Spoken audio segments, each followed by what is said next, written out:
match-wise, she's really taken any hits. I think that we're going to still see a lot of potential going into this one. So I like that pick in response to, you know, again, Ming, Lady Soon, and Ogron.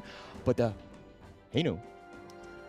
Yep, it is going to be picked out, but there's one more thing. They actually banned out the Musashi. We were talking about this, you know, amongst all the other talents as well. Musashi is a very huge counter to the Ogren, and it looks like Falcon did miss that opportunity to even things out. But of course, that's not the end of the day for them. There are other opportunities such as the Liang, such as the Donghuang. These are heroes that could suppress down the Ogren. But once again, Haino, he's going to be in the battlefield, and with the Fate Rewind, he's going to cause a lot of problems as well. Right now, Falcons, they need to figure out solutions. Yeah, and I mean, a lot of those solutions include some sort of, you know, CC, right? Be able to just lock him down, make sure that he doesn't get it. But okay, it looks like so we're going to go with the Mayan and the Yuan. Are these good counter picks? Is this enough control to deal with this Haino? I think so, because there's a lot of iframes offered by both the Ma Yin and Yu Huan as well. So with the Melody of Peace for Yu Huan's ultimate, she will be able to get the heals into the team. They can kind of clump up as well. And with the addition of the Dolia, with the refresh on the ultimates, it could be decisive in major team fights starting from level 4. Okay. And this is, again, very interesting by KPL because of the fact that this is not the traditional patch that they would have played on, right? So they're kind of adjusting to what the current patch is on this global release. It might be a little bit different, but now here's the Byron pick, kind of rounding off that draft. Is that going to be enough? Is that what you want as your top laner? Oh, for sure, because here's the win condition for the side of Falcons, right? They have to break through the life bars, they have to break through the shields of KPL, and if they can't, it's going to be death, right? And at this point, if you take a look at the draft, it's really hard to go up against his heroes, right? Byron with the force field suppression, that's a lot of armor you have to shred through. There's Ogren, there is a Ming, there's so many life bars you have to melt down, and I fear it might not be enough damage coming in from the side of Falcons. Okay, not enough damage. Okay, all right, we're going to have to see this one. And I think going into this one, I was kind of like, actually, the picks are pretty, you know, meta, I would say. Going, again, referring back to Season 2, I think that this is definitely very strong. Nothing is too different. But, again, it might be the fact that KPL just play this on another level. I think we'll see the first 3 to 5 minutes are going to be very important to see where this game goes, right? Because I'm hoping it's not a stomp. I do hope that the local squad from Saudi Arabia, the Team Falcons, can actually soar here. Yep, it's going to be a challenge at this point because I think Ogren right now, one of the fastest junglers as well. Yu Huan does match the pace. She can double stack camps as well. So we'll see if the invade is going to come in from either team. That's going to, you know, negatively affect the growth rate of any of these junglers. Okay, Esports World Cup Honor of Kings Invitational midseason. This is, of course, day 1. We're going to go into Group B. This is KPL Dream Team. This is the first time we're seeing this squad stayed together. But now let's talk a little bit about the drafts. Who do you give the advantage to? Well, it's pretty clear right now. Pang is already treating the Falcons jungles as his home, and it's going to be a 3-man invade at this point. So Falcons, they're struggling. Ray could be the first one to fall. Oh my gosh, Ray on the run. He's going to give up first blood. Inuo will pick this one off. But is it a little too much commitment? Of course, you know, nobody's really in the lanes. So I just invade the enemy jungle for the first 3 to 5 minutes and make, you know, the Falcons play in their own fountain? Yep, that's definitely the strat, right? First minute, we already have all 5 heroes, you know, just jump into the side of Falcons jungle, and it's really hard to come back from this because Sophian, he was pushed back all the way. He's missing 1 wave altogether. Yeah, it's going to be tough here. I mean, that first blood is obviously going to get them snowballing here. Ogren on that one, just kind of up in front, being very difficult, I would say. You know, just taking as much farm as possible, being greedy. That's kind of what you want, and they already have like a 1.1k net worth lead by this KPL team. Yep, I think we have the expectations that at this point, you know, the KPL Dream Team will have at least 1,000 gold a minute, adding in advantage. Really? 1,000? Is that what you're going to pace it? Yep. Okay, so what do Falcons need to do to get themselves, you know, a much better early game? Because it looks like they're going to go in, Fly dives for this one. The rolling rate grenade missile does kind of connect him, but it's going to goes in for whatever. He's going to go for this 1 versus 3, and he's going to go down, and no fear will take that. Yep, he burns the flash as well. Not a very nice scene here. Ray getting chased down. Oh my gosh, Pang is just continuing to just be a menace. It's 2 versus 1, and Falcons don't want any of that action. And they're just going to deal with the minions, try to get as much farm as possible. But again, this net worth lead is starting to grow. Yep, but it's exactly what they need to do, right? they need to get away from the action. They need to make the trades. They need to make their appearance at the other sides of the map. They can't fight against KPL Dream Team just yet. Yeah, this is sad. Wawa is all the way in the mid lane. They've almost completely given up in the top lane. They're kind of sticking together, holding hands, singing Kumbaya by the Tyrant lair. But, you know, again, tough situation. They need to find ways to get some sort of farm. I mean, oh, Nabil flashes away. He's going to be fine. Yep, path of passing gonna lay down. It's a barrier at this point because they don't have the ability to really fight up against the likes of KPL Dream Team just yet. And as we hit this 3-minute mark, it is going to be close to a 2,000 goal lead. Yeah, it's starting to grow, but again, Falcons are finding, they're trying to take, at least to defend their own jungle. They've been pushed back. The tower T1 has already been taken out. Tough situation, right? KPL understand the right timings. They understand when they need to go. It's almost 4 minutes, and they're probably going to set themselves up for that Tyrant. Yep, it's a difficult position because Pang as well, he's level 7. So Holler, if you take a look at the jungler, Ray here is only level 5. That's a 2-level deficit. And with the major objectives starting to spawn in the next 30 seconds or so, it's almost a guarantee for KPL Dream Team. This is like my rank games. Like, the enemy jungler is 2 levels ahead of my own team's jungler. Just a tough situation. And now Nabil completely zoned away, has really struggled. He's even falling behind. I mean, the level differential is actually quite high too. Yep, and if you take a look at what they're giving up just to save their own lives, it's pretty hard because, you know, Nabil now does not have an ultimate and Pang did not use his as well. Yeah, not at all. And look at Wrong, just kind of chipping away at that tower, throwing out those scepters, being just deadly. Oh, here it looks like they're going to go. Pang just gets it, and it looks like they're going to get that kill. Clue will go down, and it looks like they've got no minions, so now they're going to back off, turn that into a Tyrant kill here. Yep. 4 minutes, all 5 heroes at the Tyrant. This is something that is really, really clear. KPL Dream Team, they know what they're doing. We're questioning about the synergy. Well, question answered. They have major synergy on this side. I mean, it's one of those things where you have that early game, right? You set yourself up, understand what you need to do. Okay, we know the Tyrant is going to be up, so we're going to kind of go for that roam kill. We're going to force it down. We're going to take that pick off so that we get an easy one. But they're going to dive in this one, and Sophion, no chance. He's going to be killed. Unuo will take this, and they're going to take Clue down as well. And it's just a matter of time, and KPL cleaning up. They've got 2 kills. Yeah, Pang just pushing them to the side. Another powerful passing at this point. There's nothing much that Falcons can do. They just have to hang on, but that's the only thing they can do. They can only hang on. Okay, you were talking about the fact the Falcons needed that 1 kill. They would celebrate it, but it's looking like a difficult situation, even getting that initial kill. But I'm hoping that they'll get it, and then it'll snowball into something.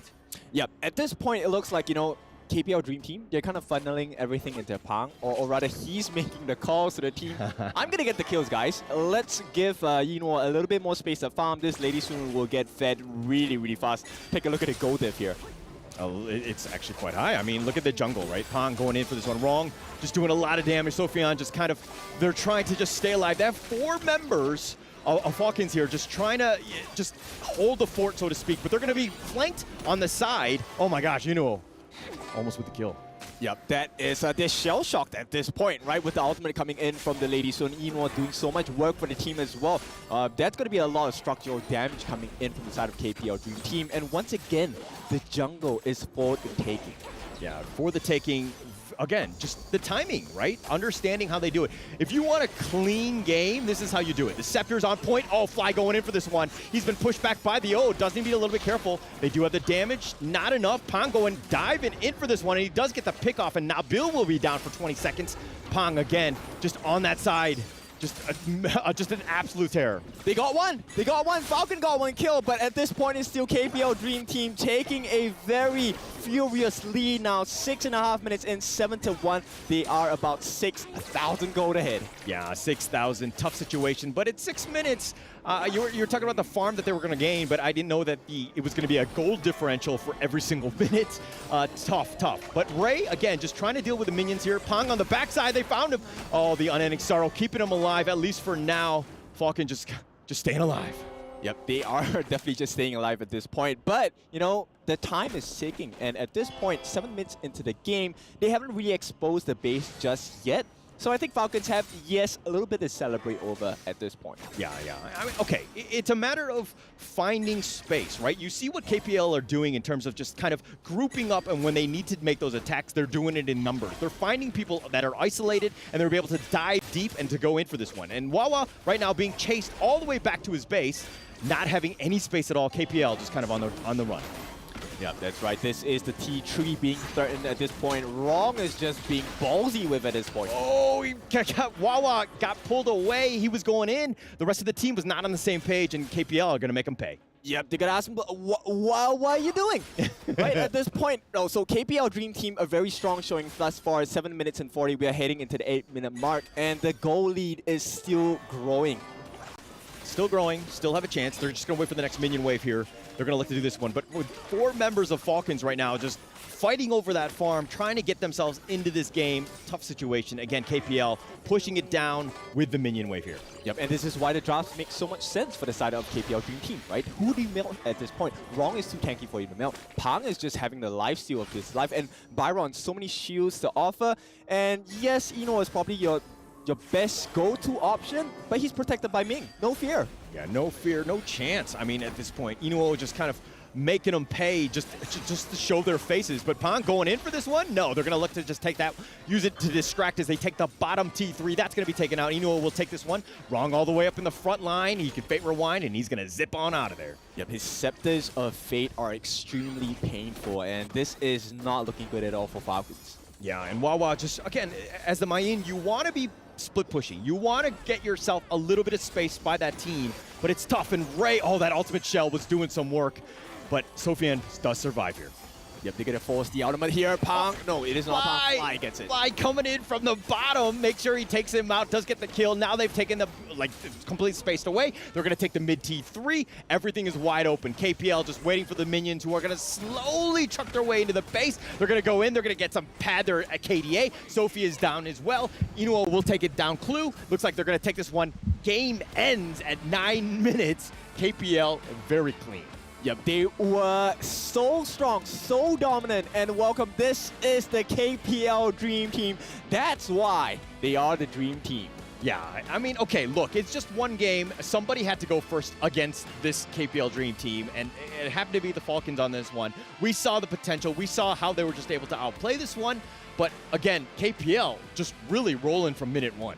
Oh, yeah, for sure. And talking about rolling, it's Eno who is rolling into this game as well. I believe he should be the top farmer of the game, if I'm not wrong. The last we saw of itemizations, he had already 3 core items as we hit that 9-minute mark, and he was just destroying the side of Falcons. Yeah, just absolutely destroying, just kind of just in complete control. There was no moment where there was like, there's a gap that they can have. But I think if you're one of the other 10 teams in this league, in this tournament, excuse me, like, what are you going to do? Like, you see this, like, how do you respond to like a thrashing, so to speak?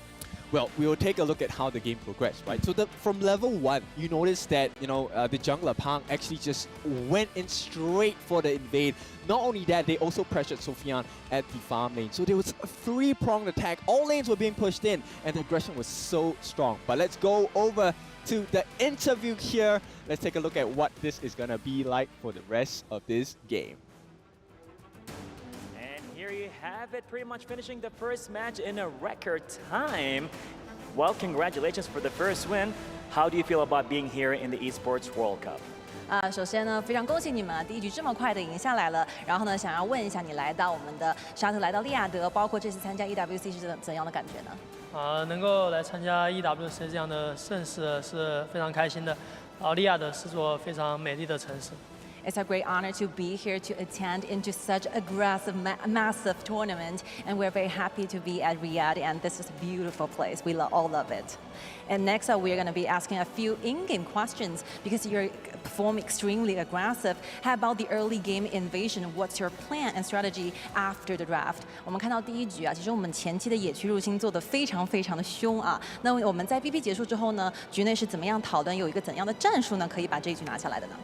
我们的阵容前期比较强势，然后就在前期规划一下野区节奏，从前期取得一些优势吧。I think our draft thrive at the early game because we are really aggressive. So we have some plan about a strategy in the early game, and we did according to our coach told us. And yeah, I think we did a great job. I'm sure they did, and you're ready for the next match. 下场比赛很快就要开始了，你们做好准备了吗？怎么看待呢？我们会全力备战下场比赛，尊重每一个对手，加油！ We are always ready, and we are all prepared for the future match, and with our biggest respect towards any enemies. And we are ready to see that happen right here at the EWC with the Honor of Kings. And now we're going to hand it over to our studio again. Let's go. Congratulations to the KPL Dream Team taking the first victory in a swift fashion. It was such an amazing game to watch, and it was a great opportunity for us to see the new hero, Ogren. Remember that Ogren is available now, a warrior hero with a balance of offense and defense. It is able to condense the spirits of enemy heroes to assist our side in battle. That saying that he possessed a very, very special attack method. When in the activated Seer state, his basic attacks can instantly kill targets with low health. A tip for everyone watching, in addition to the ultimate move, Ogren's first skill can be activated a second time, allowing entry into the Seer state. If you want Ogren there, you can go into game right now. It's already available for everyone. The way that the KPL Dream Team used that hero right now, it was really I feel like everyone is just overwhelmed by their aggressiveness, right? Yeah. And their dominance in game. And speaking to Ogren, I would say Pan, he's the best Ogren user. I mean, from my perspective, Yeah. because he has been using Ogren for 11 times back in KPL, and he won 9 out of 11. And this is the 12th time, and he won it again. And I always say also for Ogren, there's some counterattacks towards the hero. For example, like Sun Bing pick as a support, or Musashi pick as a jungler, or the Yang Yuhuan that they go for in this matchup for Falcon. That's a really nice, decent draw. Actually, they're trying to keep distance with Ogren, avoid of this melee fight. But the point is, how you're gonna stand for it if they're just being really aggressive and just trying to take everything that they can. While talking about Ogren in terms of that, remember that Ogren is going to be completely available right now. Get, can you please talk to us? What are going to be some strats with Ogren? Talk to us about this hero a little bit. Definitely Ogren is going to be the most popular hero right now. Definitely if you go to ranked game right now, everybody's going to be using it. It's going to have a lot of strategy. You can flex it as a top laner or the normal jungle as Palm play here. They went for the counter jungle, as you can see, putting early aggression, and the advantage just worked out so well and gaining the goal so fast for Lady Sun to take off with, definitely super great advantage for the KPL Dream Team in the very beginning. Just look at the way that the KPL Dream Team was playing. Like, it was always a 4-man rotation at the beginning of the game. And I believe that was very difficult for Falcons to actually be able to face off. Yeah. That 4-people rotation, they did not know exactly what to expect. Right, Nora? I mean, like, the only thing that we can see from the highlight just happens so naturally, led them to take everything that they can. But the problem is how they started to do that. Remember that opening that they did, the early invasion in the blue buff side? It's like they threw a stone, but they hit 3 different targets. First, they got the blue buff. Yeah. They got the calculation about your refreshing about your buffs. And second, they feed one more wave, if you remember, on the top for Eno, right? They cut one wave off. Just let him to have hundreds go lead before the first minute. And also, they just shred down a bit on main, which could be the only threat, as we can see, right? Around like 6 minutes, get his hand on Eno's Lady Sun. So that's the most clever part that KPL Dream Team did for their opening setting. Let's talk about that, man, as we have right now the MVP for our game. Let's see who we have right in there. Inuo on that Lady Sun is going to be our MVP for this match. KDA of 5-1-5 and a total gold of 8,200 in 9 minutes. Yeah. And I really want to show this to you guys is that Lady Sun is the most picked hero for Eno so far back into KPL for his 6 years involving into the tournament. So he's really good at pilot this hero. It is very difficult to play against Inuo, right, because he's so good in such a different amount of different heroes. It is not even like you can just ban 2 of his heroes and then you already control him. he's a very strong player. Yes, and he is going to be a really, really good farmer. Some say his farming level is so high that it's going to be average of 1,000 gold per minute. That's insane, and definitely one of the highest farmers right in the KPO. Yeah, and I also want to highlight this out, is that they not even mentioned to there pair him up with the main that No Fear is playing, because it's just empowered this hero more, right? Let him to farm up in a faster speed and to let him just, totally lead the game. Let's just start seeing, just analyze the numbers. Let's just see the data behind this, because it's incredible that you get to see a pair of Inuo and No Fear on that Lady Sun and Ming. Was there any chance? Was there any chance for Sofiane just to face them off in a 1v2 and actually being able to take a victory? I feel like they can, but the thing is that they get a void about laning. The point that when they're picking out Direnjie with this Dolia is that Falcon try to highlight their laning phase. Yes. Try to contest Ino and No Fear at the bottom, head to head. But the thing is, they can't find Ino. Where is him? He's in their own blue buff area, and that's the point. That was really difficult, Nugget, just for them to try to actually get eyes on where Ino was positioned was. Definitely. Yeah. Also, everything connected really well because Pan invaded them so early, leaving their red buff just for Ino. I mean, Pan took all their buffs in the very beginning and leaves so many golds in their own jungle, so Ino can farm up so fast. Eventually, that farm took off, and he got all his items, and everything just went so well for the KPO Dream Team. I like that rotation, that the main core of the game could actually be anyone, right? Because if you decide just to give all the gold to Ino, you know that there's going to be a strong core player that is going to carry us up until the end line. So what can the other teams do about this? We already saw Team Falcons just coming up with a strategy. They chose Dolia and Yuhuan just to try to act against that Ogren pick, right? But was it really necessary? Was it really the answer to actually face this KPL Dream Team? I feel like if they want to do so, maybe Sun Bin or Musashi can be more decent as a counterattack towards Ogren. But still, here's the point. I saw a lot of highlights made by Falcon. Beyond the game, actually. Just watch the top laner, the confront laner, the main, how he played Wawa, right? I know that during the laning, right, he suffered so much by those tower dives dealt by KPL Dream Team. But the point is, he's always trying to get his hand, right? When he's surrounded by his enemy, he tried to flash in and cut Ino down. And he even achieved that around 6 or 7 minutes in game. So I do believe if they just highlight that part and just empower their early game style, and then that's gonna be okay. We gotta understand that, right? This is a celebration. It's a great opportunity for Team Falcons to actually be able to learn and try to prove some new things. Now, we're gonna go to a little break, then we're gonna come back to Boom Esports against Loops. Let's have a break, and then we're gonna be back right over here with more of this tournament.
Welcome back to the Honor of Kings Invitational Meet season.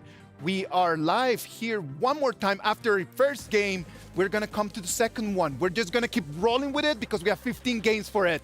Boom Esports against Loops. That's gonna be our next match that we're gonna have ready for all of you for this amazing tournament. I mean, for these two teams, they already know each other back into the Invitational Season 2. And also, they did their great job, especially for Loops. They went into the quarterfinals. All right, predictions for this. Loops, I would say. I say boom. They got a good momentum going. I felt let's go. Amazing. Let's go to the Amazon Arena and let's see what's happening in there. And it's time to honor more kings on this very own stage at the Amazon Arena. Good to be back as well, but with no more time waiting, let's welcome the next team on the stage, Team Boom.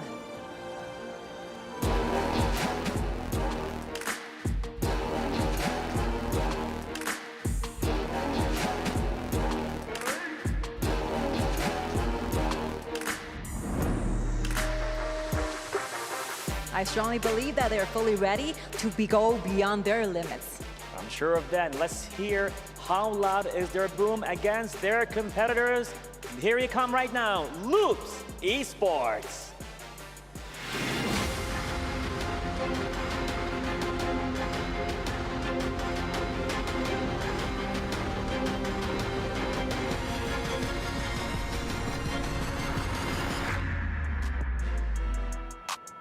Let's see if their calculated aggression can actually make it happen in this match. What do you think, Scott? I think we just couldn't wait for another second for the second match of today to kick off. So with no more time waiting, let's give up time back to the studios.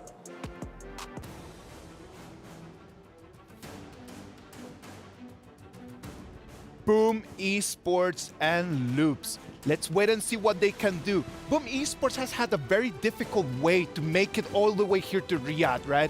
Like they just had a showdown a couple days ago to try to actually make it into this group stage. I feel like they just learned a lot from their journey back into the Invitational Season 2. And right now they're making their comebacks. Not even mentioned they are keeping the same lineup as they did in Season 2. Yeah, definitely. I feel like they got a good momentum going as they're coming back into this season. Also, you know, they got a second chance, so they do not want to play around anymore and then be learning all the way. So they're going to bring all they got into this match. It was a nice victory, 3-0 against their pairs of RRQ in that Southeast Asia just showdown. It was a good victory for them. Let's hope and see that they actually change things around and they're actually just a lot better. Loops, on the other hand, losing in semifinals in Season 2 Invitational against LGD Gaming, it was a very big bump on them. Well, let's wait and see and what they can do for us. Casters, take it away. Thank you, Isaac, and we're going to be back. Of course, we're going to keep it into Group B. We're going to continue on with this one. It's going to be Boom Esports, who had to claw their ways out of hell, and now they're going to go up against this Brazilian squad, Loops. Yeah, and this is going to be a big match because I like the hero pool on both ends, right? We have seen very interesting drafts from both of these teams in Season 2 Invitationals. The likes of the Kaiser, the likes of the Dun coming in from the side of Boom Esports. But not only that, Loops interest me a lot because they like picks like Luna, they like picks like Fang. And these are heroes that are very flashy, but they're really strong as well if you give them a good advantage in the early game. Yeah, and Loops was the third, fourth place in the Honor of Kings Invitational Season 2. They had a great showing, but then they ran into the wall. That is LGD, unfortunately, and the Malaysian squads kind of took them out, and they definitely want to bounce back. I think that this is a very strong team. They have the potential to do very, very well, but are they able to just kind of compete at this level and take out their first opponent, which is, of course, Boom Esports here? Yep, let's take a look at the drafts coming in once it's ready. But I think I want to just highlight on what Isaac mentioned earlier today, which is this is a perfect opportunity for teams to learn from each other, right? What's going to be the best draft? What's going to be the best strategy to execute to get our team into the grand finals? Right. And we're going to go into the draft. I mean, we're going to find out because there's going to be a lot of things that we understand how players, the tendencies, what they the picks that they tend to go with. I mean, Boom Esports had done their research, right? They ban out the Zhang Fei. This is definitely Mithy's #1 main. I think he was the second highest average KDA with 8, tied only to LGDZ. So, you know, attacking a player is a really smart play, especially in the draft here. That's right. The mental game is going to be really important. They also ban out the Mai, they ban out the Ogren, and they ban out the Da Qiao as well. So Ogren, as we have really seen, very potent pick coming in from whatever team that has it on their hands. And looks like Boom want to get the flavor started with the Lady Zhen. So a lot of CC coming in and a lot of DOT, damage over time, being offered by the Boom lineup. Yeah, Lady Zhen, so powerful, and she brings everything and the kitchen sink. Like, she has everything that you want in terms of a kit, just very, very strong. But again, her positioning needs to be perfect. But hey, whoa. This picks, go.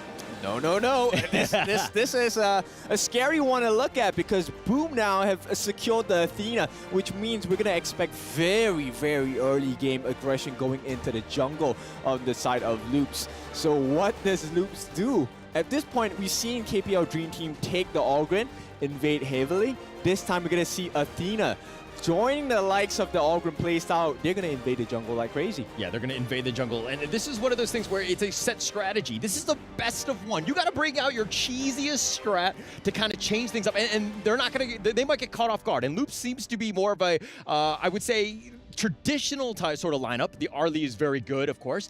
We know that ABH kind of, Jerry tends to play that one very, very well at a very high level, has a ton of kills, and especially in Season 2. So he's hoping to continue that reign of success, so to speak. Yep, and mobility actually one of the strong points on the side of Loops, right? So they will be able to get away from Pei, as well as the Lady Zhen ultimates, and even with the Ocean of Tears, the Flowing Size, Destructive Deluge, everything can be mitigated, everything can be dodged. And at this point, you know, with the pick on Dolia, once again, it's a refresher effect, right? They get a second chance of their ultimates. So I'm looking for someone that's going to be able to offer a lot of either AoE damage or maybe huge burst for the jungler. Okay, changing it up. And I do like it how Loops did pick the Elaine. This has been the quote-unquote counter to the Lady Zhen, who tends to be a little bit more on the back line. You need some way to get in there. But why teams have kind of struggled with the Elaine pick is that they tend to go ham. Like, they go out, they get overextended, and the rest of the team cannot catch up in terms of mobility. So it's one of those things where if Loops is able to stick together, definitely have that well-coordinated attack, they can make it a difficult game for Boom Esports here. Yep. In order to make it difficult, they need backline access as well, which is why Boom's going to ban out the 2 heroes that give you the biggest burst and the biggest backline access. That's going to be the Prince of Lanling along with Jing, Mirror Blade as well. So that's going to keep the Lady Zhen safe for the time being. But hey, welcome to the Flaming Spears. It's going to be the Nerta coming in for this side of Loops. So you're going to expect a lot of split fights, right? They want to split Boom apart, cut them in half. Cut them in half, but it kind of comes back to Boom Esports. I think a lot of the strategy that we see will rely kind of on Athena's vision, right, that she provides throughout. The Sun Tzu and the Fang both being picked up here in return as a counter pick for Boom Esports. What are your thoughts on these 2 picks here? Huge burst, huge control as well. Fang is one of the farm laners that's going to be very, very strong in the early game. Once he gets his target sighted on any one of these heroes, you can expect very huge bursts. And also, with the wheel away, he's going to have iframes for days. He's going to run away from the damage on the side of Loops as well. Okay, so a lot of potential here. But now, okay, last pick. What are you bringing to it? It's been pretty stock standard. I think Neza was a little bit of a pick to kind of deal with the potential backline and spacing and split pushing. But what is it that really wrong? Okay, Heino. There we go. Yeah, at this point, I'm going to question the Loops pick into Heino a little bit. Heino, at this point, yes, he offers a lot of sustain, but it feels like they're lacking in the burst damage department. Sure, if Arlie gets the farm, they will have the time of their life. But once again, with a pick like Athena, that's going to, dwindle and dilute the amount of gold you're able to get in the early stages of the game. Yeah, it has the potential. I do think that, Sherry's Arlie, I think is top tier, right? One of the best Arlie players going back to, again, Season 2. You'll see the rise of it again. I think that at the end of the day, you want to go in with your best foot forward. I think that Loops is still kind of, this is the traditional Loops team that we know. But if we're looking at the draft here, who do you give the edge to? I am actually looking at probably Boom Esports, because at this point, I think the draft makes a little bit more sense. It's easier to execute as well, right? So it takes a lot of pressure off of your players, because it is a, hey, let's set sail, go into the boat, bam, and okay, everyone spam your skills. That's it, we get the kill, get out. Okay. And do you think that the SEA show match that got themselves in, I mean, they did a 3-0 against RRQ, is that going to really kind of create the momentum that they need going into this group stage here? Oh, for sure. And at this point, it looks like, Loops have identified, hey, there's a lot of momentum. Let's crush that by invading your jungle straight away at level 1. Yeah, but Impressive doing it on the side, understanding that they, Loops is going to invade, so he's going to invade their side. Impressive is going to take the top side. All right, so no buffs secured just yet for the side of Loops, and they have actually given away the first buff on the top lane over to the side of Boom. Yeah, and they're going to give this one up. But again, it's still one of those things where, okay, draft-wise, who needs to have the better early game? I think it definitely needs to be Loops, right? I don't think it's going to be easy for them to sustain against the early game damage coming out from Boom. Boom have a very early game-centric draft. Okay. I do see that. I think it seems like they're prioritizing at least the mid lane. They have 3 members of Boom Esports there. That will push. But Mithy, okay. Mithy sticking around in the bottom lane needs to create that space for that Sherry. Because again, you were talking about the fact that Loops does need to have that early game. Having Arlie get that farm and letting Sherry work is the play, and that's what you want to do. Yep, exactly. They need to buy a lot of time for this Arlie. So Zere, he needs to do a lot of work, but he needs the help of his teammates as well. Let's take a look at the growth of the items. It's going to be a slightly different style. So more attack coming in for the side of Pei, and more defensive with the Patrol X coming out for the Nerza. So ABH, he wants to be able to sustain through team fights, but we might not have the best time here. Impressive. This is throwback to Season 2. He's going to be extremely irritating. He's going to be very disruptive as well. Yeah, and that's kind of what you want to do. You want to be, in the enemy jungle, just providing all that vision. Where are the minions? Where are the jungle creep camps still alive? Are there any respawning? All of that stuff. That information is key, and they need to do that. But at the same time, you're playing the rest of the map 4 versus 5. This Athena pick, I mean, would you like something if this was your team?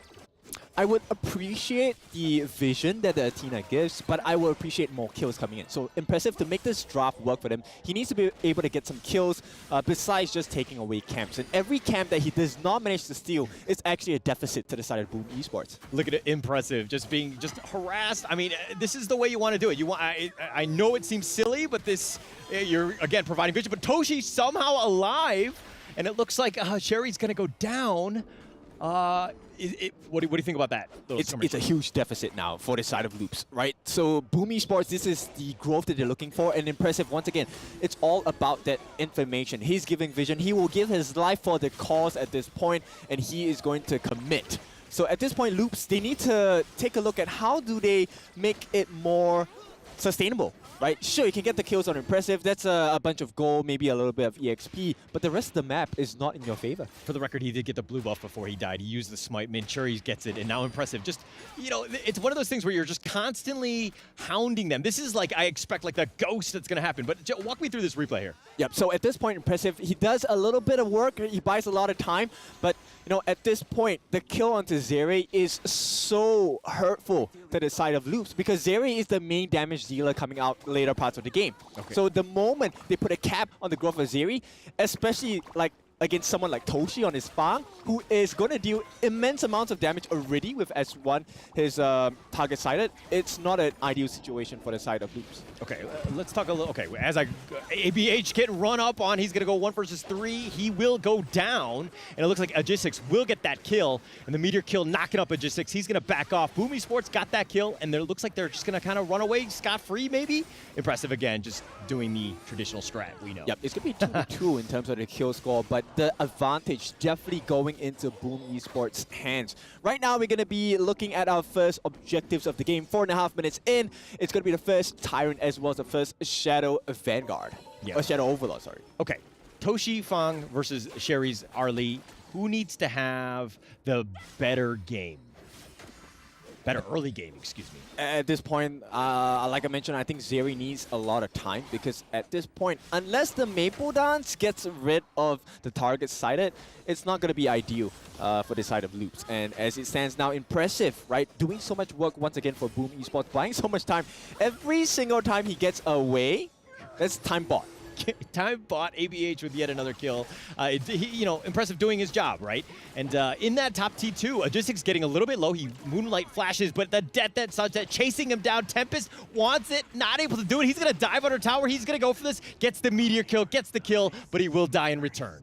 Yep, that's a fair trade at this point. You know, Boom are on a massive timer as well. They can play this very early game aggression, but how long can they do it for? It's not going to be, sustainable in the long run. Yeah, not sustainable. And, okay, we're going in this one. 5 versus 3. He's going to set sail.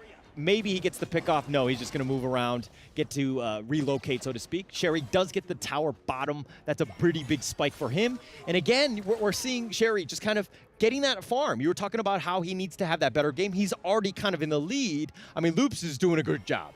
Yep, okay, so Doomsday, great. That's the first item that's necessary for the side of Arlie, right? But at this point, you have to bear in mind that Toshi gets the Meteor as well. He's going to have a lot of armor penetration. So he's going to add on to that burst potential. Right now, impressive 1v3. He does not care. This is what he needs to do. Yeah, it dies yet again. ABH is like, oh my gosh, this is like the cockroach that does not die. It's constantly coming back, haunting my dreams. Just let me cook in the kitchen, man. Yep, exactly. They're going to take the insect repellent at this point, but it's not really working too much because he is in their faces. So right now, Boom Esports, they have a lot of information. They know that there's the jungler in the blue buff. They also know that the lane, Tempest, is now busy. So this 2-on-1 is a potential kill. Yeah, 2-on-1 continuing on. But now in the top lane, Mithy making a play. We haven't seen too many roaming, rotations, so to speak. But Mithy going up in that one, and it looks like Sherry will take the top lane as well. But the portal in the bottom lane, Tempest gets the Meteor kill onto Miggy, who flashes away. He tries to go for this one. He's going to continue to fight, realizing he's in a bad spot, and it looks like he will eventually fall, and Tempest will get credit for that. Yep, that was a big play by the side of Loops. They actually made the target side of go to waste on the side of Toshi, and that's why they won the fight, right? Because there's no additional damage offered by the Fang. At this point, like I said, the timer is ticking, and Loops, they are getting in strides really, really soon. Yeah, and impressive, again, just being scurried away. Sherry and Mithy they want to farm in peace. Impressive not letting them. But again, the top T1 has been taken out, so you do have a little bit of space by Boom Esports. And again, it's just a matter of just dragging them away. Yes, you're bait. But it's continuing on with the strategy, and you know where they are. But here's a set sail. They do connect. And Mithy, he's going to take this one to the face. He's got the wave breaker. He does have that shield. And it looks like ABH, though, is going to chase this one. They're solo, and AJ6 just goes down. Miggy's going to be down as well, and ABH on a killing spree. Skyfall with the binds and the fire tip spears, they are burning them alive. The time is up. Loops have hit their power spike, and this is a big shift in momentum. Yeah, and impressive was a ghost form, so to speak. He saw all of it, not really much he could do. He's just watching it, seeing the people that are still alive. And again, it's very a difficult situation because he wants to fight, he wants to help, but he couldn't do much. And Boom Esports right now really got hit hard. I mean, this 10-3 lead that Loops has, they're definitely in the driver's seat here. Oh, for sure. And, the marker for this is actually when Mithy survives, right? With the wave breaker, with the heals as well, he was able to sustain through the fight. So he gets the heals onto the team, allows them to build so much space for Zeri to really just go crazy into the backlines as well. And with another ABH, that was perfect timing on the Skyfall. And, of course, with the bind, he's able to chase down multiple targets every now and then. And with the fire tip spear, with the burning damage, true damage, in fact, here comes the truth. Loops looking to take these BO1. Yeah, that was actually the timing. I mean, you mentioned it. I mean, it could not have been better, right? It's the fight was about to happen. It was 2 versus 2, and then all of a sudden, ABH coming out of left field, ensuring that they do secure those kills. But it looks like they've gotten impressive. No, yeah, they do. Sherry will get credit for this one, and now they're going to back off. And again, impressive on the bottom side. ABH diving deep. Does need to be a little bit careful, though. He was kind of on the wrong side of that one. Yep, almost. Here comes the backup. Oh, and Tempest wants to go for this one. They got Miggy, and they're going to look to continue on. The Death at Sunset. He chases. Tempest goes down. Gets the meteor kill onto Logistics. Does kill him as well. And again, all they can do is watch. Celestial Melody. That's what you want to hear if you're a fan of Loops Esports here. They take away the kills. They take away the structures as well. Impressive can only stand by and watch. Loops are in the lead. Yeah, definitely in the lead here. Definitely feeling it. Making nice rotations, getting good team fights. And that's kind of what you want. Impressive has been scouted out, but he's been killed going into the team fight. So, you know, Boom Esports really can't take any of these big team fights 4 versus 5, but here's the replay. Yep, that jump in from the back Tempest did so much work. This is what we're talking about. They want to split the fight, right? So nobody's actually able to defend the important members. Toshi here already falling behind level 11. He does not have the same kind of itemizations as Zeri. Zeri is 2 levels ahead of him. And right after this play, Zeri rewarded himself with the Eternity Blade as well. So that's a lot of critical damage coming in. A lot of damage. And just the potential for outplay is so high. Again, I think in the draft I was talking about the fact that Elaine has that Death at Sunset, but if you have 2 Death at Sunset with Celestial Melody, you have your get out of jail free card, and that's kind of what they're able to do. But now this Overlord gets in for this one. Kank going in. Tempest wants this one. The set sail, and he's trying to go in. The Starfall on the backside. ABH is going to go, and they want to go for this one. The Death at Sunset, the Meteor kill on top of it, and Logistics is down. Yep, okay, so it's not an ideal situation coming in from the side of Boom Esports, but take a look at what Impressive is doing. He's trying his best to cut the waves, making sure he can get a tier 3 on the bottom. That's a good play at this point, but is it good enough? Because Loops, they are having a pretty sizable lead at this point. Tough situation, right? They have the numbers advantages. 6 is down for another 13 seconds. And LPS knocking on the door of the T3 here. They're going to back off, just kind of regroup here. But Impressive, down again. Yep, they knocked on the door, but Impressive opened their door. It is a tier 3 taken. And Impressive, let me say, that was impressive. Okay, all right. No, they definitely need that. They need some sort of space. And Loops need to be careful. The back door is open, so to speak. They can go for the base race, potentially. And we have seen that even in the grand finals, but it looks like the Overlord here, Impressive scouting this one out. This might be a huge one, as here comes the set sail, does connect. They do have the Ocean of Tears knocking them up as well, and it looks like Dragon is going to be the first to fall on this one. They're focusing it down. Logistics is going to be killed. ABH will get the double kill. They've gotten Toshi on top of this, and Loops with 3 members down, or 3 kills. It looks like Loops definitely won that team fight. Yep, it looks like the doors are wide open. That's going to be 20 seconds at least for the fastest member to come out, and that's going to be Dragon. At this point, Wavebreaker going to help them heal back up. Loops, like we said, in control, and they can definitely ignore Impressive at this point. Just one person to keep them away. They just need that entry into the tier 3. Yeah, the Fate Rewind was expended, but it looks like it's going to be traded for the T3. Impressive on the run, just trying to chase them away. Tempest is not letting him go. But at the same time, you know, Loops right now just backing off, taking an Overlord. Perfect timing. Yeah, perfect. I mean, indeed, and Mythy with the ultimate available as well. Celestial Melody, we could be looking at the potential end of the game once this Shadow Overlord is taken. Easy peasy. They've hit the 20 kill mark.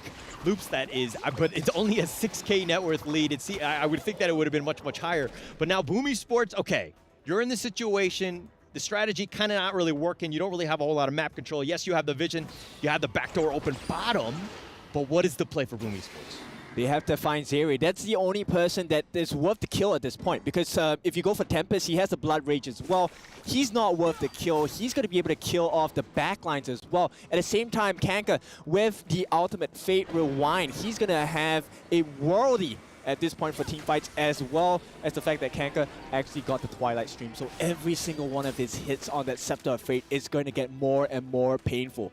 Yeah, definitely painful. They have the farm, they have the equipment, and they're starting to do a lot of damage. And Boom Esports realize that they actually can't really take a team fight. They're looking to do a split push bottom here, maybe delay the inevitable. Yep, I don't think they have a very strong wave going in. It's easy wave clear. Skyfall committed. Oh, Skyfall, but he kind of, you know, Dragon does get away from this. He did expend the flash, so he did get that, but the top T3 has been taken now. Loops Esports in full control.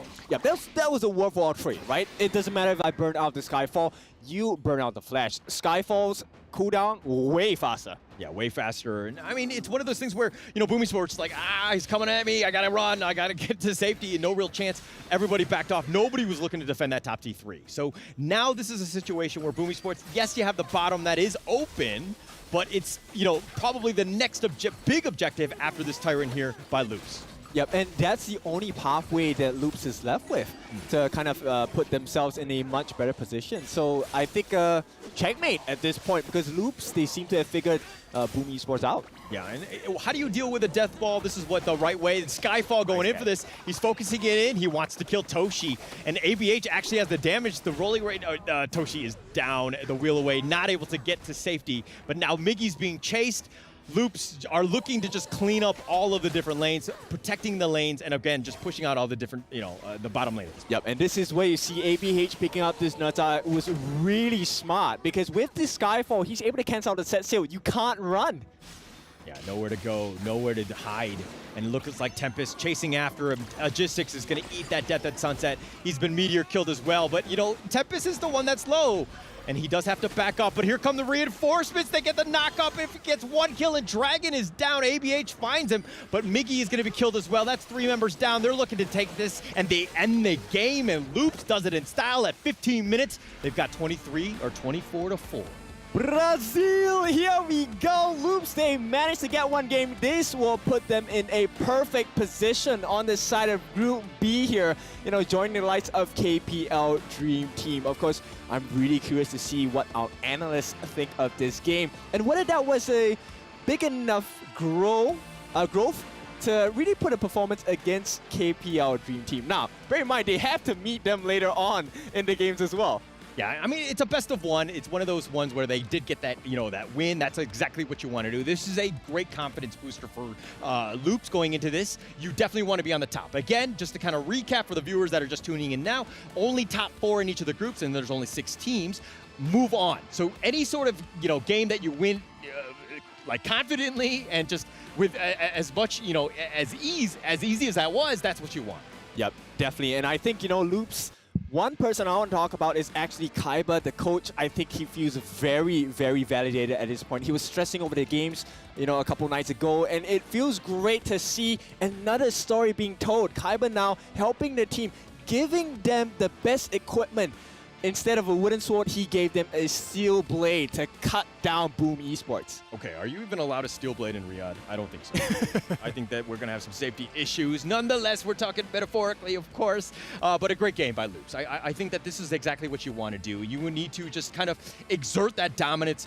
Understand that when you're ahead, you need to know how to close out games. Oh, for sure. Now, we're going to have a little bit more spikes. Let's go over to the next segment and look at the interview. Always great to be back, and here we go. It's our great honor to have Tempest from Loop standing side by side with us. Congratulations on the win. There's so many great moves from your game, and how do you feel right now? Parabéns pela sua vitória. Como você está se sentindo agora? Eu acho que eu me sinto muito bem, né? Que eu pedi para pegarem o Alain para mim, então sinto bem com a vitória em cima dele. Né? I'm feeling very well because I asked to get the Alain for me, and I'm feeling very well with the victory. Beautiful stuff. So, my understanding is that it's your first time to be part here in the Esports World Cup and in Saudi Arabia. How do you feel about that? É a primeira vez que você está aqui na Arábia Saudita e na Copa Mundial. Como você se sente?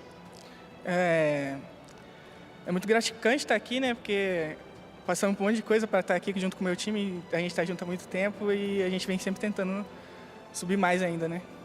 It's very gratifying to be here. We went through a lot with my team. We're always trying to, and it's really good to be here. And you made it happen. You made it happen. I'm sure you got some in-game questions going on. Yeah, let's talk about it more in-game, like executions. We've seen something amazing happen on the top lane where you're fighting 2 and ending up with taking down 1 as a result. That's super amazing. So how do you do this? A gente viu algo fantástico de vocês e teve uma questão que você estava contra 2 e acabou com 1. Como foi isso? Não entendi. Pode repetir? Você estava jogando e aí você estava contra 2 e acabou batendo em 1, terminando com 1. Como foi isso? É que ali eu estava contra 2, mas eu sabia que o meu time ia chegar, então por isso que eu falei para eles comprarem comigo, que eu sabia que eu ia ganhar. I knew that I was against 2 there, but I asked my team to help me, and we knew we were going to win. Amazing. Well, that is great all the way, ladies and gentlemen, happening here at the Amazon Arena. And now we're going to toss it back to the studio. It's all yours. Yalla. Welcome back. Congratulations to Loops on that amazing victory. We know exactly that everyone was predicting on what was going to happen with this game, right? Like Loops against Boom Esports. We didn't know what was going to happen. It was really close. The audience predictions, of course, from STC Play right over there on your screen. What did you guys think about the game?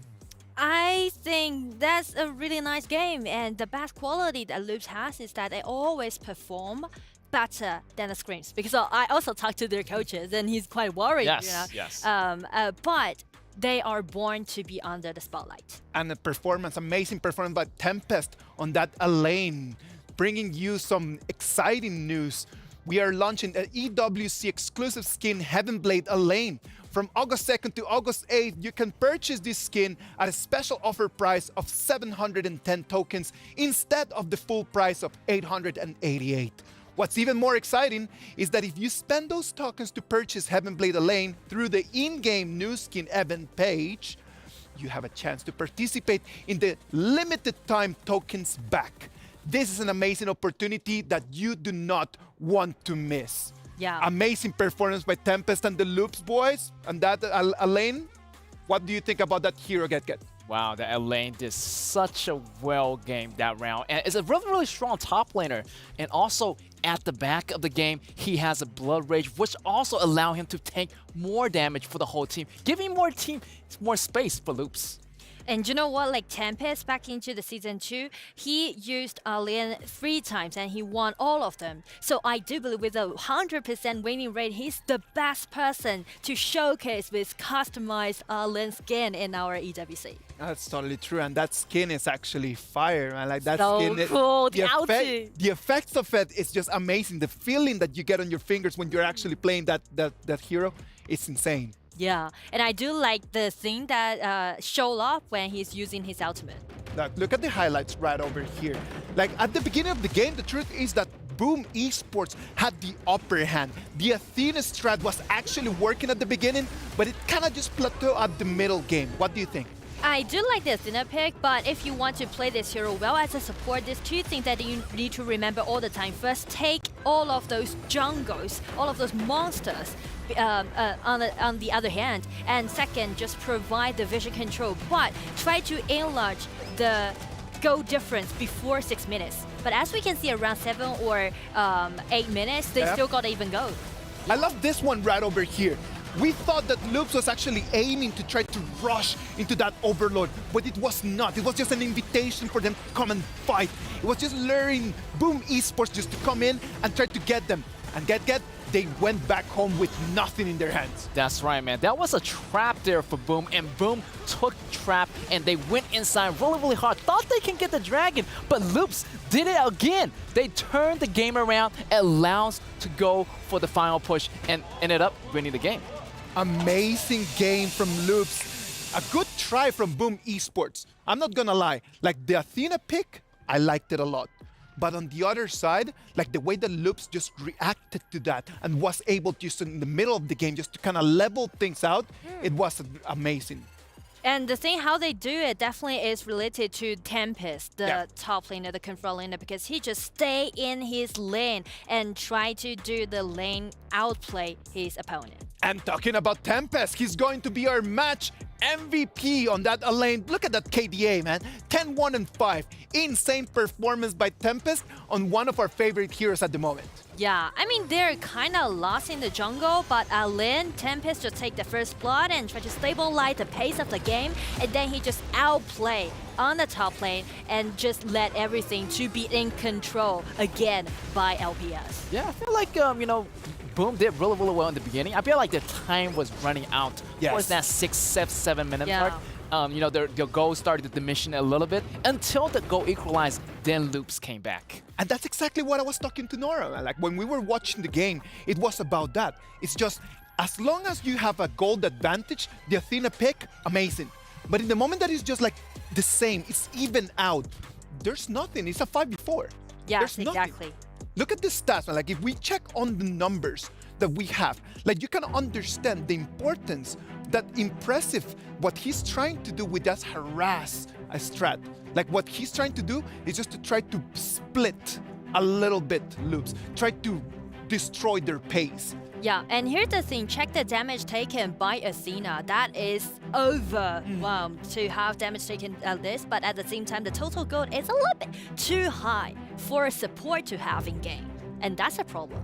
Yeah, I feel like the support, you know, he could have given a little bit of that resource to their carry, or maybe give a little bit of resource to their teammates in order to allow them to do the damage. True. I agree on that. Like, well, let's talk a little bit about Nutra. That Nutra pick right over there. Was it a good way just to kind of like counter the strategy of Boom Esports? Yeah, just go it in a straight way with Nutra's ultimate, can just lock people in with the overall map control, just fly directly into the target, and then combine with Alien coming in. This top duel definitely gonna be a killing weapon in this game. Because the problem with the Athena pick is that the vision, right? Like the vision is going to be for your team as long as you have the Athena pick.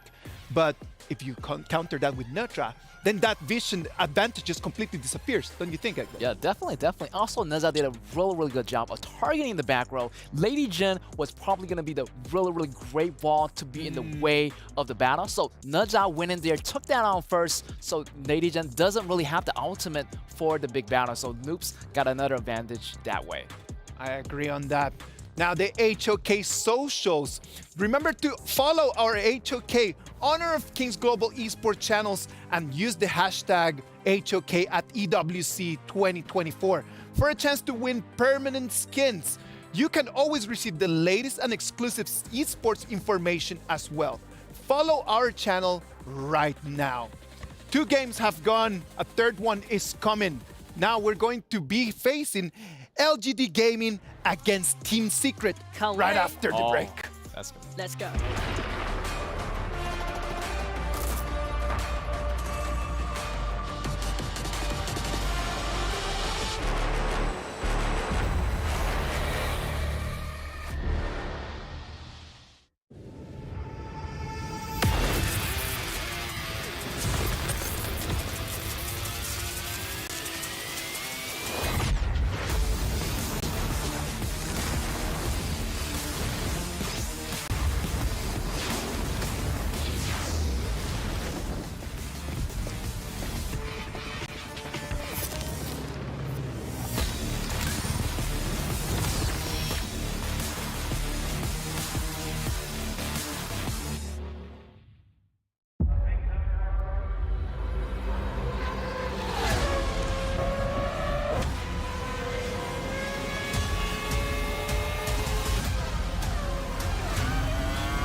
Honor 200 series, the best portrait phone AI empowered. Studio level, AI portrait camera, 3 hardcore portrait modes. color, vibrant and classic to capture portraits that truly stand out. AI-empowered Magic Portal. Snapdragon 8S Gen 3 AI chipset. 5,200 milliampere per hours silicon carbon battery, 100 watt, Honor Supercharge. This is Honor 200 series.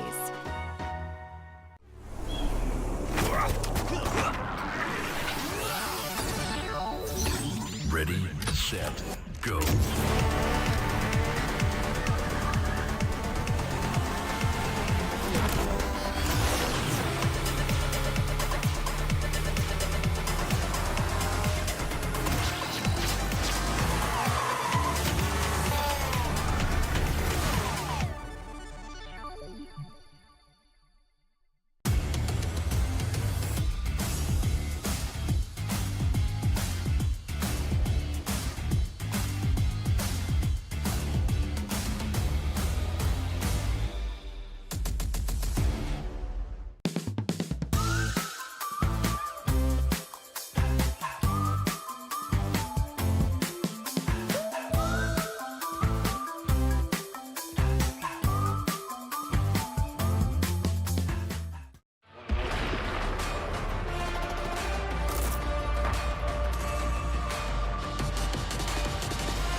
Welcome back to the Honor of Kings Invitational mid-season. I'm Isaac Peña, Get, Nora with me as well.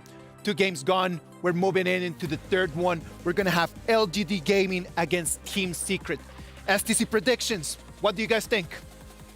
I would say this is quite even matchup. It's so hard to choose. But I know. But for me, LGD? I gotta go with Team Secret, right? Okay, then I'll go for LGD. Okay. The birthday wish, do you remember? Yes. I feel like, yeah, the OGD got the birthday wish, but Team TS, I feel like they do have a grudge match. Okay. They came in so close for the S2.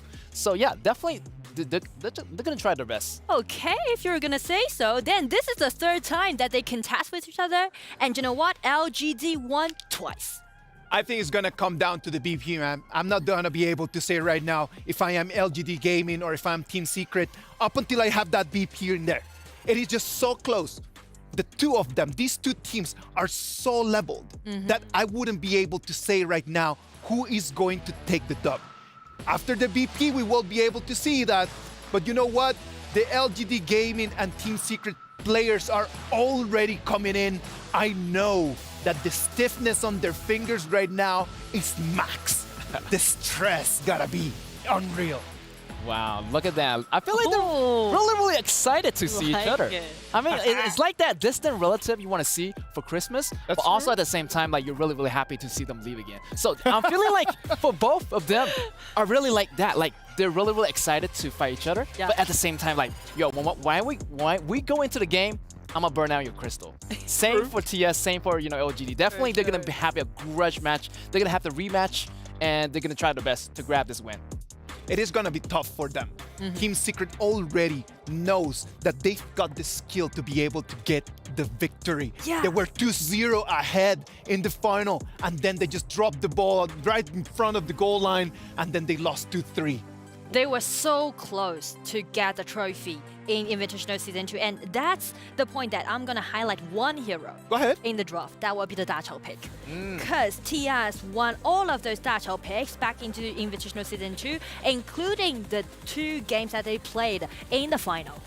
As long as LGD just banned that Dachau away, and then LGD just make the comeback and grab the trophy. So do you think that this is gonna be exactly the same thing right now? Do you think that LGD Gaming is literally not gonna give out that Dachau in order just to repeat their winning key from the championship? What do you think? I feel like LGD does have a lot of options. I feel like they do know that Dachau is going to be a prevalent pick for the Team TS, but I figured they figure out another way to go around it. I mean, they've been training with the whole team for a very long time. They expect this Dachau combo to come through. So they have something to counter this, and that's going to be their secret weapon. They're not showing us right now, but in this game, maybe we're going to see it happen. Come on, man. Like, Team Secret needs to have something else right over there in their toolbox. If it is not going to be the Dachau, Nora, what do you think it's going to be? I think it's gonna be the Dolia pick with the Kaiser. Dolly and Kaiser. All right. Amazing things are going to be happening right over here as we're going to have the repeat from the Season 2 Invitational Final. It is going to be Team Secret against LGD Gaming. I am looking forward for this. And I know that everyone in the Amazon Arena, it is really hyped up to really welcome these players. And I hope that everyone at home has already sitting there. Take it there. And back again to the Amazon Arena and ready to calling our warriors for this coming match. Sky, the honors is all yours. With the warmest welcome, let's give it a go with LGD Gaming. Welcome.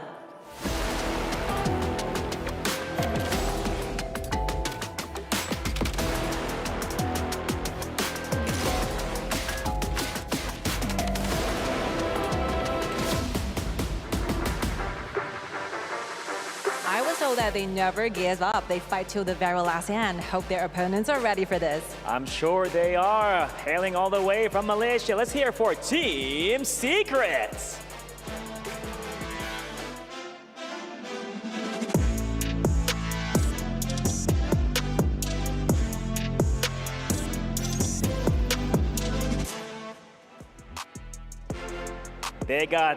They got some legendary tactics taking place in this coming match, and we'll see what's gonna happen. More with our experts. What do you think? Of course, let the battle begin. It's our time back to the studios. And we are back, and we're going to change things up. We're going to go into Group A. This is going to be 2 squads from Malaysia. They are no strangers. They met in the grand finals in the Season 2 Invitational. It's, of course, LGD versus Team Secret. Kindo Fu, who do you give the edge to going into this best of 1? Okay, let me give you the context before I give the truth bomb here, right? So in the Season 2 Grand Finals, LGD got caught with their pants down. Secret surprised them. And if we follow the same formula, I think Team Secret has the secret sauce to kind of give another surprise to Team LGD today. So I'm going to lean in with Team Secret. Okay. No, I do think that, they had that potential, right? They got that 2-0 lead, then the reverse sweep happened to kind of keep everybody in the loop of what happened in that grand finals. It was actually very, very epic. But going into this one, I think best of 1, you got to go for that, again, the cheesy one, just to kind of win out. I think that it would be very smart for Team Secret to come out with those sorts of strats. We go for the jugular. We want that artery to be spilled. Cut and spilled. It's going to be a massive, massive win if they can do it. One of the things that we had seen in the grand finals was the confidence by TNX. Now, he was the one that gave out the 3-0, handprint on screen. And normally, when we take a look at esports games, that is the last thing you want to do because it never happens, right? So they got punished for it, and I think they have learned their lesson. But we don't count out LGD. You can't count out the champions of Season 2 Invitationals. Of course. When he did the 3-0, I was like, no, not till it's over. It was one of those moments where I'm like, oh, I know they jinxed it. I've seen this time and time again. Hey, win it out, then you can start celebrating. Throw up all the 3-0s that you want at that point. They had a huge advantage going into this one, but it's overconfidence, and LGD struck back. Yep, for sure. Sun here looking straight down into the cam. He's staring us down, guys. Now, we have friends from all over the world in the arena as well. Now, Sun, fully focused. He did not leave his eyes, shift his eyes from the camera at all. Looks like we are in for a spicy one here. I think Team Secret, they have something. Everyone's just looking at the cams. Yeah, everybody's just kind of chill. I think at the end of the day, it's still a best of 1. You're still a group stage. It's not do or die right now. Obviously, it'd be a huge statement if you were to win out. Of course, I do feel like, LGD and Team Secret are probably the strongest teams in Group A. But any other, do you think that too, or what? We in full agreement, right? I concur. At this point, I think these 2 teams have the highest potential to pull off an upset against the KPL Dream Team as we merge the winners of both groups. So at this point, it really is, okay, this is a statement match for me. It's more of like, who is better? Who has a higher chance of actually upsetting KPL Dream Team and possibly taking out the entire competition and lifting that trophy at the end of the day. Now, you know, foreshadowing, I voted for Team Secret to win the whole thing. You're wrong. Go on. Yep. I have been flamed right off the bat the moment I announced it. Right, all over, you know, the social media platforms. Yeah. I have been getting some flack about, you fools. It is the KPL Dream Team taking the whole team. And I just have to say, you know, everything starts with one step forward. Yeah, one step forward, but okay. You know, let's talk a little bit about progress here, right? I think LGD Gaming Malaysia, this is a team that does not lose, right? They only have lost games to Team Secret. So getting to that level, and you know, we'll see how Group A plays out with the rest of today and tomorrow. But LGD, I think that this is their most formidable opponent going into at least day one. I think KPL is definitely on their radar. It's something they need to respect, and they're going to kind of, you know, take that when it happens. But I think that we're still very far away from that matchup. Well, just a little bit of information. Both of these teams actually went to a couple of overseas experiences, boot camps, to really just pick up the pace as well. So they have experience playing against KPL teams. So we might see, you know, a monstrous evolution for both sides. And this is really exciting to me because, let's see, they have planted seeds for a couple of weeks now. Can we see the results? Do we see a tree? Do we see a fruit? Do we see, I don't know, do we see barren wastelands? It's going to be a barren base for one of them. Yeah, definitely. So I do like that analogy. And I think we're going to have to see exactly what does sprout, right? I think it's going to be super important going into this one. I think when you're talking about evolution, one thing that LGD cannot do is go down 0-2 in a series again, right? Playing from the back foot where it's do or die, you do not want to be in that situation. You definitely want to be on the reverse side where, hey, you could potentially finger, you know, do the fingers of the 3-0 and then maybe put yourself in that situation, but you want to be coming out from ahead.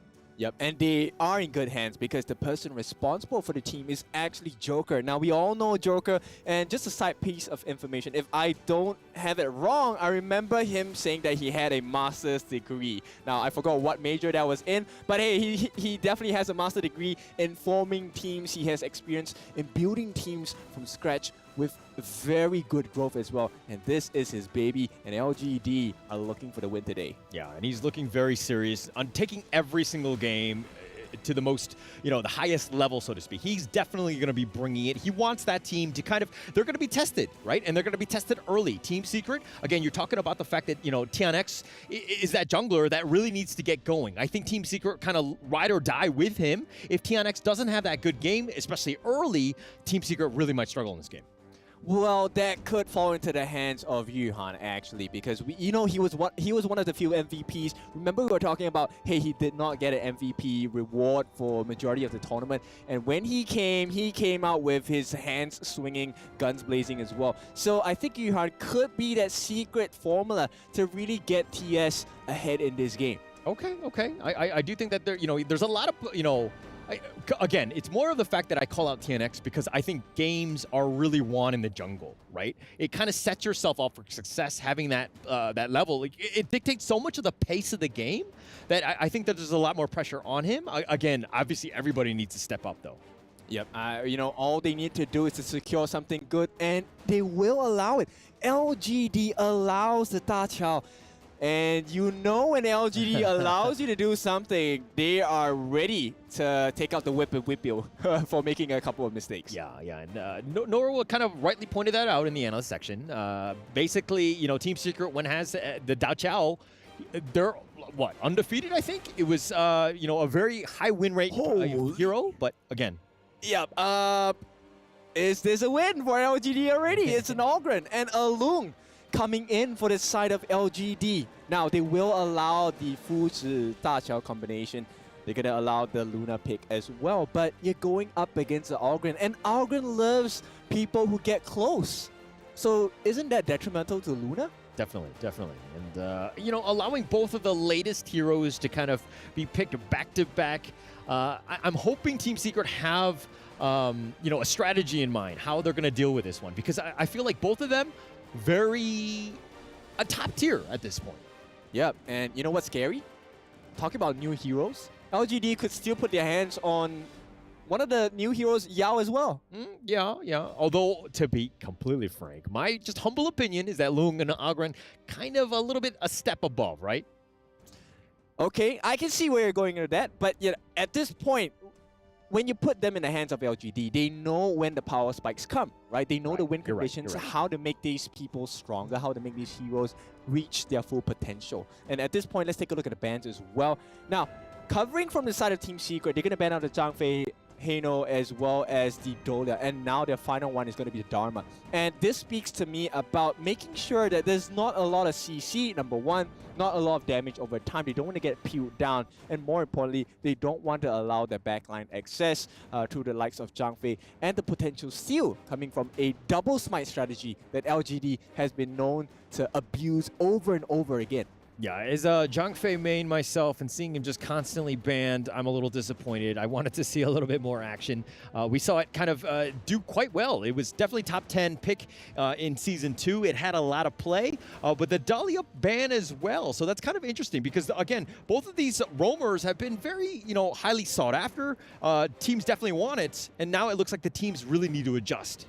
Yeah, and this is one of the big bans on the side of LGD. I want to highlight the fact that they actually banned out the Zhouyu. Now, Zhouyu, as we all know, very good at that damage over time, but more importantly, one of the best wave clears in the mid lane as well. And that's actually one of the difficulties that Team Secret has at this point. They don't have the best wave clear.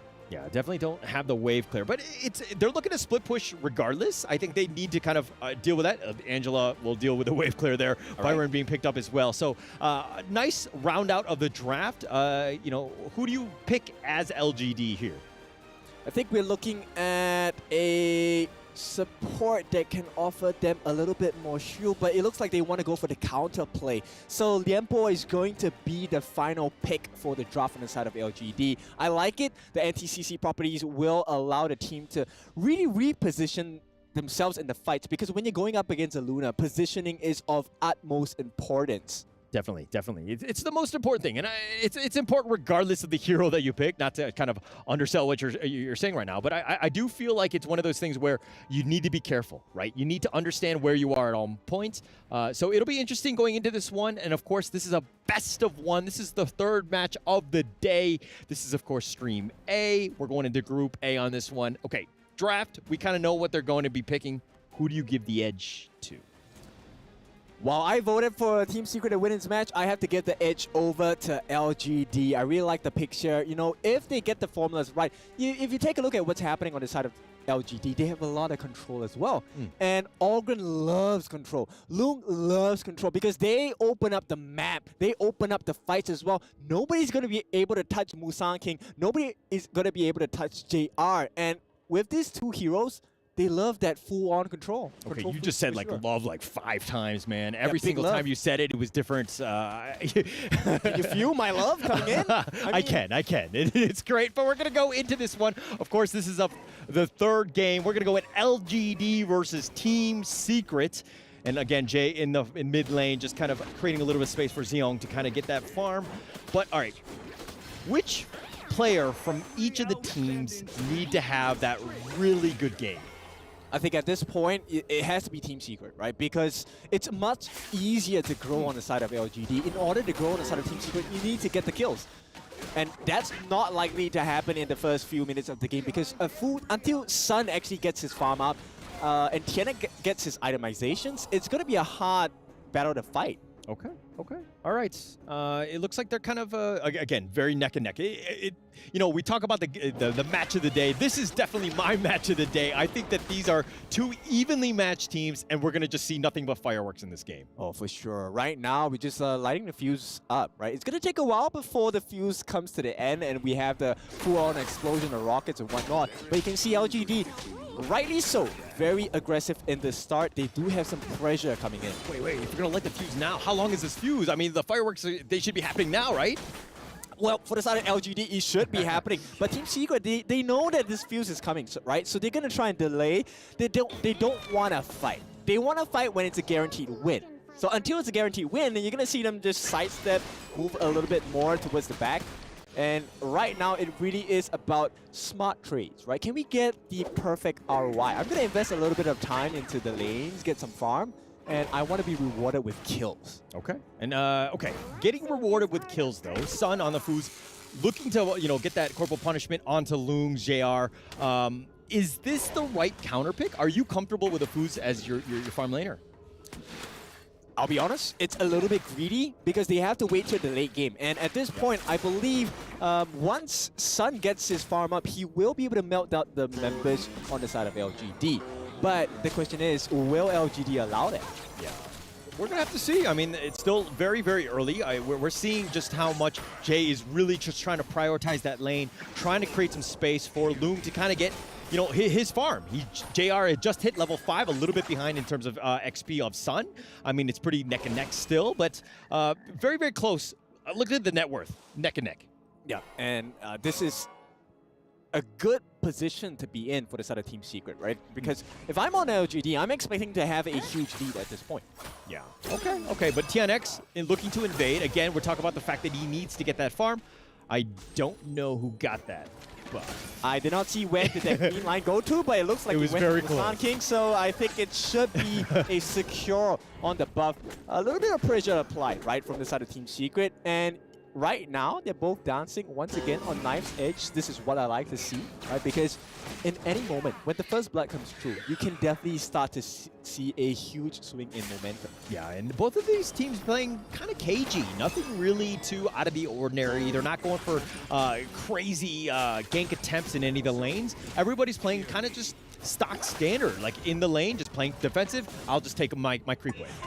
I will give a slight advantage to TNX now. He did manage to steal one camp, so he's going to have an EXP advantage. Small, but it could prove to be very detrimental going in for this first objective of the game.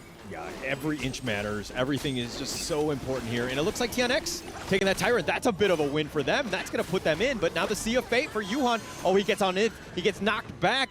And it looks like everybody's going in. TNX wants to go with the Whirlpool on the backside. TNX all the way up in the front. Doesn't need to be careful about Busan King, but Jay is going to go down. Shishan will get the first blood. That is a huge fake out there, and they actually thought that they left. LGD was like, okay, we got it, we scared them away, but suddenly Team Secret comes back with the Eye of the Whirlpool. Very dominant display. 1-0 only. It feels like that's not the only kill that happened. But hey, first blood, just one kill. Yeah, that's the first one, a first of many, hopefully for both squads. We want to see some carnage, but that Overlord gonna get whittled down here. Busan King and, Busan King will take this one out, but Xiang in the top lane finds Zwan. Zwan actually gets back to safety. He's going to expend the flash, though. Sun going, finds it, Corporal Punishment onto Xiong, and they're going to force it down, and they do get a kill. This is not the LGD I was expecting today, right? A couple of miss on the Death's Precipice from the side of Busan King. Feels like they are a little bit out of depth at this point. It's not a huge lead, but these teams are meant to be super equal. So kind of concerned for the side of LGD at this point. Yeah, a little concern, and LGD tends to be growers, not showers, and they tend to be a little bit slower in that sense. But LGD's still okay, but now look at what Sun and Yuhan are doing. Pushing it out, the bottom lane, and the Sea of Fate on out of there. And, again, just break me down with this highlight here. Yep, so they actually separated the fight here. They actually got rid of the Lianpo, and that's going to be really hard. And this is where the Sun pick makes sense, right? With the Corporal Punishment, hey, we're going to take the canes, whip you to death, and there's nothing much that JR could do at that point. Now, TNX, we all know that this Luna loves the use of the mobility, and with the Crescent Slices, Crescent Moon, sorry, it's going to be paramount that they get the perfect positioning, and that is actually achieved by the fact that Sun, as well as Yuhan, continually split push. So they definitely know, hey, the LGD members are going to start coming here. Definitely. And TNX actually has a slight level advantage. He's been very good with the objectives. They're going to take an Overlord here. They do have a slight advantage, and Busan King has not been able to kind of repeat his level of success, but TNX needs to be careful. He's going to get pulled back. That was super risky going in 1 versus 4.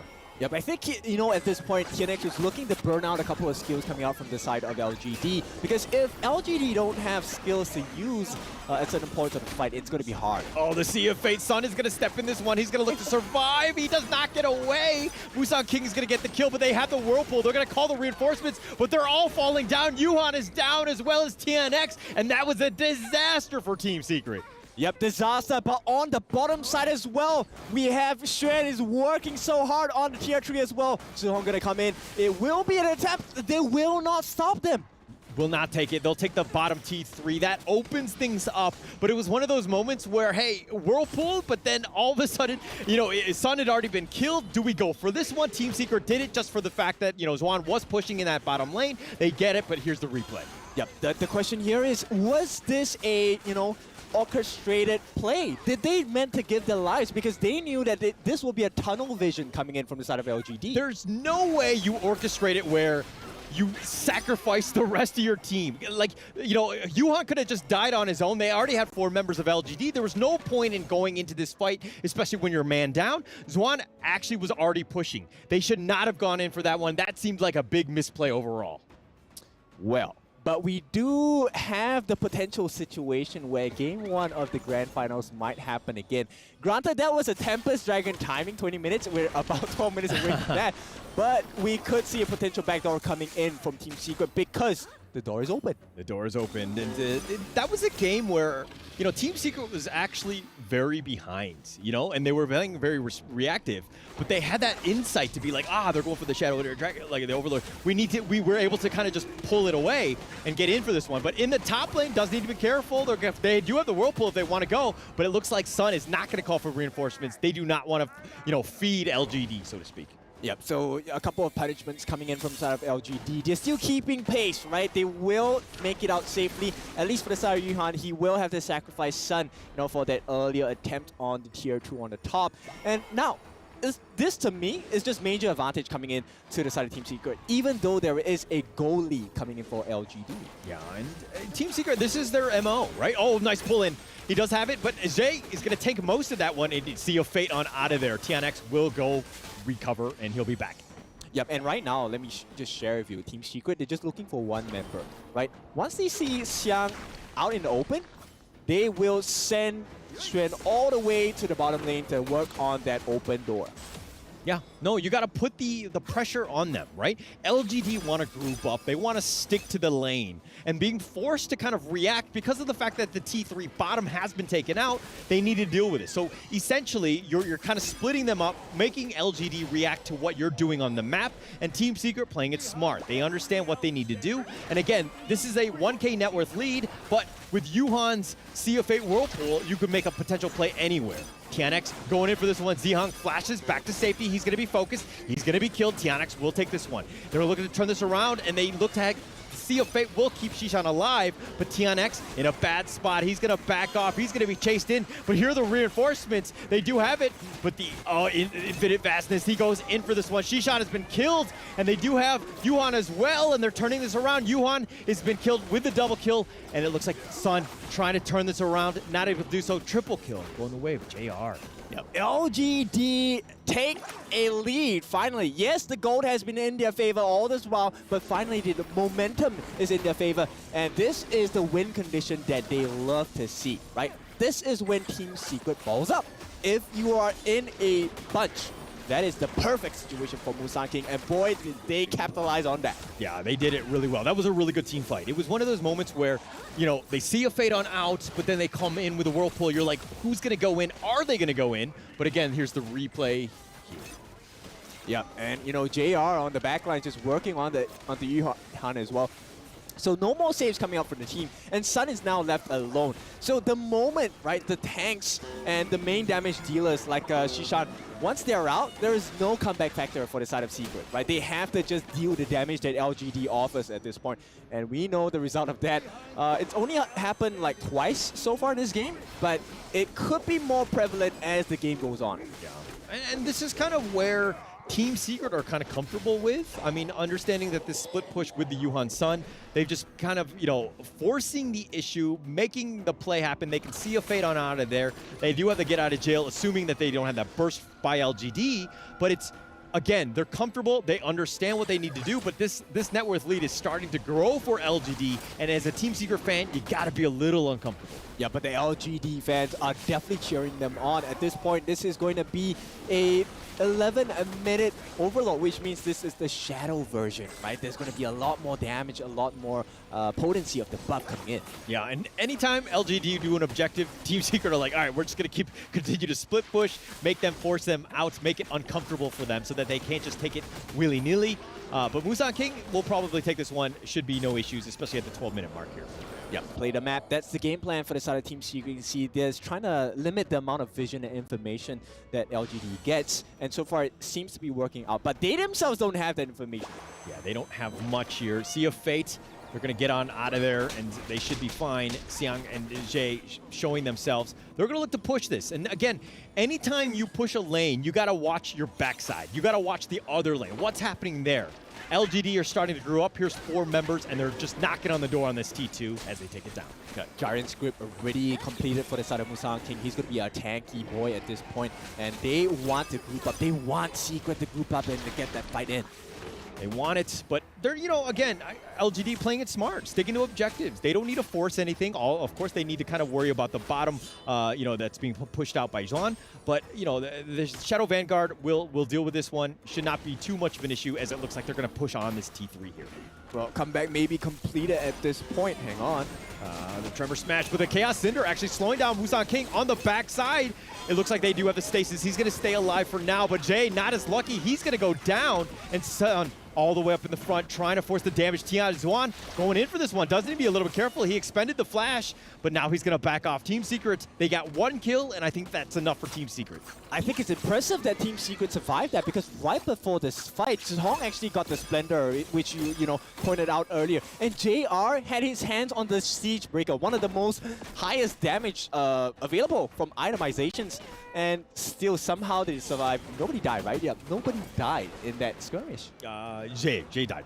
But other than that, I mean, ults were expended. The Splendor was as well. So things to kind of keep note of. Like Sun is still up in front. He's gonna have to deal with this. Xiang in the top lane, and Yuhan does go down, but the Sea of Fate and the Whirlpool has been committed. They're really wanting to fight this. Musan King going in for this. The Infinite Vastness goes in. Musan King has already been killed. Now he's looking to turn this around. He does have the Ride the Wind as well. The Tremor Smash right on top of Sun, and JR is turning godlike. Sun just going in for this one, trying to do as much damage. Let Shisan run away. He's going to be the last one surviving. Yep, LGD saw the window and they broke right in here. Now with Shisan, he's going to be able to clear the wave, but he is one man. He's going to have to hold his own for the next, 10 seconds? But it's a Yuhan coming in. He's not going to help too much. Oh, Jay's going to just tank the base. He's just going to go for this one, but they're going to wait for the minions. They're going to go for the bottom. Shisan in the front, just trying to slow him down. Not able to do it. He got picked off, and it looks like LGD have done it as they win at the 14-minute mark.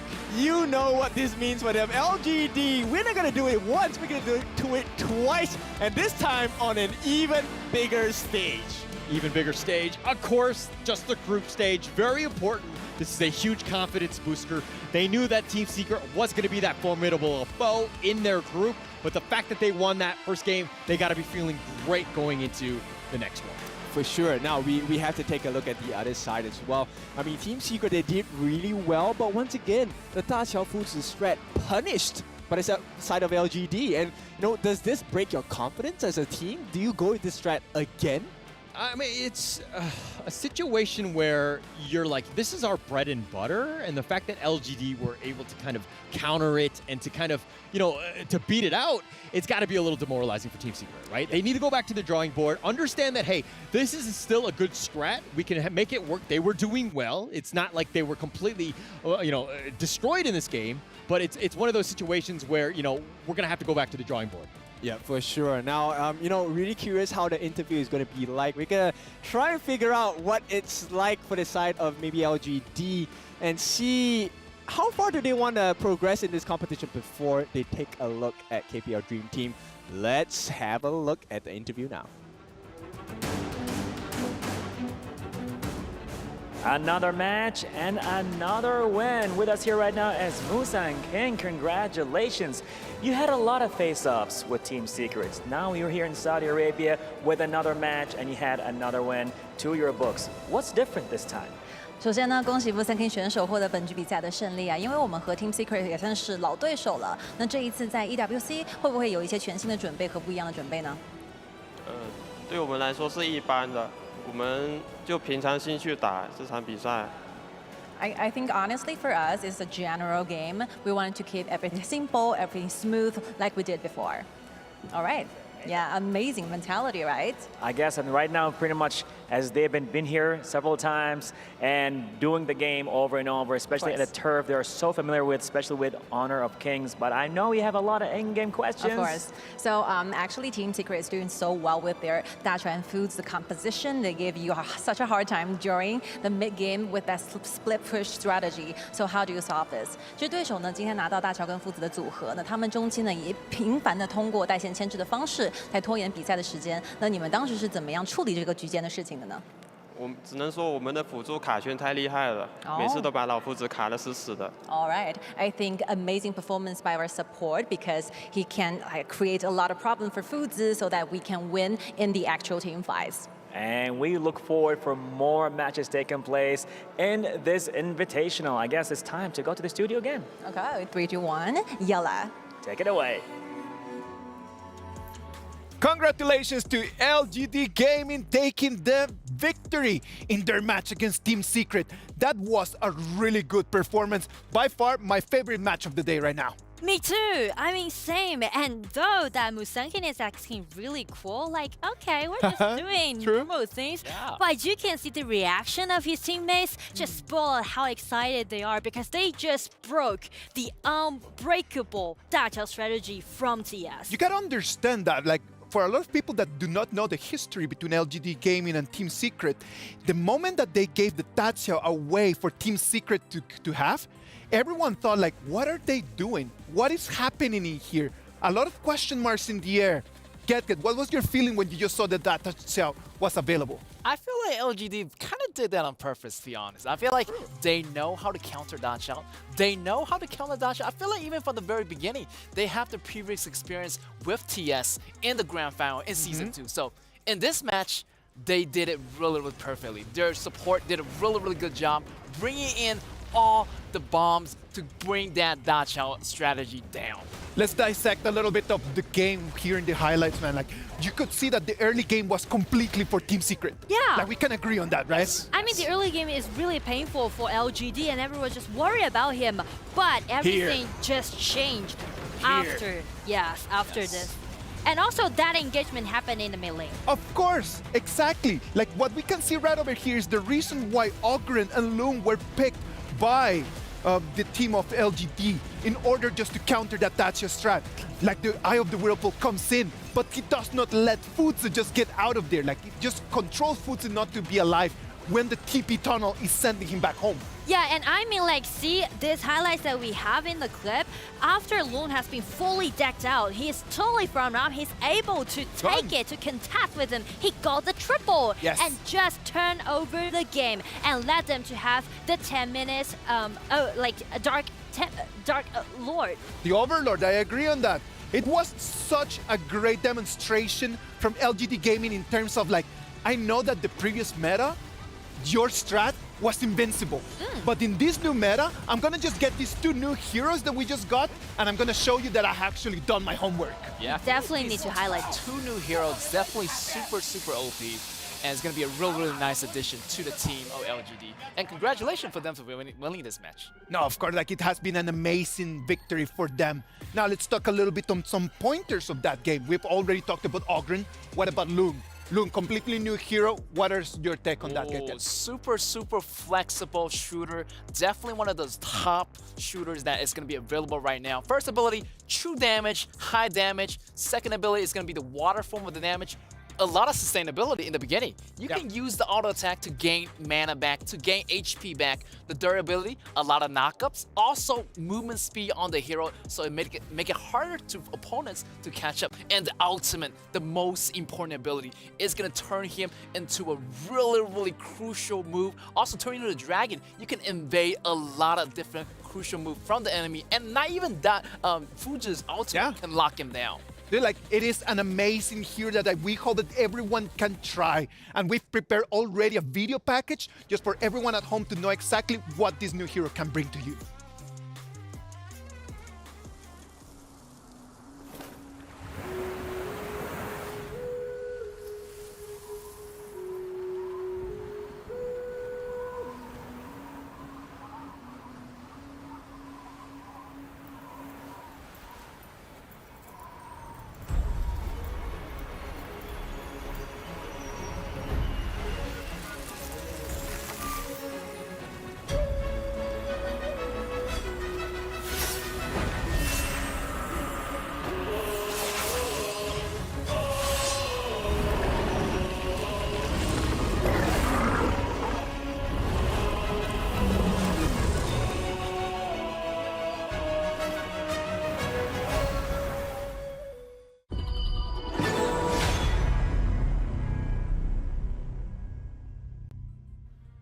I am so excited, and I need to go back home and just get in game and just play some Loon, because after this video and after this performance, I am just really want to get in there.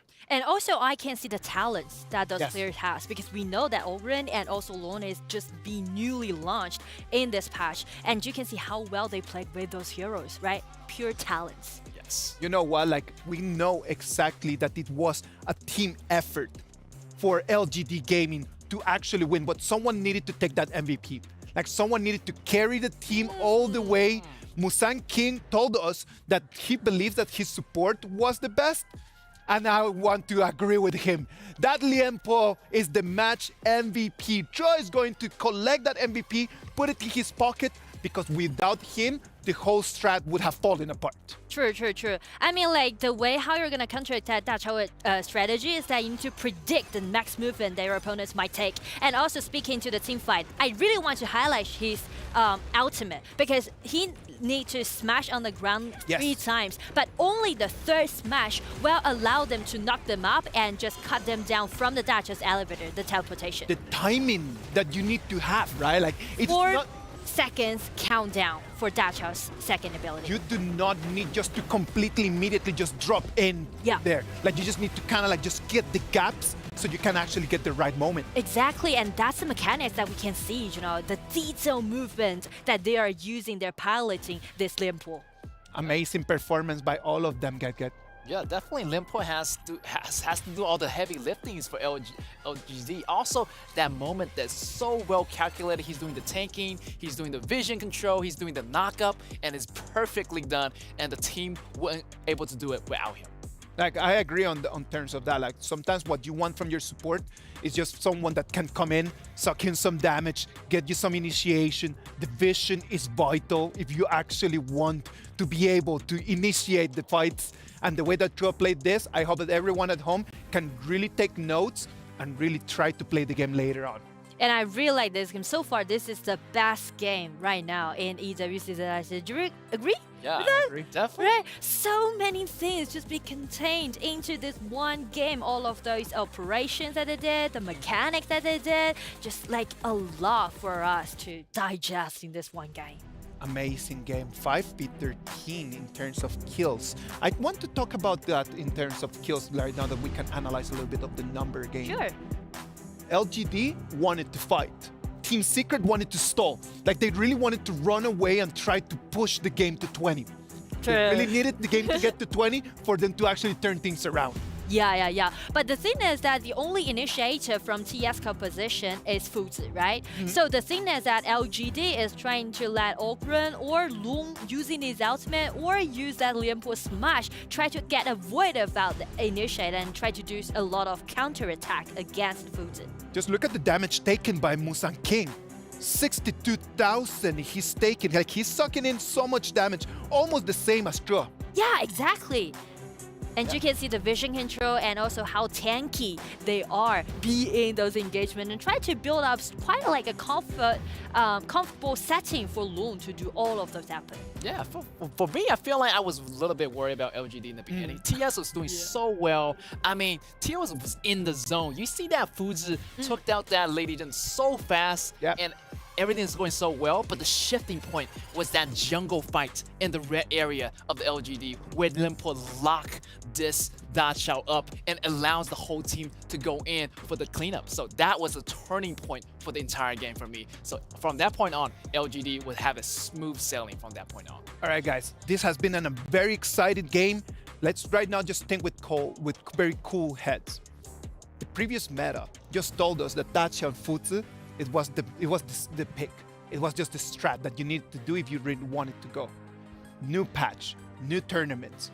Do you guys think that that strat is still going to be that strong as what we had before?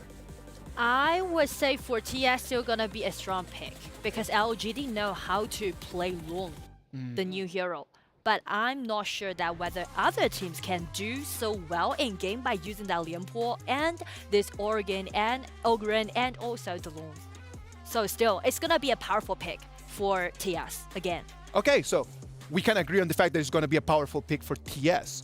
is it going to be a powerful pick for every other team as well? What do you think, Edwin? I feel like it's going to be another powerful pick for other team as well, because this composition has been in the game for a very, very long time. This strategy is very well known, also in the KPO region as well. So I don't think that is going to be a trouble for other team to use as well. And to a new addition to the new heroes that we just joined in, just too many heroes to ban right now. We got Lady Jun, we got Loon, we got Ogren, so many heroes, so many available strategies. So not even really one that's really matter. I feel like they can use any strategy, the new hero strategy, or they can go with the old-fashioned Da Chao and Fuji strategy. Old-fashioned Da Chao and Fuji strategy is still going to be online. Yes. What would have just changed in terms of the BP in order to give Team Secret a little bit of bigger advantage?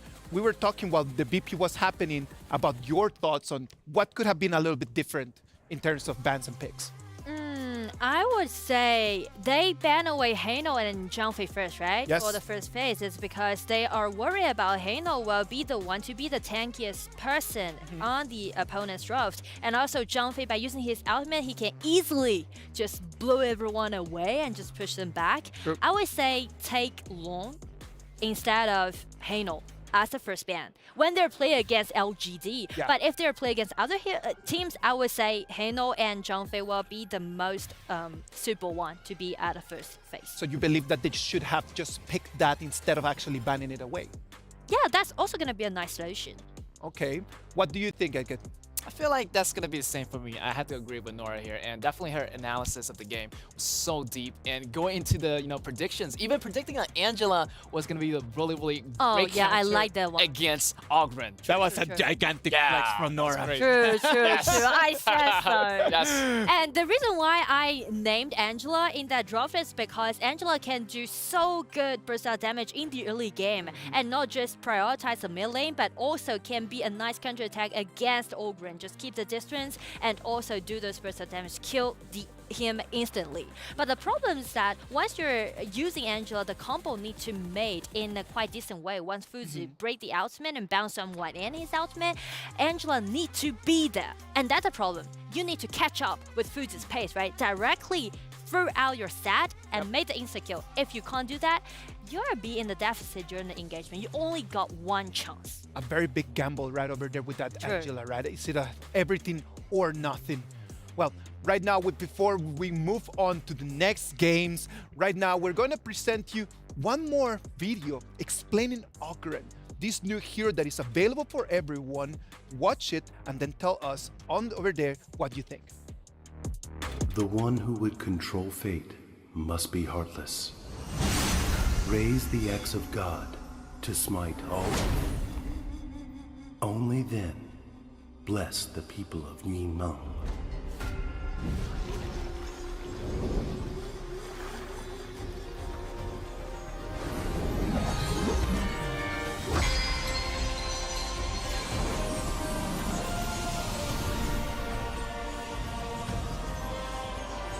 Guide your fate. The cycle of rebirth.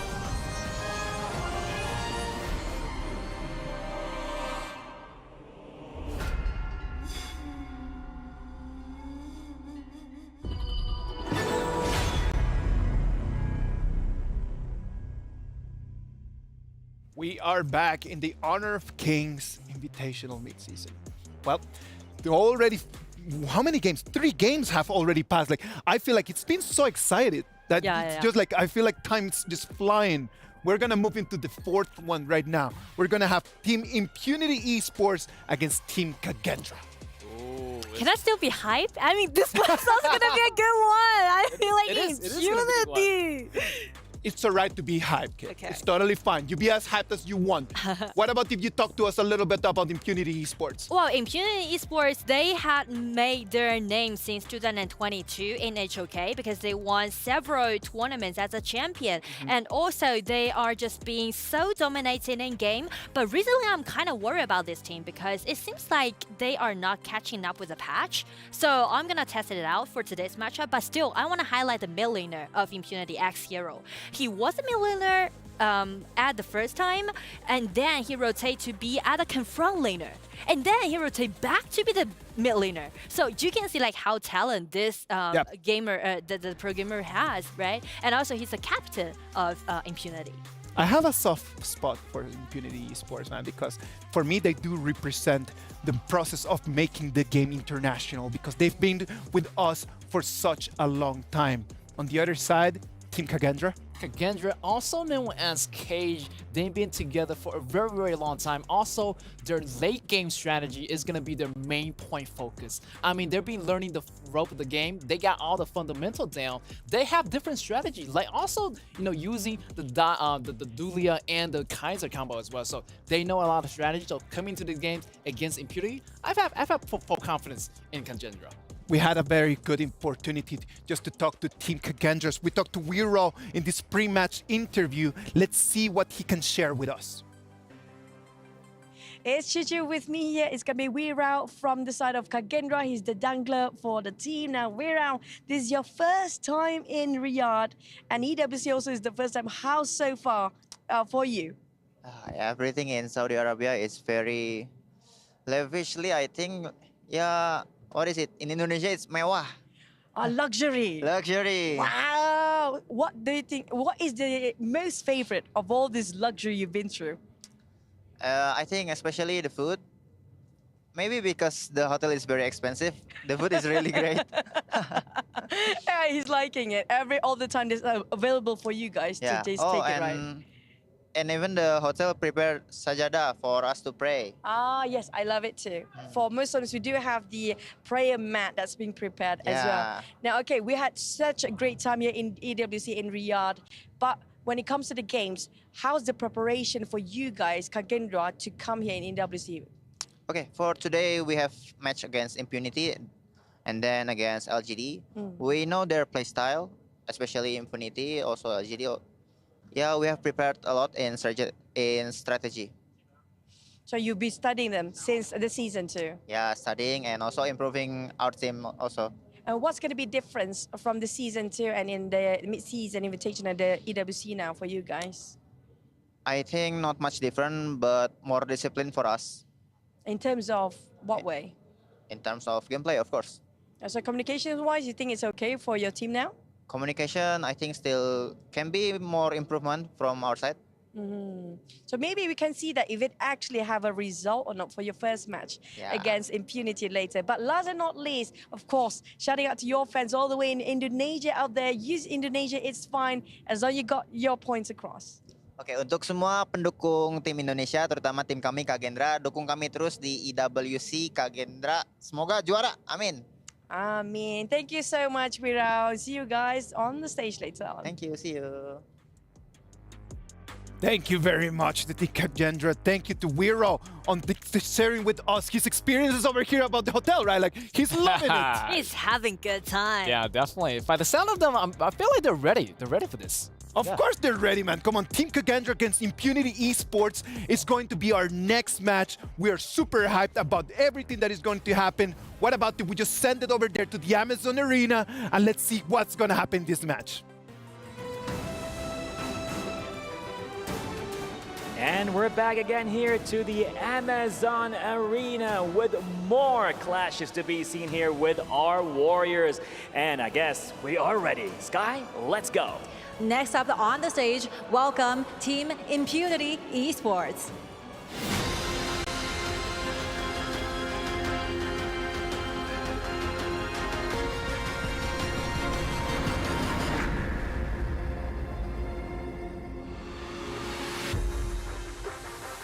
They strive from failure, they rise up again and reborn from the ashes. That's how good they are. Ooh, reborn from ashes. Let's see what's gonna happen right now as they're gonna go against their competition. Hailing all the way from Indonesia, let's hear it for Kagendra.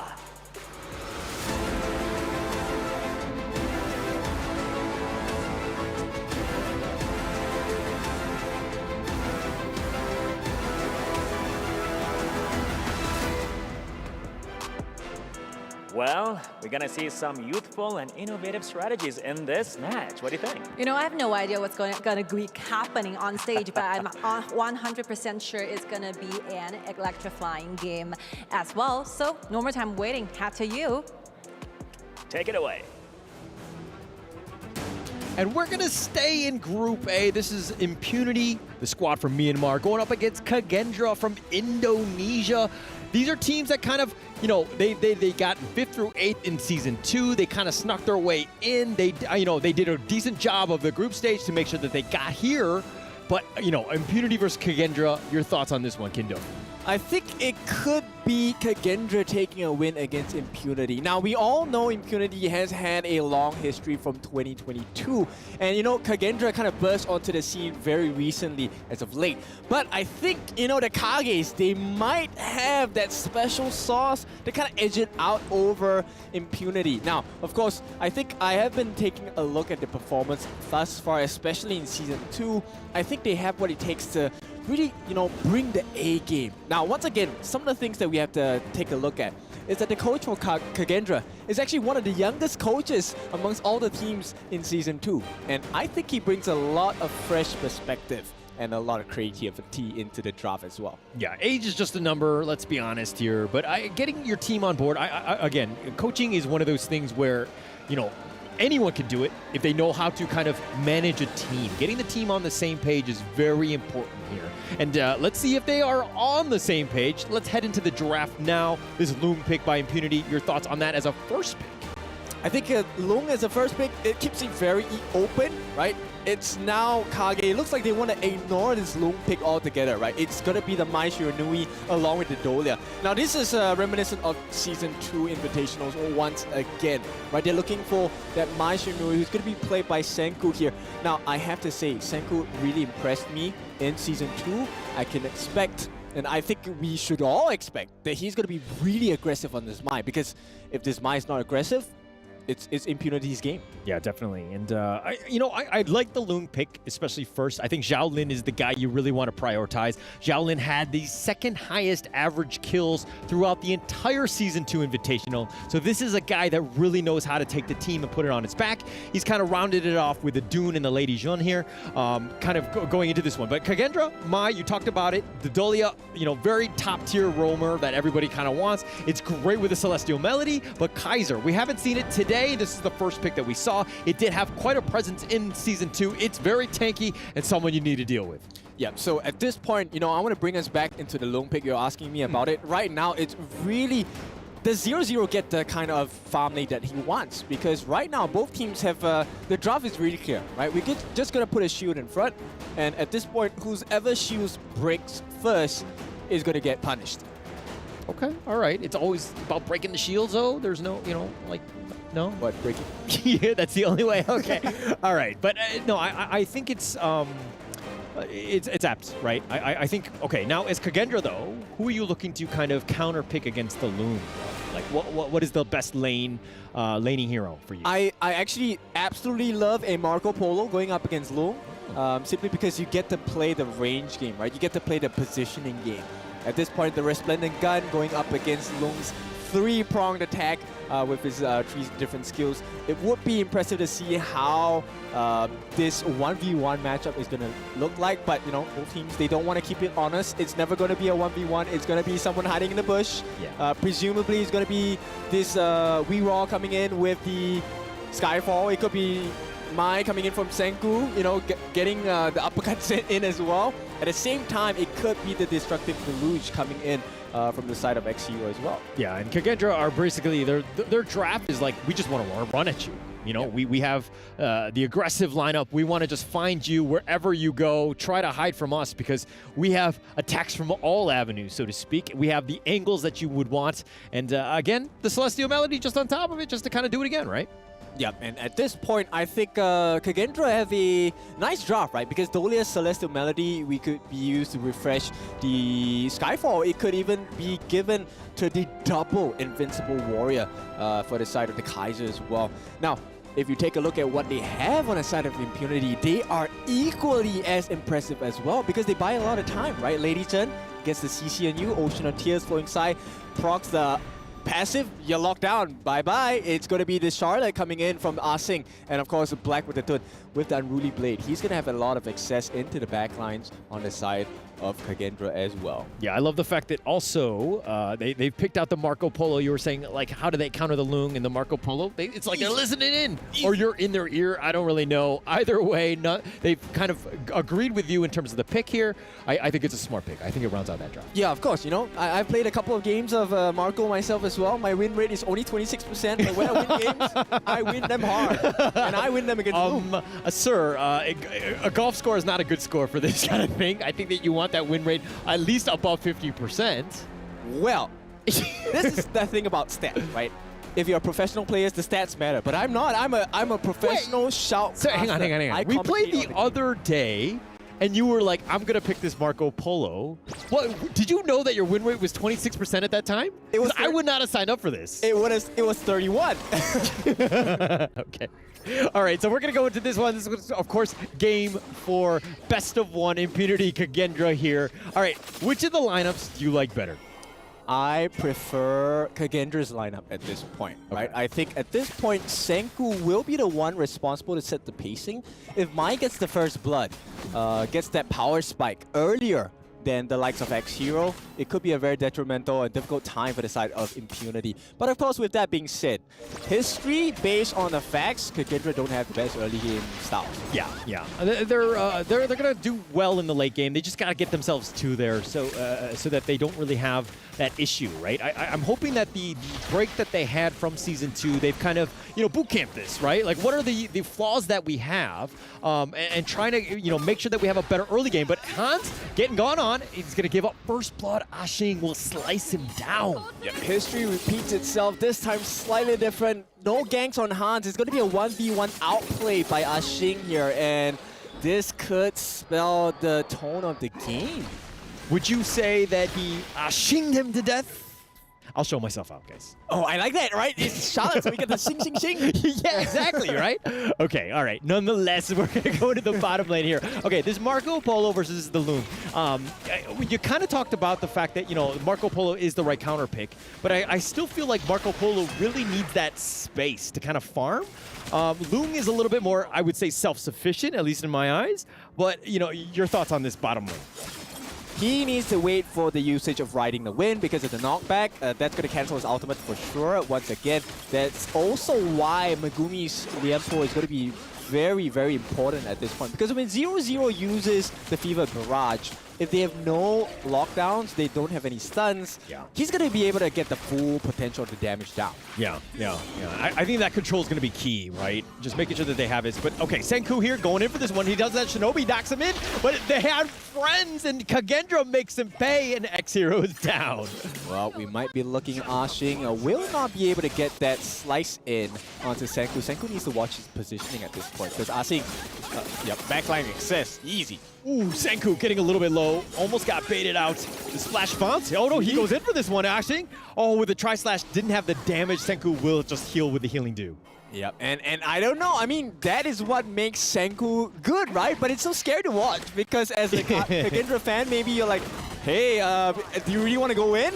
Are you going to get the kill? Yeah. And we're going to see a lot of Mai. I think the outplay potential is definitely there. Senku is, top tier with him, with her, excuse me. Nonetheless, I think that it's a situation where you got to be careful. She's like very, glass cannon type. She has the potential for outplay, but it's kind of risky.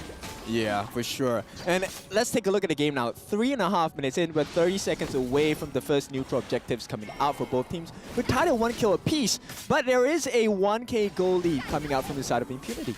Yeah, it's an early lead, and that's what Impunity want to do. They play better from ahead, so to speak. X-Hero, though, kind of forcing it out, making Senku just stick to that. As the Mai, you kind of want to clear your wave as fast as possible. Black on the backside, he's going to get pushed away. He's going to be completely ignored. But to just finish my point real quick, Mai looking to kind of push out, clear the wave, and then to make rotations. Yep, you can see the missed comms coming in here, and Black wants to try and get something, but I don't think it's just the point yet. Oh, the Tyrant solo, who's gonna get it? And Wero will take that one. And now it looks like, oh no, the Trevor smash was on point, connects out to 3, but Wero will go down. And that was a huge one for Megumi.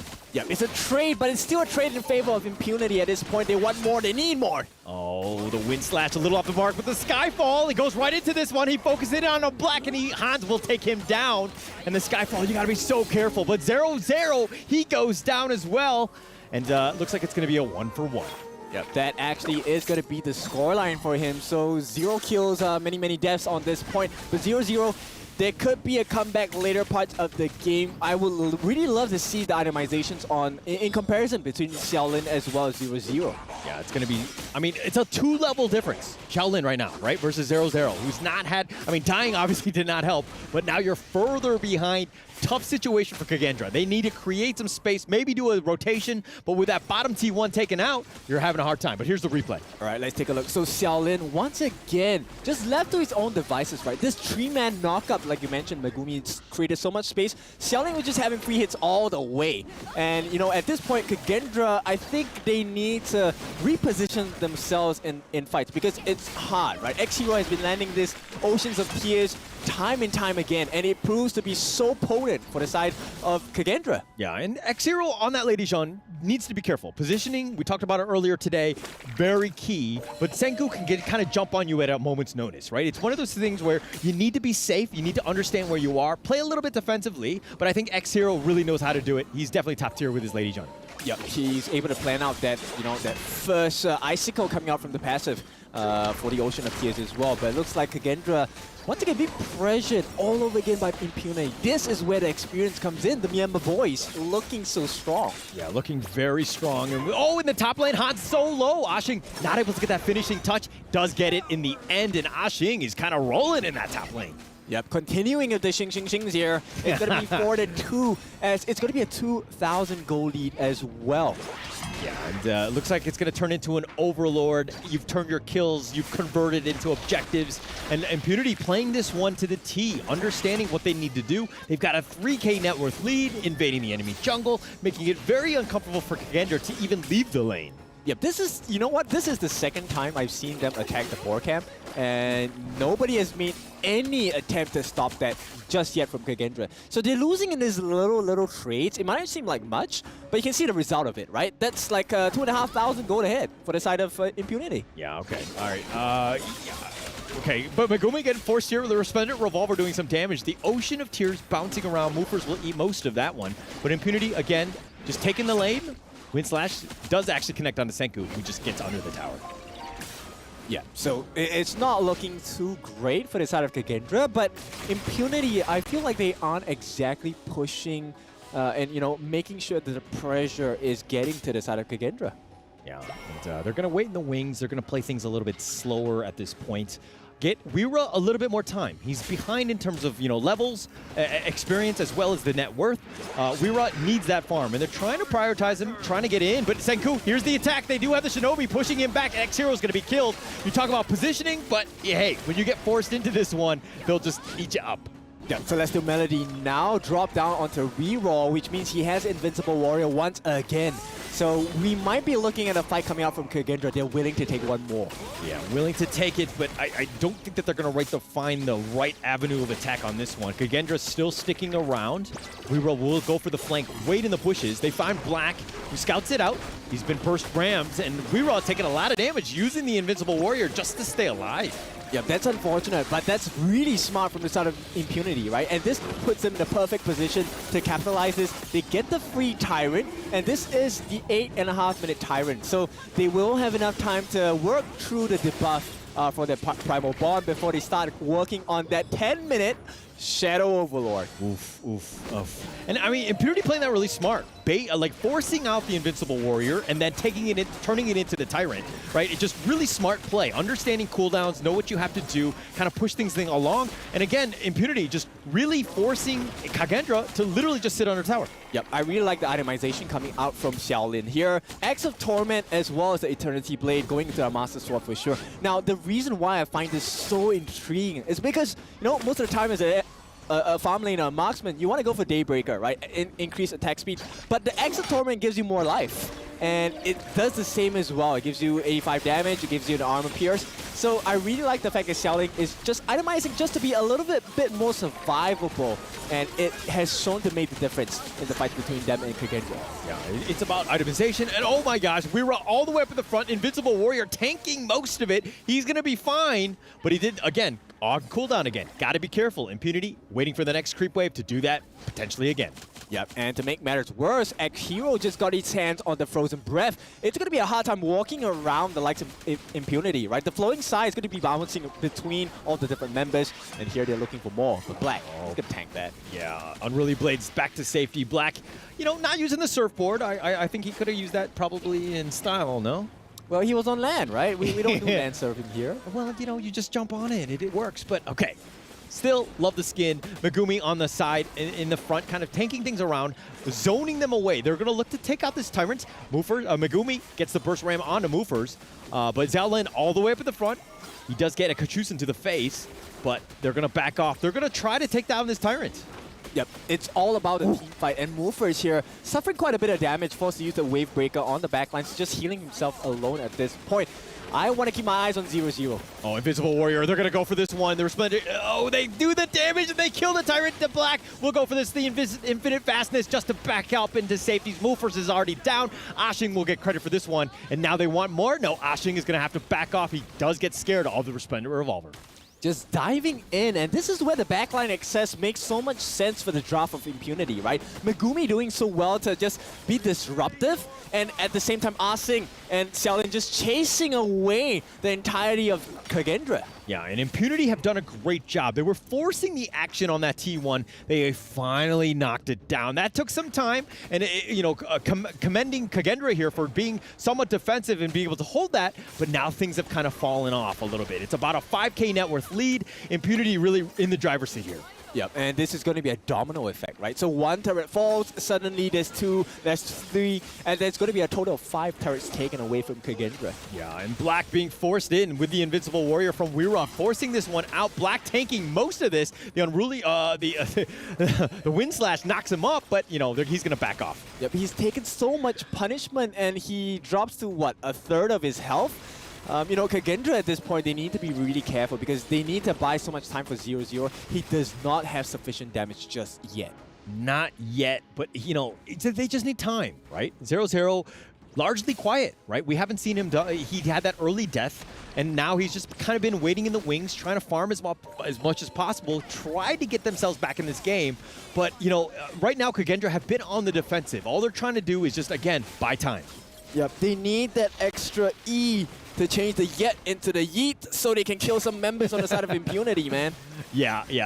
Okay, I see what you're doing there. And yeah, that's the way. They need to deal with these minions here. Look at this. Black is just taking the Overlord for free. Kagendra right now just all hands on deck in terms of the defense. Not able to get anything going. And again, Kagendra really struggling to find any sort of farm. Yep, at this point, there's a lot of items that need to be built up on the side of Kagendra, right? They need that, like, voice stuff done already for Senku. They need more. They need, like, probably the Starbreaker. They need, like, Axe of Torment. They need Daybreaker even for the side of 0-0 to be able to melt down Black because he has been soaking up for the team, and boy, has that made the fights difficult for Kagendra. Yeah, they need a lot more than just the Starbreaker at this point, right? I was thinking therapy, but you were going with the items, and I think the items is probably the best ramp to go. But Ashing here, just getting back to safety. He's going to be fine. But, you know, again, Impunity just doing a great job of just pushing it out. You know, with the next minion wave, they've got all 5 members here forcing them back. 0-0, Resplendent Revolver. Oh, the backside. Weera going for this one. He does have the Infinite Warrior, the Unruly Blade, and the Skyfall. They're looking to turn this around, but Hans might have gone too deep. And it looks like he's going to go back. He's just going to go all in for this one. Hans is down for the count. And now Kagendra with only 4 members. Tough situation, but there are no minions to push. Yep, this is silver lining as Weera did not fall to that attempt. Oh, 0-0! Oh, the Fever Barrage, but he got stopped and he's going to be killed. And Impunity are like, all right, I'll take that free food. Yep, and that's the whole point, right? If you can stop the Fever Barrage, they don't have any damage. They don't have much. And Black, Oh, it looks like he does go down. He was trying to go all in for this this mid T3, and they're pushing all 3 towers. It looks like they've taken them. Ashing will take the top one as well, and it looks like things have crumbled. Kagendra right now, the base wide open. They need to figure out some sort of way to fortify their defense. Yep, it is a barren wasteland, and that is the case for Kagendra's base. I mean, we have seen this in Season 2, right? Multiple times on the side of Kagendra, but this feels like where Kagendra gets to their strongest form. Strongest form, but tough, right? Kagendra really have not any space to breathe. Let's check out that replay here. Yep, this was the mistake for them. You know, the opening that 0-0 allowed for that comeback, and that really opened the doors for the base to be just taken apart from the side of Impunity. I'm going to rate that Marco Polo play as a 0-0. Well done. I'll show myself out again. All right, but Impunity here, like literally just backing off, regrouping, understanding that they have full control of this game. Tough situation for, you know, Kagendra, right? Getting back into this one, they're going to have to find some sort of way, but the lanes are all kind of pushing. Ashing is pushing the bottom lane. Just really, you know, no space to breathe. Yep, someone needs to find Xiaolin on the side of Kagendra, right? Until then, it's not going to be any easier for them, and it might be the end of the game for them at this point. Yeah, might be the end here. Ride the wind, knocking him up. Weiro backing off, and he's going to have to heal just to keep himself alive for this one, just to sustain. They need to deal with the minions. Xiaolin just picking him off from afar with the flaming palms, making it difficult. Kagendra right now just backing off, just trying to survive. Yep, Mufer is just continually using the ult to try and push them away, slow them down. Anything that helps them at this point is great. But there's one thing, Ashing actually has the Sage's Sanctuary, and that's going to be 6v5 technically. Technically, yeah. I mean, going into this one, yeah, they're going to have to do this one. Oh, they're going to go for this one. The Fever Barrage, the Stasis keeps him alive. Splendor, that is. And Black still up in the front line. Infinite Vastness, he's going to back off. He's going to use it to regroup. Senku's looking for the flank, but he's at half-life. Does need to be careful on that backside. But Ashing will push out the wave, not really worry about Senku. Okay, so Impunity, they took that fight. They didn't get punished too hard. But there's a couple of things that Kagendra needs to notice, right? Number one, Xiaolin did get down to half his health. So they're doing something correct here. Okay, you're looking at that as a win of just half-life. Like, I guess baby steps, right? Yeah. Okay, all right. So, I mean, that makes sense. I just think, you know, it's a tough, like, really not a good situation to be in. It's one of those things where you need to get the pick off, but they, you know, Impunity have done such a good job of protecting Xiaolin, who's done amazing job. I don't think he's died a single time this game. We're going to have to check that one out. Yeah, for now, I think that is a fact. I don't think he has fallen to once just yet. And at this point, once again, Kagendra, they're holding on. It's about a 7k gold advantage, but Senku doing really well for himself with the itemizations. You know, at this point, I think the game could stand on Senku's positioning. Yeah. And okay, so if you're Kagendra, though, what are you looking to do? How do you get back in this game? Oh, well, I think they have to burst someone down, right? Or at least steal this objective. Can they do it? It's not going to happen. Not going to happen. Black will take credit for this one. Weiro getting whittled down. Movers is going to be actually the first to fall. Xiaolin gets credit, and 0-0 down again. It's an all-out retreat. The burst ram knocking him up. Weiro can't even get back into the base. He's going to be focused here with that wind slash, not slowing him down. But on the backside, Ashing continuing to fight. You talked about the Sage of Splendor, and that's going to be the expended one. Senku is down. The base is wide open, and it looks like they're going to close the house, pad that KDA, maybe get Hans. No, they're going to take the base, and Impunity win 11-4. All right, Myanmar, they do it. So they get rid of Kagendra in this game. That's going to put them higher in the table for their group itself, which means they put a best foot forward, securing potentially a good future in our Honor of Kings mid-season invitationals. Yeah, that first game, key, right? It sets the tone of what you want to do. Coming in positive, ensuring that you're more on the top of the bracket as opposed to or the group. Definitely very important. And that's what you want to do is going into this one. But let's talk a little bit more about Kagendra here. What could they have done? Like, it seemed like they were really not playing the game that we know Kagendra to play. You know what? I agree, because I think it should be a growth from Season 2. Yeah. But it felt like a replay of Season 2 Invitation. You know, they couldn't figure out the communications in the team fights, and the draft was okay, right? But at this point, when you're playing from behind, a mine doesn't work well from behind. Yeah, definitely. And I felt that way too. I think that there's a lot of things that they could have worked on. Unfortunately, that game did not go very well. They only got 4 kills to their name, had a tough time. They were playing super defensive, very struggling in that sense. But, you know, let's find out exactly what happens with the interview here with the Infinity squad. And we have here another winner, another king with another victory here. So, pretty much, Ashen, congratulations for this win. How do you feel about it? 首先呢，恭喜阿星选手获得本局比赛的胜利啊！这一次获胜完了，现在心情怎么样？感觉如何？感觉心情就谁来都能战胜吧。 Oh, I feel really happy about this. I think we can overcome any possible enemies in the future. Any possible enemies, but pretty much let's get more technical. Of course. So share with us the particular reason you choose Charlotte as a top laner and as your opponent like Marco Polo and Maishanu is a really flexible and mobile hero. So how do you cope with this? 跟我们分享一下为什么这一局会拿夏洛特，以及对面的后排是马可波罗跟火舞嘛，比较灵活。那你当时在团战当中的一个定位会是怎么样呢？其实吧。 这把夏洛特是教练让我拿的。Okay. Any other? No. 还有，就是我想玩其他英雄的，但教练说这英雄可以，我就信他了，拿一把。All right, honestly speaking, the reason we choose Charlotte is because our coach told me to choose. Actually, I wanted to pick others, but I think we can see that hero happening on stage in the future games. All right, let's look forward to the future. Now, any teams you want to look forward to face off with? 未来想和谁交手呢？ 跟梦之队吧。 KPL Dream Team, definitely. KPL Dream, let's see about that. And now, Morin taking over. Back to you, studio. Congratulations to Team Impunity on that victory. That is putting them one step forward and probably making it to the top 8. Yeah, I mean, they do have the chance to get it, especially they won against Cage right now. Definitely. And also like the pick Ashin had. Yeah. Charlotte did a really nice job. And also the coach did a good job on the VP phase. Agree. Banning out that lane. And that took away their composition of their top warrior, and they had to switch it to an alternative hero, which is going to be Nada. Yeah, and he did his job. He made the solo happen. Exactly. Like when you're playing Charlotte, like there's a very difficult problem about that hero. It needs a lot of items. Like Charlotte needs items in order to be able to have online like all the damage. What made Asin just for his damage to be online so early in the game? So early is going to be that first blood cash injection, getting that Axel Torment so early on, and that's going to be super helpful for him. Also later on, he is going to the backline consistently, putting pressure on Cage. Yeah, I agree on that. What about that? What do you think about that pick over there, Nora? Do you think that it was a good gamble? For the Shala? Yes. I would say yes.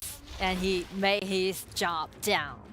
Now, of course, look at these highlights right over here. I love how in the early game, like Impunity already had a 3,000 gold advantage. So in the moments that Charlotte needed to jump in, it was already like on. Yeah. Needed just to deal damage already available. Something that we do not see a lot of time. Yeah, and I do like the patience that Impunity show up in this game because not only Charlotte but also Loon, the marksman, need item, at least 3 items to be equipped. So you can see like how patient that Impunity was in the early game and try to stabilize every scene and just get the map control. And after everyone's fully decked out, just check the engagement. It has been done in such a beautiful way. But what allows them just to be able to engage with such confidence right over here? I believe that they act very mature.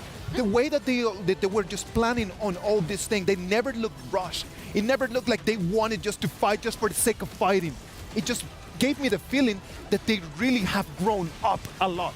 True. And I would say that's something to do with Kagendra's composition as well. Because as you can see, Kagendra's compositions, you need them to, pull it out and just dive right in as a group.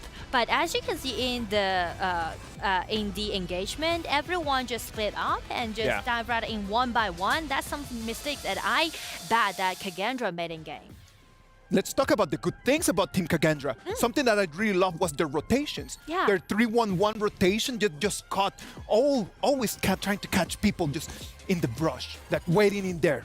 Definitely. That's going to be the one advantage that they do have. They're really patient, and they learn not to be hasty. Definitely from the previous matches, and that's going to be a true advantage. Definitely hiding in the bushes and waiting for the enemies to do the face check. And that's going to be a really nice strategy. It worked out well, but in the end, it kind of really like went down here from there on because Impunity, because of the low, the 3 damage, the Eternity Blade, Axe of Torment, and the Master Sword was way too much damage for Kagendra to handle. It was very too much damage. We know that all this Team Impunity was amazing playing in this game, but at the same time, we need to give the MVP to someone. Like one person needed to stand up in business, and that was Asin. With that Charlotte, he needs to give half of that MVP to his coach that actually forced him to play that. And with 0 deaths, right? Check the statistics, 702. The man is on fire. I agree on that. I love Asin. Him for such a long time, and sometimes he could just give you the vibe that he's just kind of like, I don't care about this. But then when you talk about him, he's so passionate about the game. Yeah, I feel like the man can play any hero. Definitely shout out to the coaches for letting him playing this Charlotte, and he done a great job. Looking at using that flash consecutively, also getting the backline, getting the pressure, and it's just such an awesome game for Impunity today. Oh my, come on, like that Charlotte pick over there was amazing. Just the way that he played in here is just for everyone to take notes on. Everyone needs to understand the advantage of that Charlotte in there. That we know that the BP was actually what made it actually happen, right? Like being able to ban as a lane allows him just to be on that Charlotte. Yeah, also the mechanics that he showed up is that Charlotte really relies a lot on his cooldown reduction in the early game, up to like 30%. It might be the standard for this Charlotte to be, able to do a lot of damage. But you can see in the solos on the top, he did it without the 30% of cooldown reduction. He just made it. So that's why I was so amazed by his performance in game. I'm loving this. On the other side, Team Kagendra, someone needed just to stand up and try to really carry the team. They got the Kaiser, they got the Dolia, the Marco Polo, that was a very good pick. What didn't click in there? I feel like Dulia was really working well for Kadendra. I mean, the double ultimate worked for Marco Polo. It worked for Kaiser. It worked for Najan. I feel like in the very end, it was just too much overwhelming. Yep. The power coming in from the lone, the new hero. They didn't have time to deal with that. So many picks and so many opportunities that were just lost in the final match. And also that barrage came in for the Marco Polo. It didn't even work out because there was pretty much no front line for Kadendra to go through. It was really difficult for them. They wanted to stall, to try to push it to 20 minutes, trying to survive to the 20-minute mark, to kind of like just flip a coin and just see if they could just get in a 50-50. But it was just too much coming from Team Impunity. Yeah, I feel like they're kind of lost after Impunity just get control of the map, and when they're really rushed in to make something happen, that's gonna be the mistake that they might have, right? Because they are really rushing to do something, and they just split up and just made it as one by one. All right, now we have the A stream right over here with us, guys, and we're gonna move to the B stream and see what is happening right over there. Chuchu has prepared something for us. Let's check that out. Hey guys, it's Chucha. I'm keeping it updating for you guys for Group B stage, group stage in day 1 for our tournament here right now. For the opening of the day, we had KPL Dream Team versus Team Falcon, where it was a landslide win for KPL Dream Team. They won the game just over 9 minutes for our opening of the day. Next, we do have Team Impunity versus VKS or Vivo Kidstars, which Impunity was quite okay at first, but it was a comeback win coming up from Vivo Kidstars after YC's Ali just smashing it from mid to late game. Next, we do have Team Vitality versus VKS, and it seems like Team Vitality got their revenge for the win against VKS. Team Vitality, they revamped revamped for this this tournament here right now. Changes so much when it comes to gameplay, more variety of their strategy, just making a clean, disciplined win against Vivo K-Stars. Last but not least, we had Falcon versus Loop, where Loop's just also smashing it against Falcon.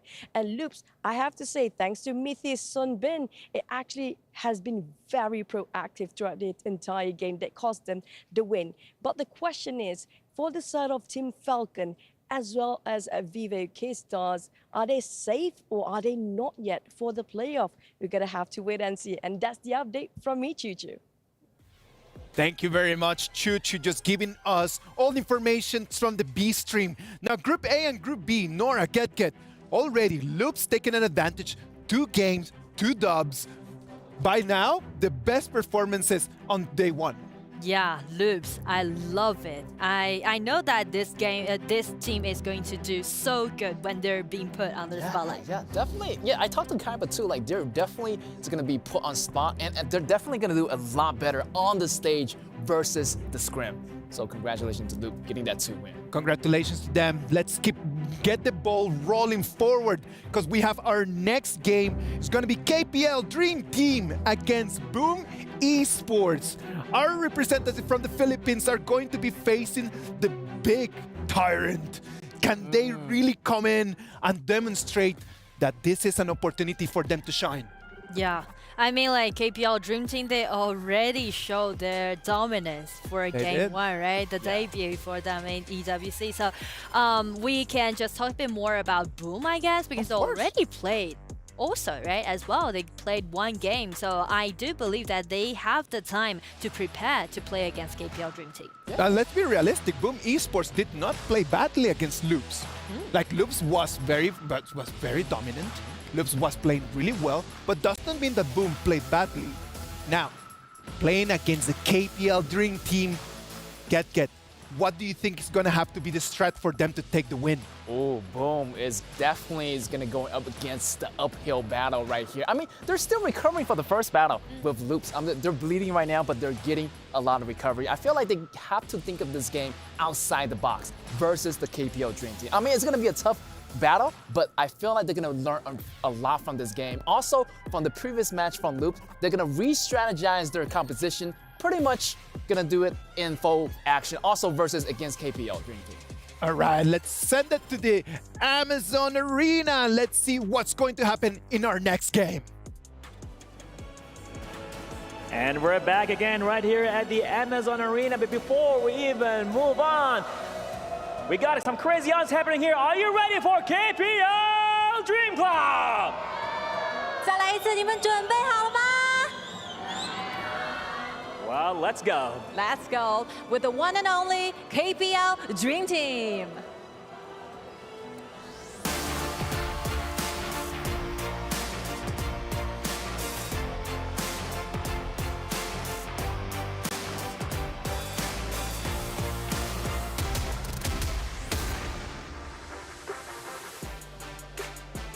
I strongly believe that this is just the beginning of an undefeated legend here. I can definitely see that as well, but coming in right now with a loud Boom hailing all the way from the Philippines. Let's hear it for Boom Esports.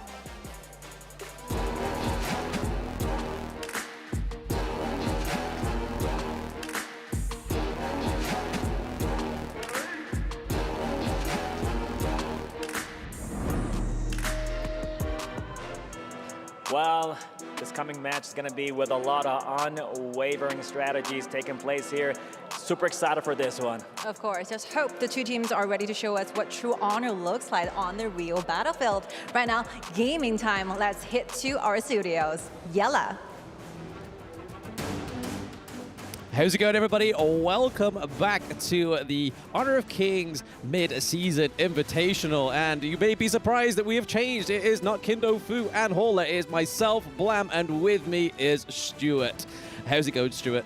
It's absolutely incredible. I mean, it's such an honor to be here in Saudi Arabia, Riyadh, to broadcast this amazing tournament that's going on. We've already had 4 games, we're already halfway through the day, and Blam, we get to see the amazing KPL Dream Team again after the absolute stomp that happened in game number 1. A stomp. I think it was a stomp with both feet. It was definitely firmly placed on the ground with a 9-minute victory against Team Valken. So already Boom Esports has a roof that they need to get to top the previous victim of KPL Dream Team. But we are into the draft now, and we're already seeing a little bit more of a different draft onto the side of KPL. We have the Dolia priority ban onto the blue side, and we're looking at the Chao and the Haino ban for themselves. Yeah, for sure. I mean, we saw that the KPL was prioritizing so many of these really strong picks. We saw Boom already in our first game as well. Boom has already played 1 game. They tried that Athena strategy that they also tried at the Season 2 Invitational. Unfortunately, it didn't work for them, so it seems like they're going for a different route this time with the Ali and the Lady Shen, with Long being taken out of the cards. Normally, you see this trade of players going for Long and also Ali, but with them banning Long, really nice to see that priority on the Ali in the end. Yes, and that was my next question, is who is going to be the ADC for KPL? Are they going to keep it with the Lady Sun now that they don't have the Ming combo? But pairing that Dolia with the Hu Huan in the jungle is going to be a fantastic combo here for the Dream Team. And over to Boom, they do go for the Masashi just in case the KPL Dream Team was going to go for the Orgren. As we know, those high CC enemy heroes are generally the better counter for a hero, the new hero, Orgren. Yeah, for sure. I mean, Orgren hasn't been picked or banned yet in this series, which is super surprising to see. We've seen very high priority on both of these 2 new heroes. We saw Long had a really strong performance from LGD. We saw Orgren also for the KPL Dream Team. I'm super curious to see the approach that KPL Dream Team are going to have in this game as well. It seems like they are playing with some different players as well, with Chance also playing in this game. So they're playing with a bit of a rotation squad since this is a Dream Team, just to give everyone a bit of stage time. But it also means that their drafts are super flexible as well, because so many of these players can just jump in and play to such a high standards. Yes, Pang is sitting this one out, it seems, and we're getting high in this KPL matchup this time around. But funnily enough, we see the Mutsu ban and the Cayenne ban come through, so that must be something that they know that Boom Esports are going to go for. We haven't really seen the Cayenne on impressive in this tournament yet, and we already know that it's going to already be a slim pull for the support heroes, but with the likes of the Masashi, we could see something like the Sun Bin come through, or they could go for the tank like Zhang Fei, which we know has been such a contested pick in Season 2, but not so much this time around. Yeah, for sure. I mean, we were watching we were lucky enough to watch the SEA Last Chance qualify to this tournament, where both Boom Esports and RRQ were not really prioritizing Zhang Fei at all, which is super surprising to see, since it is a very strong tank in the support role, and it is going to be that Lian Po. So it does seem like there is a bit of an adaptation since the Season 2 Invitationals. A lot of players prioritizing the Lian Po over the Zhang Fei thanks to all this crowd control. But the one thing from KPL that I want to kind of highlight is that Yu Huan, it looks like it's going into the mid lane, because with the Menki going into the jungle. So this is something different. We've seen Yu Huan already in the jungle, played by Falcons. Didn't unfortunately go too well for them. So now KPL Dream Team like, hey, if you want to see how it's done, this is how it's done right here for this game. I mean, it's a fantastic compliment pick for the side of the KPL with Dolia as well, because obviously double the airtime from the Hu Huan is such a fantastic feature to have on the KPL Dream Team. But seeing Monkey come through and the Elaine, and as we know so far in that Clash lane, Elaine has been a very contested pick this far. But I'm really interested to see this Lian Po support pick come through from Boom, as we saw in the last game that he did go for the Distraction Athena, which did work well. It didn't work as well as it did against VKS in Season 2.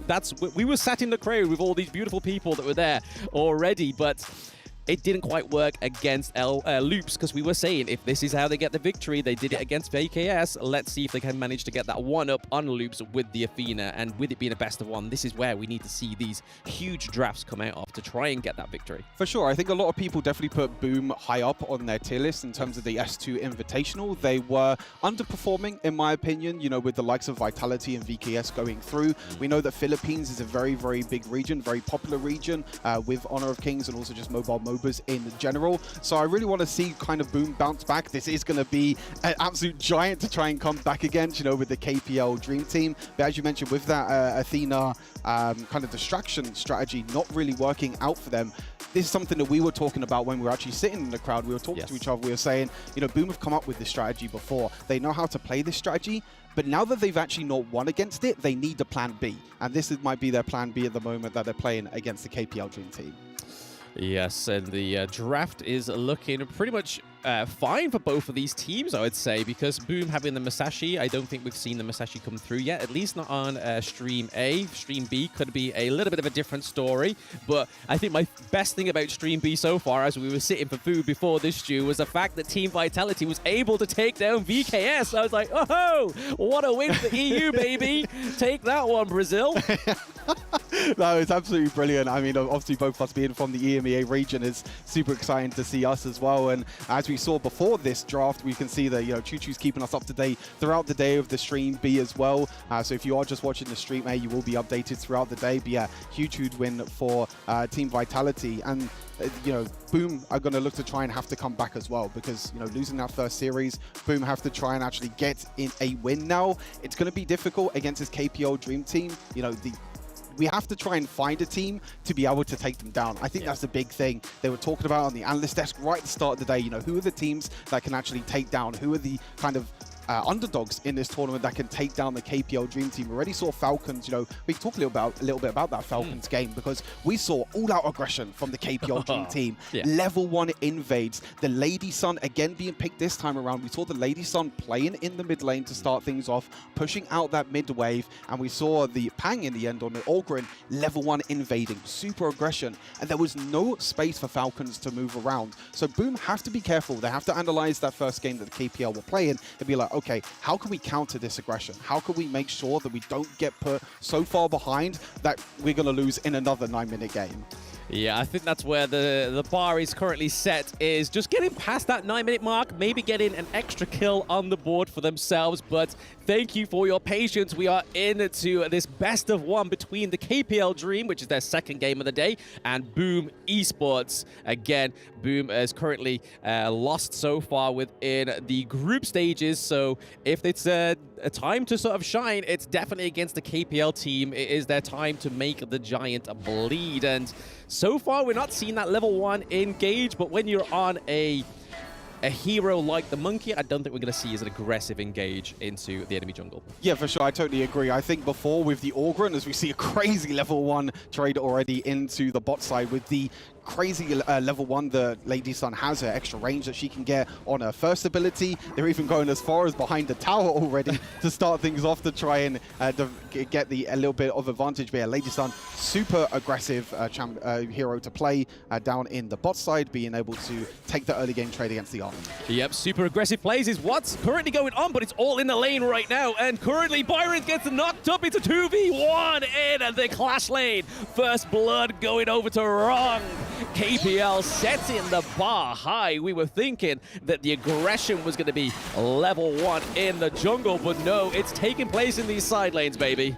It just shows that KPL can play so many different strategies and fly with the perfect tower dive in the end. You can just tell how talented and how much these KPL knows. They know how much the tower damage is going to do to you. They survived on survived on 1 HP, knowing that extra little bit of tower aggro is going to be enough to be able to secure that kill. And as you said, a bit of an early advantage here for the KPL Dream Team. Now, as you see, there's Dragon actually coming from behind, maybe looking to surprise. They read it like a book. They knew that something was up behind them.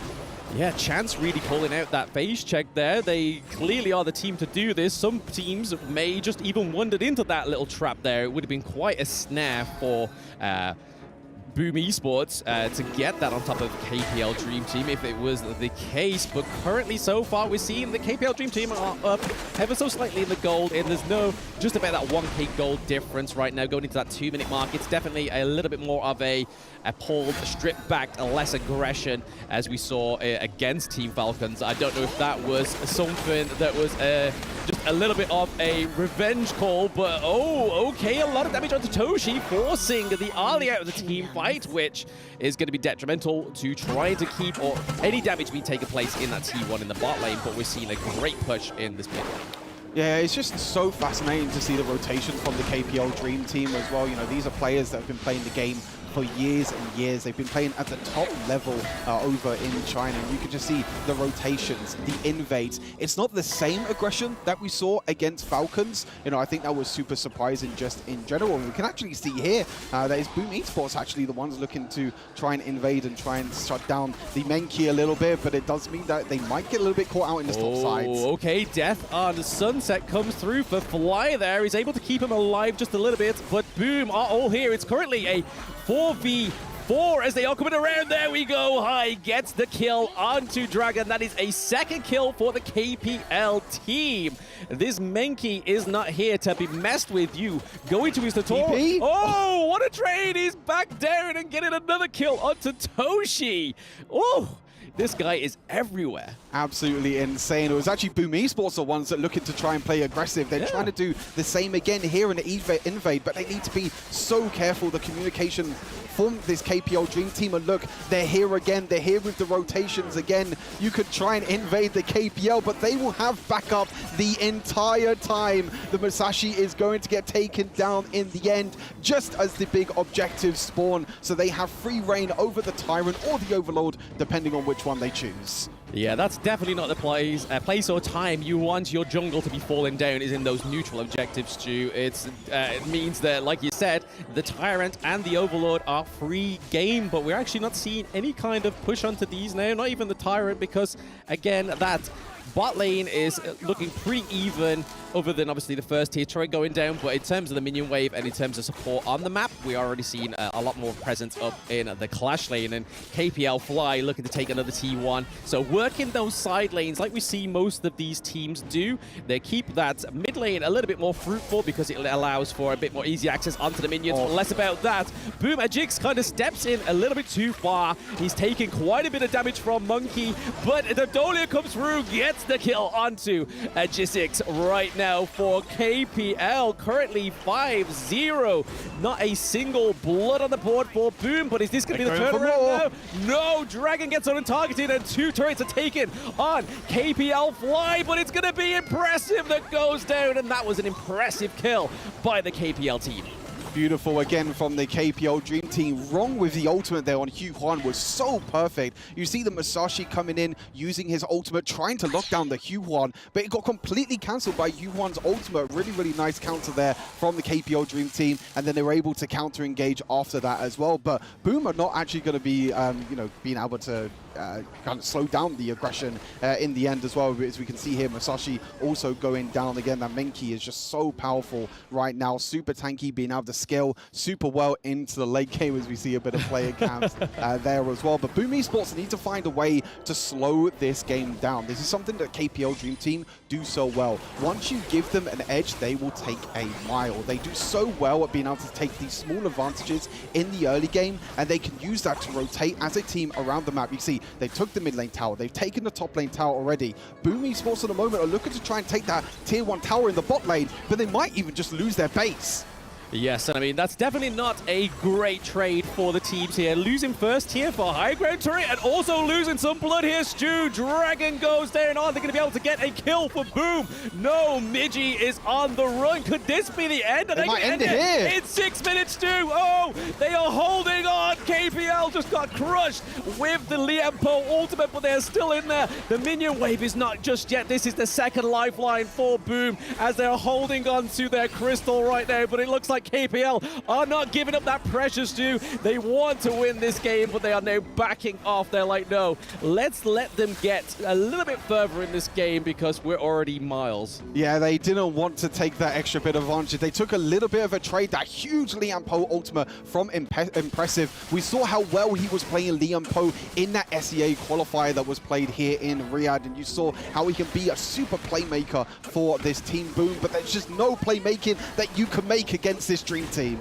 there's just so much slow. You just saw it there from Impressive, just kind of just like running, slow jogging away like he's going up some elevations. But unfortunately for him, he does get caught out there once more by KPL Dream Team. And with second wave of minions coming around, it looks like Midgey's trying to just get rid of those minions so they cannot aggress. They clear the wave. The Crystal, but we saw that Fly was looking pretty low. Thanks for the death on Sunset. He's able to escape that near close to the feet and also denying Boom Esports of that kill. Yeah, it's super nice from Boom Esports. They're actually being able to defend against the base, but the problem is that their base is just in shambles at the moment. Their base is all over the place. You can see they can't even go out of their own base. You know, since the main key is going to be super tanky, you have the Hugh Huan, which is going to have so much sustain as well. You're seeing Musashi trying to actually go into his jungle just to get a little bit of farm, just to get a little bit of gold. But this KPL Dream Team is just taking everything away from Boom Esports. You're seeing Ali at the moment up into the Clash lane. Look, just trying to get a little bit of farm, but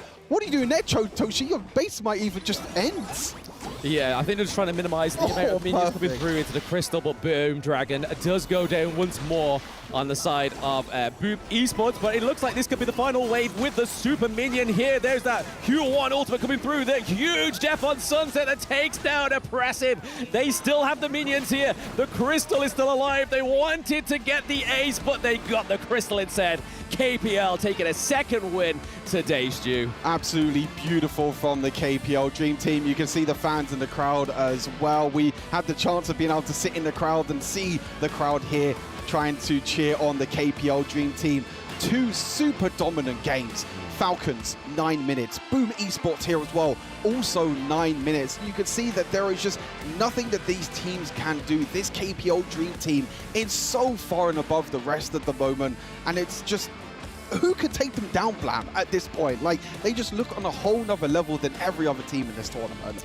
Absolutely. I mean, they do have one more victim today, or maybe a victor on the side of them, and maybe they will be the ones that take them down. But unfortunately, it's not Boom Esports. It could be a G Global later on, but just looking at those stats is just phenomenal. Such great presence across the map. We saw a little bit of a presence change as well.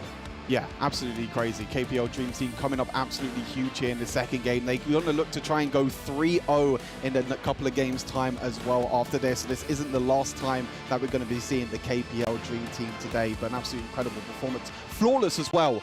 0 deaths across the whole board. They have a no-death run in their second game, but again, fantastic effort from the KPL Dream. I'm pretty sure the audience are feeling it in the Amazon Arena, but we're going to pass it back over to the stage.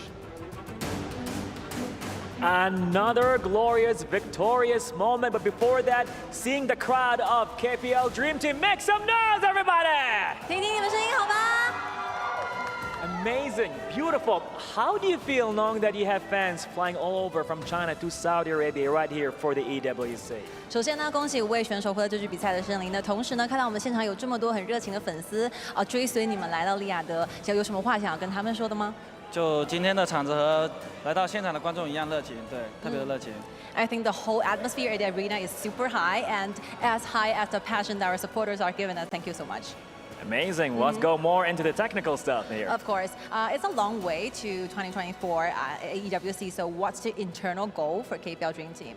其实呢，在 EWC 的比赛呢，还会有接下来比较多的时间。那整体来说 ，KPL 梦之队的一个大目标和方向是什么呢？最大的目标就是夺冠嘛，然后小目标就是稳住每一把，然后把自己的心态调整好，就是稳扎稳打，对。So the biggest goal for us is finally, of course, the final glory, the final champion, and like tiny little details and goals is for us trying to maintain a very good mentality, stable health and stable conditions, and keep fighting for every single matchup in the future. Keep fighting. You know, the previous match we have Impunity saying that they look forward to go against you. What do you have to say about that? 我们上场比赛呢 ，Impunity 的阿星选手其实说他们很想和你们交手，你有什么想回应的吗？对，我们也特别期待和他们的交手，因为私下有交流嘛，所以说很希望在赛场上能和他们交手。对。Okay, we look forward to that match in particular as well because we have so many deep communication with Impunity as well when we're doing streams. So yeah, looking forward to that matchup. Looking forward indeed, and I guess it's time to go back to the studio. Congratulations to the KPL Dream Team taking one more victory. A lot of people wanted Boom Esports to demonstrate what they could do against the KPL Dream Team. And I'm going to tell you the truth, I do not think that they just looked bad. They looked actually pretty well. True. We can just, scrutinize the strategy when they play against KPL Dream Team is that they focus a lot on taking flight down. Yes. See, they just give it all out and trying to take that island down around the riverside. And secondly is that they did the blue buff invasion instead of KPL team did, right? Exactly. Like you can see in that moment that they actually had the confidence to come over here and just really try their very best against a giant. Like we need to be realistic. Before the game, we most likely already knew what was going to be the result. But the Boom Esports, they came in with the spirit of really coming in and trying to learn, trying to experience this. You can start seeing it from the first movements, right? Like you can see this one right over here. This is amazing. They come in and they want to take fly on the 1v1, knowing that this might be my last chance to really play against the man. That was really, really close, to be honest, to seeing Fly be put into that position. But you can see he's playing very aggressively. This and one also, over here as well. Yeah, down the map. It was a really nice mechanics show by Arlie. Of course, like you can, I just love the way as Blam and Stuart were commenting on the fact that the KPL Dream Team just rotates and they roam around in a completely different way. It's just very different to all the other teams just to understand their rotations. Their understanding of the times of the game is completely different to the rest. So it's very upsetting to not understanding the rhythm, right, Gagat? Yeah, definitely. I feel like Boom tried to buy more time for this game. I feel like they're a little bit hasty this game, and they should have went a little bit slower. Because if you give a lot of chances, okay, KPL Dream Team, they're gonna get at you. They're gonna get at every single moment they can. So I feel like what they need to do next time is to slow down the pace. Dude, but you gotta agree with me on the fact that this was an entertaining match. Yes. I believe that if they would have just like kind of camped over there and they just waited and just kind of stall and tried to buy time, it is true. Maybe they would have made it to the 9 minutes, to the 10 minutes mark. But would that have been like the spirit that we actually want? Like we want to see the teams really try to take it there, trying to go with everything they have, passion, with the mission of trying to win, instead of just kind of like trying to survive. To win and to survive are different things. Yeah, I mean, like, you can play in both ways as long as you can win it. Yeah. And I would say, like, for KPL's Dream Team, one thing really amazed me is that although they did the rotation, but the coordination still stayed tight. Oh, that was amazing. Who was the MVP for this game? I would love to know. It needs to be high. It's going to be high in that monkey. What high is going to be in charge of that?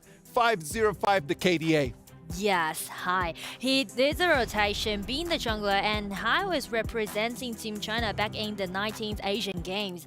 And speaking to the KPL League, Hai has claimed the championship for 7 times with the Millionaire Rong, and they are actually from the same club back in China. Yes, exactly. Like Huahai is one of those players that we actually love a lot, right? Like he's been around for a long time and he's always been on the discussion about like who are the top junglers in the game, right? Oh, I know. That's going to be a huge competition. I mean, him and Pan kind of have a small competition for each other. You know, some say Hai is better, some say Pan better, but I feel like both of them definitely are playing at the highest level. And there's another thing that I really want to talk about Hai is that he made his debut in KPL region by using Arlie originally and by claiming a pentakill. He's so far the debut day, the first game he played in KPL when he was, that was insanely crazy. That was amazing. Like it's one of those beautiful things that we love just seeing. Yeah. When someone comes in and just gets a pentakill in their first game, you know that they're it. They're him. Totally. Like, okay, the genius coming right now. Oh, that's lovely. Now let's talk a little bit about the heroes. We got to see a Yu Huan, right?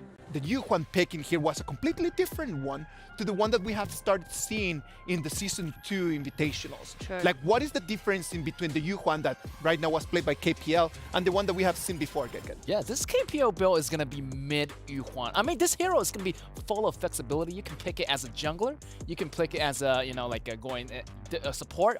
But this one, they use it as a mid laner, and they use it really, really effectively, healing the whole team, using the AoE ability in its ultimates to heal and damage the enemies at the same time. Also, if they can do a lot of, hit and run, their spacing is so awesome. And yeah, really, really great strategy here by the KPL team. It is one of the beautiful things about Honor of Kings, right? Like, you have a very big variety of different heroes, of different ways how to play.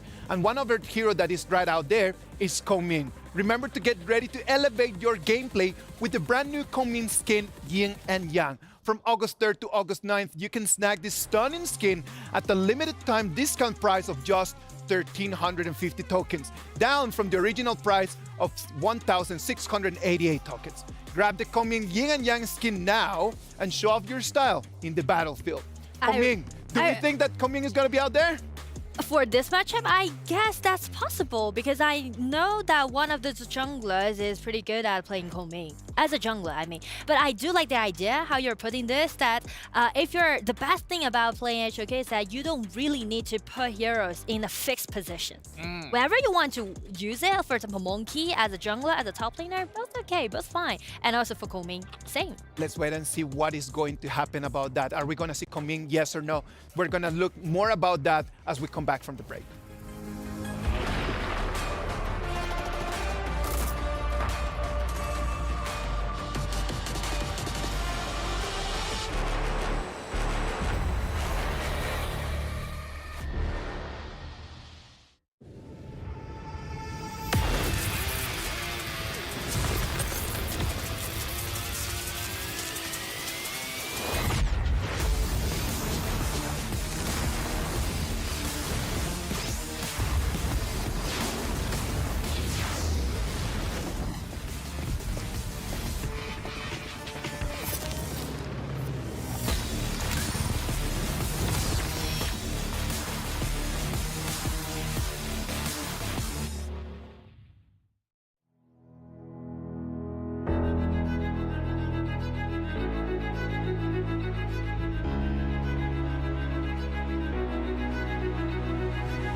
Welcome back to the Honor of Kings Invitational mid-season.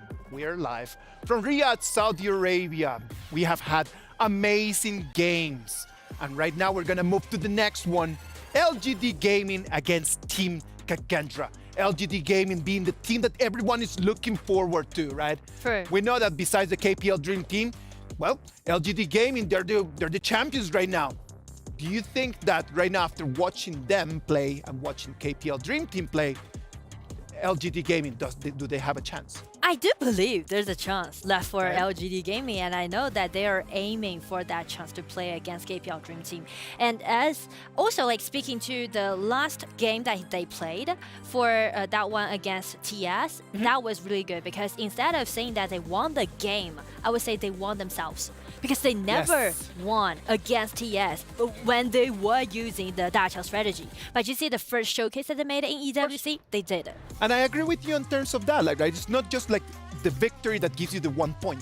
It's not that 1 point. It's just going to be like overcoming something that before was very difficult for you. What do you think, Edgar? I feel definitely LGD has the potential to beat a KPL team. Definitely. They've been training in the KPL region for a really, really long time. They have scrims against the KPL team in China. So definitely they're playing at a really, really high caliber. And definitely they're going to be maybe the first team to get a point away from the KPL Dream Team. All right, STC Play predictions. Kagendra and LGD Gaming. Who are you voting for? I'm gonna vote for LGD Gaming. LGD Gaming, yeah, good? Same thing, LGD team. You know what? I'm gonna go Team Kagendra, and I'm just gonna go with it just because of I like when tournaments are really leveled. I love to see that, and I hope that Team Kagendra is going to bring it on. Now, let's toss the ball back to the Amazon Arena, and let's see what is gonna happen in this amazing game. And we are on it again with another match to honor more kings. Well, Sky, the honor is all yours. All right, right on the stage, let's welcome Team LGD Gaming.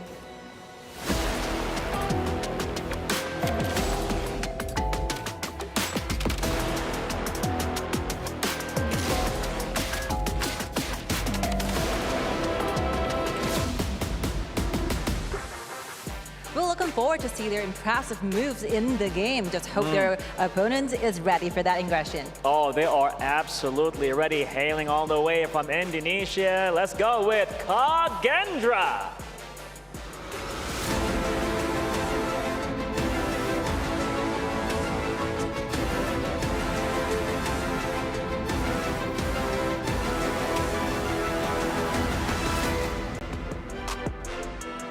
Well, we'll be seeing some youthful energy and innovative strategies taking place with this one. Of course, ladies and gentlemen, please be prepared for an unforgettable showdown. It's gaming time. Back to you, studio.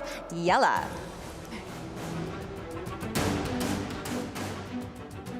Oh, hello everyone, welcome back to the Honor of Kings Invitational mid-season. Me and Blam are a bit all over the place, but a team that's not all over the place at the moment is LGD Gaming, being able to take that first game that they were able to play in this tournament against Team Secret, which was the rematch of that Season 2 Invitational. And we were lucky enough to watch that as well, and it was a super interesting game to watch, whereas Kagendra on the other side unfortunately lost their first game, so they're looking to really try and bounce back. Yeah, I mean, the Team Secret against LGD was just one of those... It's becoming one of those staple matchups that we're seeing quite a lot within the global scene. It's going to be a rivalry for some time, I think, Stu, especially with both of these teams being from Malaysia.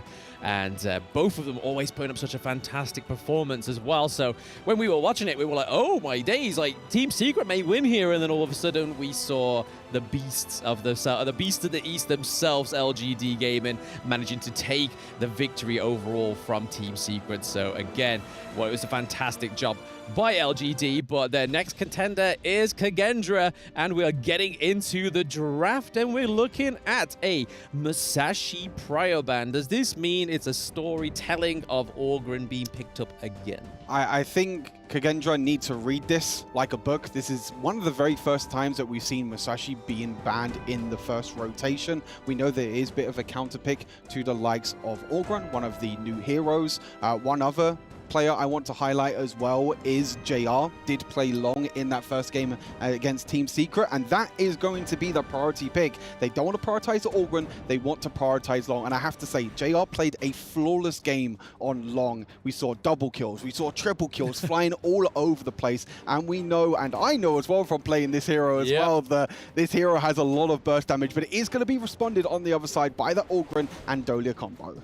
Yeah, what a great combo we have there with the Dolia and the Ogryn. Again, Dolia with her Celestial Blessing giving over those 2 ultimates. But like we said at that banning phase, that the banning of the Masashi, and we honestly thought that LGD were either going to take the Ogryn or they were baiting the Ogryn over to Kagendra, because again, if you pick Ogryn too early, all you need to do is get a little bit of CC on your team on the side of LGD, and they're going for the Princess Frost and the Dune pick as well, which was a big pick within Season 2. A great jungle, very tanky, has a fantastic engage, and he could just soak up a lot of damage whilst your backline just absolutely have their way with your enemy team. For sure. I definitely feel like LGD were maybe kind of trying to predict Kagendra, trying to maybe predict that they were the ones that were going to ban Long in the end. Yes. They probably weren't expecting both of them to be open. And to be honest, I think this actually favors Kagendra more than anything, because with LGD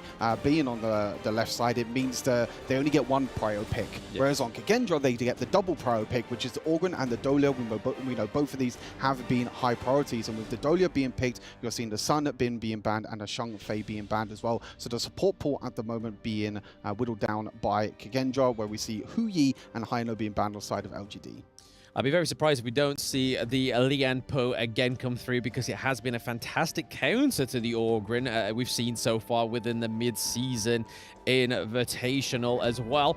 So again, Zhang Sun Bin all being taken out there. Zhang Fei, as we know, has been such a prevalent pick within the support lane throughout all these tournaments so far within the global scene. And then we see the Hu Yi and the Haino getting banned as well. So Haino is another great flex pick, which we normally see in the mid lane, but in Season 2 had a big priority in that jungle. 100%, and we can see that a couple of other picks has come through. Derenji being the next option normally is the prio pick when the likes of Ali are off the board, the likes of Long are off the board, they go back to Derenji. Pretty decent in the early stages, especially with that Dolia being able to get the double stun with the ultimate, if you can chain that correctly. Mosey on the other side as well, so they're really going for a lot of crowd control. You have the crowd control from the Mayin, the stun from the Mosey, the Princess Frost with the stun as well. So all this CC that they're trying to do against this Ogryn, because we know this Ogryn has so much mobility. He can go over walls. He's just super annoying when he stands really, really close and he gets in the face of the enemy. But I'm not too sure if you want to be the face of the likes of Dune and Mayin, to be honest with you, and even the Princess Frost with the stun as well. And Shangguan being picked, I believe, for the first time on the A stream as well. Yep. So going to be an assassin in that mid lane against Princess Frost. Yeah, last time we saw the Shangguan being picked up, it was Team Vitality. We do know that Highland loves that pick, but this is about Kagendra. This is about LGD Gaming, who is going to come on top of this. But just to reiterate the point of the draft, there is so much CC on the side of LGD Gaming, which could be at the detriment of Kagendra, especially with that Ogryn pick. But as well, obviously, one of the things we didn't mention was the knockup from the Dune pick as well. So yes, again, that double knockup is a great feature, especially within those early game engages. We already see that Dune is a fantastic early game hero to do a lot of damage, to clear his waves a little bit quicker and stuff like that. But then as towards the end of the game, you kind of see him fall off and be more of an assistant tank, just being that sponge that we know he is. The only other spongy hero that is resemblance to Dune is definitely the Kaiser. 100%. Super interesting to see this mid lane matchup. We saw that the Mai was picked a few games ago as well. This kind of assassin versus mage mid lane. The only worry that I have on the side of Kagendra in this game is their wave clear. They don't have really that great wave clear that we see, whereas on the other side for LGD, you have that Princess Frost that can use the ultimate, use all them AoE spells, and can really defend against the likes of Kagendra when they're trying to clear the waves, when they're trying to push down towers. towers. So it's really, in my opinion, about trying to get this Shangguan ahead, get Senku ahead, trying to get him a first few kills. Interestingly enough, they are putting Shangguan in the mid lane. We normally see the assassins go down to the bottom side, so they get a little bit more free time because we know how much priority is in that wave clear and trying to get that mid lane pressure. Yep, it opens up a lot of doors and a lot of opportunities for those that are able to take that priority in the mid lane and also take the T1 turret. It's because it just opens up a huge buffet for whoever claims that T1. But again, this is a very coy early game. There is no sort of aggression, no massive engages. So this could be the difference here, but I feel like the Motsu pick here is definitely denying the Ogryn being access into the back line of the side of LGD. I think it's probably a really good draft here on LGD for taking the Motsu rather than going for something a little bit more practical that we've seen recently, which is like the Liempo. Yeah, I mean, with that Dune pick as well, you know that you have that front line already, so you don't really need that front line from the support role that we've seen for likes of Shangfei, was obviously got banned this game, and also Liempo. So going for that support, so there's a little bit of damage in the mid lane there for Princess Frost. With that tank going into the jungle, it allows you to pick supports like the Mosey and set up plays just like this. Oh, Dolia is almost going to get takeout. Can Mufas escape? No, we're seeing the Shangguan. He's trying to put a pressure on that front line to LGD, but we're able to get out with the Unruly Blade. Death on Sunset comes through. It is Kagendra getting the first blood onto LGD Gaming, but are they done yet, Stu? I do not think so. Motsu is only just managing to escape thanks to his abilities. Bit of overextension in the air. The heal coming through from the Dolia, allowing to keep her alive. And you're seeing how strong this Ogryn pick is as well. Just standing in the front line, tanking up so much damage. But the Mosey stun, again, setting up the play. It works this time. It didn't work the first time, but it was able to work this time around. But a trade kill in the end, a 1-for-1 in the end. So Kagendra still up in kills at the moment in this early game, which is exactly what they need with this composition. Yes, I don't think we can call out LGD anytime soon, but we saw that Shangguan was able to do quite a bit of damage onto Princess Frost, not quite being able to re-engage. A double knock. Can they get the minion hit? Oh, Musang King with the assist of the MVP minion in the mid lane, getting the kill onto Shangguan. Really nice play from Musang King, the finals MVP, remember, from that Season 2 Invitational. A player that loves to play these aggressive sort of junglers. You know, at the start of the Season 2 Invitational, he was playing the likes of Pei, the likes of Jing, but he's really adapted his playstyle to help his team more, picking the likes of the Dune jungle, the Kaiser jungle, picking that tank so he can allow the rest of his team, especially someone like JR, to kind of pop off in these fights. But, I mean, speaking of JR, not really a lot of action has happened in this bot side at the moment. It's been just a lot of farming, which is what we expect from both of these down in the bottom side of the map. But I definitely favor Long in the late game for the scaling. Yeah, try and just get some priority in the farm lane, it seems, so they can get that Tyrant. They do secure the first Tyrant of the game. So going over to LGD is Tyrant #1. So now giving over that increased damage and obviously the lightning effect, which really helps get to that back line, as we can already see that Dorenji is trying to get in there. Dolia comes through with the heals. We have the dragon in the sky. Kill gets taken from Kagendra, which is going to be Mayin, and they're not quite done yet. They're trying to take the T1, trying to get that double kill, and they secure it. Mufas goes down. Beautiful play there from LGD, but they did lose their mid laner, though, in the mid lane. But it seems that Musang King is trying to trade back, not going to be able to in the end. But JR, perfect engage there. He was actually the one that took the tower aggro at the start. Then he used his ultimate to juggle the tower aggro. He made sure he didn't take any more damage, and it allowed the likes of Zhe and also the Xiang, sorry, to be able, on the Mayin, to be able to tower dive underneath for 0-0, taking down that Dorenji in the end. So perfect tower dive, well executed there from LGD. Yeah, even though they got a victim of the first blood, we are able to see a cross-the-map trade in terms of those T1 turrets. One up into the clash lane, one down into the farm lane. So Kagendra really put in LGD's early game through their paces. They are not taking this lying down, but they are going down again. Ogryn going in. Goes down. Senko as well. So that's 2 high damages coming through from Kagendra that they don't have anymore. door. And speaking of not having, that is a 3-0 trade for LGD right now. And Long is not quite done, JR. Fantastic play. That is a 4-0. Stu, LGD, they let them get their foot in the door, and it was like, no, let's slam that door shut and let's get a 4-0 trade. And you're seeing what we were talking about in the draft. There's just so much crowd control on the side of LGD that Rira is having a really, really bad struggle here on the Augur, not really being able to do too much in these fights. The Shangwon as well also struggling because Shangwon wants to combo all of her abilities to be able to get her ultimate in the end as well, to jump up, become untargetable, and do all this damage. But the setup play at the moment from this LGD squad has been so perfect. There was one little hiccup that we saw that they overextended a little bit, but other than that little hiccup at the moment, LGD are looking incredibly strong in this game. Yeah, and here's a few of the stats and itemizations coming through. So Axa Tournament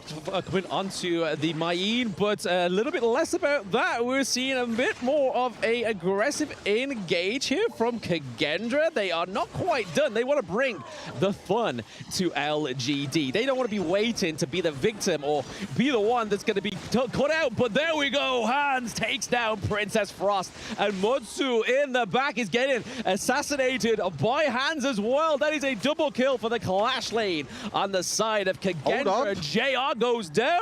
Oh, what a trade. 3-1 for Kagendra, answering back pretty nicely. I said that there was one hiccup from LGD. That's the second hiccup right there. You're seeing the LGD having a few moments in this game where they're kind of struggling a little bit. They have maybe too much setup play in the end, that they're following every single engage that they're looking for. You can see the Mosey with that long-range stun and the setup, but they need to be extremely careful because the side of Kagendra can also counter-engage really well with the likes of the Augur and the Shangwon. As we're going to see here, there's just so much AoE damage at the moment from the Augur and also from the Elaine as well in the Clash lane. And even though JR was trying his best to do enough damage, he goes back in aggressive, but he's so low on HP that he's not able to do enough burst damage in the end. It does mean that Kagendra get that little bit of gold back that they really needed. Yes, they definitely needed that in the stride. They are still behind, and this is classical LGD. Even though they may seem like at the face of it, they're struggling sometimes within these team fights, they're always ahead with these small minor details like the gold lead, like the minion priorities in the side lanes as well. But I just want to go back to what that replay was showing there. Princess Frost winter is coming. It's as if they knew they were in Saudi. It was like, there's no winter here, baby. It's not going to stop the side of Kagendra for getting that 3-1 trade. So it was really well played there by Kagendra. Again, like you said, second hiccup, Stu, but that could be another hiccup here. The first of potentially many here for Kagendra. That T2 going down in the farm lane, and we're already seeing a massive aggression. Even though there's a Vanguard on the side of Kagendra, we could see the T3, the higher ground turret, going down 9 minutes in. And you can see that this is exactly what I was mentioning with this Kagendra lineup. There is no wave clear at all on the side of Kagendra. There is nothing that they can do to try and defend these towers. You can see the Shangwon was trying her best to walk up, try and clear these waves, try and get enough damage towards the minions. But there was not enough damage there at all to be able to clear the wave. And that meant that LGD can get that high ground tower in the bottom side of the match, which is going to allow them to get that pressure, which is going to be huge for when the 10-minute mark comes up, because they can take that Shadow Overlord and they can use that Shadow Vanguard to try and take even more high ground towers in the end. Yeah, the only thing we can really hope for on the side of Kagendra here is seeing that Direnji being activated, because again, we know that this is such a great late game hero. Once he's got all his little pieces of equipment coming through and all those itemizations being finalized, he can do a lot of damage. And obviously he has the splash effect with his passive as well. And if you do give him a Tyrant, he's got the lightning rods and whatnot going on for him. So a lot could be had still here for Kagendra, but it looks like LGD want to take that second Tyrant of the game, and it is the Shadow Tyrant, so it is going to be enhanced now. So we are getting into that 10-minute mark, Stu. This is pretty much considered, for those that have not watched any Honor of Kings, this is getting into the late game for these two teams. And this is definitely not a KPL Dream Team game because it would have been over a minute ago. But none of that. We don't want to undershine the LGD right now as they're looking to try and take their second higher ground turret from Kagendra. There is plenty of effort from the backline here, trying to deny and take down that minion wave. But going in. Still going for it. Death on Sunset comes through. We see that all grain is already gone down. And then another Death on Sunset just trying to push away the LGD. But Musang King takes down Hans. He's like, I'm sick of the Death on Sunset. Just give it a rest. JR takes down Mufa. It is another 4-0 trade. Down goes one, but this could be the downfall of the Crystal for Kagendra. Again, LGD taking in the second victory today from Kagendra. Both LGD and the KPL Dream Team looking incredibly strong in this tournament. Very, very strong victory there from LGD. The setup play in the end. You saw in that last team fight that the Orgrim was trying his best to engage, trying to jump onto the backline, but there was just too much crowd control. The Orgrim couldn't escape, couldn't do anything, and when your jungler is down that early on in a team fight, it's a 4 versus 5, and even with that Dolia lane combo, as you mentioned, it's just extremely difficult for them as well.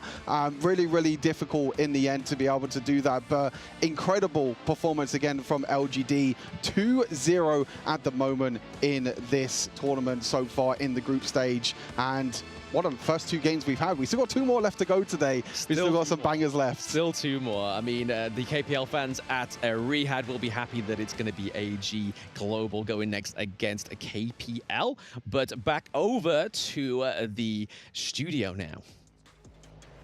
Congratulations to LGD Gaming on that second victory of the day, demonstrating that there's no doubt that they are the top dogs in their group.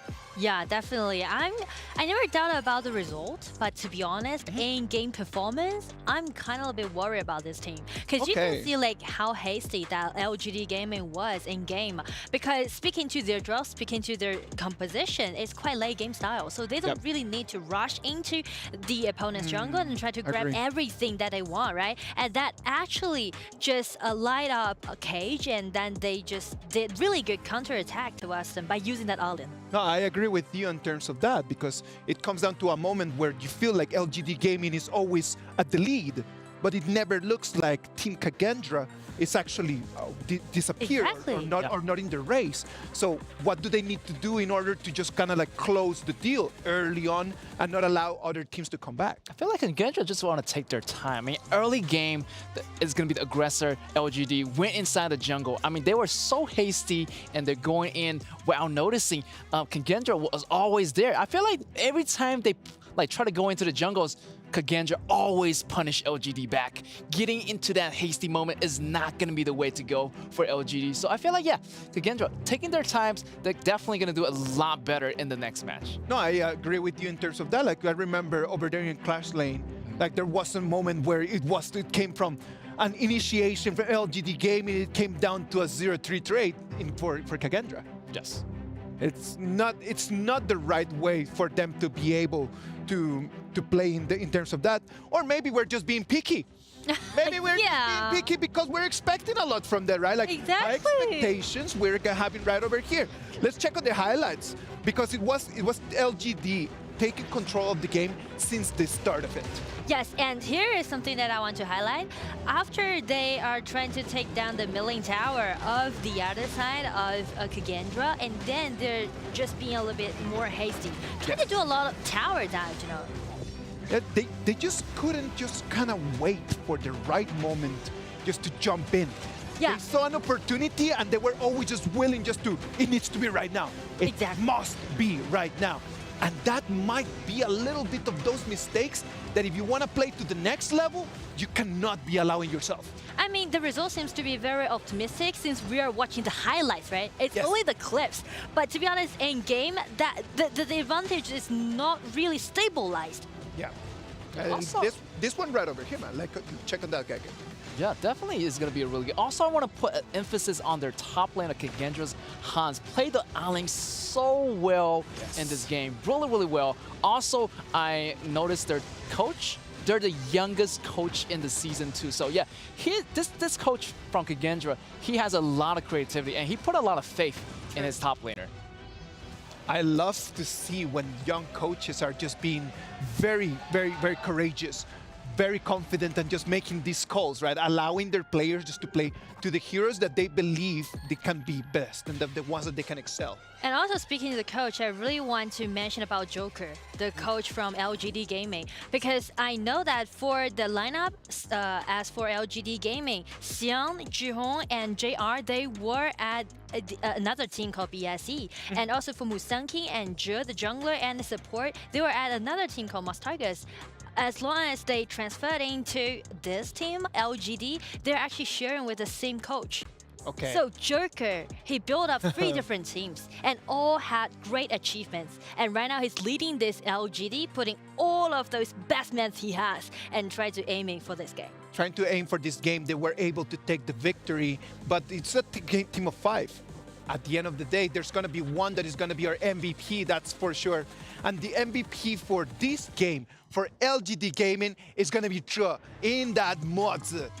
I'm going to tell you something. When that Mozi pick came at the beginning, it took me about 5 to 10 seconds to really understand what was going on. But then when it actually started the game, it just came to me.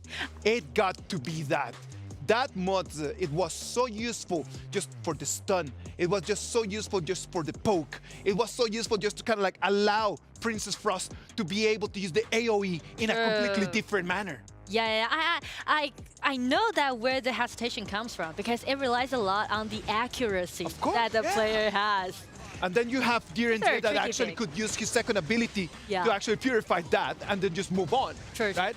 But the poke ability that Zhe had on that Mozi actually gave him that MVP. Yeah, that Mozi also did a really good job stopping Shangguan, also stopping Ogren as well. Using that ultimate, locking both of them down at that final crucial moment. Definitely this Mozi did a really good job. Kind of comparable to the Limport he played last time. Oh, and Zhe has already got 2 consecutive MVP so far in game. Exactly. Brother's going for everything. Whoa. He's won everything, and we hope that he's going to get it. Hopefully, Zhe is going to keep performing at the same level as he has been doing up until right now, because it has been a great feast for our eyes.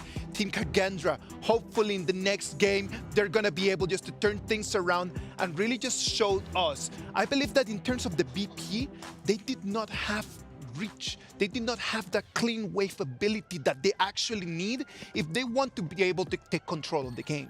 For example, they really prefer to take that Dolia pick, right? Yeah. And they are paired it up with Alien one time and also with Kaiser one time. But this hero really needs to, you know, try to put it together, move as a group to do those engagement instead of just jumping in one by one. Because we can see for the last engagement that they did, Ogren just went in alone solo and just make Alien into a really dangerous position. A very dangerous position indeed for Team Kagendra. Hopefully they're going to look at this and then just kind of turn things around.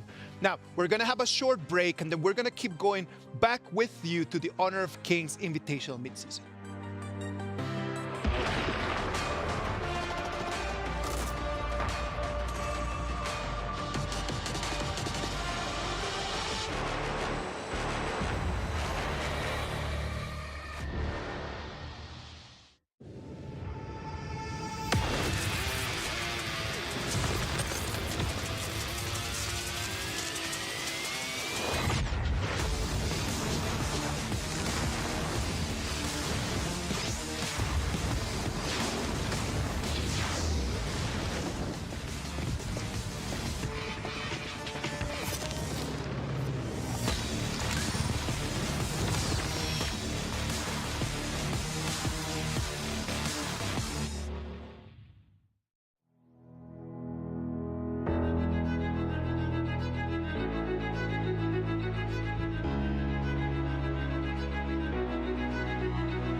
It's the EWC and you want to play like a pro. Well, we've got a lesson for you. Axe on. You're fresh, ready to fight and grind those long hours. It's how it should be. Axe off. You're slow, unfocused, and lagging. Do you get it? Let's go again. To unleash your best game, you must freshen up first. Get your axe on.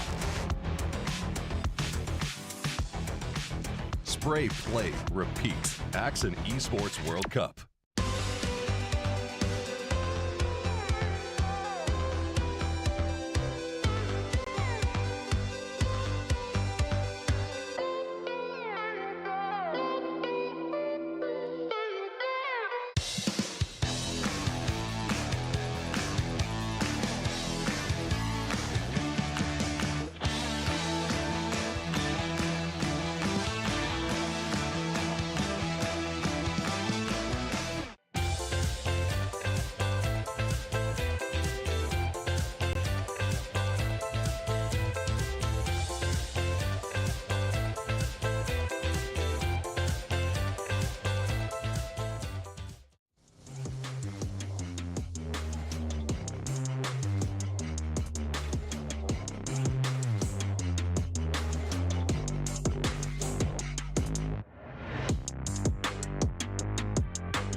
Oghren commands the immense power of the Divine.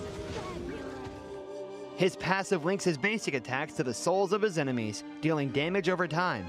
If they cannot shake off the chain fast enough, the chain deals damage more frequently and deals additional magical damage when it ends. Skill 1 ignores terrain. This skill has 2 phases.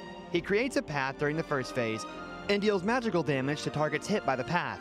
When it hits a wall or the life-death border created by Skill 2, it speeds up and creates a bridge of passing where it hits the wall. When Oghren is on the path, he can travel through walls and gain a movement speed bonus. When he's on the bridge, he gains a burst of movement speed bonus and slows nearby enemies. Using the skill again will put him in the Seer state, enabling him to kill enemies at low health instantly. Skill 2 is his main damage output skill, dealing damage and slowing enemies ahead. It creates a life-death border that deals damage, slows, and marks enemies that touch it. His next basic attack also deals additional damage to up to 3 nearby marked targets and restores health. His ultimate has crowd control and recovery, knocking back nearby enemies, dealing damage, and restoring his own health. He also creates spirits to aid him in combat. He enters Seer state after casting, killing enemies at low health instantly. This is his common combo. Use Skill 1 to go through walls and enter the fight quickly. Then mark multiple enemies with Skill 2, and poke enemies with the enhanced basic attack. Use Skill 1's Phase 2 to trigger Seer, or use Ultimate to trigger Seer at low health, restoring some health. Enemies are controlled with spirits and then killed at low health. When at a disadvantage, use Skill 2 to mark enemies, then use Skill 1 and walls to deal damage, and kill enemies at low health with Skill 1's Phase 2.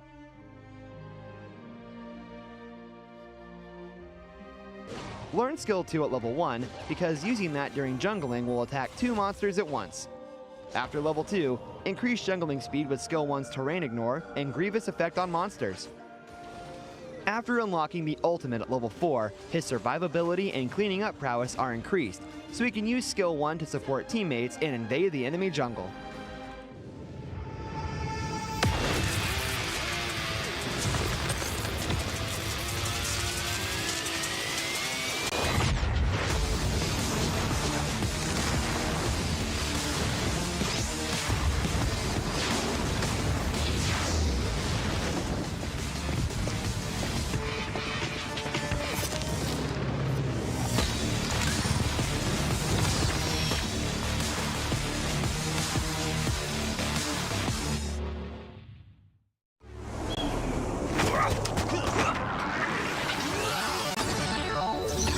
Ready, set, go.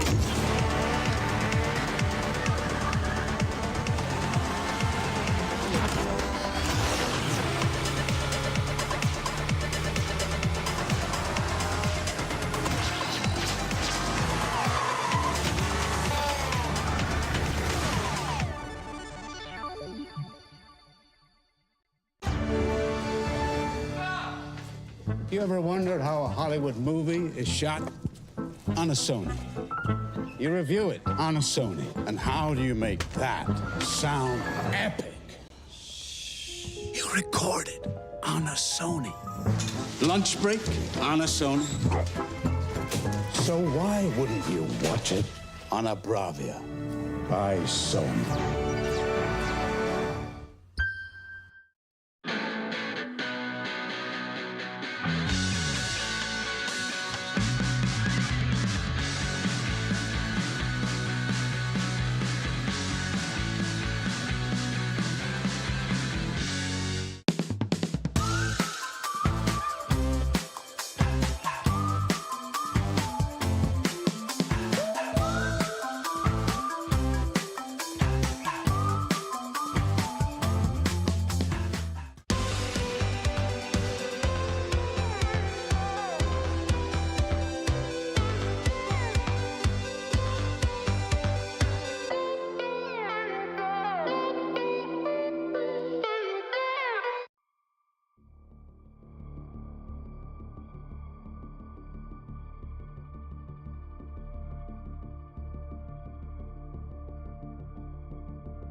The first half of the Esports World Cup is completed.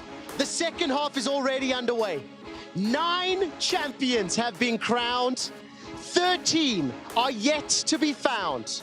Welcome to week 5 of EWC Central, where we introduce 3 brand new titles. Let's head inside the arenas and meet your guests. Oh, it is good to be back. I am here at the Amazon Arena, snuck in the morning before the Honor of Kings Invitational mid-season fully kicks off. This is a whole new tournament where 11 of the best teams from the global scene are coming together to fight for a fantastic prize. But it's not just them. Oh no, a dream team, an all-star team from the KPL has come together to also compete.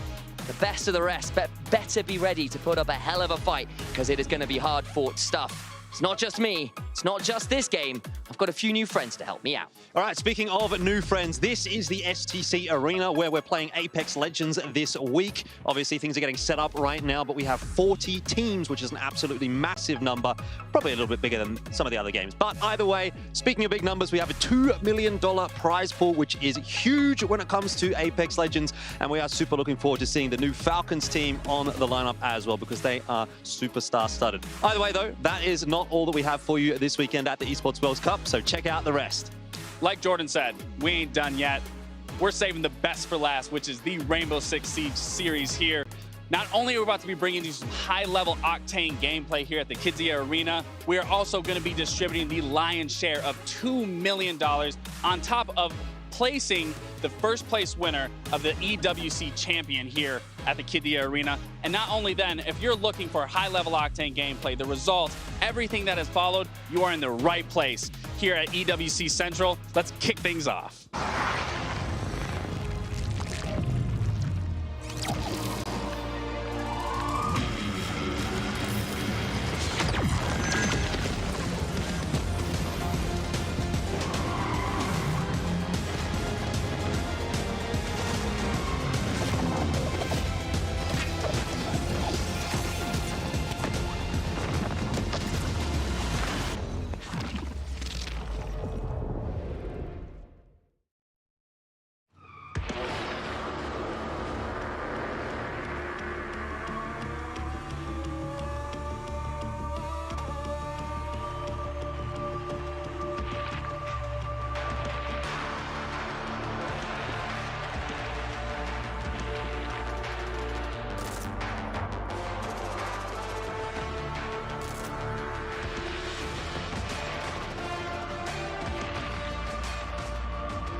Good afternoon, good evening, or good morning, wherever you are in the world, and thank you for tuning in to EWC Central. Week 5, the second half of the Esports World Cup has officially commenced. You can see on your screens right now, Apex Legends, Rainbow Six Siege, and Honor of Kings take to the arenas here in Riyadh, Saudi Arabia, where we'll crown 3 more champions. As I said in that opening video, 9 kings have been crowned, 13 are left to be found.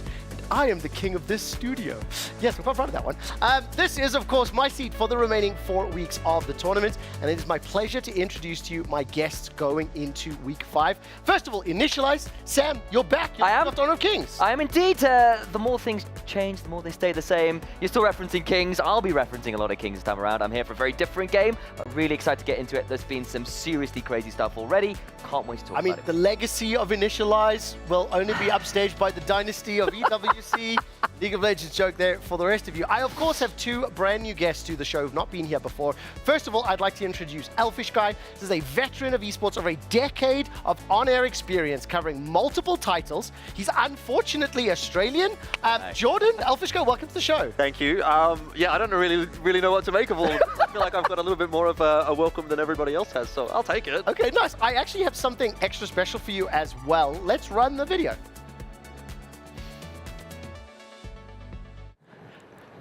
Hey, Elf Boy. I'll miss you, brother. I kept the seat warm for you as well, so look, hopefully that's a good thing. I know the weather here is pretty similar to Brisbane, so you should sweat a little bit. Enjoy your time. Don't let Quickshot bully you. He's kicked a few people off the show, myself included. I think he's trying to get me off at the moment. Go away. Go away. No, go away. Anyway, looks like I've got to go, but enjoy your time. See ya. It is true. What you gentlemen don't know is that if your predictions are bad, I will kick you off. I kicked him out of the country for 2 weeks. I removed Jays from a show from Saturday to Sunday, so the pressure's on. How will your predictions play out, John? Well, I'm hoping very good, but we'll, I guess, have to wait and see. All I was going to ask is, do you just have a thing against Australians? Because you kicked Mac off, and I don't know if I'm going to come back either. So I'm from Johannesburg, South Africa. Yes, I do have a thing against Australians. This is a rugby thing, I know it is. I mean, listen, honestly, the rest of the world has a problem with South African rugby. Two-time, back-to-back world champion. Think about Japan, by the way. Of course, one game. We still won that World Cup, okay? We still won that World Cup. Moving on, for the rest of the world who don't know what rugby is, my fourth and final guest is Laxing, a.k.a. Gabriel. This is a former professional Rainbow Six player, a Six Invitational champion, one of the world's best players in this particular game, and he's very recently turned towards broadcasting. Gabriel, a.k.a. Laxing, welcome to the show. Thank you for having me. I'm honestly blushing after that. I mean, you guys were talking about kings here, but I feel more of a prince. You guys are the more experienced ones here, so this is for me to learn from you guys and become a king and become worthy enough.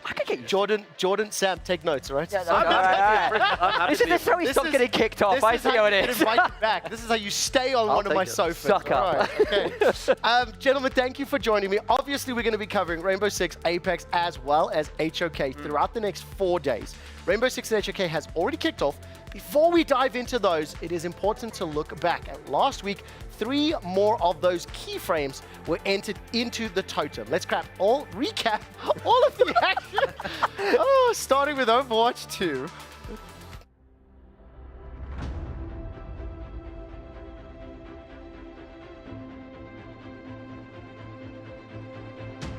A story to be told for the ages. That's what the Overwatch 2 tournament at the Esports World Cup can be described as.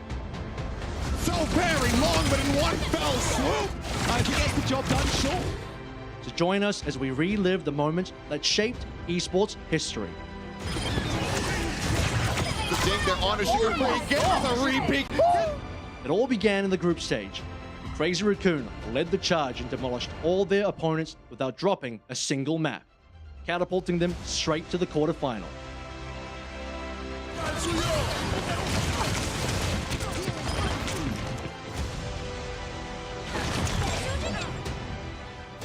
Zeta and Virtus Pro also showed convincing results, and together with Twisted Minds completed the set of the best 4 teams that would top their groups and earn a bye into the round of 8.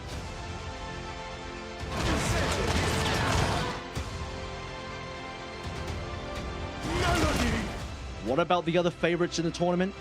Team Falcons quickly turned things around despite finishing second in their group, flattening M80 4-0 in the first round of the playoffs.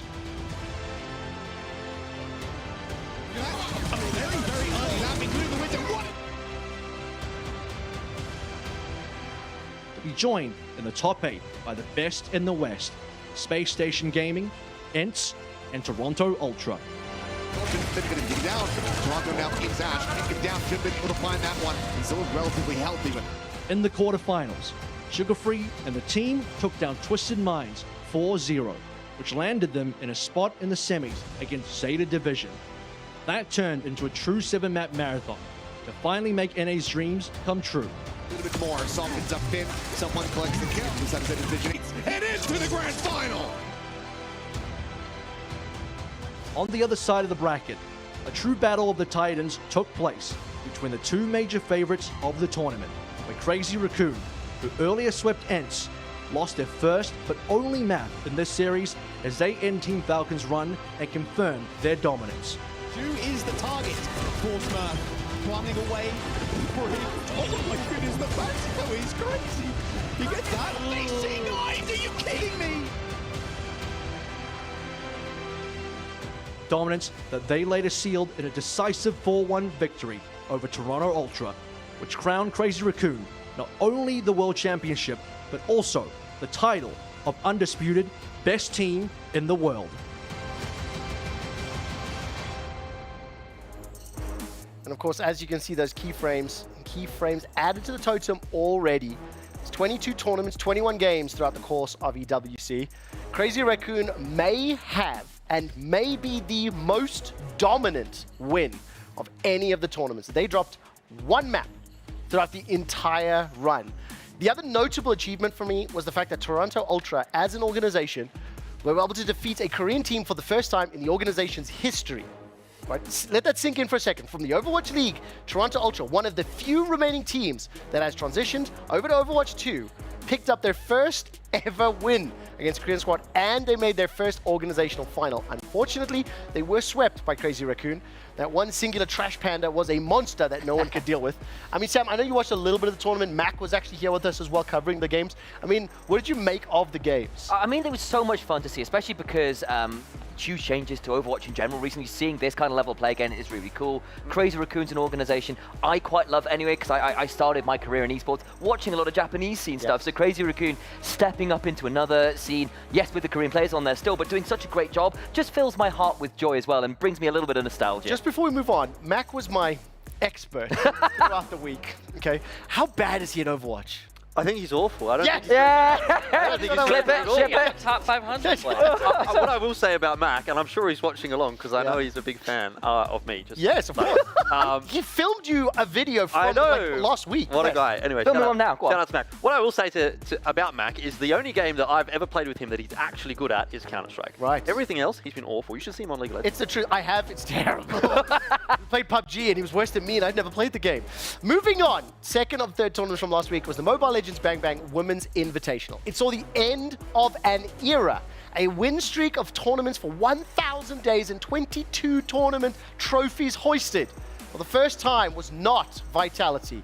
The new champion was Smart Omega Empress.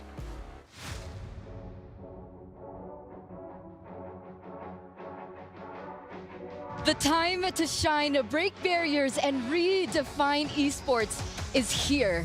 Are the casters ready? Trex, Leo, you guys ready? We're more than ready. In a nice final slash into the response, we'll see if you try to capitalize. Motion Bang goes down first.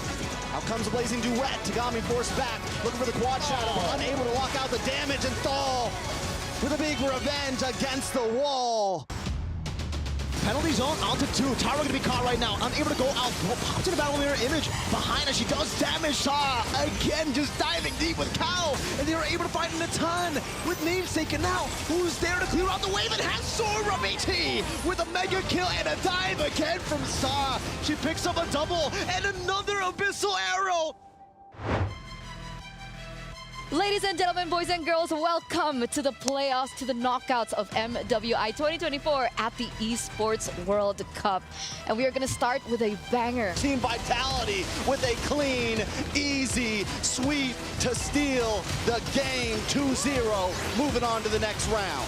Vanilla doesn't want to stop as well. Thal taking damage. Thal goes down, but Tinchaw's on the base. Tinchaw's on the base, and Koo can't defend. Team Falcons Vega with a clean 2-0 sweep. This is going to be the first MWI. We don't have a full ID in the grand finals. Freon's here for the fight. Are they still going to put the pressure on the base? It's going to be tough. Again, tuck the blades used up. Miss Fury will be dodged away from Blazing Duet. The fadeaway shots now as Panda, Popular Nature, comes back in with the light wheel. But it's not going to be enough. Play the victory song. PSG has done it again. It took them 3 games, but they'll send the home girls home and go forward to the semi-final. And today we'll go through all 3 remaining matches, 3 best of 5s to crown a champion for MWI 2024 here at EWC.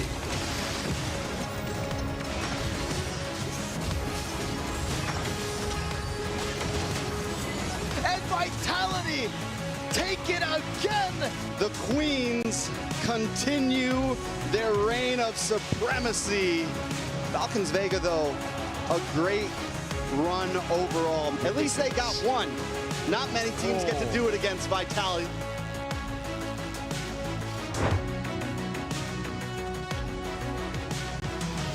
From Shinoa.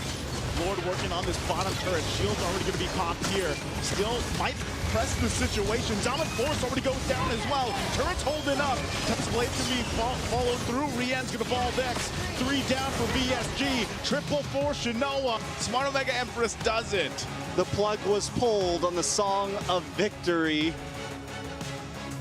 We started off with 12 teams, and now we're down to the final 2. Welcome to the Grand Finals. The Queens of MLPP have fallen! The dynasty, the streak, the era! This is a brand new era right here for MWI 2024. Presenting to you your brand new champions, Smart Omega Empress! Fortune awaits the fearless. Why be a queen when you can be an empress? That was a fantastic line from Cheryl on stage interview after Smart Omega Empress were able to topple the Vitality dynasty. Vitality, as an organization and as a women's team competing in Mobile Legends Bang Bang, had won every single best of series for 1,000 days. It accumulated 22 trophies in their trophy case, and for the first time ever, the Indonesian team was unable to clean up the final. It was the Filipino Smart Omega Empress that reigned supreme with a 3-0 sweep, dominating the most dominating team to ever exist. Congratulations to them. Let's move on to the third and final game from last weekend. It was the PUBG Mobile World Cup, and it also saw an incredible, dramatic final stage with the crownless finally becoming kings.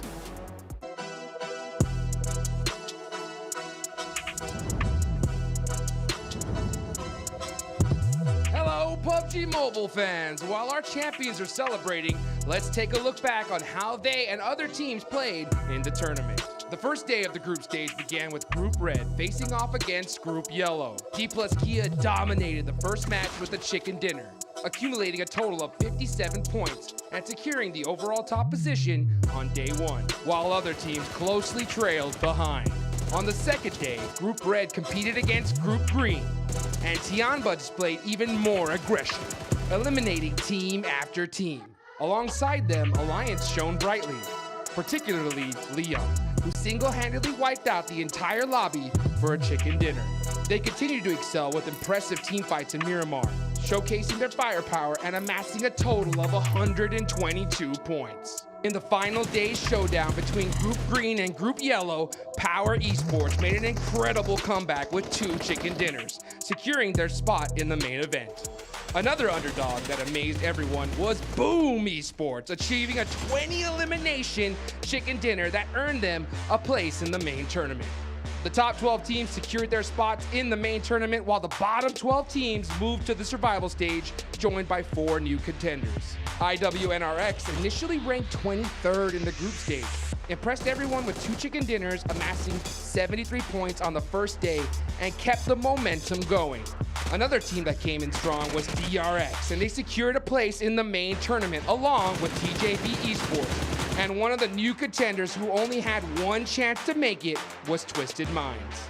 The dreams of Team Falcons were shattered when they were eliminated early in the final match by one of the bottom teams, leaving us to witness the devastating end of their PMWC journey. 16 teams entered the main tournament, but our defending champions, Vampire Esports, finished the day in 16th place after an average performance in the group stage. It seemed certain that a new team would take the trophy this year. Alpha 7 and Reject came in strong on the second day, reminding us of PMGO, where Team Reject claimed the title and Alpha 7 finished in second place on their home ground. However, Alpha 7 ended the final match of the day with a 19-elimination chicken dinner, heading into the final day in the top spot. Their momentum continued as they claimed the first chicken dinner of the final day, and they looked poised to take the trophy. However, they were taken out early in 3 games, putting their victory in jeopardy. But that didn't last long as they roared back to life, dominating the competition and securing the championship title to claim the trophy. At last, Alpha 7 deliver on the promises made in the final stages of every tournament they've played for the last 2 years. For the guys who maybe didn't watch all the details, for the last 5 tournaments that Alpha 7 have competed in, they play second, third, fourth, and fifth. They came into this as the #1 seeded team. And across every one of those 5 tournaments they competed in, going into day 2 of the 3 days or day 1 of the 2 days, they were leading the groups. So they choked, they got targeted, they got focused out. This is the first time in 6 tournaments that they finally delivered on that promise. They build up a legacy of finally breaking through, and maybe the Alpha 7 dynasty will keep them as the kings of PUBG Mobile. I will quickly distract Jordan because it's another Battle Royale we've got coming this weekend. Several weeks ago we had Free Fire, and at the end of a Free Fire game, they celebrated by going, Booyah! In PUBG, they celebrate by going, winner, winner, chicken dinner. So what are we going to celebrate in Apex? There isn't actually anything like that. No, it just comes up on the screen. They are the champions, and that's all you do. You say, can we do it? Can we crowdsource the champion? No, actually, but that might get us in trouble. Yeah, I'm hearing we need to move on. Okay, the EWC Club Championship update is next, and it's brought to you by SDC.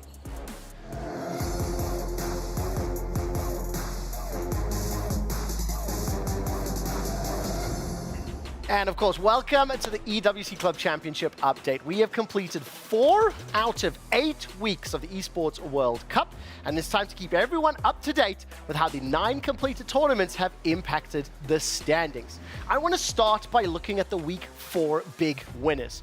I mentioned it already, but Crazy Raccoon won Overwatch 2 and are competing again this week in Apex as well. The same for Reject. Now, of course, when we do consider the teams that have succeeded from last week, we need to also take a look at where the upsets are coming from.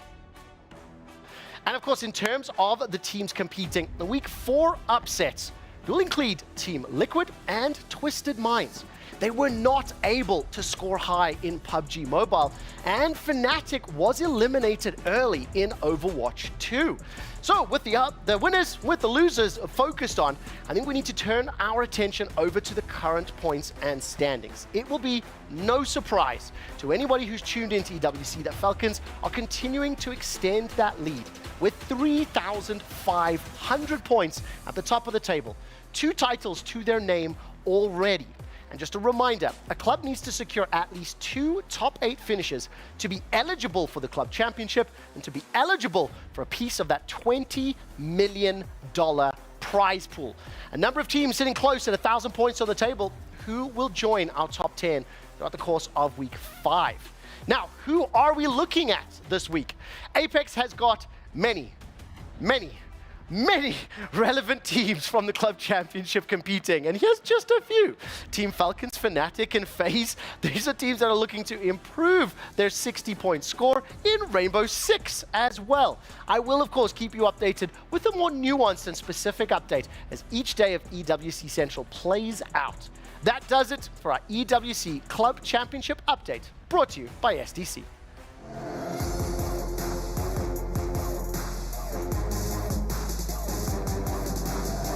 Okay, I think we have officially set ourselves up for week number 5. Did I say week 4 in that previous segment? I can't recall. And that means I would like to get Laxing as well as Elfish Guy to chime in.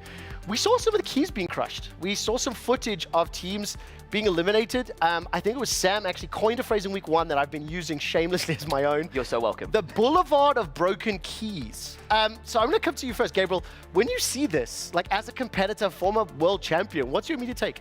Honestly, I love the idea. I love the one that you can give respect for crushing someone's key and then putting it at the end, you know, honoring a member, or you can completely disrespect someone and crush it and throw it in there with them. Like, I love the fact that this is something that's, one, never been done throughout esports. Yes. I don't even think been done throughout traditional sports. No. So And this of course, is very unique. The fact you get to pick 3 of your opponents and put them on the trophy is fantastic. Just don't tell me team names. Would you have picked to be petty and, you know, or would you have picked to be respectful? If you were to ask me this at the beginning of my career, Okay. 100% straight petty. Okay. Now that I've been at the age that I am and the decade worth of professional play, I would definitely go more of the respect. Jordan, Your rage is gone. Yeah. What's your reaction there, Jordan? I think it's really cool. I mean, I think especially for the players that get to do the crushing, that must be a real novelty. Because I don't know about any of you guys, but I've never crushed anything in an actual, I don't know what they would call it, like a it's pneumatic press. press. pneumatic press. Yes. Yeah. I've never used one of those, but I would love to have I will tried. tell you this, Apex, well, the Battle Royale games in general have more teams, especially competing at the same time. So when they go from stage to stage and those teams are eliminated, it is just a train of keys being destroyed. So hopefully we can check in on that later on this week. Let's find out what is happening this week. Obviously, it is week 5. You'll know already the 3 games that are competing. And as we mentioned already, Honor of Kings has started today. It's running. Rainbow Six Siege started yesterday, groups A and B. And I'm going to get Gabriel to give us an update on that a little bit later. And you can see throughout the course of the day. Group stages, quarterfinals, semifinals for HOK. Group B, last chance, and finals for Apex. And then the bracket stage from tomorrow onwards for Rainbow Six Siege.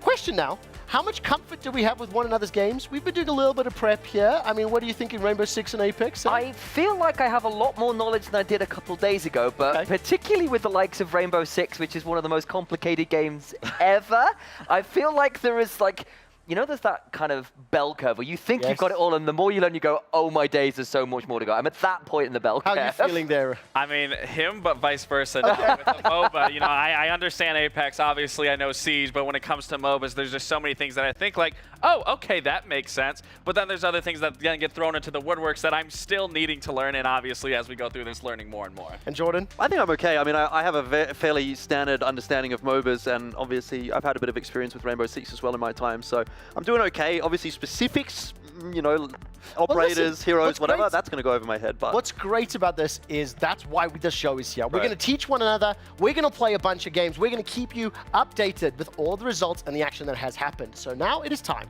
for the EWC catch-up powered by STC.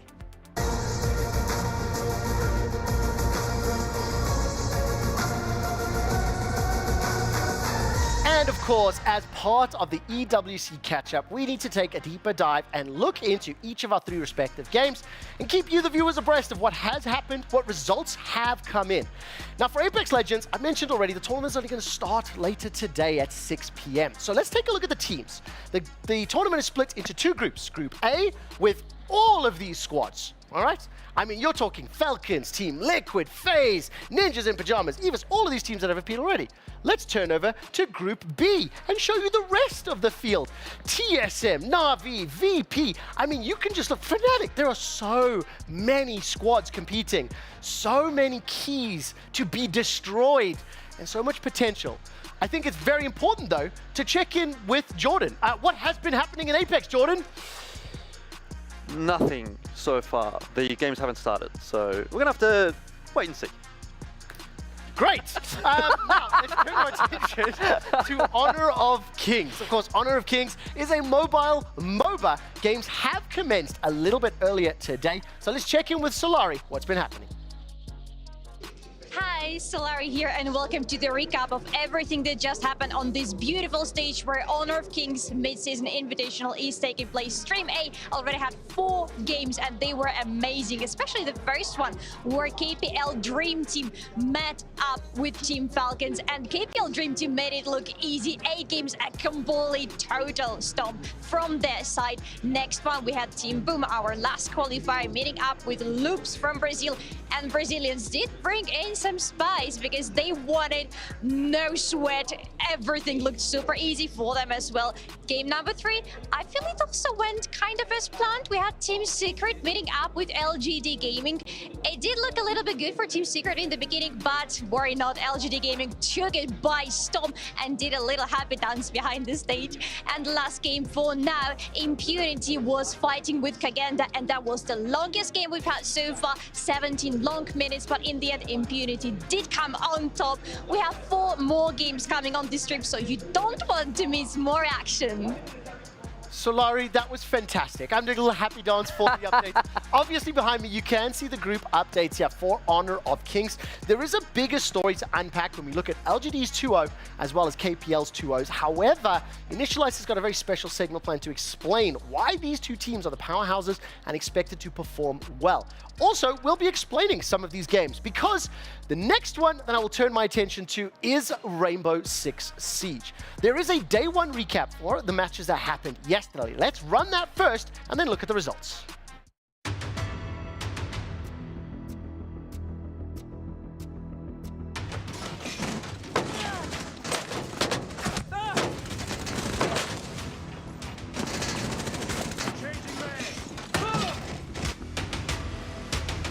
User has been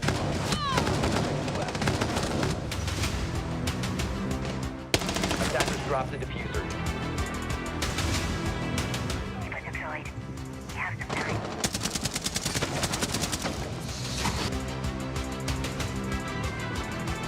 Attackers activating diffuser.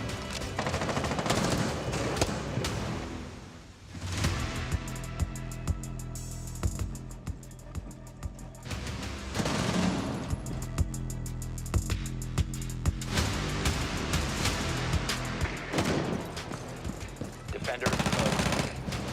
Reload!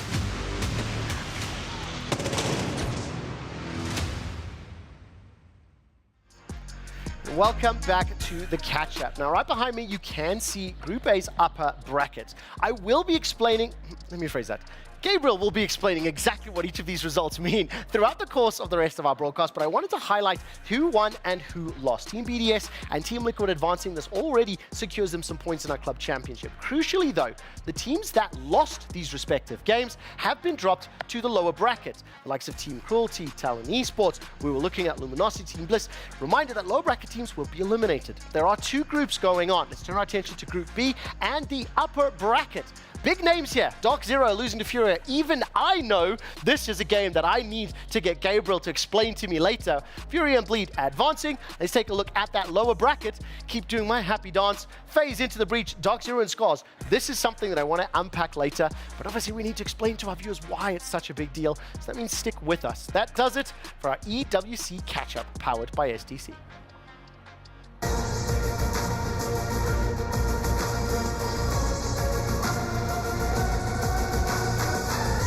And we are back. Before we get to Honor of Kings, I have a lot of stuff there planned. Gabriel, you're the newest to the show. You're the newest to broadcasting in general. So give me your summary of day 1 results and your biggest emotional takeaways. I mean, realistically, when you look at the upper bracket of Group A, it was no surprise to me that BDS makes it out through there. I will say, I will give Team Cruelty a little bit of kudos to bringing that map to a 7-4. Team Cruelty is a very inexperienced into the league. Like, they're getting more and more experience, but it's still not surprised for me that BDS goes all the way, even beating team like W7M. Then you look at Team Liquid, for example. Still, not another surprise. It's, you know, they had to go against... I want to ask you one more thing before we move on with an interview really quickly. Dark Zero, more overtimes, and then they lose. How do I interpret that? Dark Zero are notorious for putting their fans on like life alert. Oh, like, yes. They could easily close some games out, but they like to go tooth and nail every single game when they don't have to. But the likes of that Furia game, that's expected. Like, Furia are the world champions. All right, that's what I wanted to hear. And of course, we will explain exactly why that's so impactful later on throughout the show. Before we do, though, we've just heard that one of the Rainbow Six teams to secure their spot in the playoffs is Team BDS. And Laxing actually caught up with Like FAC. How do I say that? LickyFac. LickyFac, of course it is. LickyFac in the ALJ interview. All right, all you beautiful people from Siege, my name is Lax, and I'm here with the one and only LickyFac here. You guys just came off a good win against W7M. Kind of what was going through that game for you guys? I mean, from the last game, we were a bit sleepy. The first game, the second game was much better. We were instantly in the map. Labs, map we didn't play in the official, so we test it. Because after if we lose, we have to play the best of 3, so we have nothing. Like, it's fine if we're losing. 7-2, I guess. we are good on the map. I mean, 7-2. I mean, you can't argue that in Siege logic. But so you guys came close. So I want to go back to Manchester. Obviously, you guys fell short to Beast Coast. You guys were the fan favorite, the team favorite to win that event. I even had you guys winning that event. So what does it mean now coming here to win this event? I guess we are again favorites because the two last the tournaments, the esports tournament, we won. So we are again favorite, and we are here to win it again, back to back to back. From the Gamers 8? Exactly. So are you guys doing any prep differently from what you guys did to Manchester to here, or is it still kind of just the same thing? You guys just learned what you did wrong against that Beast Coast roster and now going to fix that going into the games here? To be honest, we try something different. I can't tell you what. Yeah, for sure. You know, you don't want to give away. Yeah, no, for sure. But we try something different, and let's see if it's better. Okay. All right. If you were to go to the grand finals right now, like you just qualified, you were to go to the grand finals, who would you want to go against? Furia. Furia. No, or maybe Wolf, because I'm friends with most of them. But they just did recently lose. They could almost be knocked out here soon. No. Oh my God! So I guess Furia. I don't mean to, you know, put that on there, but Furia. I mean, that's a good opponent. I mean, I've questioned after the major at Manchester, like, is Furia's reign over compared, you know, obviously previously last year? I mean, you still got to give them the respect. They did win every single event. They won SI. You guys, unfortunately, weren't at that SI. You guys going to be at this next SI? We do everything. We don't want to skip an event again. So we'll be at Montreal and then the SA. All right, well, Licky Fact, it's always good to catch up with you. Honestly, I always enjoy watching your gameplay. So I'm happy to see that you guys qualified here to the playoffs. And then what's the road looking like now? Like, what's the focus? Off day tomorrow, we can chill a bit, look the preparation, look who will be facing. And yeah, preparing the match like we always do. And I hope I see you soon as well. All right, sounds good. Well, that's going to end it here with Licky Fact. Can't wait to see what BDS brings for the rest of this tournament at EWC. Yeah, it's always so fun to be talking to these players. You know, you don't do it as much when you're actually playing. Now being talent, it's nice to be able to pick up on these personalities, see what these guys are going through, and truly understanding what it's like being in that environment. So I love being able to just be here and talk to these players and just get that experience. Out of interest, I know you only became a broadcaster in the last year. Yeah. How many new players have come up that maybe didn't compete against you, don't know? Like, has it changed enough, or are you still one of the old guard, so to speak, of 6? I mean, I've been here since day 1 of Siege, Yeah. so there is kind of that, but there is still a lot of new faces, and it's always interesting to see the newer faces that are coming into Siege, because for me, consistency is what's most important. So if you're making it for 1 year, whatever, that doesn't mean anything to me. I like to see long-term consistency from players, and a player like Licky Fact, I have no doubt we're going to be seeing for many years with Siege. Oh, I'm very excited to hear that. And it's also something that's quite unique. Over the course of the 5 weeks, you're the first former pro turned broadcaster, so I'm going to take advantage of that experience, build it into our show.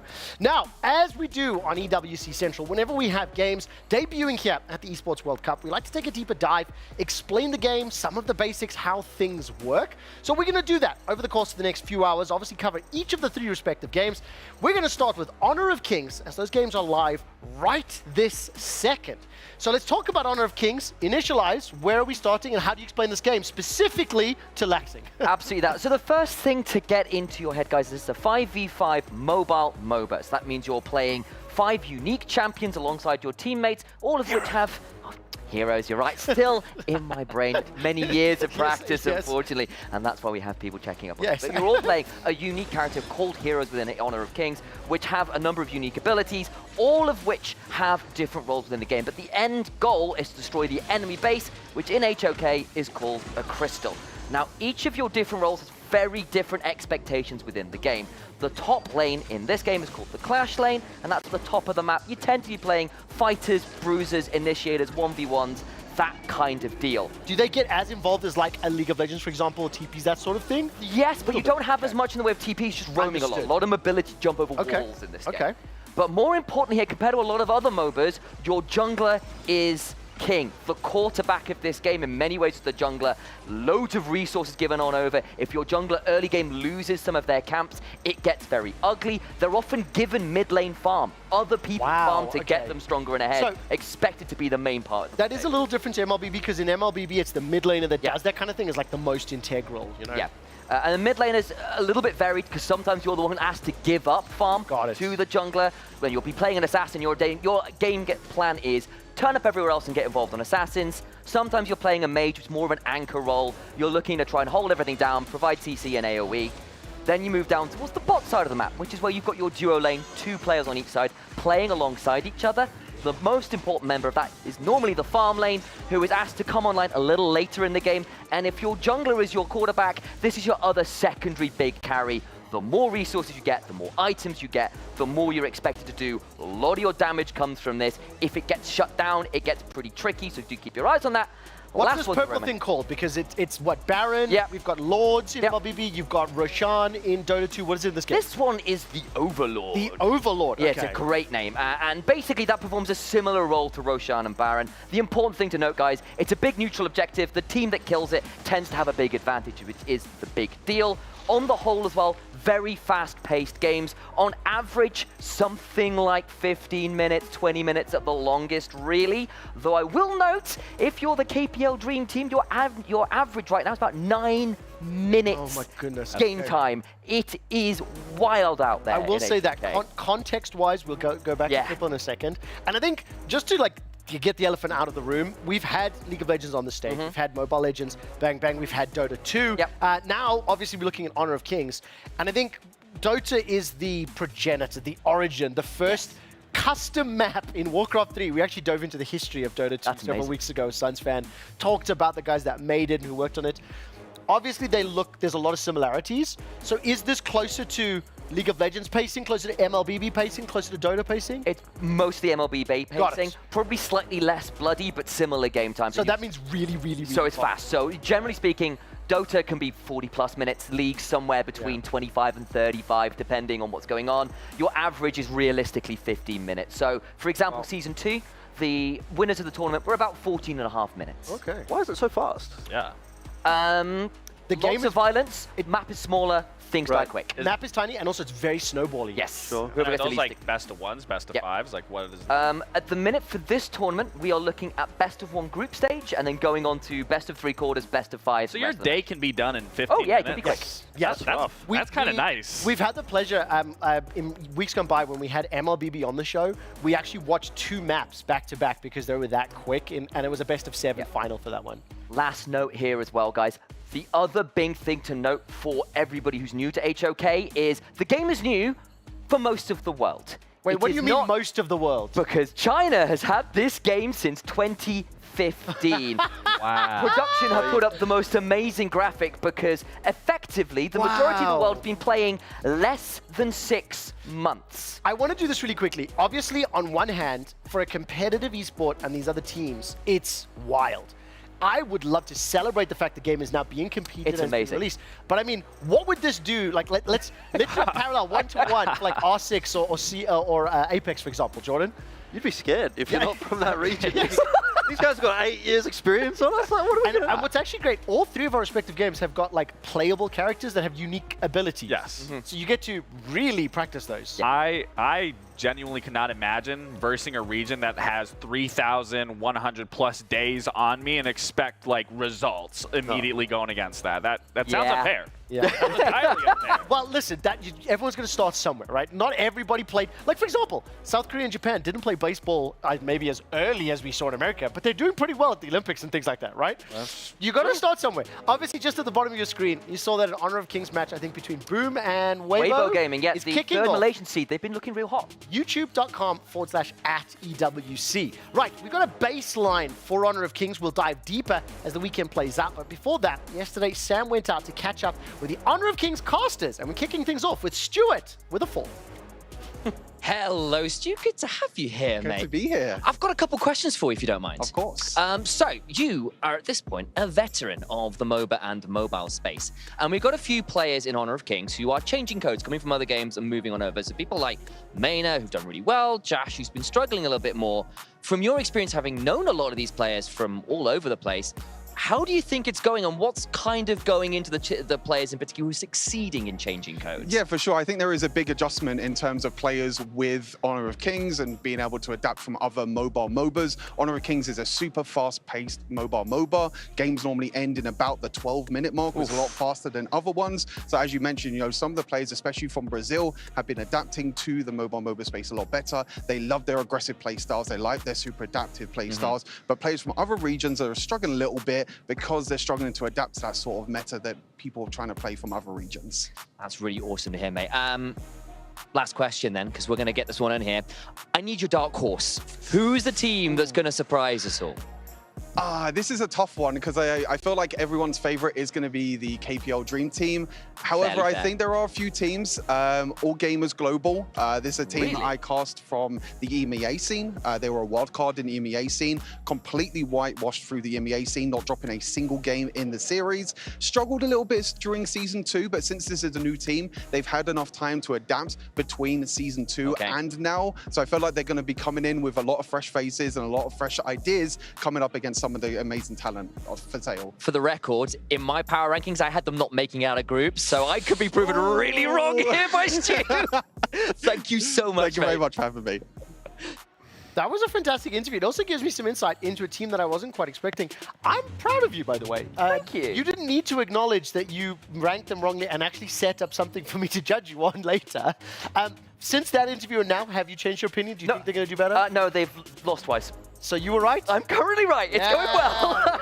Stuart with a 4. Loser. Anyway, let's also build on this one. We've briefly explained the game. I would also like to understand how the teams got here. So the global esports scene, it's been created since the game was just released. Yes. So what does that picture look like? Paint it out for me. Yeah, so bear with me, guys. It is a little bit complicated, but we just saw that very distinctive timeline graphic. Yes. And as a result, this year, the developers have basically decided to, pretty importantly, split the scene up. The Chinese scene has been kept separate from the global scene, and that is a big, big deal. But we are currently, thank you very much, production at the middle of the year. We've had seasons 1 and 2 already, which qualified most of our teams here to the inaugural mid-season invitational, which has been a big collaboration with EWC. There's $3 million thrown into it in terms of prize pool. It's a huge, huge deal, and 11 of those best teams from the global scene have come here to compete. The problem is that the 12th team is an all-star team from the KPL, from that Chinese scene, and it is a mixture of pro votes and fan votes have basically collated the best players in the KPL to come together and put together the best team that's ever been seen, frankly. They are a part of the KPL, the King Pro League, and it's the first time that the global scene is going to be interacting with the KPL, and it's already been pretty rough for the rest of the world. Important to note here as well, the best 2 teams, the top 2 teams at this tournament, will qualify for that final tournament of the year, the KIC, and that's obviously a huge deal alongside all of the prize money. Do we know just yet what happens if when KPL win the tournament? I think it's still up in the air a little bit. Okay, we'll confirm that later on. Just before I dive deeper, when we were rehearsing and prepping for the segment, I threw out there that, hey, sometimes super teams fail across multiple games. We discussed it. I think it's more often than not the super teams don't work. Let's go traditional sports and maybe some examples if Gabriel has. If you go All-Stars, if you go Globetrotters, if you go to like what NFL does with their players, do you think those teams could win games against actual opponents? I don't think so. Because it's just based off like players' roles and what if they'd played the game for 9 years more? I mean, I would hope that there would be something that comes. That's LeBron in the schoolyard, you know? Yeah, well, it's funny you said the Harlem Globetrotters, given that the KPL team is a team that is literally formed from the best of the best versus also having, you know, the 3,000 days on top of everyone. I mean, I feel bad for the guys going against them. A little bit earlier, it is a bit spoilery, but Falcons managed to pick up like 1 kill against KPL, and they were celebrating like they won the game, you know? Yeah. And I understand, like a kill in a MOBA is like pretty important. Yes, it is. Win, you know? I will say this, a kill in a MOBA against that team, it's a big deal. Extra. Even you guys will appreciate this. For the first few years, whenever LCK teams, specifically T1 and Faker, played against any of the play-ins teams, they would find 1 kill on Faker and said, that's it, game done. That was the goal, get a kill on the go. That was the plan. One particular player, I think there was Dumble Doge, to this day is famous because his, was a Janna, I think, picked up the last hit. Anyways, let's turn our attention back to Honor of Kings because Initialize, you've shared with us a power ranking. Yes. What I will say while you explain this, for Jordan and Gabriel, if these power rankings go wrong, I kick you off these sofas, right? It's serious business here at EWC Central. I'm not going to be here in about a day's time, guys. It's over. So I've split these up largely into 4 different sections. We'll start with the elite section because these are the teams I suspect we're going to be seeing a lot of. KPL Dream Team right now, 3-0, 9-minute average game time, which is wild. They're scary. We'll talk about them a little later. You gave these power rankings before games. Yes. So don't give context to back up why you're right. Okay. Then the other 2 teams here are LGD and Team Secret, which are the Malaysian teams. LGD won the most recent tournament, Season 2. Team Secret came second, and it was a very close series. Our dark horses here, Keed Stars, Loops are from Brazil. They might be doing pretty well. I'll note one last little thing in here. AG Global might surprise us a little bit if Stuart is right. Weibo have also been really good. Okay, what I will say as well, there's a lot of clubs here that I don't see reflected in the other titles. Whereas like when I look at Apex or look at R6, when I look at PUBG, there's a lot of overlap. I will say, when you have 40 teams, it's hard to miss out on a couple of clubs. That's one thing about Apex. That is very valid. 40 teams in there. Okay, before we jump into some actual live Honor of Kings action, let's take a look at the Invitational mid-season tournament format.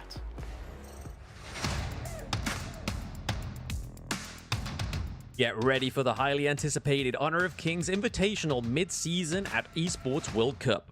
The top 12 teams from the qualifiers and the invited teams are set to converge in Riyadh, Saudi Arabia for a live showdown from August the 1st to August the 4th, all vying for their share of a massive $3 million prize pool. Let's dive into how the tournament will unfold.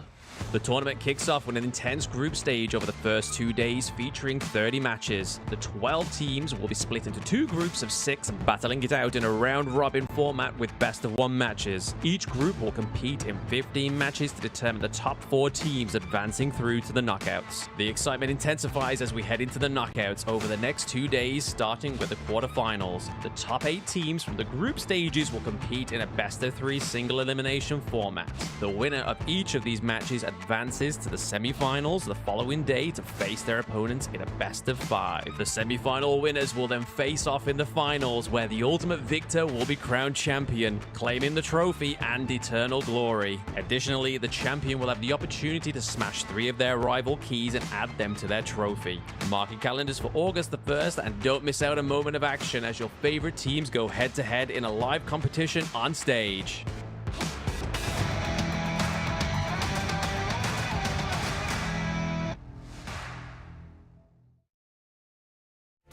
All right, welcome back. Thank you so much for that breakdown. I think it's very valuable to obviously get a deeper understanding of not only the esports scene, the game, as well as the competition. But that's enough talking. Let's jump into the action. This is live over at the Amazon Arena. So, Sam, set me up. What are we looking at? So we're currently looking at Vitality versus LGD. So remember me saying LGD, one of the favorites to do well at this tournament. They're into Vitality, who shouldn't be doing that well, it's worth noting. They've had 2 role swaps. But earlier today, they took down VKS. They took down the Brazilian first seed, which was a huge deal. It's still looking pretty good for LGD here, but if there was a team that might be surprising a little bit, it might well be Vitality. Now, what I will say, as someone who's played a lot of MOBAs in my time, is this does look pretty familiar to me. So what's going on with that? Is there some like main differences that we're keeping an eye on? Can I play a game? What hero are you seeing that looks like a champion that you may know? I'm going to be honest, my eyesight is really not that good to be able to pick out the details, but I was watching one of the games earlier, and I swear there was an Irelia.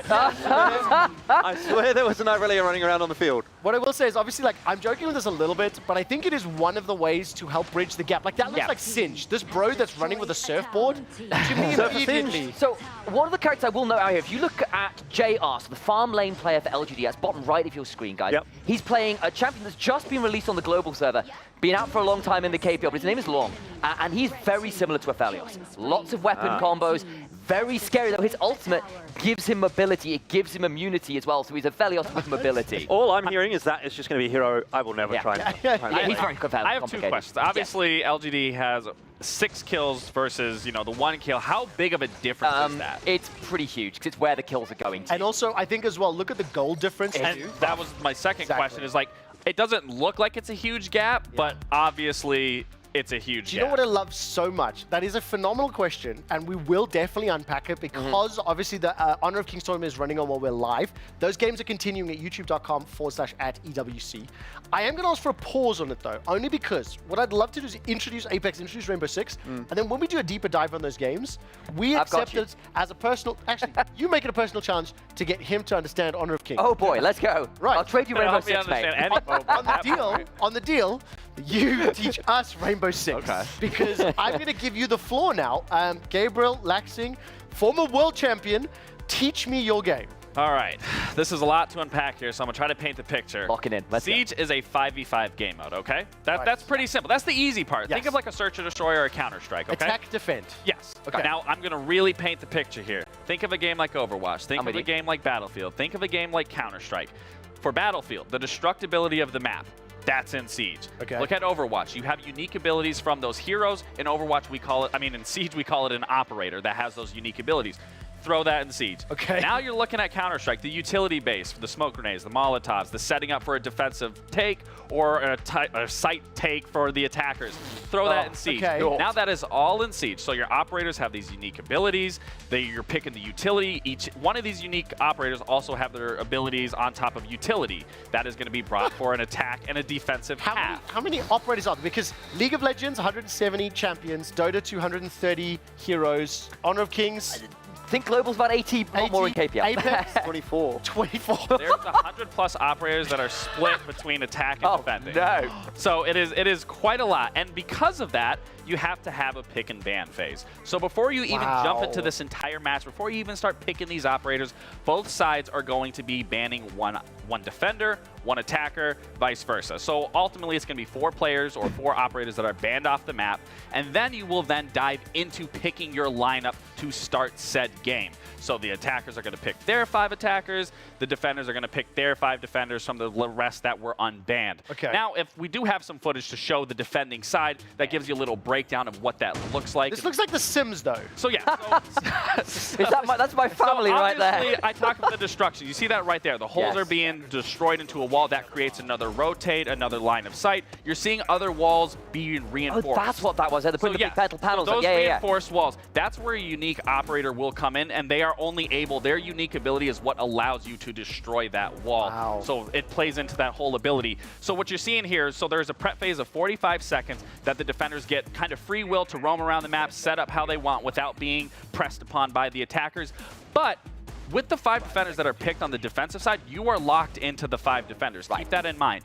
Now, the attackers, during that 45-second phase, they have drones on the map that, one, they can set up key positions to get intel on the map, and also understand the proper util that they need to bring. And within those 45 seconds, they can swap out their entire rotation, their entire 5 operators, that entire time. Can I quickly mention, so obviously we've got this preparation phase, this 45 seconds looping. Yes. This is the second time we're watching it.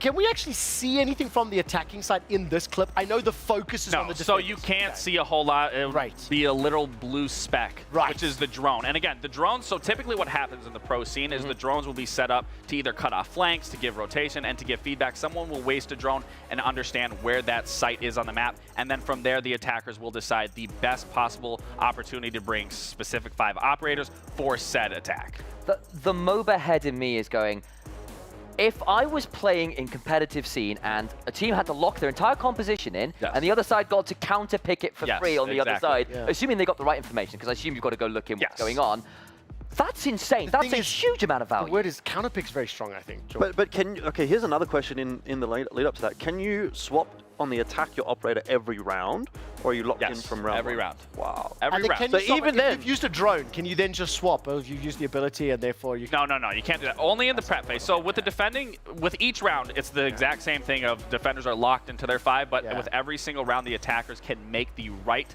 5-man comp for that set attack. And when you're on the attack, you're looking at the defenders to see, I need to bring something for this specifically. Or you're looking where the bomb site is specifically. That heavy revolves around maybe 3 operators that are must picks for the attacking side. I will commend your breakdown. I think in terms of the games, like with the MOBA, with the Battle Royale, frankly, it's an easy job for both Jordan and Sam to explain, because fundamentally, it's the same basic game. And then there's nuances in how they differ, right? Yeah. I think Siege is in a class of its own. It's one of the most unique tech shooters. One of the things I have found interesting from watching all the games yesterday, the amount of documentation that players have. I'm used to seeing coaches and analysts and regardless of game having documents. Team members are sitting there with map layouts, with breakdowns. Like, as a player, how many plays did you need to learn? So typically for a bomb site, if you're playing defending, you are looking at 3 or a tertiary bomb site, so a 4th bomb site, and sometimes you will have 2 different variations of a hold with different operators involved. So you have to know quite a bit going into every single map, going into every single bomb site, and then vice versa on attack. Is you have kind of like a phase, you have phase 1, phase 2, phase 3, and then phase 4 is like the initial end game point. But you have to clear each space in order to get to said point of a proper execute. But everything, I'll say this, there's not a perfect world in Siege where everything goes smoothly. Can I get final thoughts from Jordan before we move on? I mean, it just seems like all the games I've ever played smashed into one. Yes, and that makes Siege so unique. That's what drew me to Siege. That's why I was so clung to Siege, is because no other game comes even remotely close to the uniqueness and diverse gameplay that Siege. Obviously, I come from a Counter-Strike background, so it seems very understandable on the surface level, but then when you actually watch, you're like, what is going on? This is exactly why I'm going to stop us here, because we've got it. I feel like we've passed this class. I feel like everyone's happy. We'll confuse everyone when we get to higher grade. Thanks, Sensei Gabe. Now, we've got our first introduction into Rainbow Six Siege. Let's check out how the teams qualified to the Esports World Cup before we head into a short break. When we come back, I have a very special guest joining me on the sofa. We'll be right back. Don't go anywhere. The stage is set for Rainbow Six Siege to take the spotlight in Riyadh for the 3rd year in a row. This time, it's going to be even bigger. But before we kick off, let's dive into the journey of how our favourite teams actually got here. In Europe, familiar giants BDS Esport clinched their tickets to Saudi Arabia for the 3rd time in a row. Let's not forget, they not only took part in Gamers 8 before, but they've managed to win it back-to-back. Into the Breach lost their round 2 game against another French qualifier in Wolves, but beat Team Secret and became the UK's only representatives. North American qualifiers, just like Europe, had 3 slots in their closed qualifiers. Dark Zero didn't even lose a single map and made it first. Luminosity had a rough beginning against M80, but all in all, everything turned out well for them. They've beaten our previous Gamers 8 contenders, Space Station Gaming, who will also join NA teams after crushing Sonics 2-0. The list of North American teams ready to compete is exceptional. Brazil loves R6 with a mutual feeling. With such a perfect symbiosis, it could have only led us to one conclusion. They are the strongest region out of them all, where 4 teams will be representing the land of the Amazon. But to get there, FaZe had to beat NIP and Fluxo. W7M Esports struggled at first against E1, but finally sneaked into KSA for the 2nd time in a row after their win over Black Dragons. 2 other spots were granted in the lower bracket matches. These were won respectively both by Team Liquid and what must be the most famous Brazilian esports org, Furia. 6 out of 9 regions were granted only 1 spot each on their route to Riyadh. Down Under will be represented by Team Bliss, who qualified first. Scars will be your Japanese choice, followed by Talon from South Korea, GK Esports in MENA, Lead Esports representing Asia, and last but not least, Team Cruelty, standing for the Latin America region. And there you have it, the 16 teams in all their glory, each one ready to carve their name in esports history. The Esports World Cup 2024 for Rainbow Six Siege is shaping up to be an unmissable event, so stay tuned.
This is a tune from our homeland. When we hear it, it reminds us of where we come from and who we are, so we don't become lost.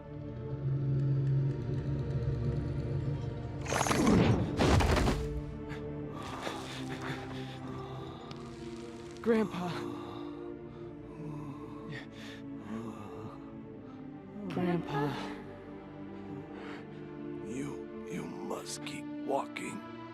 The road ahead is long.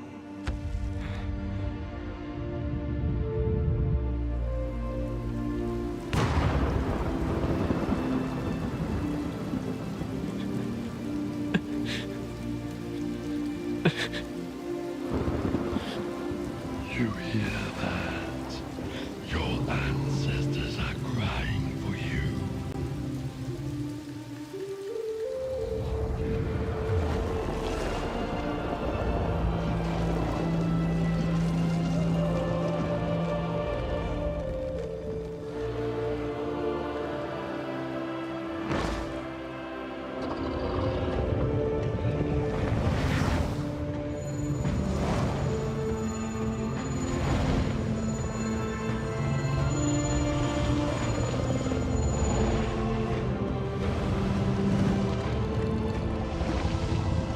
My child, we are not crying.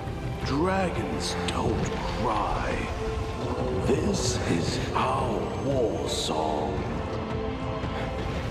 Our war song.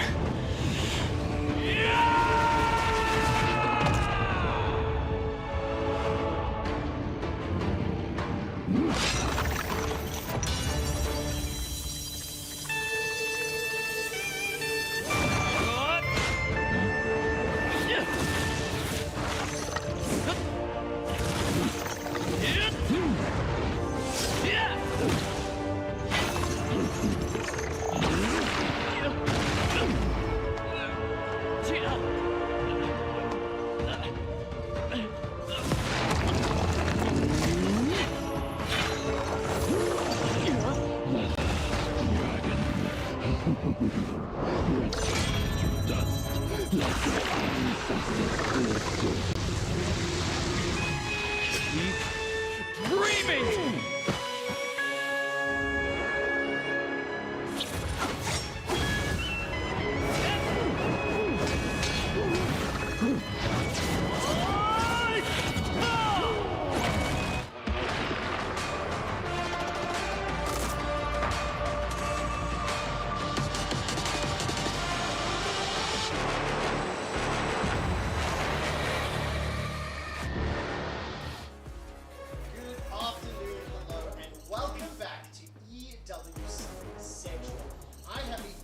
special guest that I cannot wait to introduce to you.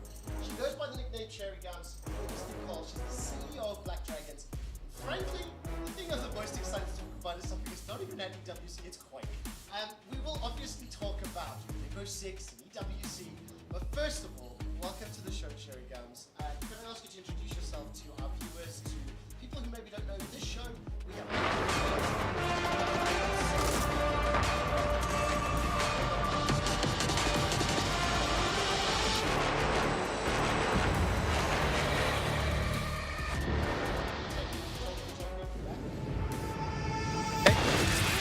Okay, there was an audio issue, so we're resetting.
Welcome back to EWC Central. We will continue our coverage of Apex Legends, Rainbow Six Siege, as well as Honor of Kings in just a few minutes' time. But I have a very special guest on the sofa with me, and I actually have my microphone working this time. Apologies about that small delay. The guest that I'm about to introduce, she goes by Cherry Gums, also known as Nicole. She's the CEO of Black Dragons. And the main thing that I want to talk about is Quake, but we'll do all the other stuff as well. Talk about the organization, talk about Rainbow Six. Cherry Gums, welcome to the show. Thank you for taking the time. Could you introduce yourself to our viewers? We're a multi-game broadcast, so this is for the people who don't know Black Dragons, who don't know Rainbow Six. Thank you so much for the invite. Hello guys, my name is Nicole Mejia. I'm also known as Cherry Gums. I'm an influencer from Brazil. I'm CEO of Black Dragons, CEO of Game Code, which is a gaming agency in Brazil. I've done a lot of things in the world of esports. I've done a lot of trips worldwide to championships, to be an influencer as well. And I have a really good journey to tell you at your home and to you here at EWC. Thank you so much. Now, the introduction is fantastic. I think in terms of the experience, as well as the role that you play in the organization is fantastic. I want to get to that in a minute. But one of my producers mentioned that you were interested in Quake. And I started to do some reading, started to look up at the competitive background and your love for the game. Just to quickly outline it, Quake is one of the games I started in. I played on the CPMA mod, Quake 3, I played Quake Live. I competed against Fatality. It was a show match, but in South Africa, Creative actually brought him out. I played against him in Quake Live, Quake CPMA, as well as Painkiller.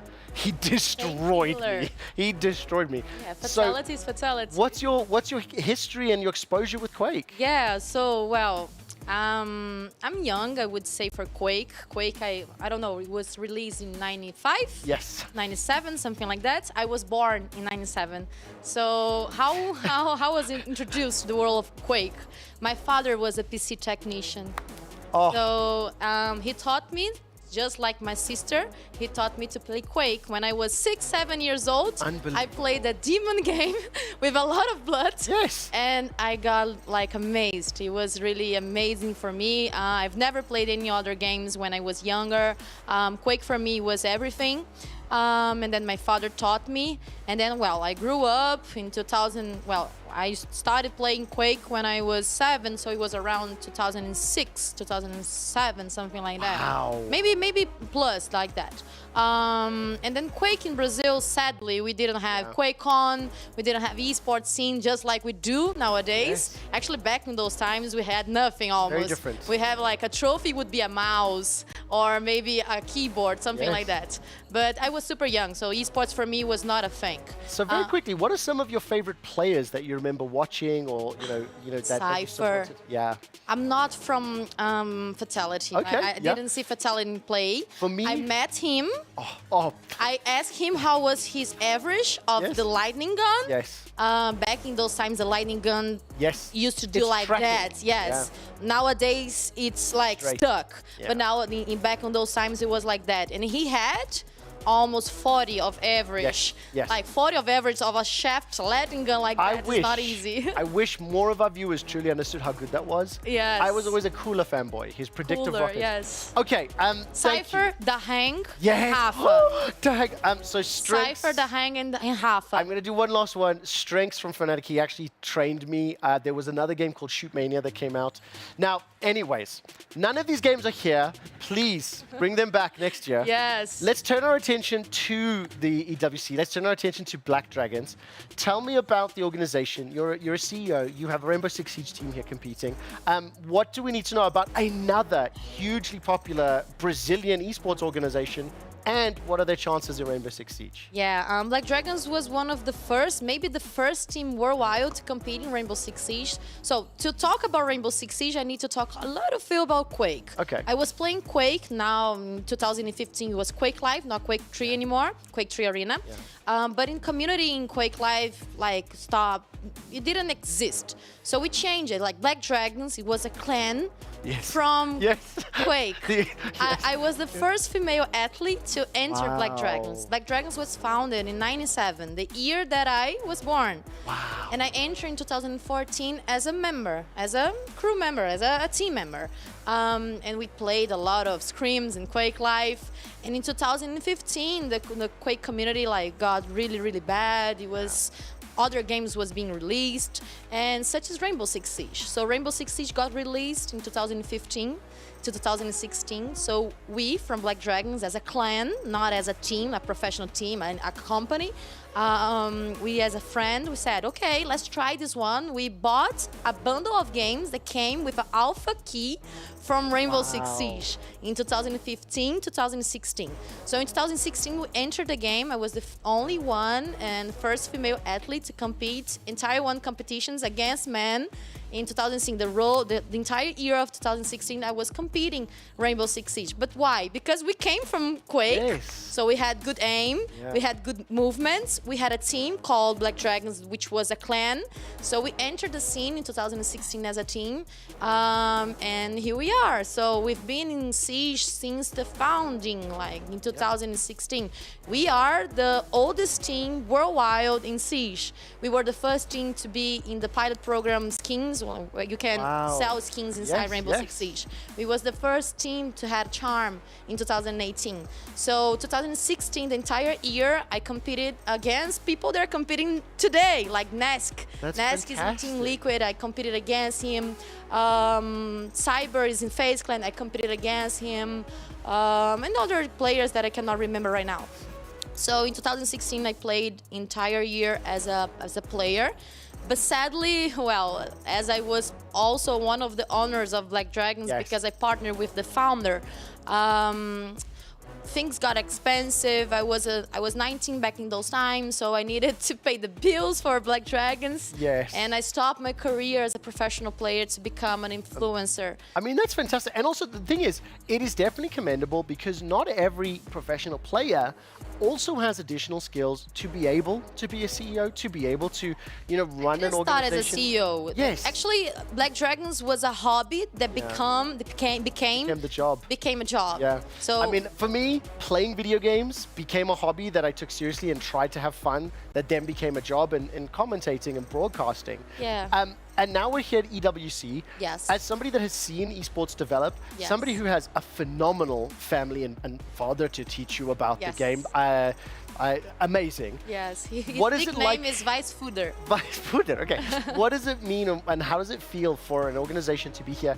I've had the pleasure of being here for 5 weeks. The number of Brazilian teams across every single title. Yes. And I know how powerful Brazilian fandom is. Yes. What's it like being at EWC and I came here as an influencer, a global influencer. Sadly, Black Dragons didn't qualify. We went to the finals of the winners bracket, but W7M, which is here, beat us. So we went to the lower bracket, and Team Liquid got the last spot. Right. But no problem. We just changed a player. We sold, sorry, my English. We sold Loira, which is a player, to G2. So the team that we were playing was not balanced because we just changed a player. But we were really good. But being here as an influencer and also entrepreneur from the scenario and someone who has been in a lot of championships worldwide in 8 years, this is mind-blowing. We look like Disneyland for esports. Sorry, but this is Disneyland for esports. Can I tell you, Cherry Gums, I've done several interviews over the weeks. That sentence is the first time I've heard it, and I'm going to steal it from you because I think it's fantastic. I've got one slightly business thing to do. I'd like to take a look at the club championship and the points that have come up. Team Falcons are currently leading. They've got a significant amount. But to think that there's these organizations from Brazil to Southeast Asia, China, America, like it's all over. Alpha 7 is Brazilian. Also, exactly. Also, the CEO is a woman. Petala. Petala. It's so hard. I'm trying to do Portuguese, No but problem. I had the opportunity to speak to her It's last her week. and her sister. Inspiring, and the mother started the organization, Yes. the three of them. Yes. The words that Petela told me last week was that during COVID, they spent a lot of time playing PUBG Mobile, and that's where the inspiration came from. Didn't know that. Yes. How nice is that I get to Yes. share the story? Yes. Look, I wanted to say thank you for taking the time. I also want to commend you. I put my foot in my mouth, and I used a sentence where I said, old people quake. No, no, no. It's veteran, it's experience, it's taste. You have a connoisseur of esports, but also you're here representing Black Dragons. What does the future look like for you, for the organization, before we wrap this up? We are seeing a new era of esports after the pandemic times, right? We saw a huge audience and a huge payments, not only for publishers but partners as well, in the pandemic times. Yeah. Nobody was watching soccer because soccer was not possible. Nobody was watching concert because it was not possible. Yeah, they were watching our games. But esports was possible. So we entered in a bubble, I would say, from 2020 to 2022.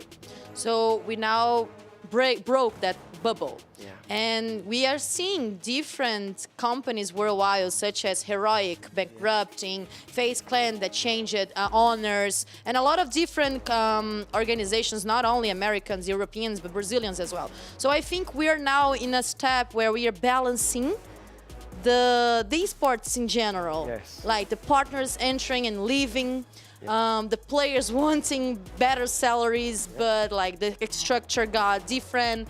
Publishers stopped giving the revenue that helped the games and helped the organizations to continue competing. So we are now balancing, I would say, balancing the esports scene.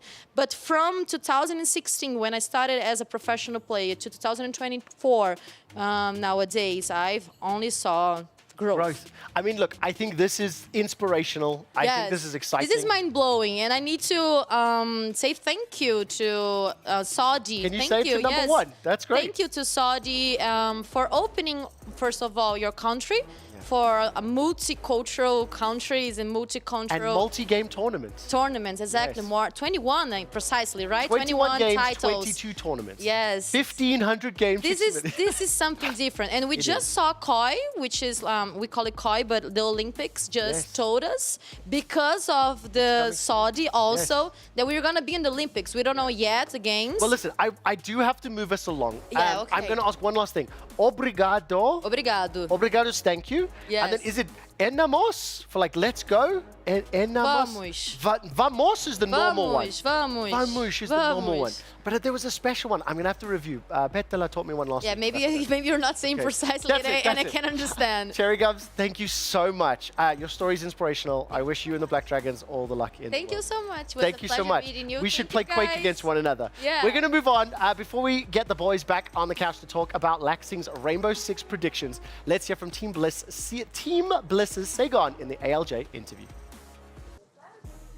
All right, guys, we're back again. Now I'm going to be bringing you the wonderful player from Bliss, Sage, on here. Now, Sage, I want to ask you, what was the process to getting here to the Esports World Cup? To get here, we had a few big changes in our roster, mainly bringing Titan on and moving Mingrant to analyst, which meant we had just 2 weeks to prep for open qualifiers, which is how we got in. And we actually struggled quite a bit in those open qualifiers. We faced a lot of challenges. Some good Oceanic teams pushed us all the way, but we ended up persevering, making it through. We actually won 8-7 on the final map to send us there. So yeah, long process for us. As long as you made it, that's all that matters. Now, bringing on Titan, was that something that you guys originally had planned with Manchester, ending of Manchester, or did that come like a little bit after that? 100%, yeah. We wanted to bring him on basically as soon as we knew he was leaving his previous team in G2. And it took a few weeks to get the, process, the ball rolling. The process going, but yeah, we're 100% set on him. Okay, well, you guys did just recently play Luminosity. Obviously went off to a good start with that win. Crazy thing is here, there was a little bit of beef that I heard. Obviously you didn't hear about it because I brought it up to you before this, but they were saying losing to a team like you guys, they should already just be going home at that point. How do you feel about that? We don't take offense. Personally, I think that should be a lesson to them and to all the teams that make events for the first time. That you don't underestimate anyone. Everyone here at any international event is here for a reason. They're the best teams in the world. You need to prep for every match seriously. Yeah, no, I mean, he said that best. And obviously, I don't mean to talk about this because this is brand new. You guys did obviously just fall short to Liquid. Yes. What was the big reason for that? They're a great team. They're very, very strategically sound. We played them on a map that we both just played. I really feel that they counted us better than we counted them. They were better prepared for our stuff. It was a close match, not as close as we hoped. Yeah. Do you think now that you're sitting in a place where there is a do or die situation here, you are either going to be playing Team Cruelty or Space Station? Is there a team that you would want specifically coming out of that matchup that you would want to verse? No team or it doesn't matter? No. Wait, say that again? No team specifically. No team specifically? Like I said, we'll prep for every team equally. Yeah. Okay. I mean, there is a little bit of rivalry with you and SSG. You sure you might not want SSG? Yeah. There's a bit of a revenge story with SSG, actually. We're 0-2 versus them all the time. We've almost beaten them once, 8-7 in Atlanta, and then they put us down pretty easily in Brazil at 2-0. So we really want to get revenge on those guys, but we will face Cruelty equally. That's a trophy right there. Yes, it is. Can you see yourself picking up that trophy? For sure I can. Now, if I was to ask you, you were in the grand finals, who would be the one opponent that you'd want to play? I wouldn't want to play anyone specifically. I like whoever else is in the grand final with us would be the opponent I want to play because they'd be the other best team. That's fair. All right, well, that's it. I'd love to bring you guys Sage on again. Thanks for having us. We're going to send it back to the studio.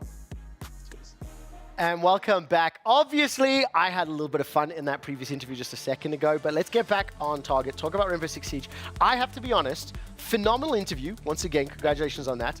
I cannot believe that he didn't take the bait and gave us the most PR-approved answer. Obviously, the other team in the final is the second best. No, that's not how brackets work. I want the spice. Some Siege players, you'll learn that they're very modest. But I like going forward. Trust me, I'm going to be making sure there's a little bit of. It's also it's good to start off soft. You know, like give them a chance to settle in, and then you hit them with the. And to be fair, Sejon's a very the most mellow guy you'll ever meet. Okay, so there's the challenge then to get some spice out of it. 100%. Well, listen, I've got some spice coming up because we got some predictions earlier from Initialized, and now I'm going to be asking Lexi, what is your top 8? Who are going to be the quarterfinalists and the best teams in the tournament? So I'm kind of shaken now because you said based off predictions, people are getting off your desk, and I don't have a set team that's going to be #1. But this is the top 8 that I picked. Nonsense. I'll start with the top. BDS, Powerhouse, and EUL, Team Liquid, Furia. Huge names inside of Brazil. Obviously, Furia being the world champions. ITB is a little bit of a question mark. They are up and coming in the EUL League. Okay. Now I want to go down to Space Station, Dark Zero, NA powerhouses, very renowned names in the NAL and throughout Siege history. FaZe Clan and W7M, another big Brazilian households. But still, these are my top 8. I don't have a set one. Okay, you're very new here. I will give you some time, right? However, I will be asking you to give me a top 8. 1, 2, 3, 4, at least. I'll give it to you when they make it to semis. That's cheating. That's the last 4 teams. Okay, so before we get to playoffs, when quarterfinals start, I will ask you to rank them once we see the quarterfinalists, and I get to see how right you were. Because let's start. I want you to break down a couple more teams. Maybe tell me about their play styles and accolades. I'm more familiar with European organizations and EMEA teams, so I know that G2 is one of 6 Invitational. I know BDS was a team. BDS winning, I think a couple times, was one that got me into it and learning about this team. So tell me about it. Yeah, I mean, BDS has some very big names in Siege. One big name specifically is the player of Shaiko. He is one of the most mechanically gifted players in all of Siege so far. He's made such a name for himself. But even the rest of his roster, Bride, one of the best support players in the league. And then you look at the player that we saw in the earlier interview of Lickyfact. He's an up-and-coming player. I say up-and-coming very lightly because he's been in the scene now for roughly, I think, 2-3 years. But he's continuing to make names for himself, and they recently just made a big roster change of picking up another 2 players, big powerhouse names of Uzis and Solotov coming from an M&M roster. And now this is basically an all-star roster. In my opinion, this is what an all-star roster should be, and they have the highest potential here, in my opinion, of taking this event all the way, why I have them selected in the top 8. Oh, you just told me. So I guess I kind of did. Win. But hold on, there is another team after this, which is Furia. Okay. Furia is the current world champions of Siege. Right. You can't write this team off in any other way. You got to give them the most respect.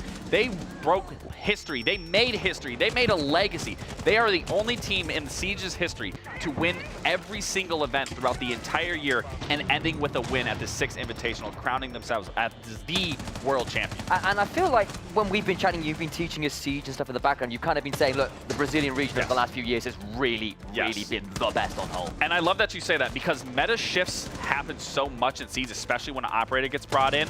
But the meta has been an aggressive playstyle, and Brazil has always been known for their aggressive playstyle, which is what drastically excelled the Brazilian league as a whole, but Furia especially having some of the highest kill-rated players on the roster of KZ and Herds. I mean, these players, there's no doubt and reason why that this team isn't world champions. Wow, okay. So we see who's going to step up then between the likes of Furia as well as BDS. Who else is on your list? I know you have a couple other squads that you've wanted to highlight. Yes, so Dark Zero, this is an NA fan favorite. I've had the experience of versing this team. If you were to tell me on a regular day of me screaming, hey, we're going against Dark Zero, I'd have told you today is about to be a miserable day. But it's for good reason. Dark Zero is a staple throughout Siege and has one of the most renowned players in Siege history of Troy Canadian.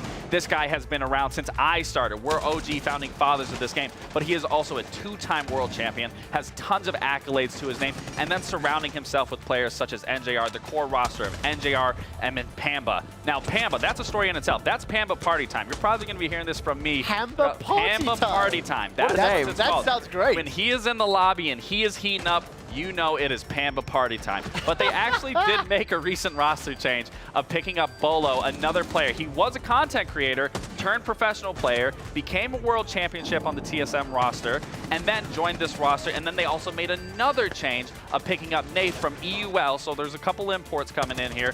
But Nath is a wonderful player, wonderful support player. And for anyone watching DZ, this is what DZ has lacked in their structure. And Nath coming into that roster is what's excelling this roster on top of Bolo going into that. So, the introductions to the team is great. I want to start with one question, maybe a zoom out. Yeah. For Furia, you said they won every tournament in a year. Yes. Right? Now, in League of Legends, there's a term, if you win your regional leagues and you win your international tournaments, they call it the Golden Road. Oh, yes. Do you have kind of like a branding or like something that's aspirational? Is that something that could be done again, or is like, do you think it's a once in a generation Given the fact that Siege has now been going on close to a decade and it just got done at the end of it, I don't see this happening again anytime soon. Wow, okay. The next thing I want to check on. So these teams were selected, and this top 8 was done prior to any games being played, prior to any information. How does my expert respond to Dark Zero's performance in their group stage? I was going to say that. Because So you went top 8, and they could be eliminated.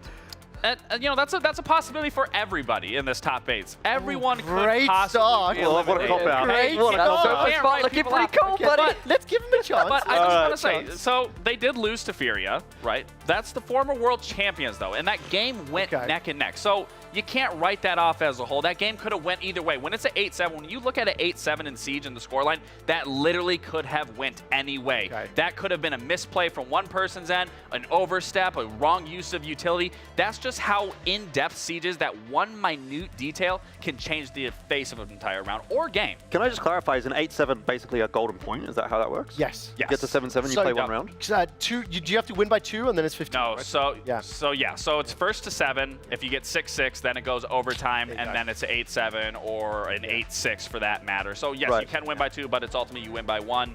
There is no max overtime like how you see in Counter-Strike or stuff like that, because Siege could go for a 6-hour game. I will tell you this. I saw this yesterday. The Dark Zero game, when the broadcasters, it's a 15th round. Yeah. Oh, my heart started beating. I was like, this is awesome. To be fair, we did implement unlimited overtime in grand finals, but one series went so long that we just completely removed it. I will say this. As the new guy on the sofa, you dodged my hard questions well. I'm going to turn up the heat, okay? You're going to That was great. I got some media training was great. throughout my career. Oh, I forget. Damn it. I thought I could take advantage of your juvenileness, but that's not it at all. Right, so look, we're a couple hours into the show. We've already looked at Honor Kings. We've already looked at Rainbow Six Siege. We will be turning our attention to Apex Legends in the not-too-distant future. Before that, though, Space Station was one of the teams in Laxing's top 8 list, but today, they're another one of those teams fighting for their tournament lives versus Team Bliss. Let's hear what Ben Jamaster had to say in the ALJ interview. We're back again. This time I'm bringing you a former world champion, brand new to North America, Benjamin Meister. Now, let me tell you, how's this event going so far for you? Yeah, I mean, really good. They started out qualifying to this event, and now we are 1-1, so hopefully we will qualify to the qualifiers tomorrow. Listen, I know it's been a long day. I'm gonna need a little more energy out of you. I need a little more coming out of that chest. You're on SSG after all. So you guys started out.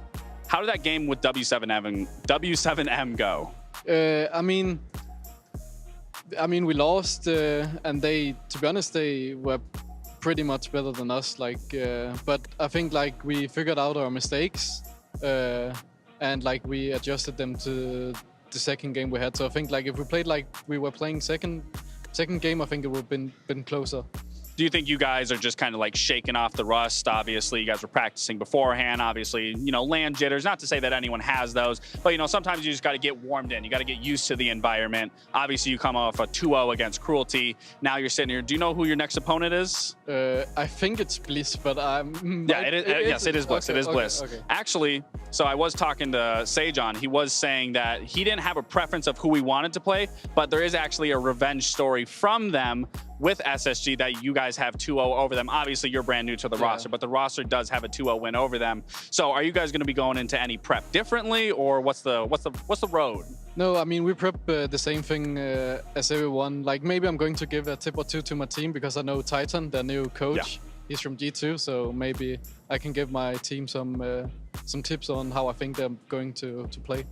Well, speaking of G2, obviously your former roster isn't here. I saw you tweet to Alamau, actually. You were out on I think you were just out swimming or something like that, and you said you want to exchange jerseys. Can you give a little explanation or a little, you know, something why that tweet came out? Yeah, I mean, when I was on G2, me and Carl always bantered with each other. So I think, like, you know, we have just continued. Like, I like him for the people who's wondering on social media. Like, he's a good guy and good player, really good player. So, like, it's just for fun, you know, for sure, for the content. Yeah, no, it's good banter for sure. Yeah. Now, you see this trophy. Can you see yourself picking up another trophy? Obviously, you've lifted the hammer. That's already the prestigious one in and alone. But now you see that. Do you see yourself picking that up? I mean, hopefully, like, that's whenever you qualify for an event, like, you're playing for the trophy, so like hopefully we can lift it, but we will see. Like I take one game at a time. For sure. Yeah. And then if you were to find yourself in the grand final, who would be the one team, and pick any team, like, and don't say Noah, you know, whoever. I want you to pick one team that you would love to verse in the grand final.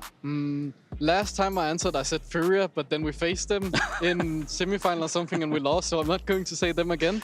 It will probably be like, probably Liquid. Yeah, Liquid. Yeah. Okay, so you want to stick to beating a Brazilian team? Yeah. All right, well, there it is. That's all from us. We're going to send it back to the studio. Bravo, bravo. After I bully my guests for weeks on end, seeing you in your third interview just turn tail and go, nah, bruh, tell me who you want. I commit. More importantly, though, another great interview, and I just want to applaud the fact you have a guest that is more comfortable being a little bit more enthusiastic with the requests. You know what I mean? So, immediate gut reaction to the interview and thoughts in Space Station? There's a lot of potential that needs to be shown from them. Yeah. Truthfully, like someone could say this, you know, might be a little bit of trash talk from my end. I think Benja is a great pickup for this team, but I don't know if that's what's going to excel Space Station to the top. So I have high expectations for this team. But again, I think time will only tell. Now, for Sam, this may be a little bit of a learning thing because it was something that I only recently in the past month came to appreciate. Space Station Gaming, their competitiveness, the fact that they're in your top 8, they were the best Overwatch 2 team from Europe coming into the tournament. They did have a respectable performance, but ultimately didn't go very far. I believe they're in Apex as well, and one of the better teams. The reason I bring that up is we haven't heard from Apex yet, so let's go immediately. Space Station as an org, are they good? And then, how about you teach us some Apex? They're decent. I think that's probably the politically correct answer if we're going to go with that. They're definitely not one of the teams that we're like, oh, they definitely will be the best. Well, they're great. Look, I just needed a bridge here. So, Apex Legends, it's now your turn in the hot seat. Jordan, Mr. Elfish guy, can you teach us about your game? Indeed. Well, obviously, to start things off, Apex Legends is a battle royale, so hopefully people are familiar with that. If not, 20 teams of 3 players essentially thrown into a map. They drop out of a ship, and the objective, the main goal is just to survive at the end of the day. Be the last team standing, you get some points for kills, you get some points for surviving, and at the combination is there a balance to it? Like, for example, in Resurgency, there is a kill multiplier based on your placement. In PUBG, it's kind of even. It's relatively It's low. pretty even. It's 12 points for a win, so that kind of gives you a bit of an idea of how valuable the points are, I would say, and 1 point for a kill. So the most points you're going to kind of see out of a game, maybe like 20, 25. A huge game would be something like 30 points in a game, which would be 18 kills and a win. So what's the differences then between the likes of an Apex to a PUBG, PUBG Mobile, Free Fire? I mean, there's a lot, right? There's a lot of battle royales going around, but I think the big key difference with Apex Legends is the legends themselves. Obviously, that's what we call our characters. Every legend has a fairly distinct sort of role to play in the game, whether they're a controller or a skirmisher or support, whatever. You can go down the list. We can talk about that a little bit later on, a bit more in depth. But everyone fills a bit of a role. You obviously choose your characters essentially based on what kind of gameplay you want to be running around with. And what are we looking at now? Who's this person with a hat? This is Sia. This is one of the characters that sort of gives you a bit more information, right? So a lot of his abilities are to do with seeing through walls and having a look at where their opponents are. He is the baby monitor, correct? The baby monitor? I'm not sure what you're I referring thought that's to. what they You mean his ulti? His ulti. The baby monitor. He's got a little... Yeah, when I first played Apex, they were calling it the baby monitor. Okay, I'm not sure. I'm super familiar with that, but I guess it gave you the sensor of people around. In Australia, you don't look after your babies? Oh my day. I don't think so. This is Bangalore, actually pretty prevalent that we should probably talk about Bangalore, and we will, I think, at some point later on in the day. She is 100% pick rate at the moment, or about as close to 100% Whoa, pick rate what was that artillery strike? That's her ultimate. And this is Pathfinder, another one that we're going to be getting to see, I would say, quite a bit. This was a very favorite legend when the game released. Everyone wanted to play Pathfinder because of that grapple. Very, very fun mechanic, but yeah, he's come back into relevance now after a couple of changes. I will also add on to this one. Apex is the sort of battle royale that I have played the most out of the pool. And as a former Call of Duty player and competitor, it's the movement system that specifically attracted me to Apex. Right. Let's contrast movement in Apex to, let's say, other BRs, or maybe even games like Siege, for example. I mean, I think if you're contrasting to any of those games, then the movement is just completely unlike that at all. Because with Siege, with Counter-Strike, with PUBG, with any of those kinds of games, it's very static, it's very standard, right? You can't even jump in Siege. Correct, exactly. Whereas in Apex, limited already. You might have 3 or 4 different characters that can fly through the air in some various way, shape, or form. Obviously, there's legend-specific abilities that allow you to do some kind of movement. Yeah, like that grappling hook is a good example. The big thing which I think separates Apex from other titles is the movement tech, which is what it's called, is like how you actually can manipulate your character through the air based on certain movements. Oh, that's cool. This is a very, very in-depth discussion. We don't need to get into it right now, but things like give us tap the surface strafing, level, yeah. and there's lots of different like terminology, but you can obviously wall jump, you can tap strafe, you can super glide, and these are all different specific movement I mean, like one styles. super basic one. If you're going downhill and you like power slide, yeah, sure, you slide forever as long as there's a downhill, right? And we throw all of that in as basically a way of just being a little bit more difficult to hit, but you know, there also mobility around the map makes it easier to sort of transverse the terrain. Can I quickly jump in just before I cut you off here? I mean, Sam, Gabriel, have you guys played Apex at all? What's your So you've got a bit of experience. So, I mean, I don't mean to brag. I've hit Apex Predator. You know, that's the highest. yeah. And I do know how to tap strafe. I do know how to tap strafe. Okay, it is, but you do have to go through pretty intense like keybinds in order to like be able to do that. So I definitely can see like going from PUBG. I do have experience with those, but like it's definitely very intense. And one of the other things we have to talk about here very quickly is the match point format, which is not something that you'd be super familiar with from some of the other battle royales that you would have had at EWC so far. Though I think PUBG later on you might see that in a couple of weeks. But the way that works is you get to a certain points threshold in the final lobby, and from that point then you actually have to win a round as well. So you get a bit of a hype finish, which is something that battle royales are kind of missing. I think we've got a video ready to take a look at there that will explain it a little better than I can. I think you. The thrilling spectacle played by the best teams in the world is just around the corner. So it's high time to get a closer look on how exactly the Apex Legends Road to Glory looks like. Everything begins in the group stage, with 2 groups of 20 teams each. Each group plays a total of 10 maps, and trios score points based on eliminations and their placement. After 10 maps are complete, the top 9 squads from each group advance straight to the finals. Teams placed 10th through 19th move to the last chance phase, and the trios that place 20th say goodbye to the tournament. The last chance phase looks quite similar to the group stage. 20 teams play 10 maps, matches and earn points. However, only the best 2 squads make their way to the finals. That means 18 more trios having to pack their bags and say goodbye to the Esports World Cup. That leads us to the finals, which again features 20 teams. And those that got here straight from the groups are awarded some starting points depending on their earlier performance. Here, the match point format mechanic comes into play where teams must reach a threshold of 60 points to be eligible to win. Once a team reaches the threshold and then wins 1 additional map, they shall be declared the winner. In match point, there is no limit to the number of maps played, and maps will be cycled until a winner is determined. So, who will be immortalized on the Esports World Cup totem? There is only one way to find out, and we will see you there.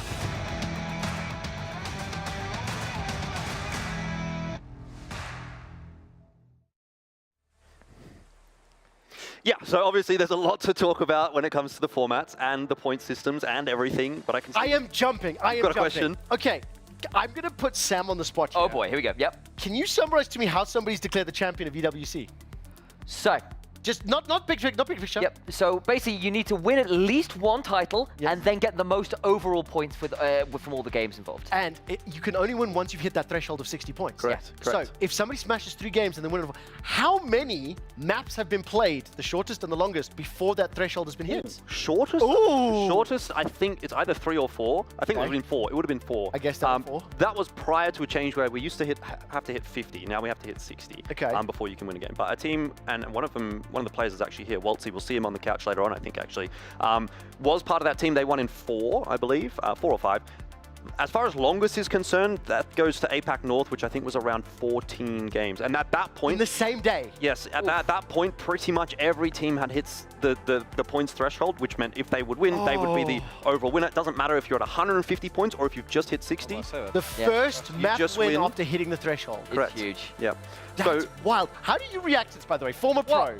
So what you're telling me, you could be the first team to go through that threshold. For sure. And then let's say the last place team catches up, they pass that threshold, and then they win, and that leading team, they just win. Yeah, but you will be second. Yes. Because you, by then, at that point, then it comes down to the points. But you need to win, basically. Oh. And that's one of the big problems with Battle Royales is that there's no like hype winning moment a lot of the time because you already know who's won by like game 18 out of 20, for example. It depends on the game as well, because I will say this, in my time watching PUBG and PUBG Mobile, going into game 17, 18, it actually was still relatively close. However, and that's the dream. There is a lot to unpack here, and I love the different reactions. Sam's excited, I'm excited, Gabriel's like, hang on, bro. This is a pro player I have so many questions. Exactly. Yeah. But the thing is, this is what the next 4 days are for. Right? We're going to have an entire day of finals for both Apex, R6, and HOK, and we'll be able to stagger them.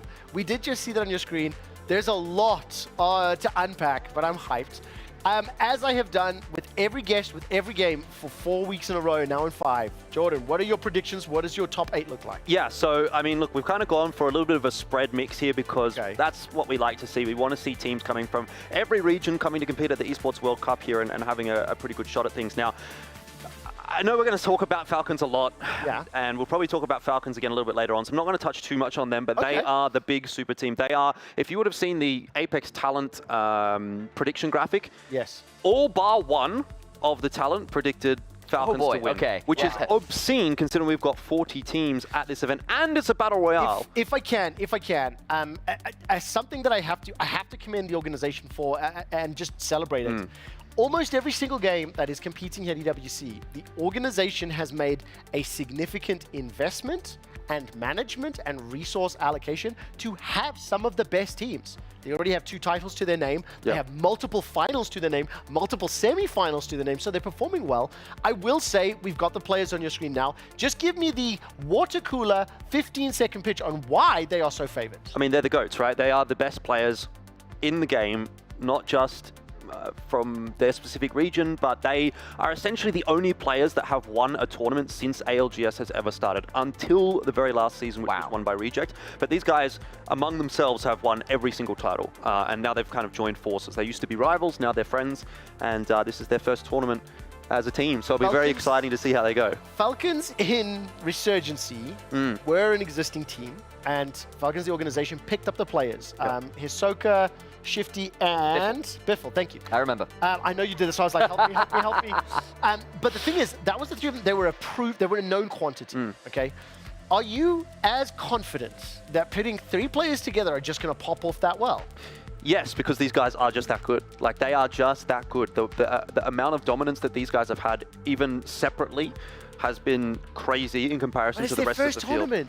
It is their first tournament, but they have played a split together. So we have a bit of a barometer to look at. They did do very well in North America. That changes things. That does change things. But this is their first LAN tournament, it's their first live event. And obviously there's a lot of expectation. We are here at the Esports World Cup. They are the Falcons. There's a lot of implications with that. And there's so much pressure because they are the best of the best and everyone expects them to. I actually had the pleasure of speaking to the head of Falcons APAC. And I actually said to his face directly, I hope you guys don't win every game because I like the club championship. Yeah, exactly. Yeah, it garnered quite a response.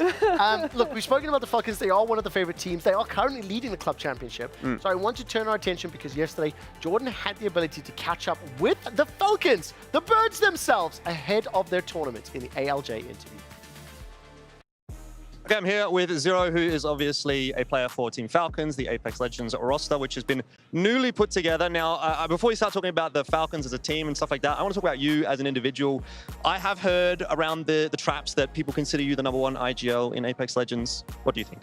Yeah, of course. How hard to give it up to me because I'm just better. I don't know. Not much more you can say. Yeah, I actually want to dive into that conversation a little bit more. Like, how did that conversation play out? Was there a conversation or did you sort of just enforce your will upon the team? I mean, I got Falcons and then Hal had a lot of viewers and Falcons had a lot of money. So it was a pretty easy transaction, that one. Yeah. Okay. All right, talk to me about Falcons. I mean, obviously there's a lot of hype around this roster. It's supposed to be like a super team when it comes to Apex Legends. This is your first international event as a roster as well. What are the expectations? What's the pressure like? Definitely massive, especially with Falcons being headquartered here in Riyadh and so many fans being here for us. Definitely like a first or bust kind of situation, but should be good for the weekend. Yeah, indeed. I mean, obviously looking at the fans and how things are here, have you guys had the chance to kind of explore the Falcons facilities locally at all? And have you had much of a response from the fans yet, or are you expecting that tomorrow? Yeah, yesterday, in fact, it was quite insane. We're at the Temp Falcons HQ here in the Boulevard, and we went out on stage with our CEO, MS, and the fans were going crazy. It was like a packed stage. It was quite insane. All right, so now we're catching up with Hal. Obviously, everybody knows who you are at this point, Hal, but talk me through how this whole change up for you has gone. Obviously, you've gone from TSM, which was such a storied roster, into now a new team. What was the reason behind that decision for you? I think the main thing is that we wanted to win as a team, and you know, obviously not going into complete details, but basically at the end of the day, we wanted to win, and I feel like that was best with playing with Zero and Jen. So yeah. Okay, I mean, as far as you're concerned, coming into this event, how has the preparation been? Obviously, looking at your split 2 results and stuff like that, but also scrims, has it been feeling good or has it been feeling a bit up and down? Scrims have been like up and down, to be honest. I don't know if I feel like it was the same thing in NA Pro League or before NA Pro League. You know, we would kind of do mediocre or bad in scrims, and then we would just kind of do really well during the tournament. So it was kind of been the same thing so far for even in the EWC. So, you know, it's kind of rocky right now, but I feel like we'll be fine when the tournament actually comes around tomorrow. Okay, when it comes to threats at this event, are there any for the Falcons, or are you guys just on another level? I think, you know, probably the closest threat I'd say is SSG, but at the same time, it's kind of like, you know, just like how NA Pro League went, it was like we were on our own level. So I don't expect anyone to kind of be even close to us. You know, that's how it should be, and that's like reality, but yeah. So an acceptable result here basically for you guys is first, and that's it? Oh yeah, for sure. Like if we don't get first, you know, obviously that's a disappointment, but at the end of the day, it's like, you know, we can only do so much in the BR, considering there's a lot of RNG, but, you know, we're expecting it first. Okay, and Jen, to round things out, mate, you've had a bit of a story, obviously, coming through from Sydney all the way to the international stages. You now live in North America, play in North America. Talk to me a little bit about that journey and how you've ended up here for Falcons at the Esports World Cup. Honestly, as an Australian gamer, it's really hard to make it in the pro scene, especially in gaming. So me being from like Sydney, Australia, being the best in the world is just like one of a kind. And also Zero from Brisbane as well, and just insane. Like it's a one of a kind talent. Did you ever really dream of being in this kind of a position as a young lad? Honestly, I always dreamed of being like a really good gamer, like a pro gamer, but I never knew like how much money or what I was involved in gaming at that time. I just was really good at the games until like I just played Apex with the boys, and then they got me into scrims, and I was just like, wow, I can make it. I can make it, you know. And, yeah. Yeah, so it just sort of happened, right? Yeah, it just happened. Yeah, that's the beauty of it, I guess. Obviously, for you guys, there's a lot of pressure, a lot of expectations. How's that playing with the mental, or is that something that you're used to at this point, being obviously part of that Reignite roster, which unfortunately you didn't get to take part in, but obviously into Dark Zero, and you've had a couple of wins under your belt at this point. So how's it sort of feeling today? Today with the Falcons, I feel like with the Falcons roster, I feel a bit more like kind of nervous because it's like whole new roster and like rep expectations like as a super team to perform well. But apart from that, it's the usual. Just going to be farming, you know. Do you think this is the best Apex Legends roster that you've played on? Yes, by far. And what is the reason for that? Because we have Hal and two IGLs. The best IGLs in the world. There you go, 2 IGLs, better than 1. But Jen, thank you very much for your time. We'll chuck it back to the studio. Appreciate it. Fantastic set of interviews, Jordan. I'm really stoked we've got the inside. So for just before we talk about the teams in Apex, Gabriel, former pro, obviously you in a position where you were favored and whatnot. What's your gut reaction when you hear the Apex players discussing the team, the expectations, their own hopes for performance? I mean, yeah, the expectations are high. You got a super team right there, and all eyes are going to be watching you. Were those the right moves? Were those the right changes? Is this the right scenery for the team? And it makes me question in some industries of him saying, they're the 2 best IGLs in the game. That's 2 IGLs now that facilitate 1 mine. Yeah. Like, how do you get that to work? Because that was my question too, because obviously, generally speaking, my understanding, I'm not an FPS guy in the same way that you two are, but normally it's just the one IGL who is like the sole shot caller. I mean, for MOBAs, these days it's moved more towards but you gotta remember, shot calling, but this is a very different the complexity of the game. Exactly. You're not aligning around one strategy, aligning around one vision and one level of entry. That's the tough part, though, is the butting of heads possible. I tell you what I love is we're going to unpack this and debate it. Jordan, obviously, we didn't give you a chance to have your own interview, but once you do react, make sure you introduce to us a couple of the teams. Yeah, I would just say on that last point, I think Jen is just memeing a little bit. I mean, obviously, Hal, he was formerly the IGL of TSM. He is now no longer the IGL in his new team. Zero is going to maintain his IGL position. Of course, there's going to be some mid-round calling or mid-game calling that is going to come into play. But that actually ties into the conversation around TSM quite nicely here, because that is the team that Hal has departed from and chose to move off of, which is a really interesting prospect, because obviously when it comes to TSM, they are one of those like star-studded rosters that we would have been talking about coming into this event had this Falcons roster not been put together. You've got Reps, who was basically there alongside Hal for every single one of their wins, and this is even going back prior to ALGS started. This was like way back when Apex Legends was very first, coming into its own as an esport. He's been there alongside Hal, and he's basically got as many titles as Hal does. Unfortunately, now maybe that's not going to be the case, depending on how this Falcons roster goes. Then you've got Verhulst here, who is on the screen as well, and he's a bit more of a recent addition to the team. But alongside those 2 plus Hal, this was kind of like one of the 2 big name teams alongside Dark Zero, which is where Zero and Jen came from, that basically dominated all of Apex Legends history. TSM is the team that I remember watching when I was watching Apex and watching every other team gang up to try and stop them getting that final win to win some of those Apex races. To hear that team is not necessarily crumbled, but had some of those big pieces drift off to form some great Optimus Prime of a team. It's kind of wild. I don't know. I mean, I think maybe it's kind of like the grass is greener on the other side for Hal, so he wants to give something else a crack. But this team is still very, very good. You've got the experience there of Reps and Verhulst, and so looking forward to seeing what they're going to be able to do here. I think they're still going to be a very strong contender. And on the other side of the coin, we sort of move away from North America, which, funnily enough, is the most dominant region in Apex Legends. That's why we're talking about them so much. Oh, it's a nice change to have them on top in again. No, wait,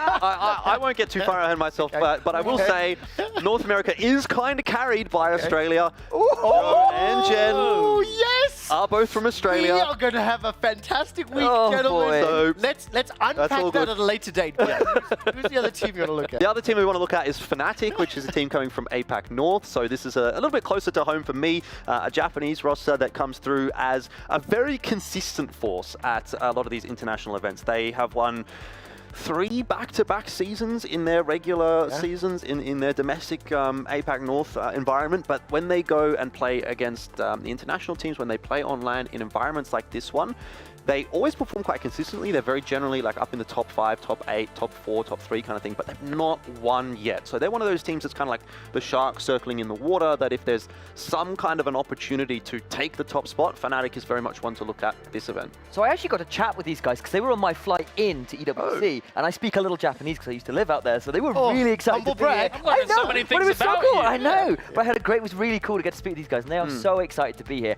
and they're the loveliest guys, I swear. They are having so much fun. Well, I hope they're killers in the server. That's what I want to see.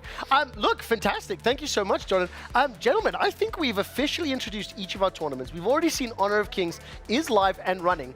And as it is just about to ding 6 o'clock, that means that Apex Legends and the Rainbow Six big stage games, despite the fact it started yesterday, are now officially underway. So we're going to be heading to break. When we come back from the break, we're going to be interviewing Jumba and Apex, and we'll feature an Apex co-stream with Waltzy. It's Waltzy. It's an A. It's an A. With Waltzy from Nevertheless, Apex co-stream interview. Don't go anywhere. We'll be right back. Back.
Ready, set, go.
Execution time, crunch time, he is such a nuisance to deal with from the defensive perspective. So we are moments away, folks, from jumping in here. We're just making sure that everything is right in the world of the server, in the world of Bliss and SSG before we throw them into the snowy plains of Chalet. Des kind of touched upon it earlier, but I think the one-liner that I would say is that if yesterday's SSG shows up in today's server, they're going home. Yes. It's that simple for me. If Blizz plays their normal game, they'll be fine. SSG, they need to show up. Yeah, they need to play up to the capacity in which we know all these players are capable of, especially with Benja just joining the team. I mean, I know a lot of you at home are more than likely like, oh, this is Benja's first event with Space Station. I mean, come on, guys. Sure. But no, we expect a lot out of these guys, and for a damn good reason. First of all, Benja's a world champion, and it wasn't like it was in 2017. He couldn't even play the game in 2017. Okay? Oh, no. So it's very recent, and we expect a lot out of this roster. They moved away from Iconic, brought in somebody that is a little bit more of a fragger, a little bit less of a talker, but that's okay as long as they're able to patchwork the rest of those gaps with the rest of this squad. And I really think that they have the capacity. They're just going to have to work out these kinks. Yeah, I mean, it comes down to how much can you improve every single day, because we see a team like, let's say, PC Talent and Fabian's squad, right? You come into it, If you lose 2 games in the very opening, you just go home. If you cannot figure things out on the fly and reset from between either each series to series or map to map in the best of 3 like here, you're not going to last in a long tournament like this. So SSG, they've slept on it, they've talked about it, because if they looked at their games yesterday, they also will know that they did not play good enough as what our expectations and their own expectations are of that team. 100%. Now, coming down to Chalet and just the map pool in general that we're going to be faced with here, folks. We're going to go back to the Manchester Major here for a second. Talk some stats. Everybody loves that, don't they? As for Chalet, it was actually tied for 3rd most played map at Manchester. It was played 14 times, but here is the fun one, folks. For a very long time, especially with the rework, Chalet was an offensive-sided map. Complete script flip as when it came to the Manchester Major. Chalet, 41% on offense, 58.3 on defense, Pengu. Okay.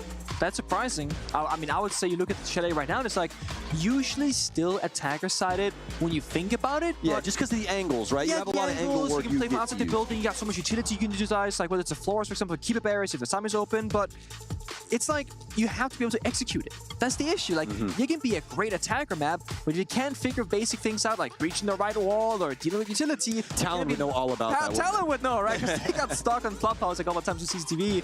Then you're going to lose out on attack. So it comes down to execution and to teamwork, and I think that's where Blizz, they will have that slight advantage looking at the previous performances, and we got to see now if either team can step up, because Blizz starts on attack and HSG on defense. Well, not only am I excited that the game is now starting, but I'm also excited that you...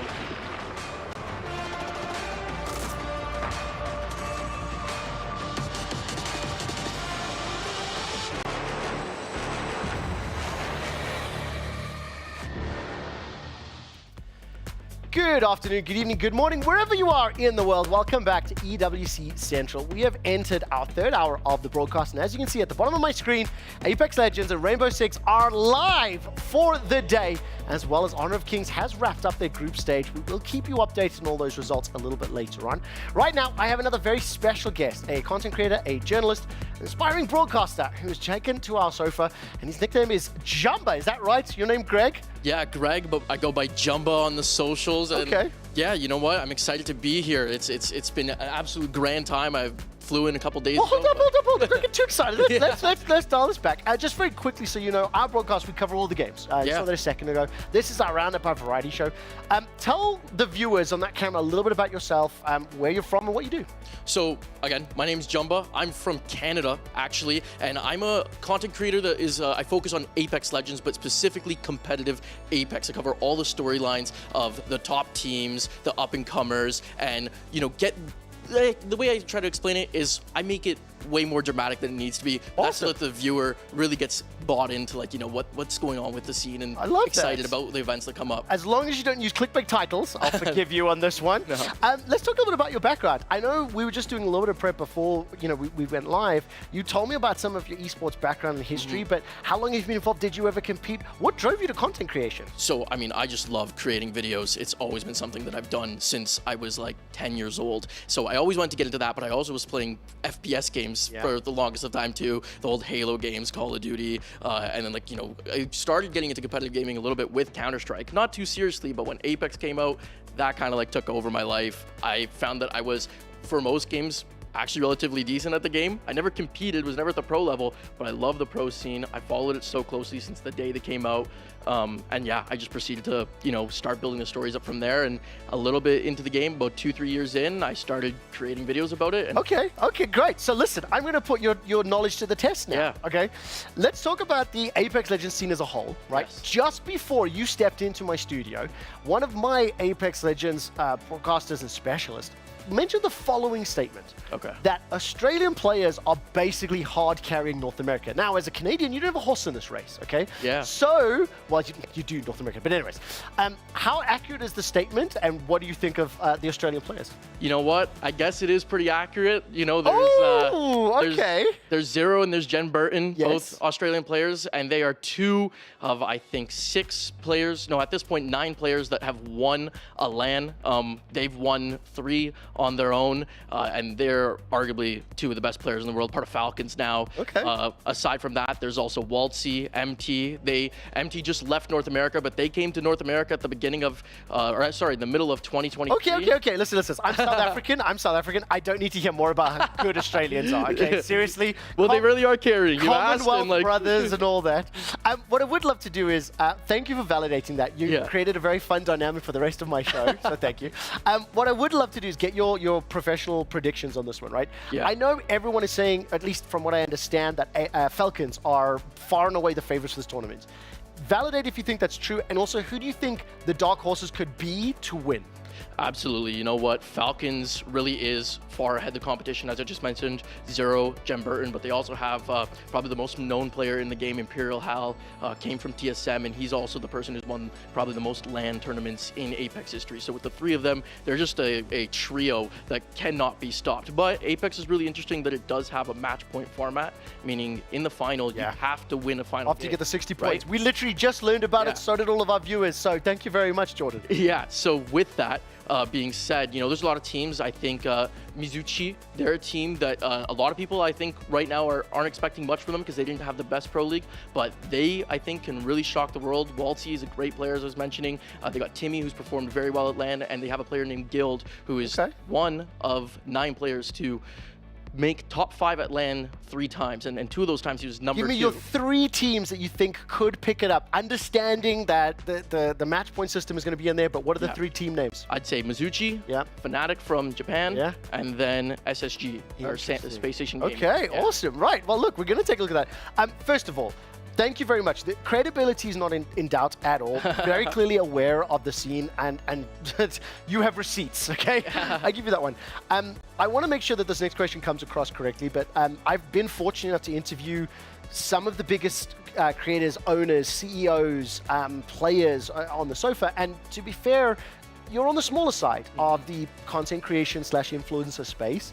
So what are you doing at ESC? What are you up to? What are the goals? Well, hey, small doesn't really matter to me. I've been doing this for 2 years, 1 year full time, and if I'm sitting in the same spot that Tyler 1 was, gotta mean something, right? What am I doing at EWC? I got to go out to LA for the first time to go to the last ALGS LAN, and from there I met some amazing people who invited me out to here to EWC to just document the Apex tournament, the process going on here, the $2 million they're fighting for, and like I was saying at the beginning, it's been a grand time. The way I could explain this event is everything is just big.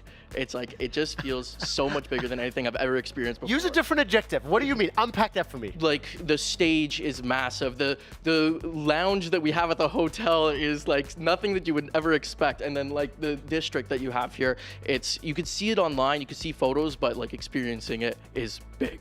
At the risk of sounding like a dad mode, you've got a great voice, you are very compelling to listen to, and what we discussed, there's a lot of future. You mentioned that you're doing content. I obviously am expecting, and if I'm not, I'm demanding now content from this day, obviously. 100%. Can you please tell our viewers, where can they find you? How do they keep in touch with your content? And I just want to say thank you for taking the time. So number 1, again, let us know. Appreciate it. So yeah, the place you can keep up with all my updates would actually be on Twitter. That would be JumbaGW, but where I am most known for is my YouTube channel. Again, JumbaGW. I keep it all the same, very straightforward. And if you've never played Apex before, I try to focus on making all my videos very easy to understand for like the most basic viewer possible. So it's the best place to go to get into the competitive scene and learn everything about the game. I will take up your challenge on that, because I just started really diving into Apex about 6 months ago. I fall in love with the game. It is complex and it's compelling. Thank you so much for taking the time. I will be noting down your predictions, and I'll let you know on Twitter whether or not you were right or wrong. I mean, Falcons, it's a pretty easy prediction. But look, you gave me 3 alternatives, right? Yeah. So let's see what happens. And if I'm right on those, I'll be talking about it all week long. I sincerely hope so. This video will be on YouTube as well for the rest. Sounds good. Jumbo, thank you so much for your time. We're actually about to dive into an Apex map, and as we prepare for the very first map of the day and our EWC Central co-stream, let's hear from FaZe Clan Synetic, who joined us in yesterday's ALJ interview. Hello everyone, I'm here with Synetic from FaZe Clan, Apex Legends Pro, obviously. And look, the way we've been starting all of these interviews is we want you to tell the viewers at home who aren't super familiar with Apex Legends what Apex Legends is in 30 seconds or less. Well, Apex Legends is like a battle royale. So 20 teams drop on a map, everyone fights, last one alive wins. quite simple that. Indeed. What is the defining trait, or what is it that sort of drew you to Apex Legends? Like, what's the reason that you actually play Apex as opposed to maybe a different battle royale, for example? Yeah, Apex Legends is like a battle royale of the old game Titanfall. And Titanfall had like a really unique movement and gunplay mechanics. And that all came into Apex. And that's mainly the reason I like Apex from like PUBG or Fortnite. Like the gunplay, the movement, the abilities, like all of that is just like, it's silky smooth. That's the whole thing with Apex. So did you play any other like shooters or anything like that before you were an Apex Pro that were like very heavy movement based? Well, yeah, as I said, Titanfall was like the first movement shooter I started playing, and I didn't play it a lot. Like I played it really well, like just like a couple hundred hours. Like just didn't really grind at it even. Like the only other games I played was like CS, but it's like bit of a different vibe. Yeah, it's like not even the same. Yeah. All right, let's talk about you. Let's talk about your team. Obviously, you guys have done very, very well within EMEA in your domestic results, but when you went overseas and played internationally for Split 1 playoffs, maybe didn't quite come together in the same way that it did in your local competition. How are you feeling about that jump again this time around, going from Split 2 into Esports World Cup? Well, my whole career has been like this uphill at this point. Like I went from being a casual gamer in Apex to CC to Pro League to LAN.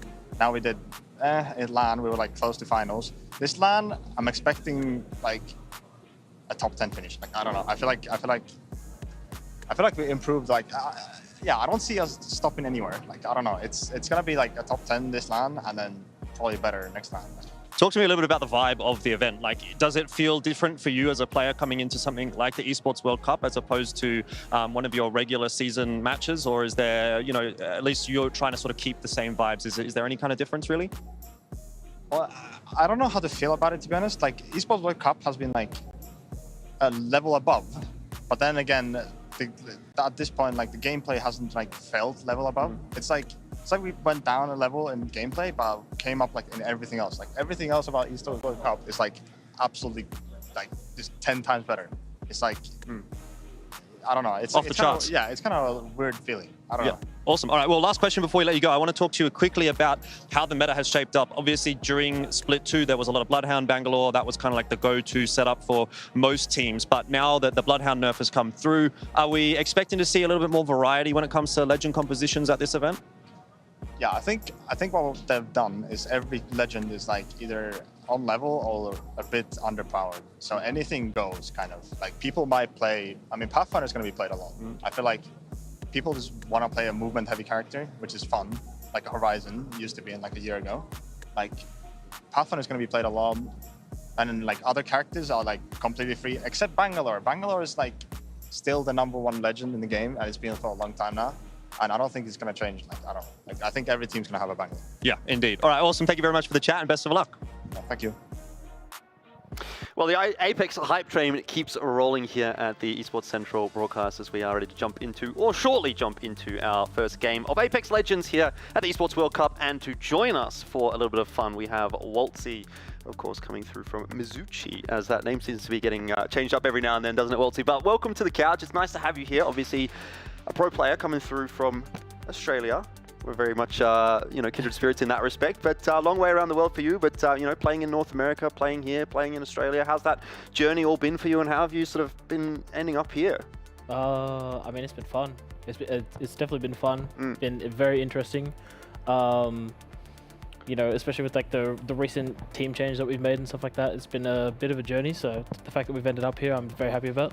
Yeah, so basically what we're going to do here, guys, is we're going to watch the very first game of Apex Legends here at the Esports World Cup, and we'll talk to Waltzy, obviously get his insights as a pro player, and have a bit of a discussion so that you guys might be able to learn something at home. Obviously, Laxing over there, you're, you know, maybe you've got a bit of an insight as to how Apex plays, but... I do have a general understanding of how it works, but like at the pro level and just what that takes, that I don't understand. I do have Apex Predator, you know, ranks knowledge, but outside of that, the competitive level is very different. So what we're kind of looking at right now, obviously we're just waiting for that game to get underway, but Waltzy, I kind of want to quiz you on a few things, obviously coming into Esports World Cup. There's a few changes, a lot going on. One of the big things, and we haven't really spoken about it too much yet on our broadcast, Laxing, so this might be news to you, is that there are going to be 2 viewer maps every day.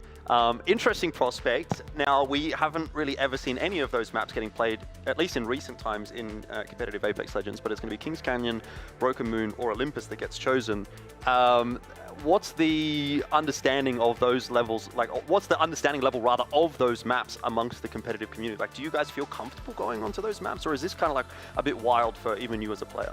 I would say it's the first time that if you play a lot of ranked and you grind the game, you have an advantage. So usually someone like Zero, for instance, who barely plays ranked, hasn't really played much at all, he's not confident going into maps like Broken Moon. In fact, he has moments where he's like, doesn't know what he's looking at. Right. So it is not comfortable at all, even for me, just because very limited scrims, and the scrims that we had weren't very great. So I'm definitely uncomfortable, but it is interesting, I guess. Something new. So Yeah, in the pro scene, do you guys pick your map pool, or like, because you guys are saying, you know, a viewer map pool pick, like, well, what is that? No, they're pre-selected for us, so it's World's Edge and Stormpoint. Okay. Always. Yeah, I'm not too sure. That's just kind of like, we've tried having other maps come into it like previously, but it's very difficult, and there's obviously always going to be like a lot of backlash when the maps aren't ready for comp yet. Right. How often do you guys swap out those maps? Very rarely, if ever. Yeah. Really? I think I've been covering Apex since 2019, maybe, and the maps have been the exact same since then. Kings Canyon was used. I liked old Kings Canyon. Very early OG on. Kings Canyon might have been the best map. Yeah, but ever since it's been like ALGS, for example, it has been World's Edge. I think World's Edge was the only map at one point, right? Yeah. And then it became World's Edge and Stormpoint, and that's what it's been basically since then. We've got a few minutes before this game starts, Waltzy. I just want to kind of get your input on. Obviously, you're not playing today, but you'll be playing tomorrow. What would it be like from your perspective? Obviously, you've been there plenty of times, sort of sitting on that stage, waiting for that first game before the tournament starts.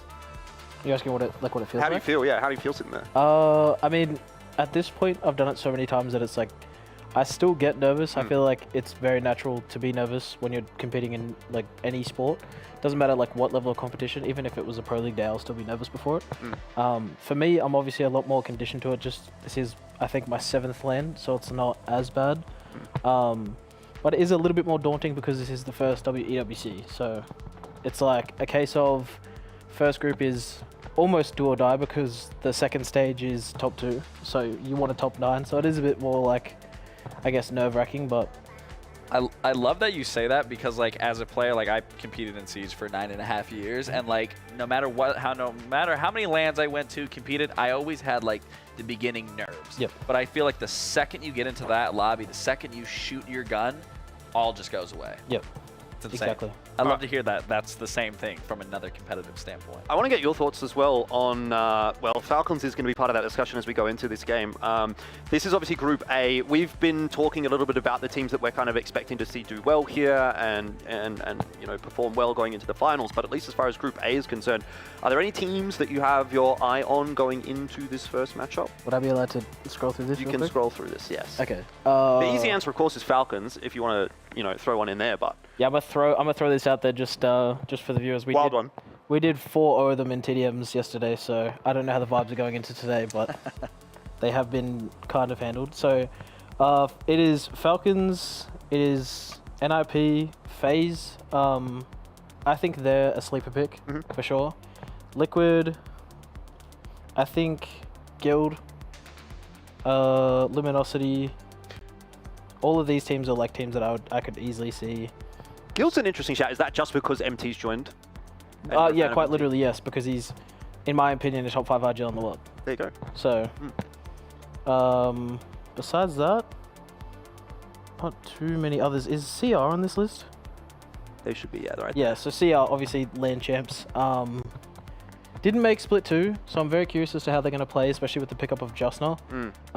But an incredibly talented roster, so you can't not pick them. Oh, and sorry, Twisted Minds. Strafing is for sure someone that I was looking at when we lost Empty, so definitely South represent.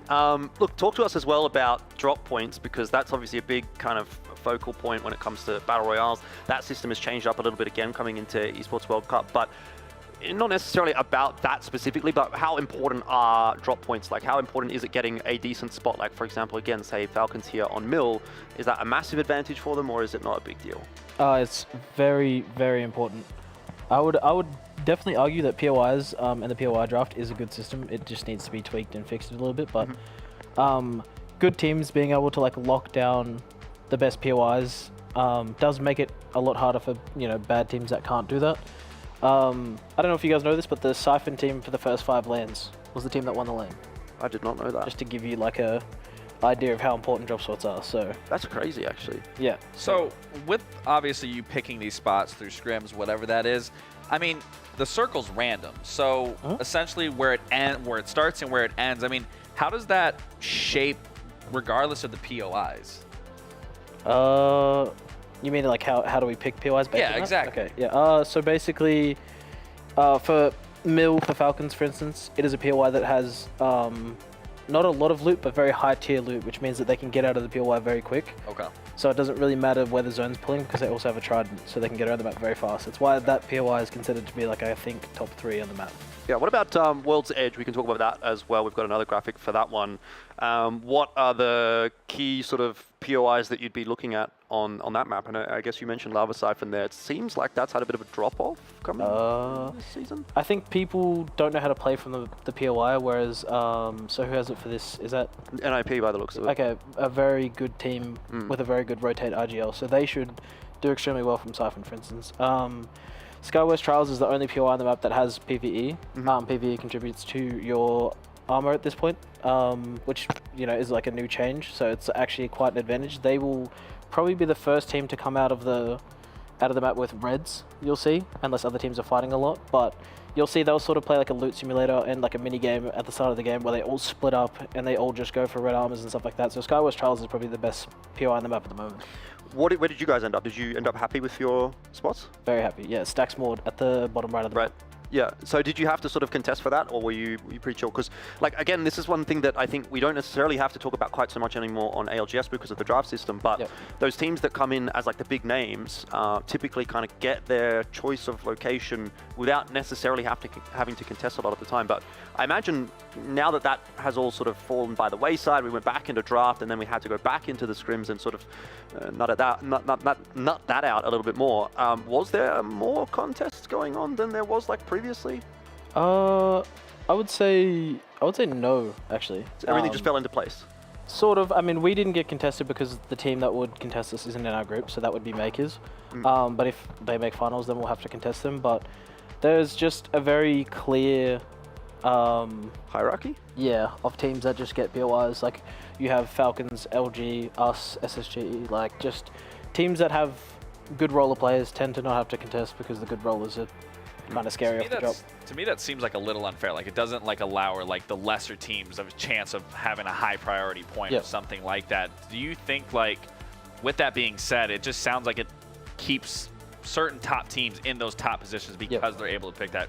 If you were able to switch that, would you switch that so it gives a little more, you know, it puts the top teams in a worse situation at the start? Yeah, I would. So the POI draft is good. It just needs like a lot of tweaking. But I do think, you know, the bottom teams are going to struggle so much harder when they have to play from a POI like Dome or Geyser, for instance. Yeah. And they have to compete with someone coming from Skywest Trials where they're triple red and they basically have creator class, and the Geyser teams coming out with sticks and stones to throw at them. It's just like they're already at a disadvantage trying to fight this team. Now they're at a much bigger disadvantage trying to fight a team that's just kitted. So what are the roles? Like what are is there 3 roles or is it only the IGL role? So I would say the 3 roles are IGL, Fragger, and support. Okay. Support / anchor, depending on what you want to call it. Okay.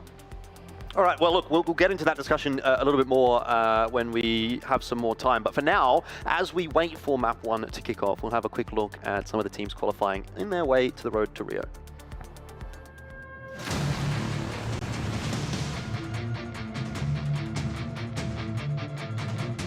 It's time for Apex Legends to join the biggest esports event on the planet. 40 teams are about to battle for their share of a whopping $2 million. So let's meet our contenders.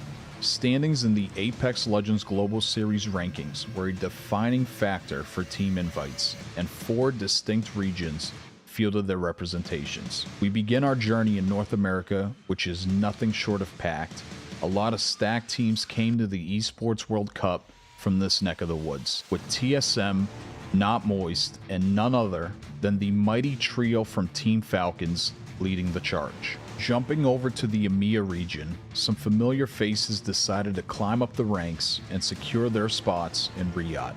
Most notably Alliance, one of the stronger contenders, and Aurora Gaming, who so far were doing very well online and might try to convert that momentum into an offline victory. Now we venture east, where teams from another 2-stacked region came to blows. First, we visit APAC North with a plethora of trios eager to prove themselves.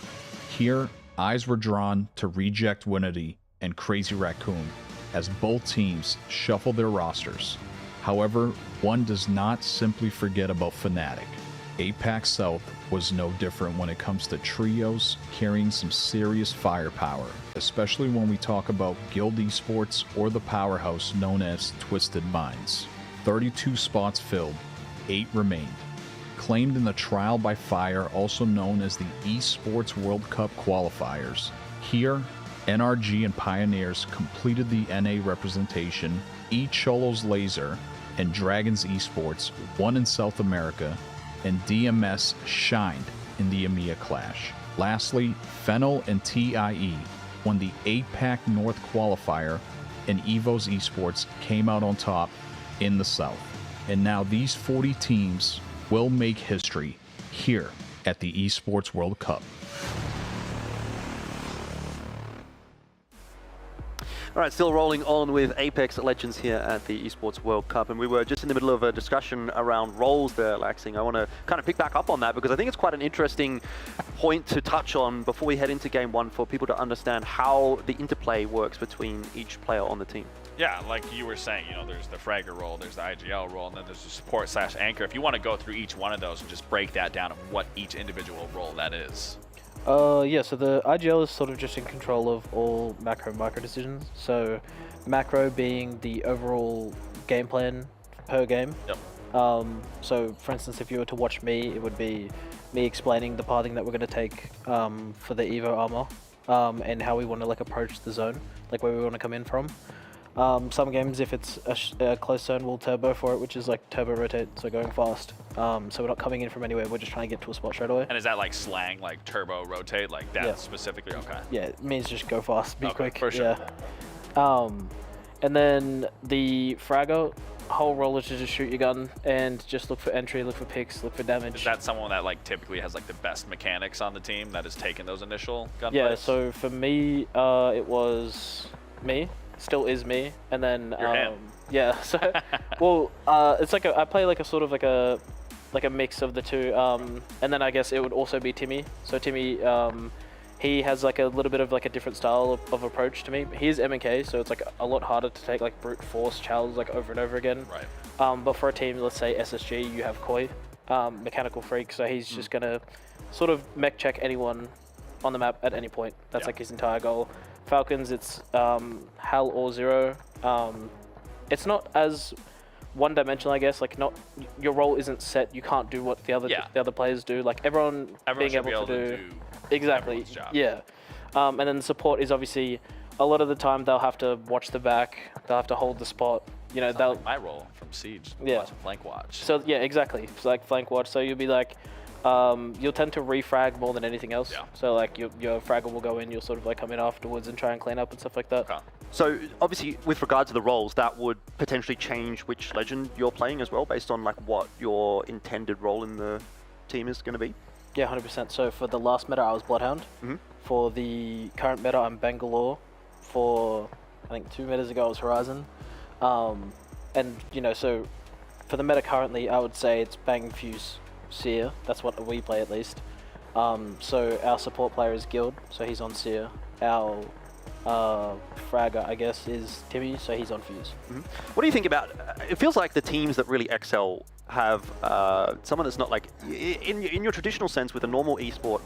I say normal, like Apex is not a normal esport, but what I'm saying is other esports titles, you would associate the IGL as someone who doesn't tend to frag as hard, right? We're talking about Counter-Strike or something like that.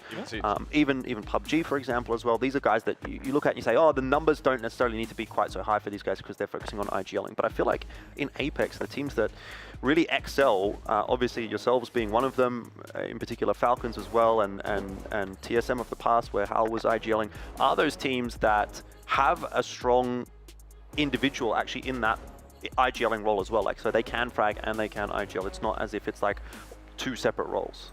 Yeah, so, I mean, yeah, Zero is a prime example of that. Correct. He kind of does it all.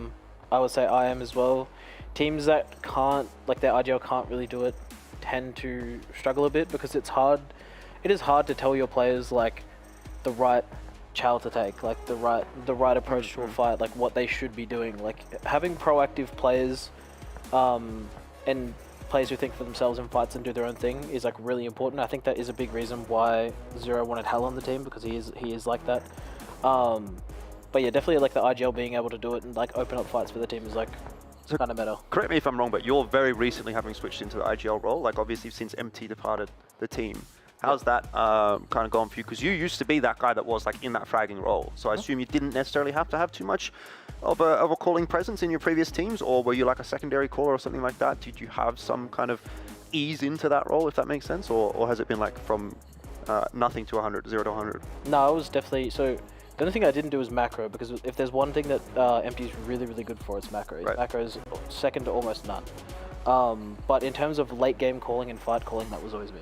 So it's like, the hardest part about me learning how to IGL has just been like the overall game plan and having macro and stuff like that, because obviously when Empty was just doing it for me, I'm like a little kid, I'm just like, okay, I'll follow you, then we'll get to the spot and then we'll go from there. Now with the IGL spot, so in Siege, for example, all 5 of us are giving, you know, intel to the IGL player, and he's usually on the back line so he can set people up for success. Now in Apex, is that kind of the same thing? Is everyone feeding you information on top of the information that's in front of you so that way you can make the best decision for the team, or kind of like run me through that?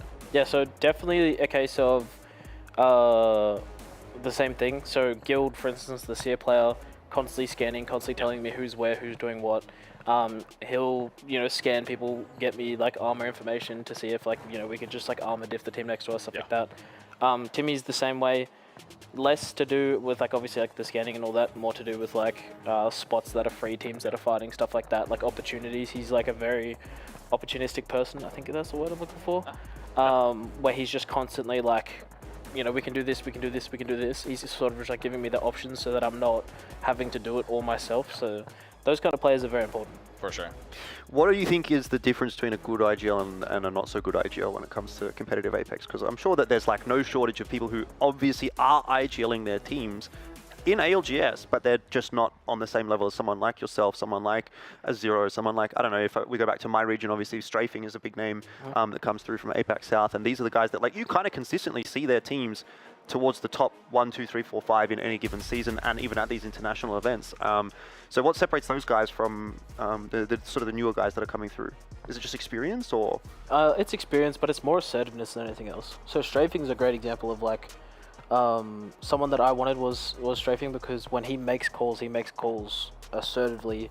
Do this now, swing this now, and I feel like the IGLs that you don't really see having like, you know, your top 5s that land and stuff like that are the ones that get nervous and the ones that aren't so sure about their calls, and that they hesitate, which is just like something that I've had to learn as well. Like I know what I need to do, but there's just moments where like I don't know when to do it. Right. And it's just a matter of just backing yourself and just trusting your call. Can we take a step back away from the IGL discussion and maybe just touch on the maps quickly? How big of a difference does the maps make when you're going on World Z versus Stormpoint, as it does look like we're going to start things off here as well? You know, are you more comfortable on one map versus the other, usually as a team, or are you comfortable on both? So for this lane in particular, I'm quite comfortable on both because the POIs that I'm playing from are very familiar to me.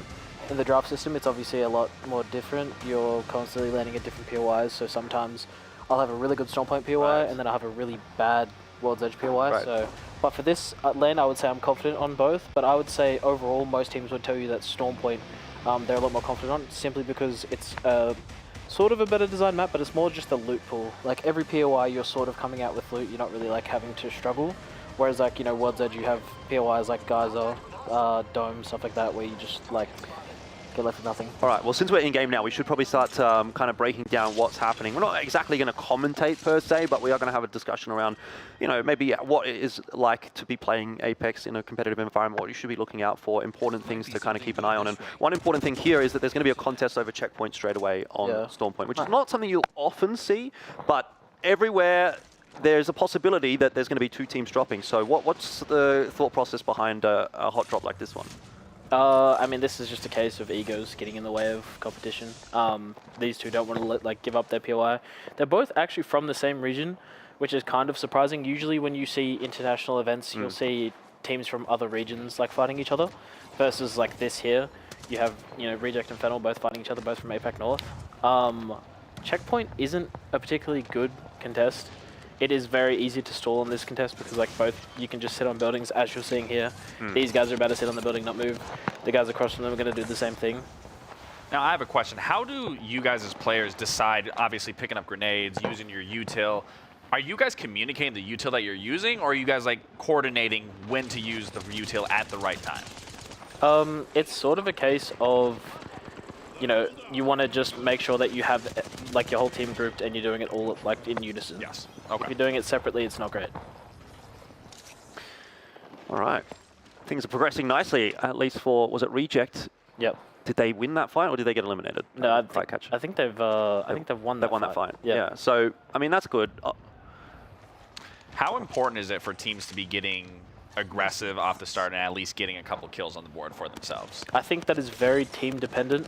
Some teams actually play a lot better when they start off hot. There is a team currently boosting into zone. This is NIP. If they die here, I'm going to be very, very sad. This team has, oh my god, this team has just not qualified for the split 2 major. And I think if they start off like really slow here, you might see a snowball effect of them continuing to lose confidence and stuff like that. So this is a team where they would prefer to have a hot start rather than a cold start here. Yeah. I just got to say this, like from pro player to pro player, like seeing you like understand this situation, understand the plays that are happening right now, me being brand new to it, it's so insightful to me to just hear your take, your reaction to it, because, you know, if I was watching Siege, you would see something and be like, oh, you know, whatever, and then I'm like breaking it down like how you just, it's so cool just to see the pro player's perspective and mindset of just seeing something that looks so simple to me, but you see it as a far more in-depth play overall. They've actually got the reset here. How much do you think kind of goes into a game of Apex, a competitive game of Apex, in an environment like this or in ALGS that your layman wouldn't necessarily understand? Like, what are you guys doing differently or thinking about maybe that isn't necessarily something you think about in your regular pub games?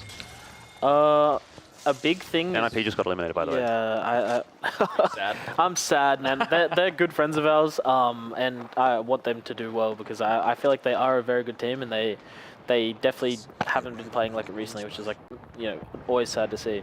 As for your question, it is a case of knowing what the teams around you are doing, and I think that is something that all IGLs are like constantly having to think of. Falcons are here fighting. This is an early fight for them to take.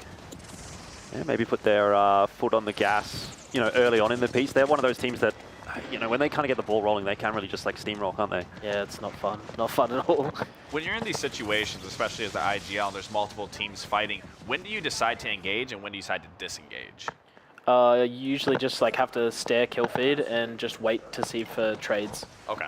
If the teams aren't trading, or if one team is like winning convincingly, like you can tell in the kill feed just by the numbers, like which teams just hard farming the other team. It might be like a 2-0, which is like, you know, 2 players are knocked on one team, 0 on the other. And can that also bite you in the butt? For example, if, you know, you're looking at the kill feed and there's another fight going across the map, because you don't necessarily, I mean, I guess you do have an idea of who's around you, but obviously, let's say 2 fights are going across different parts of the map and you see kills going, but it's not actually in your area. Does that happen often, where it's then a mistake of what's actually happening versus what's not happening? Well, let's test you for a second here, Walt. So we've got the map up right here. We see the first ring. Where's the God spot, or where are you going if you get the choice of literally anywhere at this point in time as the first rotator? Okay, so I'll tell you one thing for certain. You cannot read a zone off first. I would need to see second zone to tell you exactly where I would play. Okay.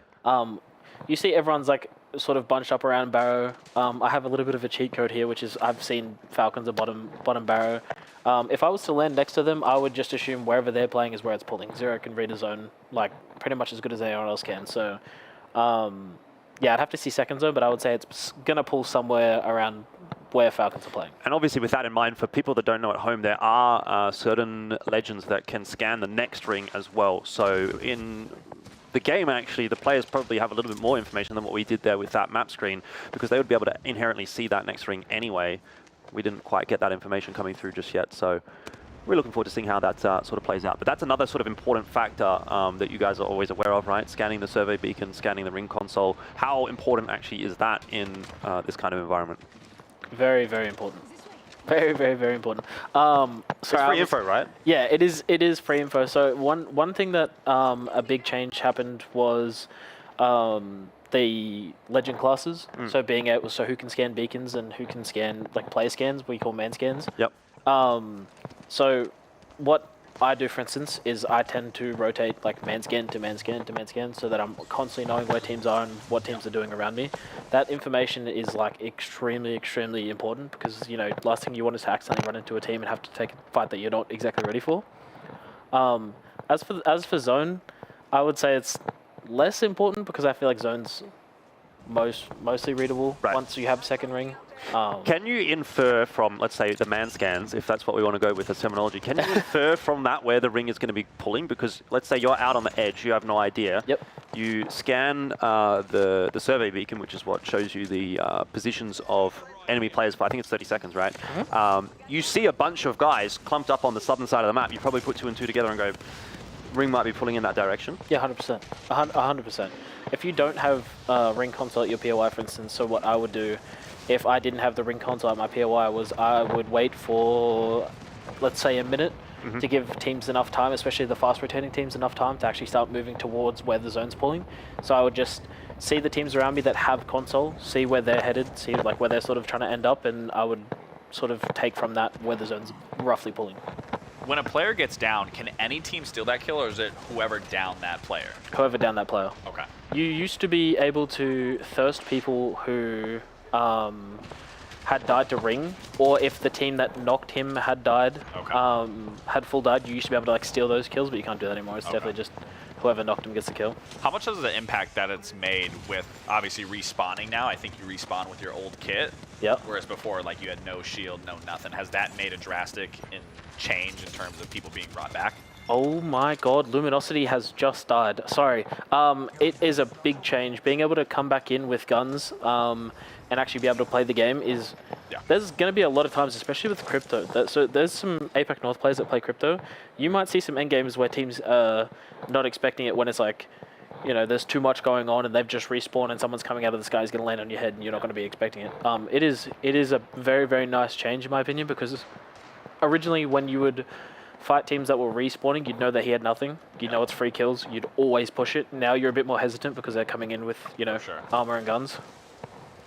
So we're getting into the mid-game now, and, you know, it's been, what, 3 teams taken out so far. It's been, I would say this has been a fairly middle-of-the-run game so far. Like, it hasn't been super quiet, hasn't been super aggressive. Is this, like, early in a competition, in any lobby, are you trying to take things a little bit slower as a team, or are you just sort of playing a natural game? Because I imagine every lobby plays out a little bit differently based on, first of all, where you're dropping. That's one big thing, but also which other teams are in the lobby, what their timings are like, how they're rotating. So is the first sort of 2-3 games kind of just trying to ease your way into the lobby?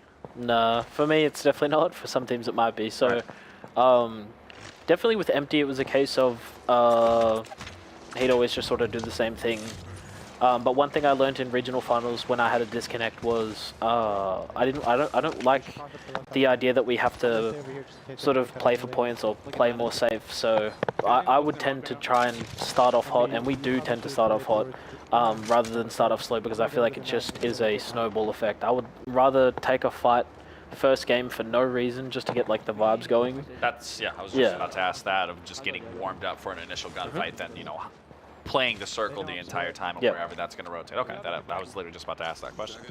I obviously wouldn't do that if I had zone. If I have God Spot, I'm going to take God Spot. But if it's a case of zones across the map and I can just take a fight with a random team for no reason, I'll do it. Can you explain what God Spot is, just for people at home? Godspot is just the best spot in zone with like the highest chance of winning the game, with also like the highest chance of kill potential. It's like very hard to be pushed in that position, isn't it? Yeah. It is a spot that tends to be almost unpushable. All right, so we've got another ring pull here. It's gone south. Yeah, okay.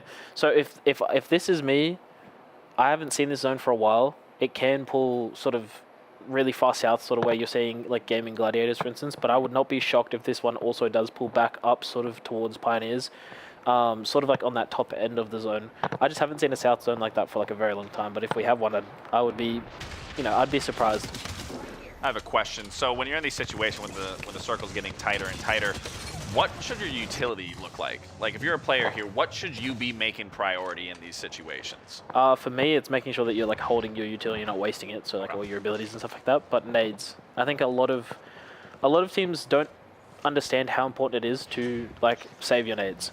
A lot of teams will just tend to throw nades and like be sort of reckless with it. Then they get to late game, and if they had 2-3 nades, they could have wiped the team for free. Could have got a team out of a spot for free. So it's just like, I would definitely say prioring nades and obviously ammo. Don't just shoot for no reason. So what about for like shields or like med kits, anything like that? I mean, shield, there's no sort of system to it. It's just like, obviously you just want to conserve as much as you can. As for health meds, you never really run out because you're never really taking like health damage. Okay. So it's just a case of, just like sort of preserving as much as you can. Which I think that's important to know, that you don't want to be taking any health damage. Yeah. Like you were saying. Okay. I mean, in an ideal world, obviously you can't guarantee it, but for the most part, yeah, if you're sort of taking your peaks correctly and that sort of thing. See, that's what will make the difference from the pro players from the For average. sure, that for you are focused on that part of it. I mean, some of the mechanics of the game as well are just absolutely crazy. Like you watch the pro players, and first of all, raw aim, that's one thing that everybody can appreciate, but I think more importantly as well, Waltzy, is like the movement and that kind of thing as well is a really big factor in a game like Apex Legends. Maybe for you, a little bit more difficult, obviously being a controller player, but for the mouse and keyboard guys, things like those tap strafes, super glides, etc., are really, really interesting. And it's not something that you would be watching and you wouldn't even know what that is. You wouldn't even notice it, I would say, 9 times out of 10 if you're just a first-time viewer of Apex Legends. But like that is a really big skill differential between some of the mouse and keyboard players. Yeah, no, 100%. Timmy is among the top of movement players in the game, and I think no one would ever argue that. He's very much known for his mechanics, including his aim as well. Just honestly a freak talent. You have a lot of those in this lobby, if I'm honest, you have the likes of Zero, the entire CR roster, stuff like that. So you'll see it land. Actually, the full team that's just died, I would actually argue are some of the best MK players in the world. They just don't know what game they're playing. Okay. That's Makers, the team from, I think they're from Thailand, right? Yeah, very mechanically talented team. Don't know what game they're playing. Is there any team that you have any beef with in these lobbies? That's one of them. Okay. You get W keyed by them a little bit. No, they tried it. They're the team that will have to contest if they make finals. I actually think there's a reasonable chance that they do. They've been at a fair few of these international events, not necessarily under the Makers name. Yep. Used to play as Tom Yum Kung, and they've had a fair bit of success domestically.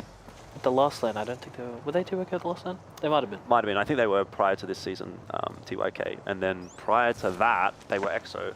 Yeah. If you remember. Yeah. Do you change your lineup of Legends based off the map that you're playing on? Yeah. So at the moment we don't. So for World's Edge and Storm Point, we actually play the same comp. But for the novelty maps, that's what we call the 2 maps that are going to be fan voted. So we'll be playing a Pathfinder Fuse Bangalore versus the Bangseer. And then what would you be running if you were in this lobby right now? Bangseer Fuse. Okay. Can we touch on that a little bit? Because we haven't actually had the chance to really talk about legend compositions all that much on our broadcast, but it's obviously important to have the Bangalore at the moment. Seems to be 100% pick rate. Yep. There's no doubt about that. You're going to have Bangalore in, but you're also going to get the likes of a ring scanner and a console scanner. Is that basically the idea? Yeah, exactly. So Fuse is, I would say, probably the second most picked character at the moment because he can scan console now. Yep. Originally, when he wasn't able to scan console, no one played him. But because they have added that, it has made him like a much better pick. GK actually doing well here makes me very happy for the Apex out team. Yeah, so Bang scanning at the moment. You mean scanning the ring console? The ring console. Yeah. Yep. So the reason that Bang is so important is for your micro rotates, your ability to go from building to building, crossing spaces. Can we explain to the viewers what the ring console does? So the ring console is reveals the next zone. So it's literally just showing you on the map like where the next zone will be. So for the people at home, you know, you normally in a battle royale will see the next zone, but you can actually see the next zone if you have this particular character. So it's kind of like a little bit OP, right? Like that's super insane. It just sounds like a hack, really, but it's not. It's actually just in the game. Yeah, it definitely sounds like it sounds a lot better than it is, because obviously even with that information, it is still incredibly difficult to be able to predict the zone like sort of to a T. And the other thing is everybody has that as well. Falcons Every team will be playing that. Oh my god, Falcons are dying here. Well, not if Hal clutches up. Oh! Oh my god, Falcons have died.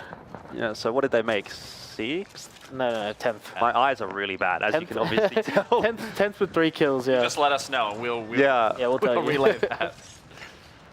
I mean, that's not the ideal start, but, you know, you've got plenty of games still to play. Yeah, we'll just have to see. I'm not too sure. I'm honestly, everyone has favorited these guys, and I would have as well after regional finals and how well they played.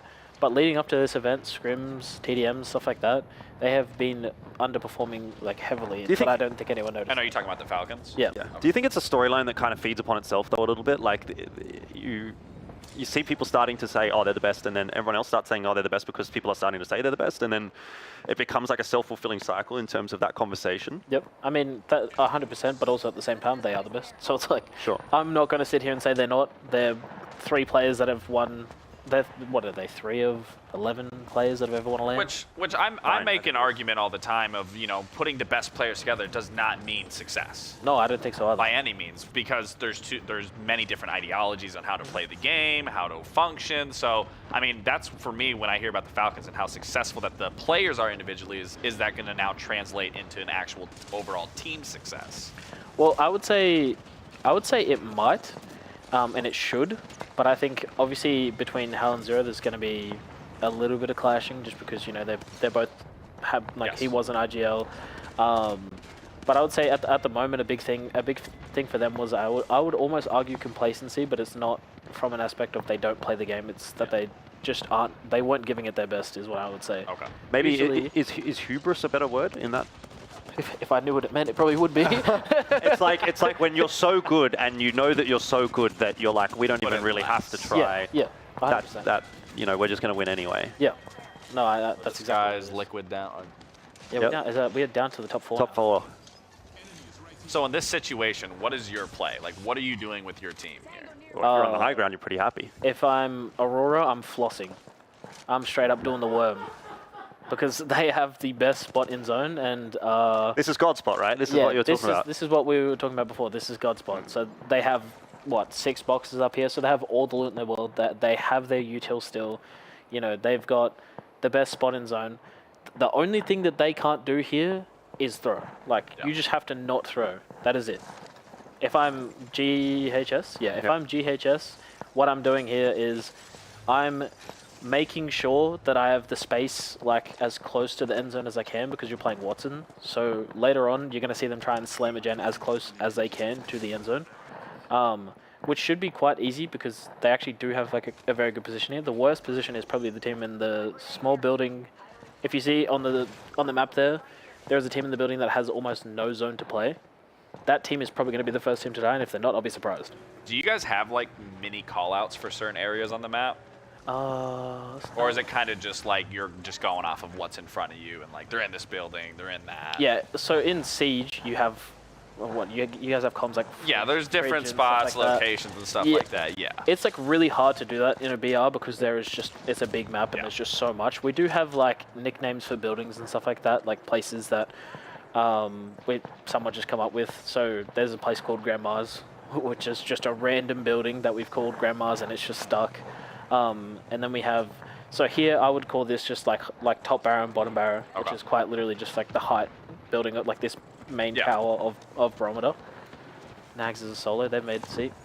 What'd I say about FaZe? Yeah. Yeah, they've actually done pretty well here. Well, got some points out of it. Doesn't look like they're going to last too much longer. This zone's not great for them though, so for them to get points out of it is really good. Yeah. Being that they are... I think you said they would drop this. There's that pylon. Yep, there's the pylon that I was talking about. So that's them trying to like take space in that next, like in that sort of small circle there, which they've done a good job of. They have taken a lot of damage here though. That's the only issue. the gen has been broken, which is not great. They're getting griefed actually by the solo. I don't know if we've spoken about griefing. Griefing is when someone will go out of their way to like make it more difficult for you. Yeah, make it difficult for you. So solo griefing is always very frustrating. Well, that solo does not exist anymore, so Faith out in 4th. Yeah, this should be an Aurora win. Like I said, all they have to do is just not throw. The other two teams should fight each other right now, and then they should just jump in and clean everything up. That is exactly what they're going to be doing, so I think you've called it correctly. Fish in a barrel. And straight out into the zone as well. They're punching him to death. That just shows you how dominant that win actually ends up being from Aurora. Very, very good. This is a team, honestly, that I would put in a wild card category. I couldn't tell you how well they're going to do, how bad they're going to do. Are they newer players, newer team? They have a new third, so they had Hardeki, and now they have a guy called Kazak, I think, which is a controller player, and they have never played with a controller player. They've always been Triple MK. So I couldn't tell you if that's a good thing or a bad thing, because they did make Triple MK look very good last lane. Oh, they got first right here. So so far it's starting out good. Yeah, if they can continue to like build on what they've just done here, I think they'll probably have a very good lane. For sure. How do you feel about watching that first game? Anything kind of surprising you at all, or it seemed like pretty standard stuff to me for the most part? DSG honestly made it further into that zone than I expected with the Wraith pick. The Wraith pick is like a very, I would say he's trolling. I would say he definitely needs to just play Pathfinder at that point, but he has made it a lot further in that zone, and I would say it's arguably because of Wraith, but that is how characters work sometimes. Sometimes they're just better in certain scenarios. Guild didn't pick a great spot. They actually, from the start, played a pretty poor spot, and as you saw, like, was a struggle to get into the next zone and then the next zone. Falcons died early, something that we didn't expect. All right, well, we're going to have to wrap this one up, Wolsey. I want to say, any final words from you, or...? No, nothing from me. Just support Wolsey tomorrow, guys. That's all you really need to do. We appreciate you having the time to come down here. So obviously, thank you, Wolsey, for coming along and being so generous with your time. We appreciate your knowledge and experience as well, of course, and we wish you best of luck with your games. Meanwhile, in Rainbow Six, Luminosity is in the middle of their elimination series up against Team Bliss. And yesterday, Laxing had the opportunity to talk to the coach, Vivid, in an ALJ interview. All right, now I'm bringing you, some of you guys don't know this, but this was my former coach back on Parabellum, Vivid. Vivid, obviously you guys made it here. I mean, what does that mean for you? Obviously, this being your first event here, your first Tier 1 event. I mean, what's going through your mind right now? I mean, it means a lot, to be honest. Like, we put the work in, and, I kind of expected us to make this event after stage 1. Yeah. We went through ups and downs, but we made a lot of improvement as a team, picked up Surf, and, I honestly am just like, overall just excited to be here, and I definitely think that we can compete with everyone here. Were you nervous at all for your players, given the fact that none of these players have any LAN experience, let alone international experience? Surf does have LAN experience, but it is from the NAL. Yeah. But in terms of international, no one else has that. Were you worried about that going into any of these games? I was worried, probably for the first game. I know, because the first game is always the biggest game because it's your first LAN event. But after that, I wasn't nervous for them at all. Like, after we played the first game, I was 100% confident because I know they could be with these teams. So obviously you guys did play against Bliss. That obviously didn't go in your favor. What was the reason for that? Mainly just it was nerves. Nerves? Yeah, we won the map ban phase. We knew, what we're gonna go to, and it was honestly just nerves. I didn't really think that they did anything special. I think it was just really all on us. Okay. And then obviously you guys just beat Talon 2-0. I mean, did you guys transition that nerves, or was it more just focused you guys were just playing your game and doing what you needed to do to secure that win? We were definitely focusing more on our game. Like, we knew why we lost the first game, and we said, we already have a game on our belt. Let's just go out there and just play our own game and just get it done. Like, we know we can beat that team. For this being your Tier 1 specific event, coaching at this level, is there anything that you're doing differently to prep differently, to get your team set up for success? Is there anything that you would like to share that you might be doing differently than others, or just honestly, that is just normal for you? I mean, to be honest, I put in a lot of work. Even like our analysts, Walsey, we do a lot of stuff. I don't really want to go into detail because I don't want to leak tech, but right, no, for sure, we both put in a lot of work. Okay, we know what we're talking about. I know ball. He knows ball. Well, you guys have W7M next. That's no easy opponent. Is there anything that you guys are going to do differently going into that game, or is it again just back to you guys are just going to play your basic fundamentals of Siege and try to figure out how that's going to fundamentally work out? I mean, I think the main thing is we got to focus on our fundamentals, right? And then obviously like our mental, make sure we're all good there. Other than that, we're just gonna figure out what we want to do, like strategically wise and stuff like that. We're just combine those things together and then just make it happen. 2 last questions. What are your expectations of this event?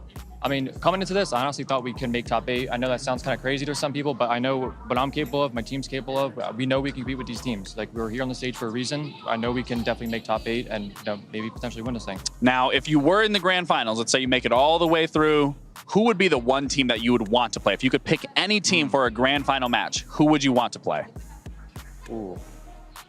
I mean, to be honest, SSG, I always like playing them. We're like basically rivals at this point. We play each other 24/7. That would be a good team. Other than that, maybe like BDS, like them too. You're taking some hard opponents, especially with the BDS call. Yeah. Well, that's it for here. I'm glad we could get Vivid on here to give you a little bit of insight of what Luminosity is going to be looking like for the rest of this event. I'm going to send it back to you guys at the studio.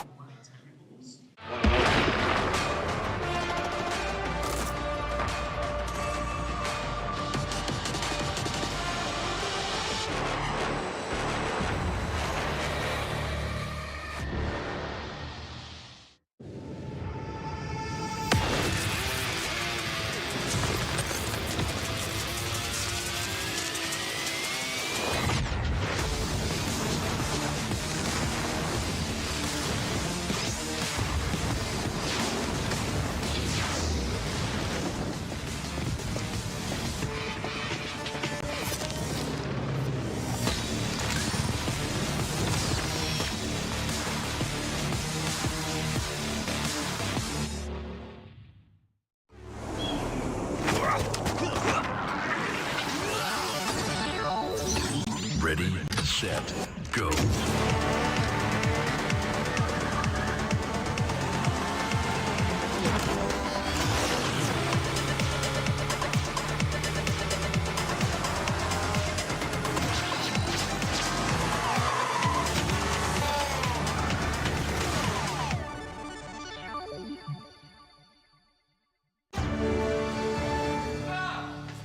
You ever wondered how a Hollywood movie is shot?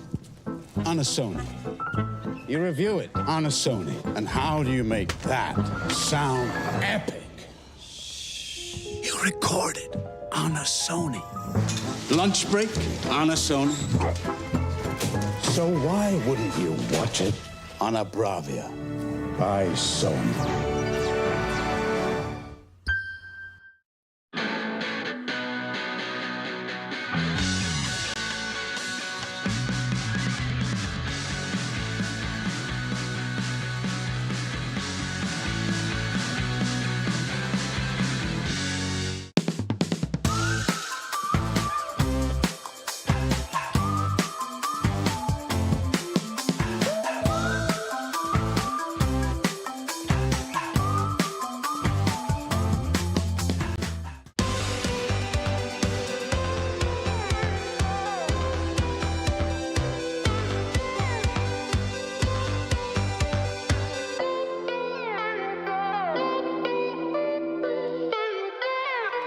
To work with this piece that we've been gifted. Absolutely. But it went immediately sideways as soon as they tried to use any pressure with it. But it was a good attempt, I think. It was the right play. I think they did it well. Verticality, oh, that's a nasty angle. But 20 seconds left, 1v2 falls. It is possible, but difficult. Yeah, 100%. You can see Bliss. They're playing this right, folks. When you're in a situation like this, the biggest thing you can do is overcompensate and think that you can take your own ones. You don't want to do that. You want the crosses to be there, and oh my goodness gracious. Once again, a pixel separates Space Station Gaming from winning that round. If that first bullet's out of Fult's gun hits properly, the round is Space Station's. Wow. Just goes to show how close it really is, and you can never count out SSG because they have so many players now. And I don't want to speak negatively of Iconic, but he had a tough season. Yes. Right? Individually, on the scoreboard, it was then even officialized. Physically, remember he had that whole wrist say, issue. we didn't know that at the time, but afterwards he said that he had an issue with his wrist that was actually like creating an enormous amount of pain when he was playing the game. That's why he couldn't shoot straight. So when you make that change from Iconic to Benja, you get even more firepower. In the meantime, of course, Iconic can get surgery, he can recover, he can rest, and come back onto the horse maybe next stage, or at least hopefully in the near future. Yeah, he got like Gamer's Tommy John, essentially. Like his wrist just got completely screwed. For those of you that don't know, that's a baseball injury that happens for pitchers in their elbow, like all the time. It's like the #1 injury. Yeah, So, yeah, really, really big deal, and a big deal for Iconic, obviously. I mean, you don't want a cyst growing inside of your wrist. No, not exactly the greatest feeling. Yep, and especially because, I mean, we followed this man for a long time, Nick. That guy is extremely talented. Yeah. So you can just imagine what that did to his mental in that moment, knowing that he was practically being restricted by his own body. Yeah, I think he'll recover. I think he'll get over it. I hope for his sake that, just like in regular sports, an injury in itself is not the end of the world. No. But if the injury lasts for 2 years, that is half your entire career in esports sometimes. Yeah. That's too long of a time. But if you take 1 season off, 3, 6 months, whatever, you can come back and still be a top gamer. So hopefully for him, it'll be a quick recovery. Yeah, 100%. A lot of love for that guy, and a lot of love from the community for him as well. Into round 4 we go now.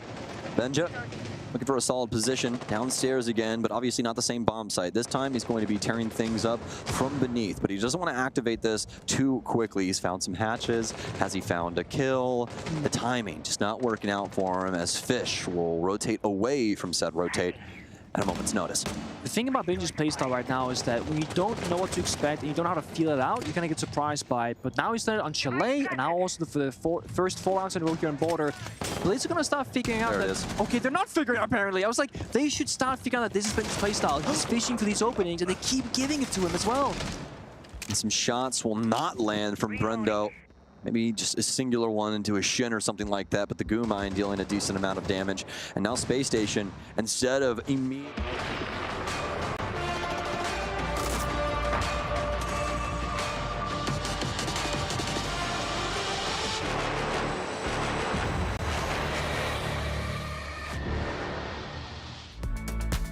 Hello, everybody, and welcome back to EWC Central. We are in the final hour of our first day of broadcast, and we have all 3 games visible for you. Obviously, Honor of Kings finished its group stage earlier today. We might have a sneak peek into one of those games later. Hopefully not. We'll see what happens. What I would like to do, though, is first of all just say thank you so much to Jordan and Gabriel. Fantastic co-stream with Waltzy. Because, yeah, I'll learn the names eventually. Really, really great stuff from Waltzy, and honestly, incredibly insightful. Yeah. If anything, if I were his manager or if I was from his organization, I'd be like, bruh, can you not teach the entire world everything about our team in the game? Well, I said it's cool for me, especially being on here and talking to a pro player of another game and getting his insight versus what I'm seeing, and like being able to understand exactly what he's saying. It's so cool to see how each professional scene can translate one to another. And specifically, the difference in responsibilities for IGLs. Yeah. That was also fascinating to me, something that obviously I would love to unpack more of later. You mentioned learning and using some of your professional experience. I'm going to lean on that now because Luminosity is playing for their tournament lives in Rainbow Six.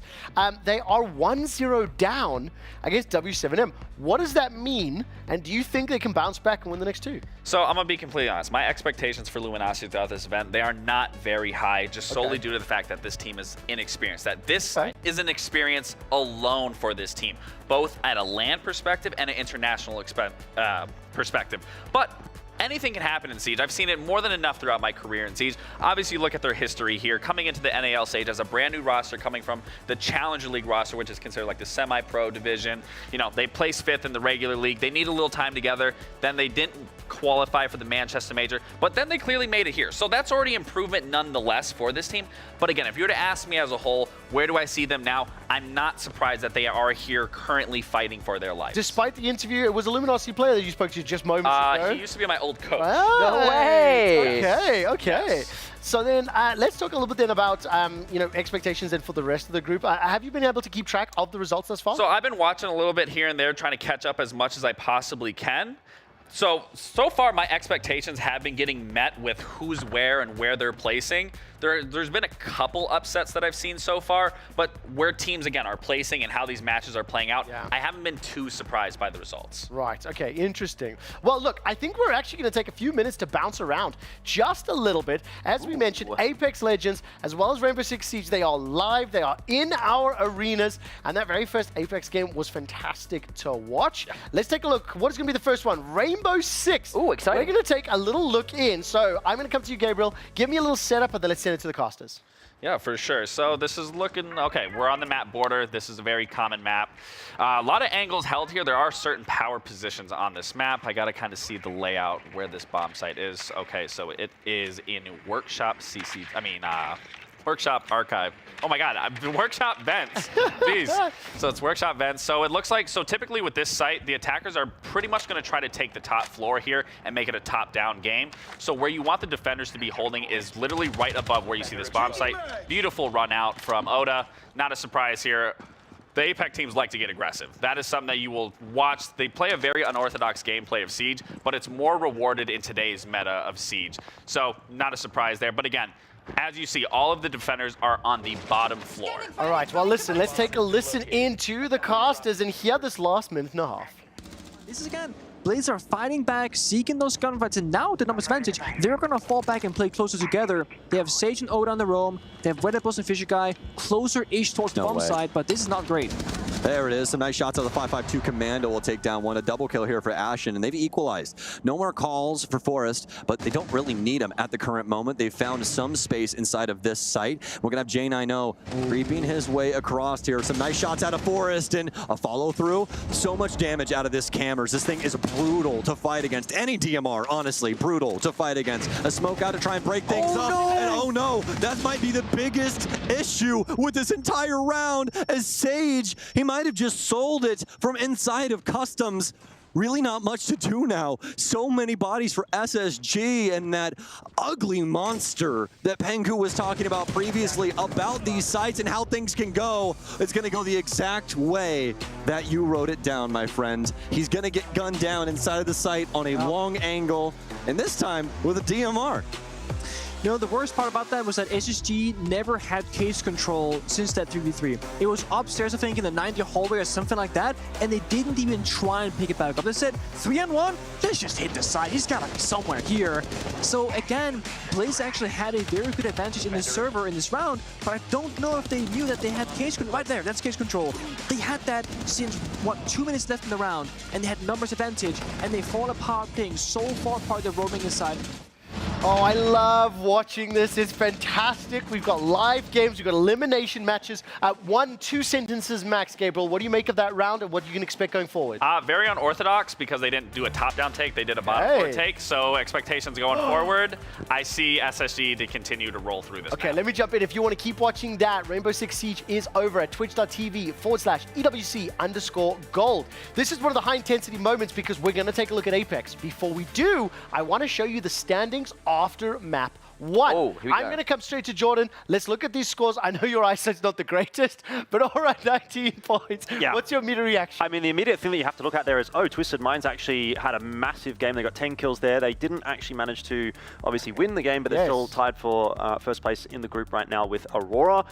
In saying that, obviously, it is only one game, so we can't really read into this too much. That's kind of the nature of the beast with a game like Apex Legends. It's a little bit like golf, let's just say. You have to kind of wait till the end, or at least partway through, to kind of get a bit of a better representation of where the field sits. Okay, this is the results. Obviously, the second match of the evening, and the second time that it is competing here in EWC is live. So we're looking at the state of the map. This is very early on right now, and I'm going to ask you a challenge here, Fish Guy. Yeah. Can you set any expectations for this, or at least which team should our viewers be watching? I mean, it's hard to say. I think at this point, the biggest question for me is whether or not Reject or Fennel actually won their contest at Checkpoint. I can see already 2 teams have gone down. So if we take a look at the top of the screen right now, you can see the names that are getting cycled through. Typically, the teams that are already eliminated will not be there. So as we get to the bottom of this list, we'd be looking for Fennel, we'd be looking for Reject, and Fennel's still alive, so that would mean Reject probably were the team that got knocked out. What does that mean in terms of context? Give me that one, and then let's listen to the casters. I mean, it's really bad to lose 2 of your contests like that, because that's 2 games where you're just not getting points, and when you consider you've got 10 games to play with, that's 20% of your potential points just gone. I love that. 20% of your potential points just gone. We are going to listen in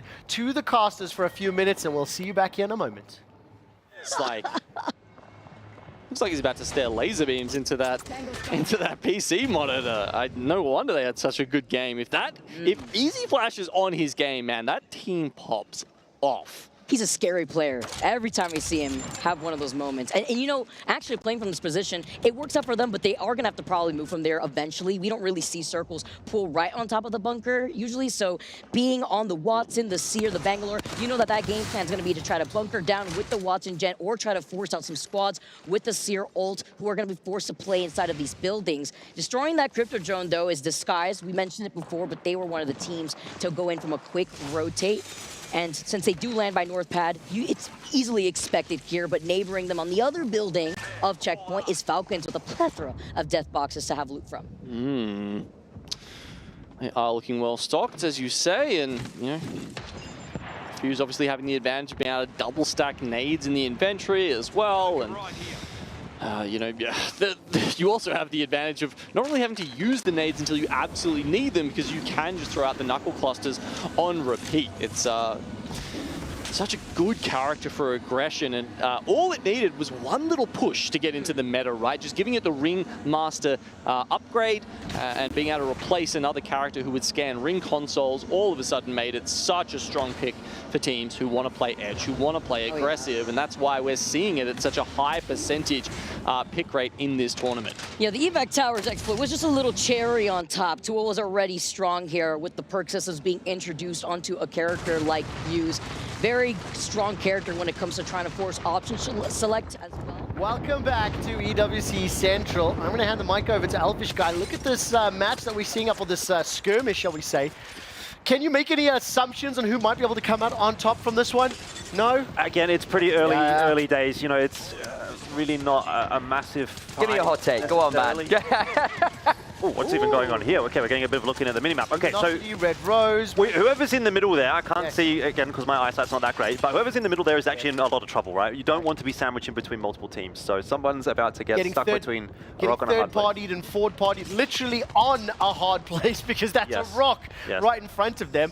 As a note, if you would like to continue watching live commentary and the games itself for Apex Legends, you can head over to twitch.tv/EWC_white. Here at Central, what we are doing is giving an overview, making sure we're keeping you up to date on the results, teaching you about some of the games in case you maybe don't know too much about them. So reminder, EWC Gold for Rainbow Six, EWC White for Apex Legends. What I would like to do before we continue, we've done our look around the world. We're about to land at Honor of Kings. Before we do, Rainbow Six lower brackets, it's elimination. There are 2 streams going live right now. So look at these brackets. Bliss vs Space Station, we saw W7M taking on Luminosity. Luminosity down a game. You know, when I come to you, Gabriel, like, what do you make of the brackets? Then obviously we'll look at Group E in a moment. Well, I'll start from the top. Space Station 2-0ing Cruelty. Again, not a surprise to me. Now the Team Bliss game. We did just see Space Station was up 1-0 on that border. One thing I couldn't mention in that short time window is Space Station was up 4-2 on that attacking half. The fact that they're starting 4-2 on that attacking half is massive. That game is so defender-sided. So switching to that defense, like I said, that's why I see Space Station running away with that game. What we're looking at right now for viewers at home, there are 2 simultaneous Rainbow Six Siege streams going on right now. This is actually both of the lower bracket Group A series. And then, correct me if I'm wrong here, Lose, you're out. Lose, you're done. Done. You are absolutely done here. And again, Space Station are in such a key position here that they won 4 of those attacking out of those 6 rounds and now are on the defensive half. So this is going to put a lot of pressure on Bliss. Not only is this is it for Bliss if they don't make it here. They have to make it to a 3rd map. They have to push all the way. So they're really going to have to buckle down on these attacks, which they're doing perfectly right now. It's a 4-2. This is looking good, like it's going to possibly go to a 3-4. But again, Space Station is still in the driver's seat. So listen, the 4 teams that are in there, right? Bliss, Space Station, W7M, Luminosity. Where are the upsets? Like, who are the teams that are expected to win so that the non-OSIX viewers can at least appreciate whether it is an upset or whether it's an expected victory? For sure. So in this game specifically, W7M, LG, if LG win this, especially with the least amount of experience as a whole in this entire event, this would be the upset right here of Luminosity beating W7M. Truthfully, I don't see that happening just based off sheer experience alone. But if that does happen, that would by far be the biggest upset here out of these lower bracket games. All right, I think we're taking a closer look here at W7 Luminosity. As mentioned, this is going on EWC White, if memory serves. Gold. It's a gold. Too many colors, too Apex many is on white. This is so exciting. Let's take a look at the other game, the Space Station that was just covered there quite a lot by Elfish Guy. And I think think, my word, It's all right. by lack I'll take it. I've done a really good job there, I So thought. tell me what you think of Rainbow Six.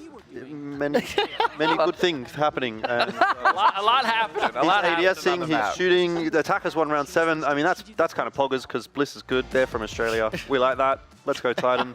He's the GOAT. The GOAT of Rainbow Six. I don't know if you've heard of him before. No, I haven't, but now I have. No, he is. Now you have. Yeah, he's good. So no, this is pretty important right here. Pretty standard setup right here. This is going to be inside Archive's bathroom.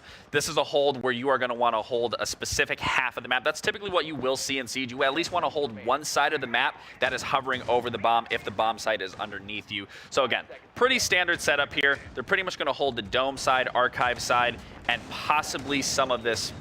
Are they going to play here? Okay, so they are going to hold Break. Break is a pretty important map. So a map like Border, again, it is very defender-sided. For attackers, you are going, at every entry point, you are going to be met by the defender. This is a very hard map to get into, which is why I put so much emphasis that SSG did win those 4 attacks. Listen, I've got a very small 2.5-minute long present for you, Gabriel. Because we did a coach stream for Apex, you're going to have the opportunity to guide us through the rest of this round. Sam, I'll give you the opportunity to jump into the question, because then I'm going to give you the opportunity to Honor of Kings later. But what are we asking our experts? So obviously one of the things I'm noticing more and more that I'm watching Rainbow Six and chatting with you a little bit about it is just like the level of verticality, the 3D element of how many angles you're covering.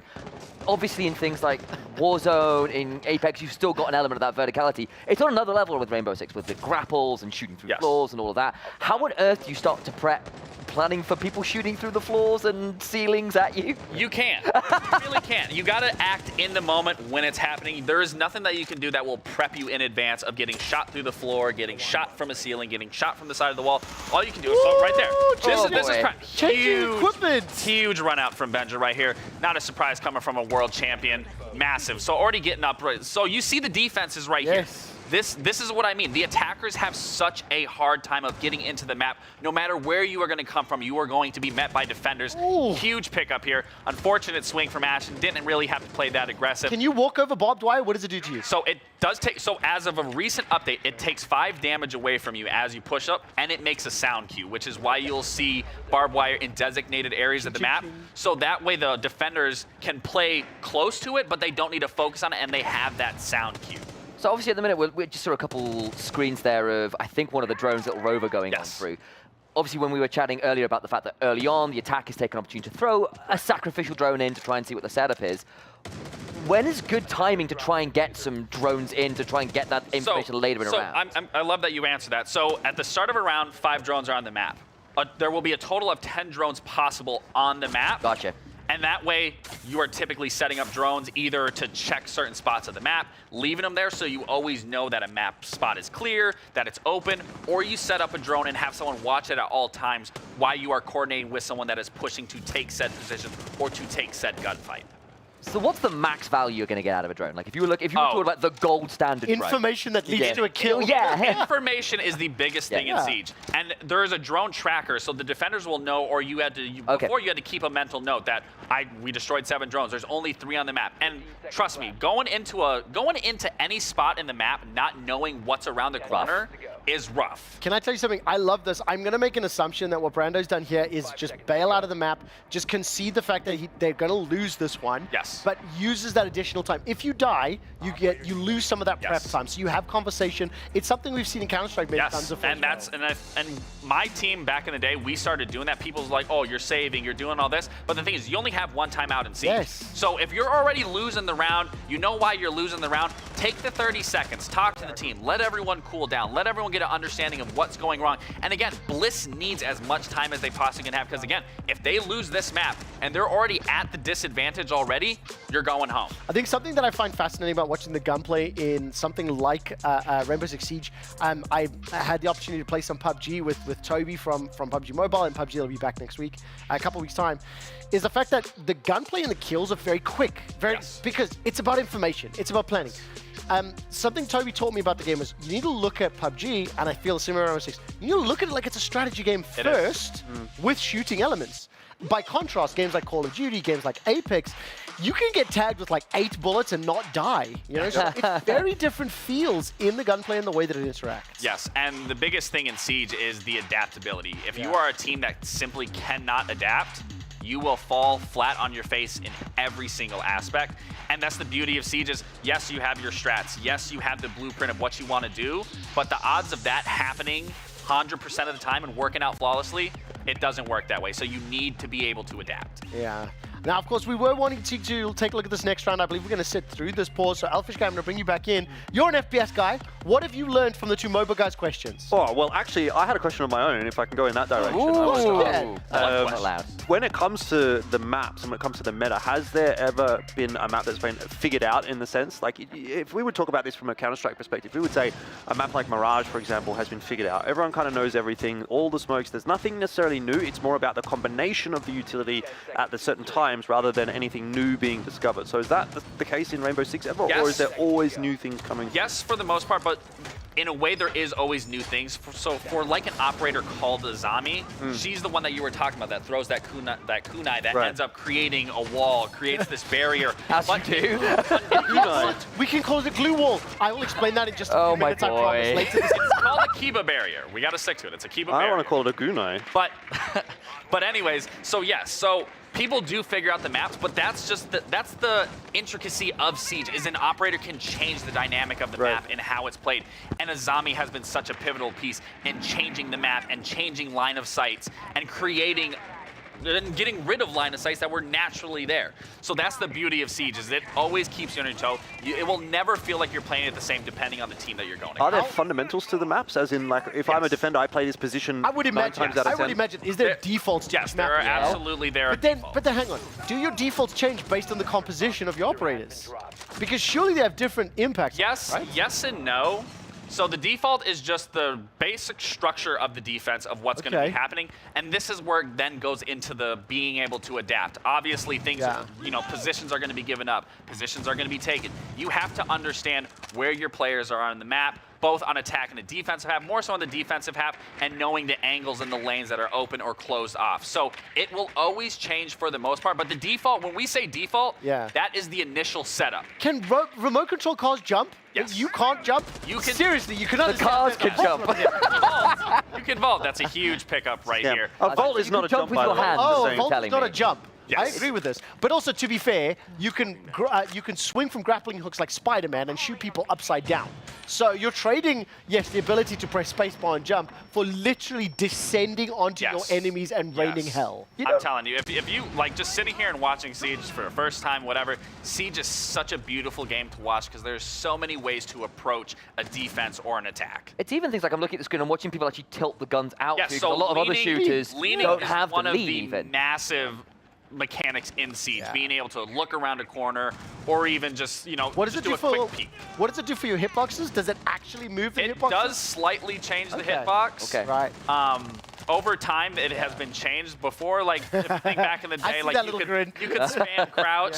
There was some Oh, where you could boy. instantly spam lean side to side, whereas now they've made it so it's a You're telling me you could smooth literally transition. box and like duck Yes, and weave? you could literally go from left to right in a snap of a second. And those were like mechanic players that love I'm that. presuming if you have low ping, you then move your head. Yes, your head yes, tilted. absolutely, 100%. Oh, absolutely beautiful. Okay, Rainbow Six is on twitch.tv, EWC_gold. Hey. Apex Legends is on white. We mentioned that already. Okay, I said we were going to do around the world. We've spent a bit of time with Apex, a bit of time with our new love, Rainbow Six Siege, and now we get to turn our attention to have a little bit of time for Honor of Kings. In the amount of time that it took for 2 rounds, Rainbow Six Siege, we're going to watch an entire game of Honor of Kings. Now, this is not normal. No. This is not typical. This is a super team coming out of the Chinese region called the KPL Dream Team, and they dominated in 8 minutes and 43 seconds. So what are we looking for, knowing they're going to win, knowing they're going to stomp? So this is a learning experience. It very much is. What we are about to witness are 5 of possibly the best ever players in their role coming together for the first time to descend from the heavens and show mere mortals how it's really done. So we'll have a quick note on Team Boom, so they only just about qualified into the league, or into this tournament rather. They had their qualifiers on Tuesday. They played a series then and got in just about there over RRQ. Okay. Now, just quickly before we go too much deeper on that, two quick things to note. First of all, the unique skin that was made for this game, made for this tournament, that features game, is fantastic. And it's awesome. A great thing to add on. And I wanted to mention that much earlier in the show, Laxing asked a question about how to understand and interpret who's going to be winning. I'm going to take this one just because I've seen a lot of these mobile MOBAs and have had the pleasure of spending a lot of time at Dota and then obviously League here at EWC. The kill count is a signifier, but it is frankly the least important, okay? Because what you really want to look at is net worth or total gold. Ideally, the gold values, it looks like it's a $ sign at the top of the screen or an S, super credits or whatever it's going to be. As long as that money is spent purchasing stats and items, that's what's going to give your heroes combat power. But then crucially to see who's winning, look at the minimap and look at teams who have more turrets and are able to push into the enemy territory. That's going to be the way that you can determine who the lead is. To pick up first blood in like a minute and just make it that easy, that's very big. And specifically, it's wrong there from KPL's, who is their mid laner, who, when I was chatting to a lot of talent, say he is the best performing player in the world right now. He is the highest level player right now. He's playing a champion, normally we'll stay in the lane, but actually gets a really good roam timing off. And what we're seeing is very regularly, your roamers actually spend their time early game in mid lane because they're trying to get priority to get into the river where there are some neutral creatures that spawn that people want to fight over for that early experience and goal. Can you explain what priority actually is? So that's actually a really good point. It's very much a MOBA term, but what it basically means is you have got the shove in the wave in the mid lane, so your minions, which are the little creatures that spawn, the closer they are to the enemy tower, the more they are locked around because they want to get those minions. It's a lot of gold, it's a lot of experience. If you're not there, it means that you're dropping that. It leaves your turrets exposed to damage. So basically, if teams can clear out those waves as you're seeing in the mid lane, you can then get to other parts of the map much more freely, knowing you've kind of got that moment where enemies... Can I summarize it in like one sentence? Go on. The hero or champion that can push the wave quicker can leave the wave first. Therefore, they have priority. And I mean, speaking of pushing the wave, there's only 3 creeps per wave, is that right? That's it's very limited many. on that one, but it's also partly then you start seeing a lot of these collapses coming. I mean, Elfish, when I've watched the mobile MOBAs recently, it is much more about skirmishes and team fights. MLBB would average 20 or 30 kills a game in a 15-minute game. I'm not 100% certain on HOK, obviously. It's not quite that level. It's more about 1 a minute. But you'll see, it really is about engaging on the specific character. So how big is that gap, that difference from 8.5K to 7.7? This early in the game, very significant. Yeah. The other thing is it's where that gold is going onto someone like Fly, who is the Clash laner for KPL there. He's probably the GOAT of the game, and getting that early lead on a lane is a scary thing to see. This is a challenging question to answer because I know you're still new to HOK. We've only explained like a couple of games. We've not watched any yet, but in MLBB, if by the 5-minute mark, 5, 10, 15 is kind of, let's say, early, mid, late game. And if by the 5-minute mark a team had a 2,000 to 4,000 gold lead, it was strong. If it was higher than like 3,500, 4,000 at that point, it's gigantic and nearly insurmountable. The amount of comeback mechanics. Do you have a rough expectation on that? Like, look, we're already at 2,000, nearly. It's 2,000 at the moment at like 4 minutes. Is it about the same figures in your Very similar. So 4 minute tends to be the break point because that's when a lot of the big neutral objectives spawn. And if people get down towards the bottom side of the map, there's a neutral buff called a Tyrant that's available. And if you get that, it's 90 seconds of additional damage. So your early skirmishes get very difficult to manage. I'll say this a little bit more for Elfish Guy and anybody who's familiar with League. The character that looks like it's casting Nico spells, and the character looks like Lux. The Lissandra looking thing on the right looks like it's casting a bouncing boomerang blade from Siva. Yeah. Now, I'm not trying to collate or like combine the two. It's just there are similarities.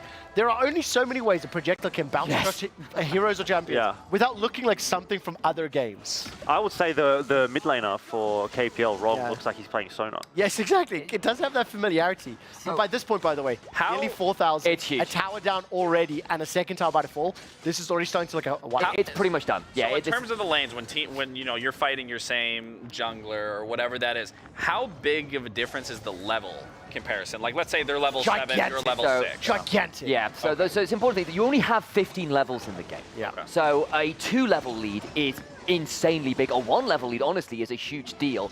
3 levels means there's something that's gone very, very wrong. And that's particularly true in the jungle or the farm. I'll give you maybe compare it in terms like FPS terms. It's literally like having additional armor on your helmet or your chest plate, or additional damage in your weapon, because each level unlocks additional base statistics, which are then amplified by the gold that you've generated in your items. Am I right to assume that in this, do you unlock all of your abilities at once, or is it the same as previous? So basically, once you get a level, you get a skill point per level. Correct. And at level 5, you unlock your ultimate ability. So there's some scary moments, particularly. Super quick, sorry to interrupt. If you look at the bottom of your screen, Space Station has eliminated Bliss. While we watch that replay, quick comment on that results. Not surprised. Like I said, Space Station was already up on that that first half, already securing 4 wins on those attacks. And then, like I said, defense was working to be hard. We saw it in that description, and we saw it in that match that SSG was meeting Bliss at every entry point. So definitely not a surprise to me that they take that in a 2-0 fashion. And of course, come back to the game now. 6 minutes into the game. 6,000 gold lead. In other MOBAs, with the exception of Dota, when you have a certain amount of gold lead, you can just beat people with your wallets, just because of how it's made. Dota's not like that. It's the exception to the rule. But I'm starting to think like 6, 8, 10K in mobile games is very looking like the GG, you're done. And it's important if you start checking the level discrepancies, that's very difficult to deal with.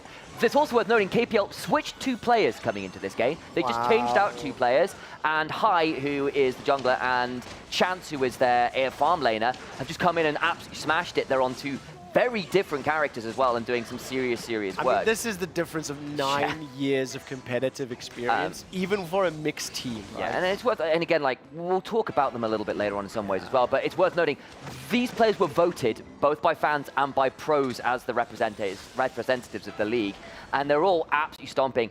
It's also worth pointing out, they've drafted themselves a couple heroes who are supposed to dive on into the backline, but then they've got 2 heroes, Wrong and No Fears heroes, are basically designed to keep their farm laner alive, do as much DPS as they can, and then being this far ahead this early is pretty wild. Raise the puppy? Very much so. If I'm correct, when you were given your predictions and all that, this team right here, what's their name? KPL Dream Team. No, not KPL. Boom. Yeah, I was expecting not to make it. This team was at the bottom. Yeah, so they just about squeaked in. This is not their best showing, but at this point, they've lost pretty much everything. Can I say that, by the way? That is a phenomenal call-out, because not only are you witnessing the strongest players in the world with the most experience, it is against the lowest seeded opponents. It's rough. I can see the pain in your eyes, Laxton. I mean, from a competitive standpoint, there's nothing worse than, competing and getting stopped. And then getting stopped by the best team in the world, like, that's your first matchup. That's gotta... Yeah, I feel for the guys. Yeah, and unfortunately, that is also competition as well, right? Like, that's what helps you learn, though. That's what helps you learn. Yes.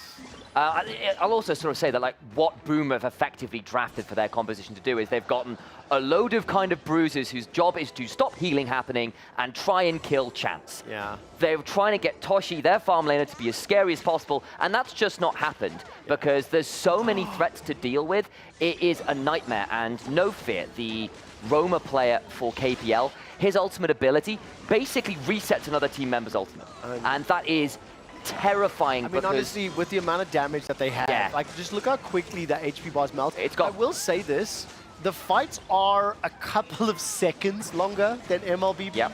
And MLBB, it's a lot closer to watching, like, assassins versus assassins, and they melt one another. These guys just look like units. They do not care. Not phased. Day in the office. Yep.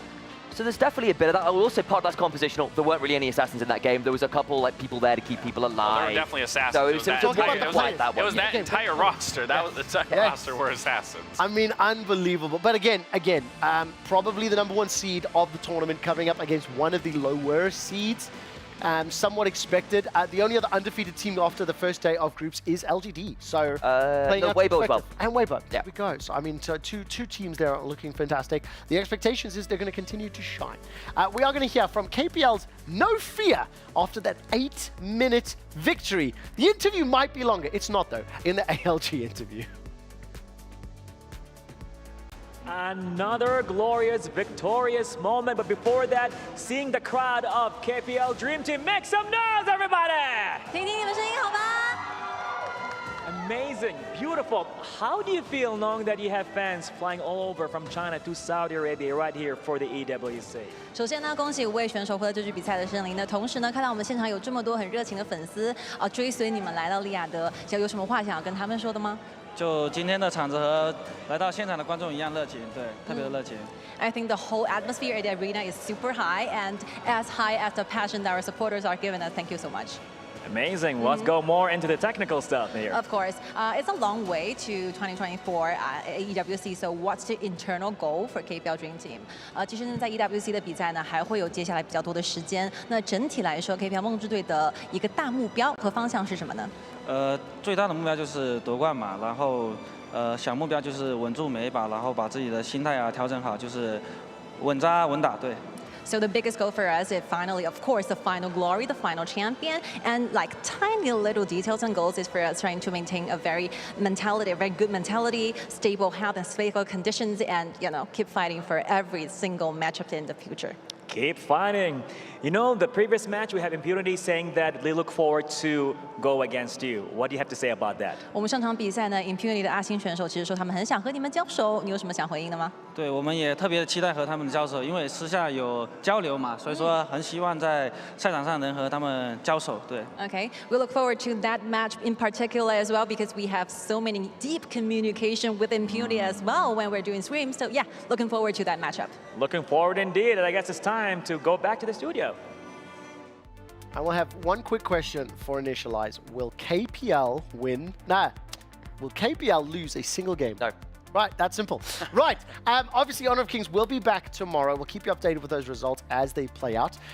While we have a little bit of time left before the end of our day, one of the things we haven't had a chance to do is play any games with our new guests. Initialize will know how this goes. We do like to play some mini games inspired by the competitive titles that feature at EWC. So this one's a little bit more about teaching the slang, teaching the terminology of the game, and we're going to have some guesses. The first one's going to be from Apex Legends, and the term is ratting.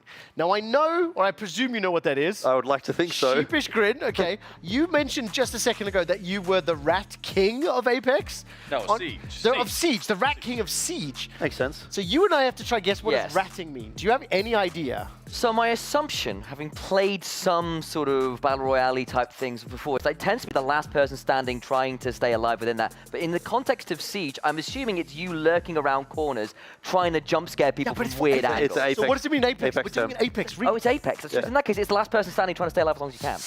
I think it's the last member of the squad, and I think it's when you're trying to just get higher placement points specifically. So that's my guess. More or less, yeah, you guys are pretty much on the money. It's basically trying to survive as long as possible with the intention of getting more placement points and also remaining unseen. Once again, who's her? Yes! So when a player is also alive in the team requires to stay alive for placement points. No, you were not right. I was more right.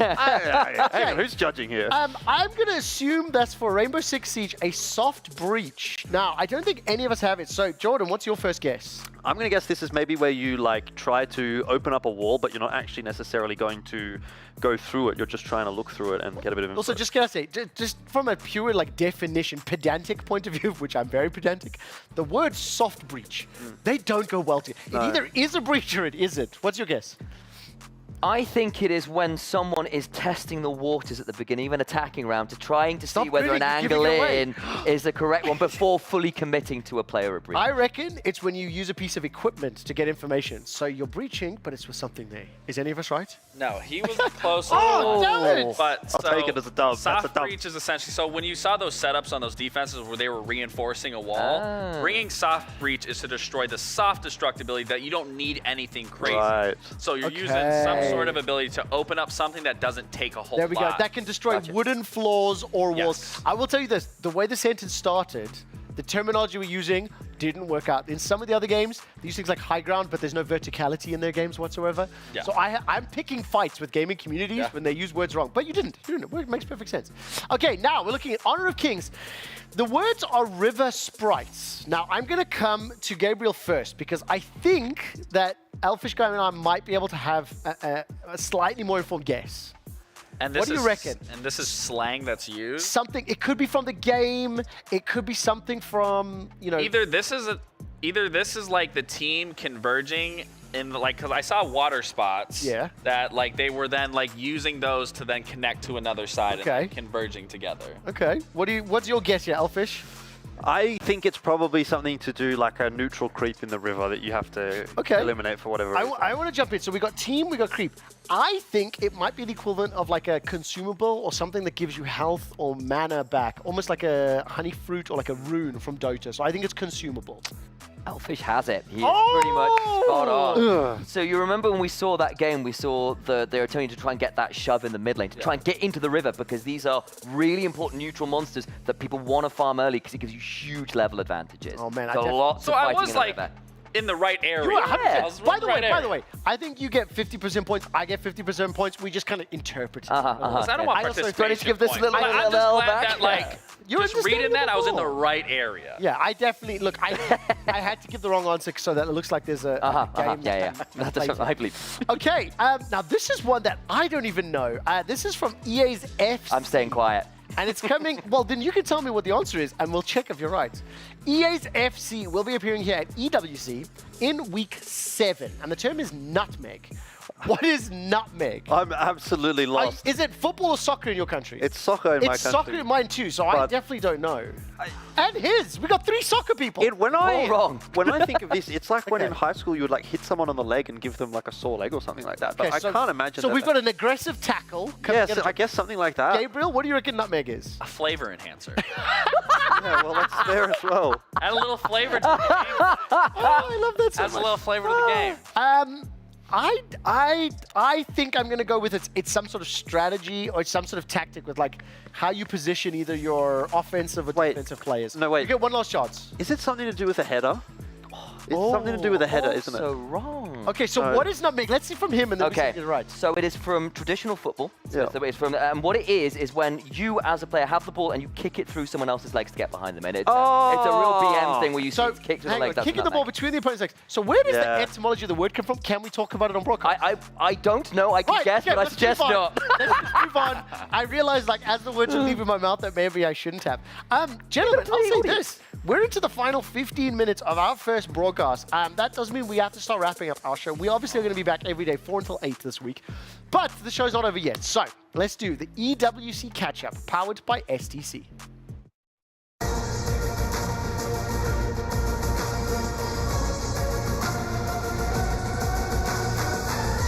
And of course, I would like to start with an update that we featured during that Honor of Kings co-stream. It's the Space Station Gaming victory, being able to stay alive in the tournament. Let's take a look at the bracket very quickly. And then, Gabriel, I'll come to you. I think we might have a little bit of footage to break down, but let's talk about the win once again. Remind everybody, because we were focused on HOK. Yeah, so again, Space Station just recently beat Bliss. Bliss is out. Unfortunate series of events, but again, I have the expectations set high for Space Station, so I am glad that they are proving that they are improving here at the event with this recent change of Benja. No surprise to me, but the game's not over yet. They still have a lot of teams that they need to beat.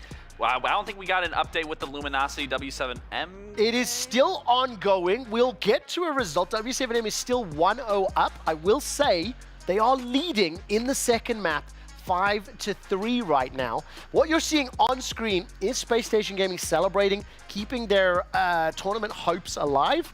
But again, does this give you optimism when we look forward for SSG? I have them in my top 8 for a reason. I do think they can definitely get there, but again, the road is still a long journey to first place. Now, of course, the rest of the tournament, we get to quarterfinals. Quarterfinals Tomorrow, semifinal Saturday, semifinals, final Sunday. and then finals. So this is a brutal format. Yes, Like it is. it's The job ain't obviously not done. Group stage started yesterday. We're concluding today with the upper and lower brackets, and that final series, if it concludes before we are wrapped, I will keep you updated on that result. We'll turn our attention to Honor of Kings right now, and Solari has another update for us. Welcome back to the Amazon Arena, where we had 4 more matches of Honor of Kings, and I'm here to give you a little insight onto the results because some of them were completely unexpected. But let's start with something that everybody expected. We had 2 matches of the KPL Dream Team. The fan favorites had to face Team Boom today and Team AG Global, and they made it a total swipe. Both times they won them, no chances for the enemy team. the other two matches, one of them was LGD Gaming versus Team Kagendra. 1-0 for LGD Gaming. They really needed this victory. The last match, however, we had Team Boom facing Weibo Gaming. Weibo Gaming, such a young team, and they managed to take a W in their books and win this one. Very unexpected, but so exciting, and tomorrow's matches promise to be even more exciting than today. Solari, thank you so much for such an energetic and frankly uplifting I feel happy. Just listening to her talk about the results brings me joy, especially when you consider LGD, KPLG, and Weibo Gaming are all undefeated. They are indeed. It's worth noting Dream Team and Weibo, of course, have not faced each other yet, so that will be happening tomorrow, so eyes on that game.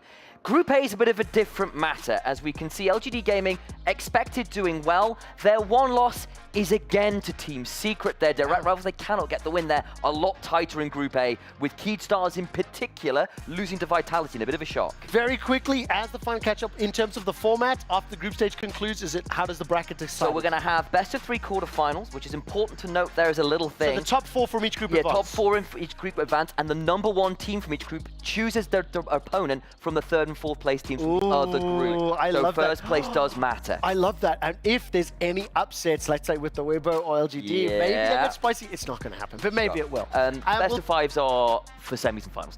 Thank you very much. Let's turn our attention to Apex. As far as the updates and the standings are concerned, 2 games have been played. How many games are being played today in total, Mr. Elfish? 10 games, so we're 20% of the way done, which means there's still a lot of Apex to be going on once we wrap up here. But the great news, if you're from Australia or from APAC South, which is where I am from, is that Twisted Minds are at the top of the standings.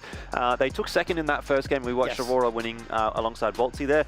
Twisted Minds also then went on to win game 2. So now, they're very doing quickly, well. just while we're looking at the scoreboards, please remind us all why 1st through 9th are highlighted out of these 20. True, that's a great point. The top 9 teams from each group will go through directly into the final stage, which is a little bit non-standard. Normally we wouldn't have that many.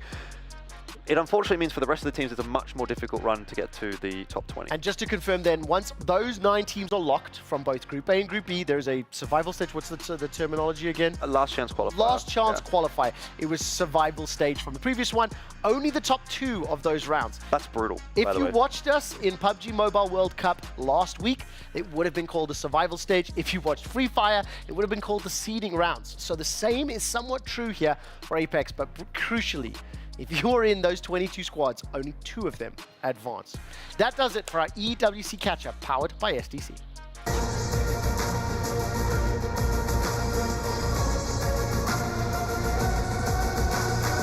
Now, of course, this is going to be one of the last segments of the day. I will take this moment to just thank everybody for being here. We get new games, new talent, new people every week. It's been fantastic. And obviously, one of the things that's really new and nice to celebrate is the best plays of the day. So, as we're closing it out, this is the Kitty Up play of the day. I have 3 of them for you. And the number 3 play comes from Apex. It's Waya Cheng from Red Rams. And this is a 1v2 double kill. Let's take a look and maybe, Elfish, give me a bit of an update on how cool this is. Yeah, I mean, I think the thing to sort of be aware of when you're looking at this is that a 1-on-2 is not easy to pull off in this game because of the time to kill. Like, look how long it actually takes to knock a player down. Normally, if you're talking something like Rainbow Six, for example, Counter-Strike, you can go bang, bang. 6 people dead. And that's 2 people gone straight away. But in a Apex Legends game, you have to really dodge your opponent's shots as well as hitting your shots to win a 1v2 like that. Can you give me a very quick summary? I saw there it said beast mode activated. Just quickly, in case viewers didn't know why it was like grayscale, and what does that mean? Well, funnily enough, that probably, I didn't quite catch it, but I'm pretty sure that would mean that it was Bloodhound, right? Which is not something that we would have expected to see this week. We thought that, well, we know that the Bloodhound nerf came through. Thought that would mean we probably don't see Bloodhound. It's an ability that Bloodhound uses, gives him some special things. We'll break it down. Move speed, vision, etc. That's all you need to know. Golden. That's what my job is here, to make sure everybody at home is learning here too. The number 2 play comes from Honor of Kings. JR from LGD Gaming with the triple kill. Oh, it's fantastic stuff. So JR is their farm laner, and he's an absolute superstar. He has taken to the new hero long that's been released on the global server with such Which one flair. is JR? So he is the bottom right. You can see him there. That's him. He is about to pop off with the equivalent for the League of Legends heads out of a Aphelios with the ability to reposition. He just turned into a dragon and jumped down all of them. It is style points galore. Unreal. Like, honestly, for like a bot laner, a farm laner, I should say, to be able to turn them around, because it looked like they lost a member first, right? LGD conceded the kill to Team Secret and then bounced back. The turnaround is huge. Yeah, I think definitely when we look at those ones, highlight the player that we're focusing on so that we can all see it. It took me quite a few seconds to find that one.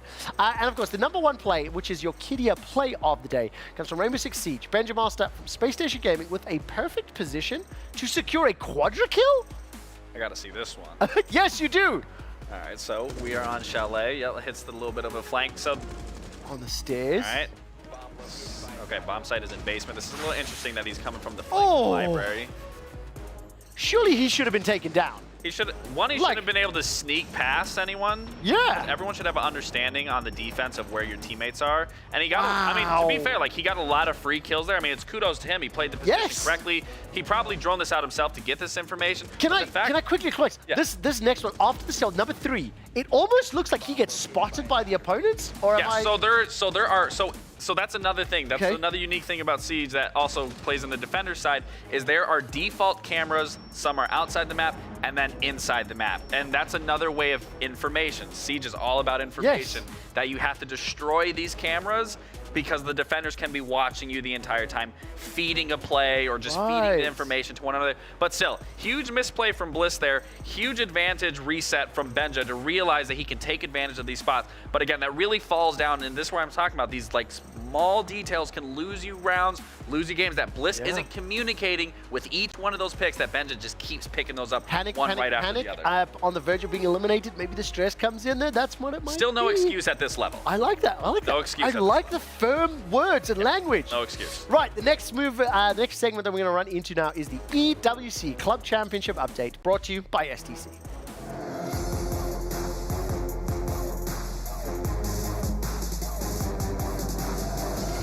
Right now, not much movement has happened yet, as we are still in the opening stages for all of our games. Obviously, in some, the ability to advance to at least the top 8 has accrued a small number of points for teams like in Rainbow Six Siege. But please keep your eyes open on the Apex Legends specifically, as many of the top teams are competing here this week. 10 games will be played by the end of this evening. 11 will be soft eliminated because they have a couple more lives to go in there. Yeah. I will give you a highlight while you're looking at this top 10 list. Falcons, Team Liquid, Na'Vi, Gaming Gladiators, they are all playing in Apex right now, 9 of whom can advance obviously to that final set of matches and rounds. It still doesn't guarantee you club championship points because you have to place in the top 8 at the end of it all. And a reminder that for that club championship, there is a prize pool of $20 million in order to be eligible to be crowned the champion club of the world. You need to be able to win at least one tournament, and you need to top that table, overtaking Team Falcons. That does it for the EWC Club Championship update, brought to you by STC.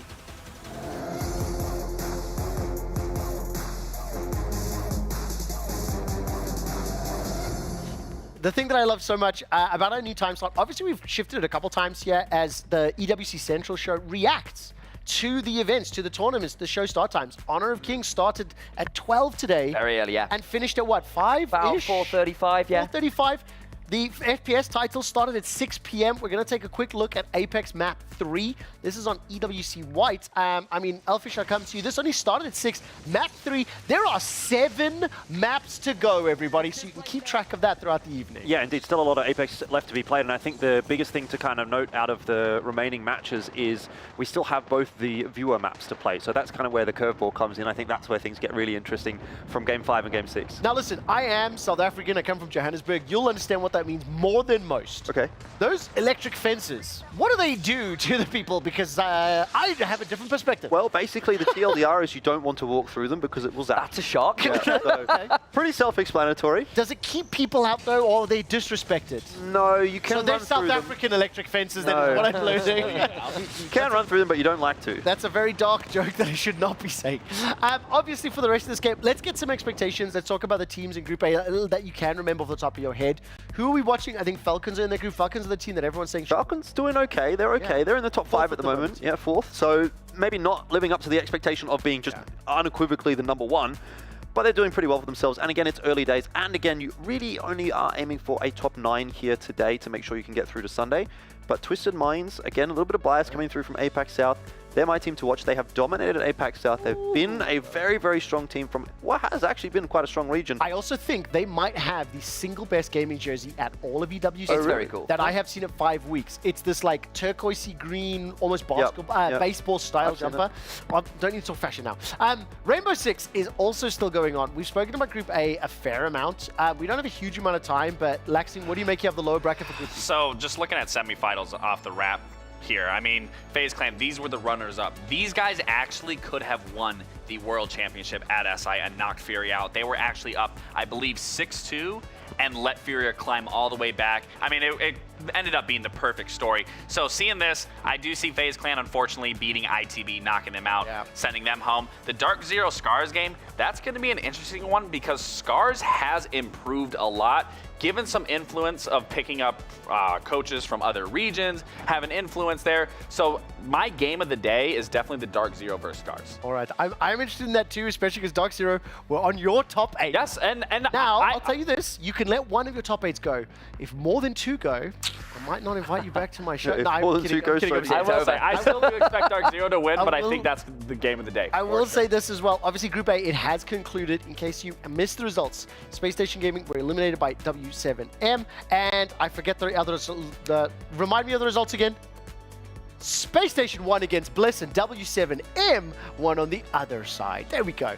It's too many teams, too many names. We're going to quickly take a look at tomorrow's schedule right now and remind ourselves exactly where each of the respective tournaments are. Group stage, day 2 for Honor of Kings. It'll be Group B, all 10 maps for Apex Legends. And as I mentioned just a little bit ago, the top 9 teams from Group A and Group B will already be waiting in the finals.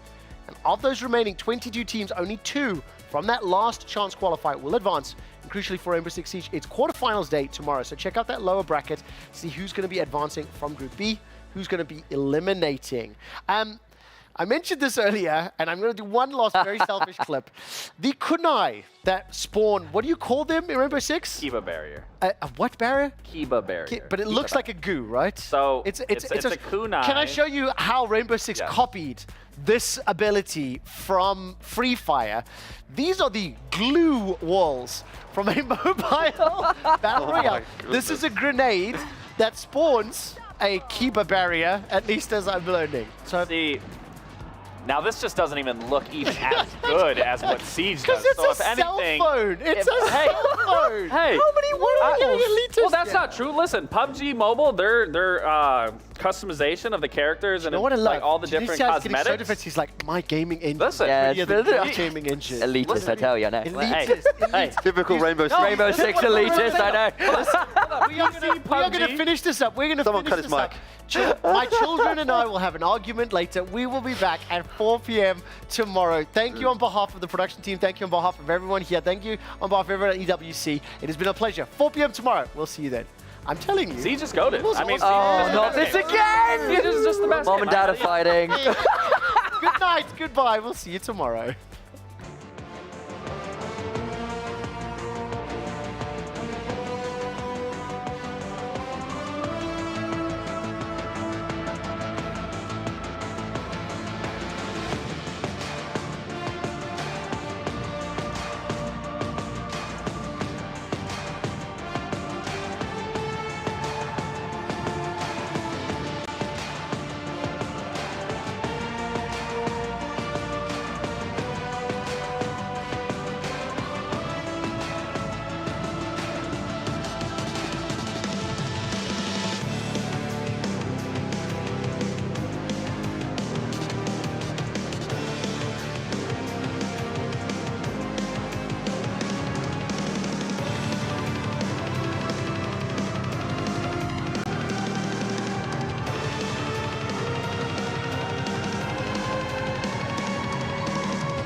stick that respawn as well. So quite rightly you pointed out, one player down, but he's going to be back up in just a few moments.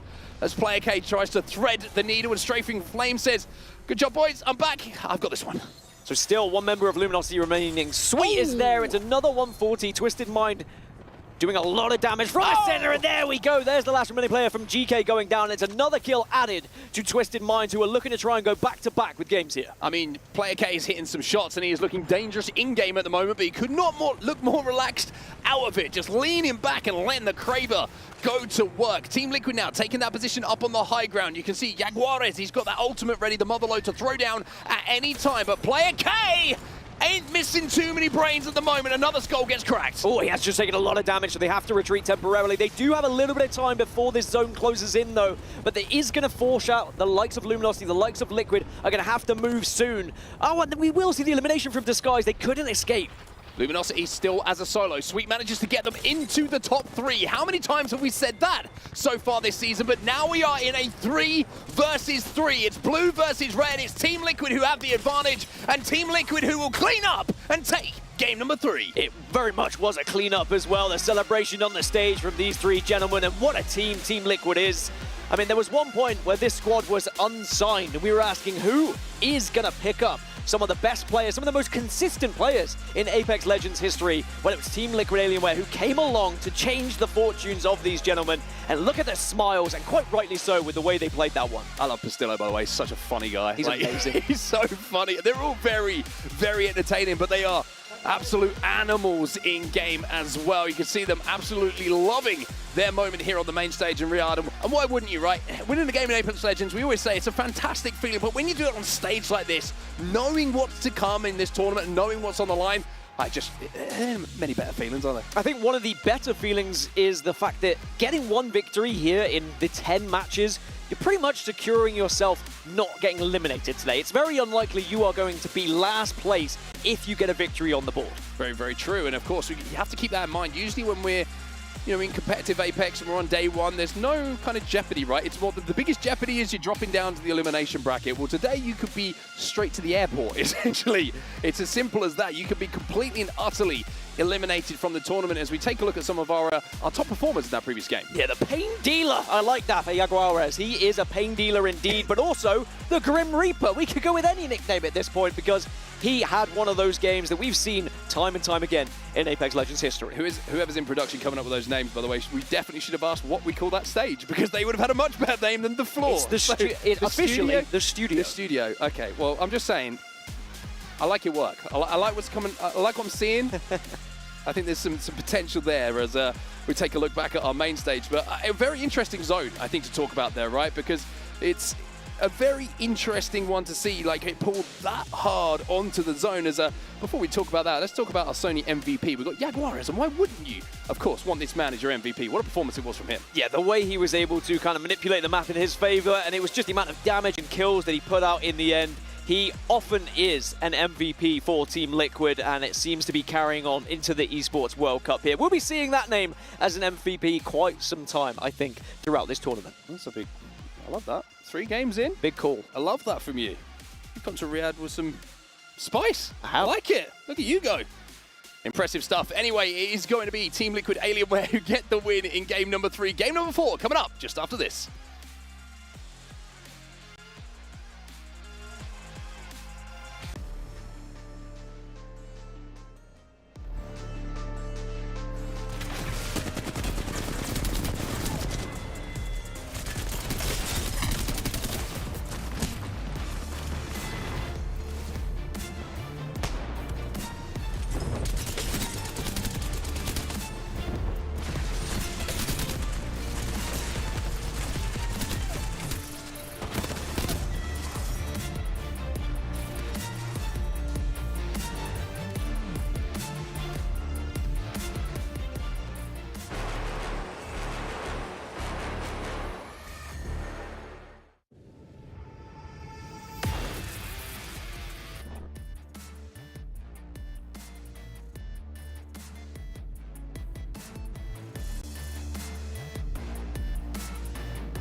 don't know how it's come to this.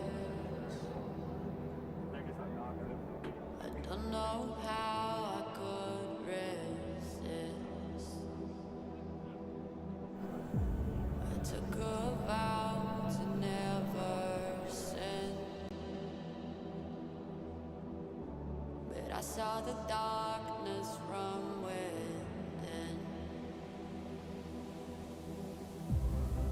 And if the sun can't break through, just let the thunder shake you. I know there's a hunger for the truth. Another moment of clarity. I see the one who breaks me.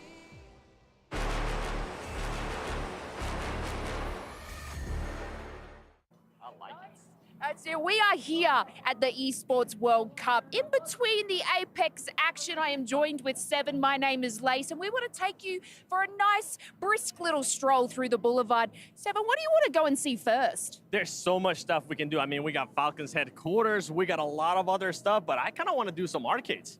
I want to get a little bit competitive. Oh, you like competing? Because, you know, all our Apex players like competing as well. But I reckon you and me, a little bit later on, will definitely show our competitive side. But at least for all the viewers at home, we can show you exactly what you can do here at the Esports World Cup. Why don't we go this way?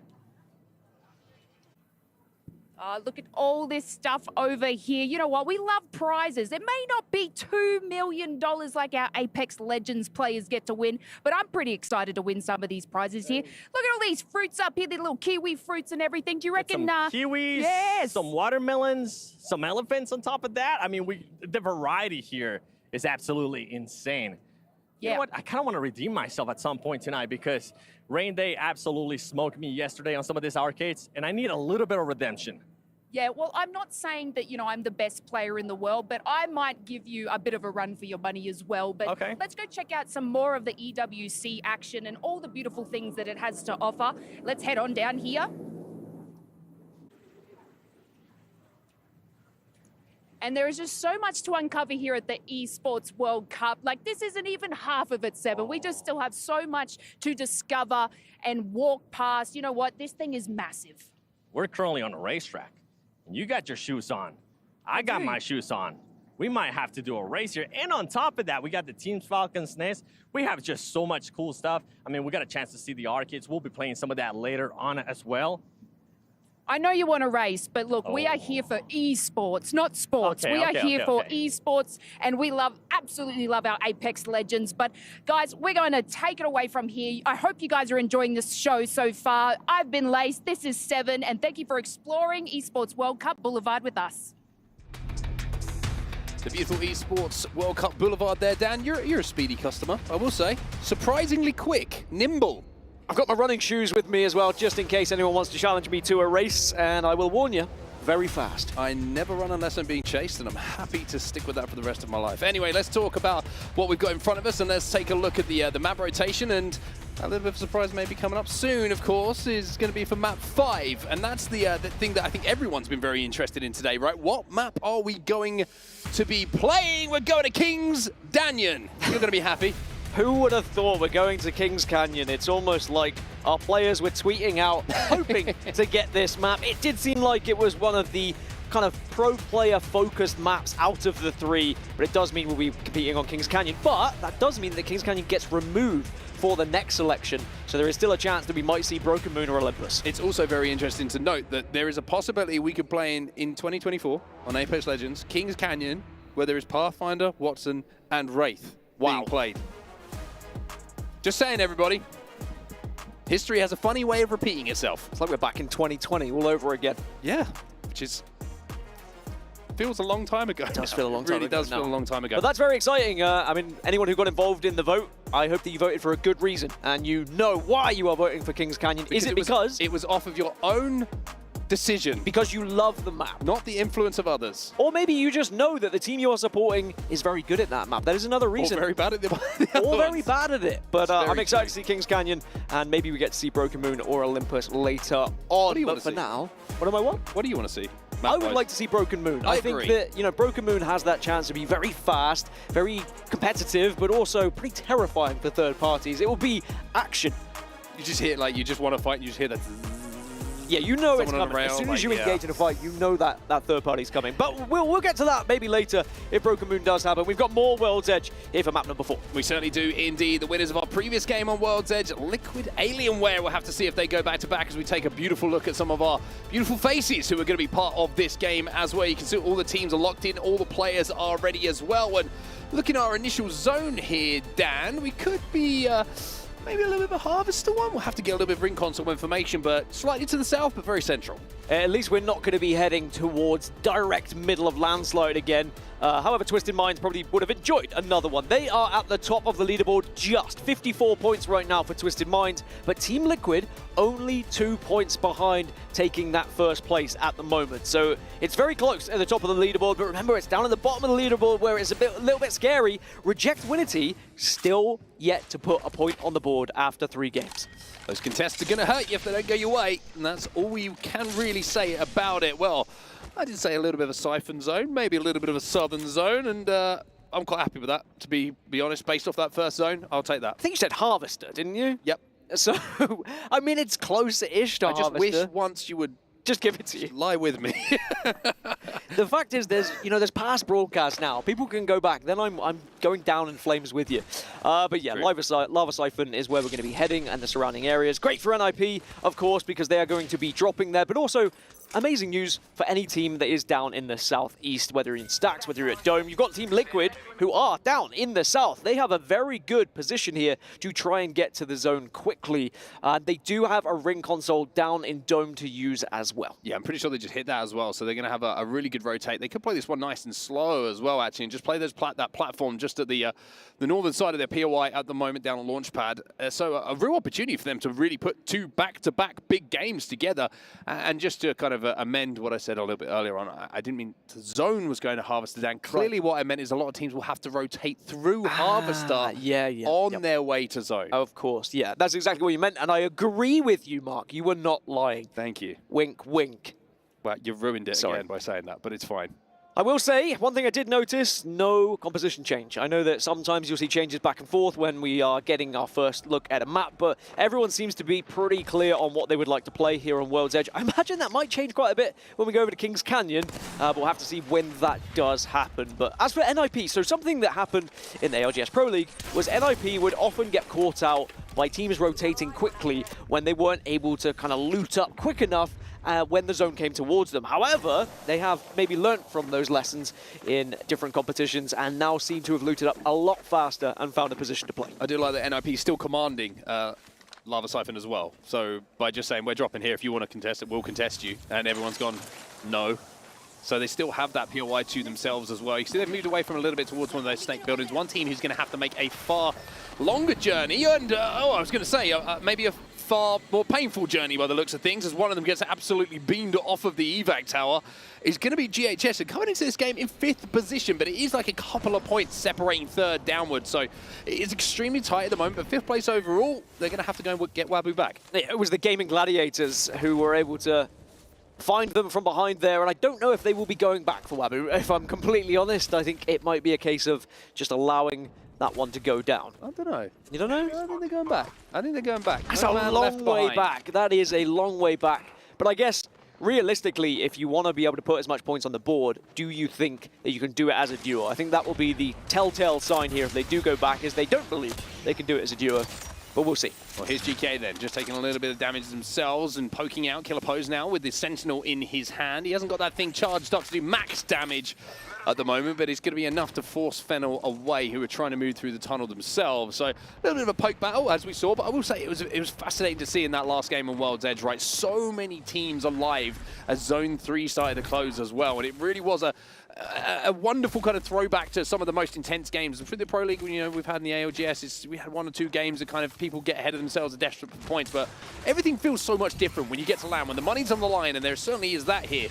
in Riyadh for these teams. Everybody is trying to start the tournament and set the pace, I think, in the way they want to play for the majority of it. Well, you want to get those advanced points, right? You want to be able to going into the finals lobby with the best advantage you can possibly find, and certainly winning this lobby would do just that. Now, Gaming Gladiators, after taking down the one player from GHS, are now noticing the two players from GHS coming back for that player, and they might decide to maybe follow up once more, but they do have to be careful because Red Ram's also in that area, which might just allow Gaming Gladiators to continue with their rotation. They have a relatively good rotation through the north side of this map here as they can continue on their southward journey, but it's going to be difficult once they reach that southeast area because it's starting to get a little bit jam-packed in a lot of the chokeholds now. Oh, GHS, you can see that the decision was made to try and get one of the banners of the player who got beamed off of that evac tower. Unfortunately now, it's just Rufa left on his own, and he might be able to, he's got one big banner, so there's an opportunity for him to get one player back in. He might have to do a little bit of a rescue mission to see if he can get the second. Elsewhere, you can see Aurora, though, they sense blood. Yeah, they say there is not going to be any sort of return back to the rest of your squad. Instead, we've noticed a scavenger in the works. We've noticed one remaining player that is just an easy kill, an easy point, and it will be secured after a little bit of damage done on the other side. As long as there's not another team in the area, it won't matter too much. It looks like they'll be okay. I can tell you the exact comms from 9 Impulse there is he's one shot, guys. He's one shot. He's one shot. I've done my job, even though I technically lost the 1v1. But, you know, it is what it is. They win the war. It's not about the battle. It's just about coming out on top and staying on the map. So that's exactly what they do. They secure the 1 KP, which they will take every single day of the week, as Red Rams now, unfortunately, butting heads with someone over at the Respawn village just outside of Fragment. Good shots coming in from Dats, though. Maybe he can turn this situation around a little bit. Oh, my goodness, he's got two. He may be able to do something ridiculous. And I tell you what, Lufka just saved GG's blushes there, because that could have been ugly. I think Lufka just saved this chair. I was about to jump up and it might have gone through the wall. Almost. It's a very expensive stage. One of the best things we've ever seen, but sadly does not come to fruition. I will say though, Gaming Gladiators, they continued their aggression after previously taking down GHS members. They saw Red Rams were making their rotation, and Gaming Gladiators noticing that this is going to be a difficult zone for them, so taking advantage of kills that can be available to them on the edge. Now, Twisted Mind, who are still in the lead here, at the top of the leaderboard, at the top of the lobby, have been able to get into Lava Siphon, and the zone is pulling a little bit further southeast, but that doesn't bother Twisted Minds just yet, because they are still within it. That's such a strange fight there between GG and, I mean, it was like one of those fights I was like, there's literally no, in my brain it's like, there's no way this is like winnable. And then he gets one, it's like, there's still absolutely no way that it's winnable. Gets two, and then I'm like, there's still absolutely no way it was winnable. And thankfully, I was right. Because if that would have been a 1v3, that would have been a keyboard, mouse, controller disposed of, I think, on that desk. That would have just take it to the crusher at this point, along with the keys. Yeah. Just wipe them all out. I think everyone on the other side would have been embarrassed when something like that happened. But I think it's overconfidence sometimes. When you're in a 3 versus 1, you're like, we'll just send it, we'll send it. Someone else to do you it, expect someone else to clean up the damage. You might miss a shot or two, and it can be very detrimental.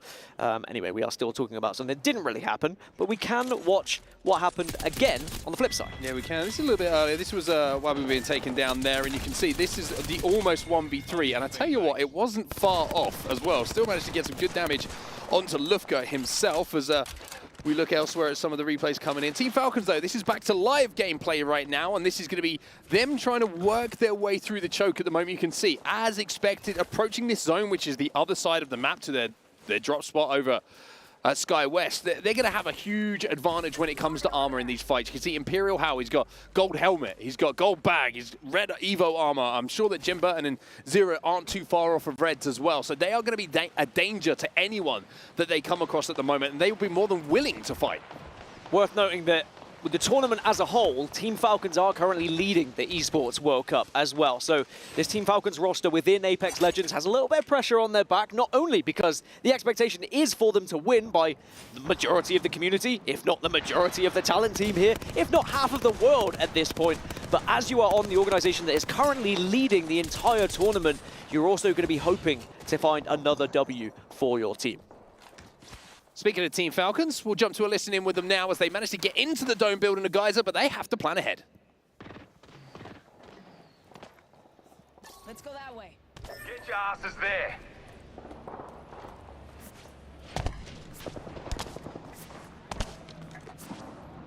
It's that macro. Let's displace there. Yeah. Scouting. The team that hit the mapper might come this way too. Like late this way. Move that way. I think Auto Bridge is turn. Which one? Onto this. There was a team there on map room. There was a first round. They might be playing the carts. Yeah. There was only one team there earlier. Yep. I can't. The building is so far to pick the cards. I feel so fucking far. They just shot. The big one just shot this way. Yeah. I'm looking. I'm still looking. I don't see anybody. I'm still looking. They should slide. They have to come. Run.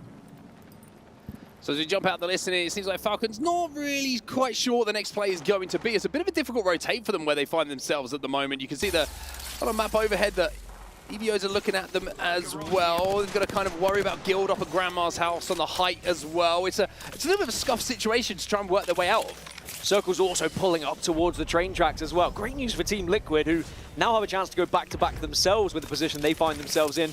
But look at this struggle from GG. They are well aware that there is another team behind them, and it's going to be Aurora. So they are waiting. They are hoping that Aurora are going to come their way so they can get some easy kills. But it looks like Aurora might just be trying to dive around them here using a little bit of an evac tower. Yeah, it looks like maybe an agreement that we're both going to just try and get to zone first, because if we fight here, we're both dead, and it is going to be indeed both teams hitting the evac towers. It's going to be the advantage, you would say, maybe for positioning for Aurora, because they're going to land first, but Gaming Gladiators might be trying to chase them down. Pioneers putting some shots down as well, and he's going to be pulling the zone down below the train tracks, down to that low ground. You can just see on the left-hand side of your screen right now, GG landing, but there's an occupier already here. Yeah, this is about to kick off. Both GG and Aurora all throwing themselves into this zone. But you can see GG took a lot of damage from the zone as well, but it looks like they've been able to stabilize, and they should be able to have a genuine attempt at taking a 3v3 here, but they found a building that isn't occupied. It's worked out for GG. 18 squads still remaining in this lobby as we jump back over to see what Falcons are doing. And I mentioned how they've got to be careful of the team wrapping behind them at the moment. It looks like they are aware of that position. Knuckle cluster from How's going to go in just to slow down anyone thinking about peeking and prodding and really causing them a problem. And now we're going to see the exchange of the gold helmet as well, which is just going to allow Zero to get his ultimate back a little bit sooner on the Bangalore. Elsewhere, you can see Team Liquid, you mentioned them, they are holding down the tracks at the moment. They will have the high ground for the longest as we see GG forcing their way in and taking out Pioneers. They win the 3v3 inside of this little snake building, and we mentioned how Pioneers, maybe their loot pass haven't been great in the past, but their fighting didn't look too hot there either. And there's a lot of fighting happening on that bridge I spoke of earlier. Team Liquid were holding it, but Aurora, they decided to join them and said, look, actually that looks like one of the better positions as Twisted Mind just got eliminated. So the team that is leading this lobby wiped out, and we'll have to see whether they can bounce back on Kings Canyon, because that's where we're going next. LG once again making their way towards this end game. Aurora, 2 reds and a purple. So dangerous when they are able to path their way through all these Evo harvesters and interact with as many things as possible on the map to get those armors up to be a danger in and towards this end game. LG, you can see the difficulty they have right now. They've got the Watson down, of course, which is going to help them from projectiles, but armor-wise, they're just going to have to think about surviving and maybe looking for some chip damage on teams rotating a little bit later, because if they take a fight with the teams that are around them, the armor advantage really isn't going to go their way, as we see Guild Esports also eliminated. We're down to 14. Surviving is going to be the key word for a lot of these teams. Those who are in Lava Siphon at the moment, they are in a difficult spot because there is about 8 teams there that now they are going to realize they all have to move east because of where that circle shifting is now. They will get the jump on them here, and it's a good amount of damage, and that's the perfect Pathfinder play, right? It's good damage, not great damage. Would have wanted a little bit more there, would have wanted the knock, but like you say, that's the benefit of Pathfinder. Uses the ability to get away on that zip line as well to get back to teammates. It looks like it did get taken down by enemy though, so that's a bit of a problem for Evos now as they're down to 2. Designful putting in so much damage and holding them out at the moment. You can see the rest of DSG just kind of holding the egg building at the moment. No Q available for just a couple of seconds for Designful, so has to jump back through the portal, but essentially job done, right? If you're a Wraith and you're extending out, you see third-party opportunities and you can pick up some kills, well, you got to take it. Designful sticking to what is true and tested for himself, is playing that Wraith, and 9th place at the moment. I mean, it is working out for them. They have got to a few final circles where the Wraith portal has somewhat helped against other squads that maybe were holding them out, but now we're going to see the damage needed, and the damage does get done by Designful, but is there anyone to follow up? QZ is looking to move up and maybe convert the damage into kills. The Skynade's going to break some shields, but it's not going to break any hearts quite yet. Now he's going to fly in. Now he's going to use the hip fire. Takes a little bit of zone damage, but manages to get the knock, and he won't have to worry about finishing that one off because the zone will do it for him. DSG looking to clear this side of zone now. A Designful steps back through the port towards his teammates, and he's looking for some more loot. Because Esports are eliminated at 14th, and now Disguise have to continue moving west here, but they've got Aurora in front of them, Luminosity and Liquid then below them as well on this train track. I mentioned this was going to be one of the most important positions on the map. Liquid held it early, but now everyone's starting to join them. But now we get all the commotion happening on the west side here, Mark. You've got the likes of GK, FaZe, Rejectability and Fennel all in the same spot. This is everyone trying to lead Siphon. This was, I would say, the most comfortable position to play for the majority of the game. Everybody starts to stack up, but then we always talk about it. If everyone's stacked up and the zone pulls away, everybody has to leave. And if you are a team on the other side of all of this, it gives you an opportunity for kills. Speaking of which, it looks like Falcons are trying to create their own opportunities for kills here. They're all up onto red Evos. They're going up against DSG here. Never an easy fight, and it looks like Zero wants to take it. How's going to get that first knock onto enemy? This could be a great position for Falcons, especially if they can take down the entirety of DSG here, because then they will own the northern side of this circle. Fennel, first team to go down on the western side. Now we've only got 12 squads, make it 11, because Crazy Raccoon have also fallen, but Falcons really being aggressive, have lost one here. Can they clean this up? They should be able to, but the port is going to take Q0 away. Is he going to be able to survive, though? Where does that port end up? That's the real question here. Jabber's still on his back, but certainly still kicking for the moment. As Yanya tries to move in, Liquid will be eliminated in the meantime. And it looks like Falcons might be able to get a reset here. The smoke will go in, and DSG, that portal did get them back to some sort of safe ground. So Falcons, who had the advantage there for a second, well now, it looks like it might be a 2v2. Did they manage to get Gen back up? It works in niche moments, but those niche moments have been aplenty so far today for Disguise. They are only a 2, as we will see FaZe eliminated. 9 squads now remain, but Falcons are still alive, and I think I'm hearing Let's Go Falcons chants in the arena as well. You certainly might be. DSG still as a 2, though, and they did manage to get Jim Burton back on his feet. So Falcons will be able to fight as a 3 towards this end game. Now, we spoke about the traffic that was happening in and around Siphon. Well, these are the last surviving members, and GG have picked up a huge amount of kills. Lufka has 4 to his name himself at the moment. Look at that stick coming in. Huge stuff from the Knuckle Cluster as Blast tries to clear it up. This is when GG are at their very best, when they can play edge, when they can arrive, get kills, and then be healthy, as Light's been able to do even more damage here as they eliminate GK. 7 squads now remain, and we are going to see Falcons taking the center position on this map, by the way, as the bridge is still hotly contested by 4 other teams. Interesting to see what GG do from here as well, right? They won the Battle of Siphon, but can they work their way in towards the zone? LG up to purples. Last time we checked in with them, they only had the blues to work with, and you can see in the kill feed as well that GG just keep killing everything at the moment. LG trying to move in and clean up the final pieces. Sweet's going to swing in. X-Cholo's eliminated. GG will fall as well, and now it's about holding off the third pie, and Sweet is doing a fantastic job of doing so. But is it going to be enough? Syke still has full armor and is going to maybe bounce back, but you can see Aurora trying to get involved on this one as well. Rejectability, Luminosity and Aurora, but is there going to be space for them all to survive? The answer is no. It's more likely going to be only one team that can survive this engagement. Well, Sykes has managed to stay alive himself for LG, but Falcons are the team who control the destiny of this game. They are up to 3, but Disguise still up on this high ground, and with a charge up, Sentinel can have an impact too. The crowd's still behind Falcons, and there is a real opportunity for Falcons to take this game, but Disguise could be a thorn in the side because they hold a lot of high ground that Designful currently has. Alongside that Sentinel, this is still winnable for Design, even though they're only a 2. Some great shots there onto the crouching 9 Impulse, managed to get the kill himself, get that knock, and he's charging up once more. Plenty of cells to work with here for Designful, but Aurora Gaming will be eliminated, so the last players have gone from Aurora. We're down to 4 squads now, and Sykes is still doing work for LG. Team Falcons, the only squad that are at full 3, by the way, but they do not have a Pathfinder, so Disguise being on height, he could play a big factor in this endgame, as we'll see another player eliminated from Eject. LG now are the team that survives this bridge battle, but only with 1. It's 1 versus 2 versus 3. Falcons have the 3, and now it's a 2 versus 3. Disguise versus Falcons. Well, this is fascinating, right? I mean, the one good thing here for Falcons fans is they might be able to use the Bangalore to force the team down from height. There is that ultimate coming in indeed. They maybe try and bait with that evac tower as well. Exhibit down once more as well, and even though this is the 3v2, you still have to get that first damage. If this turns into a 2v2, all of a sudden it becomes a bit dicey. Well, Falcons full sending it, but now you see from Disguise, they notice it, and they jump, they try and get the behind action on them, and said, let's get behind them, let's use this rope as well. Gemburn gets the kill onto Qzia though, designed for last alive, and Falcons will be a champions in game number 4.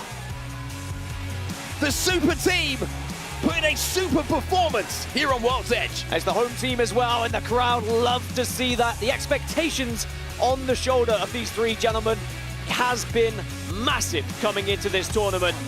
But now are we seeing the first win of many here at Apex Legends at the Esports World Cup? Will remain to be seen, but now they've finally got that taste of glory. How much more do they want to taste? I think a really good phrase that you use there and is going to be used consistently throughout this tournament until we get right to the end of it and we have a team who's crowned as champions is expectancy, right? There is an expectancy of this team to perform. There's an expectancy that they will be here on finals day. There's an expectancy that no one else maybe is good enough to get close to them with what we've seen so far. And even though it's very early in the tournament here, and even though 3 games have passed, I mean, it took till the 4th for them to get a win on the board, maybe just the pressure gets lifted a little bit from those 3 gentlemen that you see on your screen right now, knowing that, you know, playing the Pro League is one thing, but being able to get wins on land is a completely different proposition. And you know, let's not sugarcoat it again, right? This team would expect to win games here in tournament play. They would expect to win tournaments going forward. But getting that first one on the board is always a great feeling. Yeah, and it's not all about getting victories. It's sometimes about consistency, and Falcons do just that. They win match number 4. We're going to go for a break, but when we come back, we'll have Kings Canyon.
New adventures bring new challenges. Even as the heat rises, dandruff and grease won't stand a chance. With new Clear Men, powered by triple formula technology.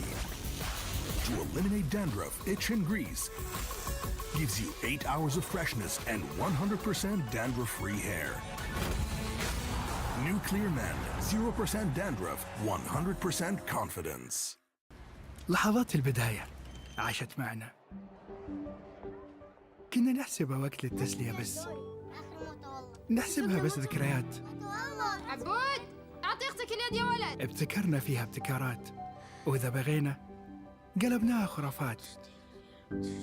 كنا نحسبها بس لمة وصحبة وسهرات. انتبه نوب ترى نوب. لكن كنا نشوف عالم ما حد يشوفه. ليت يشغل وقته بشيء يفيده. الله عليك على اليد صوت. عالم كبر وعاش فينا.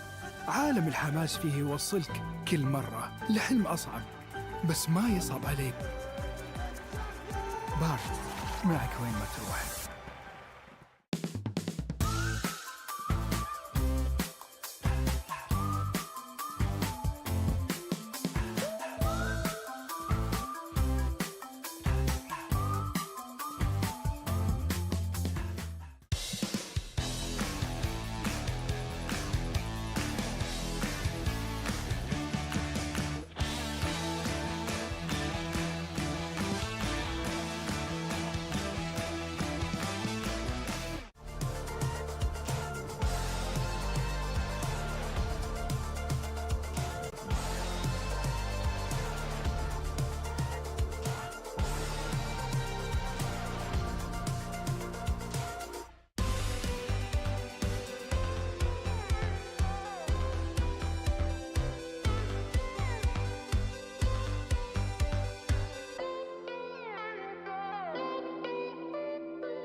Scenes in Riyadh at the STC Arena. Fans, Falcon fans in particular, lighting up for the first win that they got to see the home org get here in our Apex Legends tournament. Jin Burton 0 and Imperial Hal showing force in game number 4. We got a glimpse of Jim Burton's dad as well. Happy to say Jim Burton has mom and dad in the house alongside a couple of other familiar faces as well. Rainday, Jayhawk, Zephyrcast, and Glitter Explosion on the desk to break it down. But let's go through these match results. Obviously, Falcons, they were in that kill shot range. And that's the thing that's so scary about a team this good with this many land-tested experience moments to pull from when things aren't going exactly the way they want. They jump back in game 4, get a big win. That will do wonders for the rest of their tournament. Remember, 10 games today, so we've only gone through 4. Plenty of time for these things to shift. DSG as well in a great spot in 2nd place,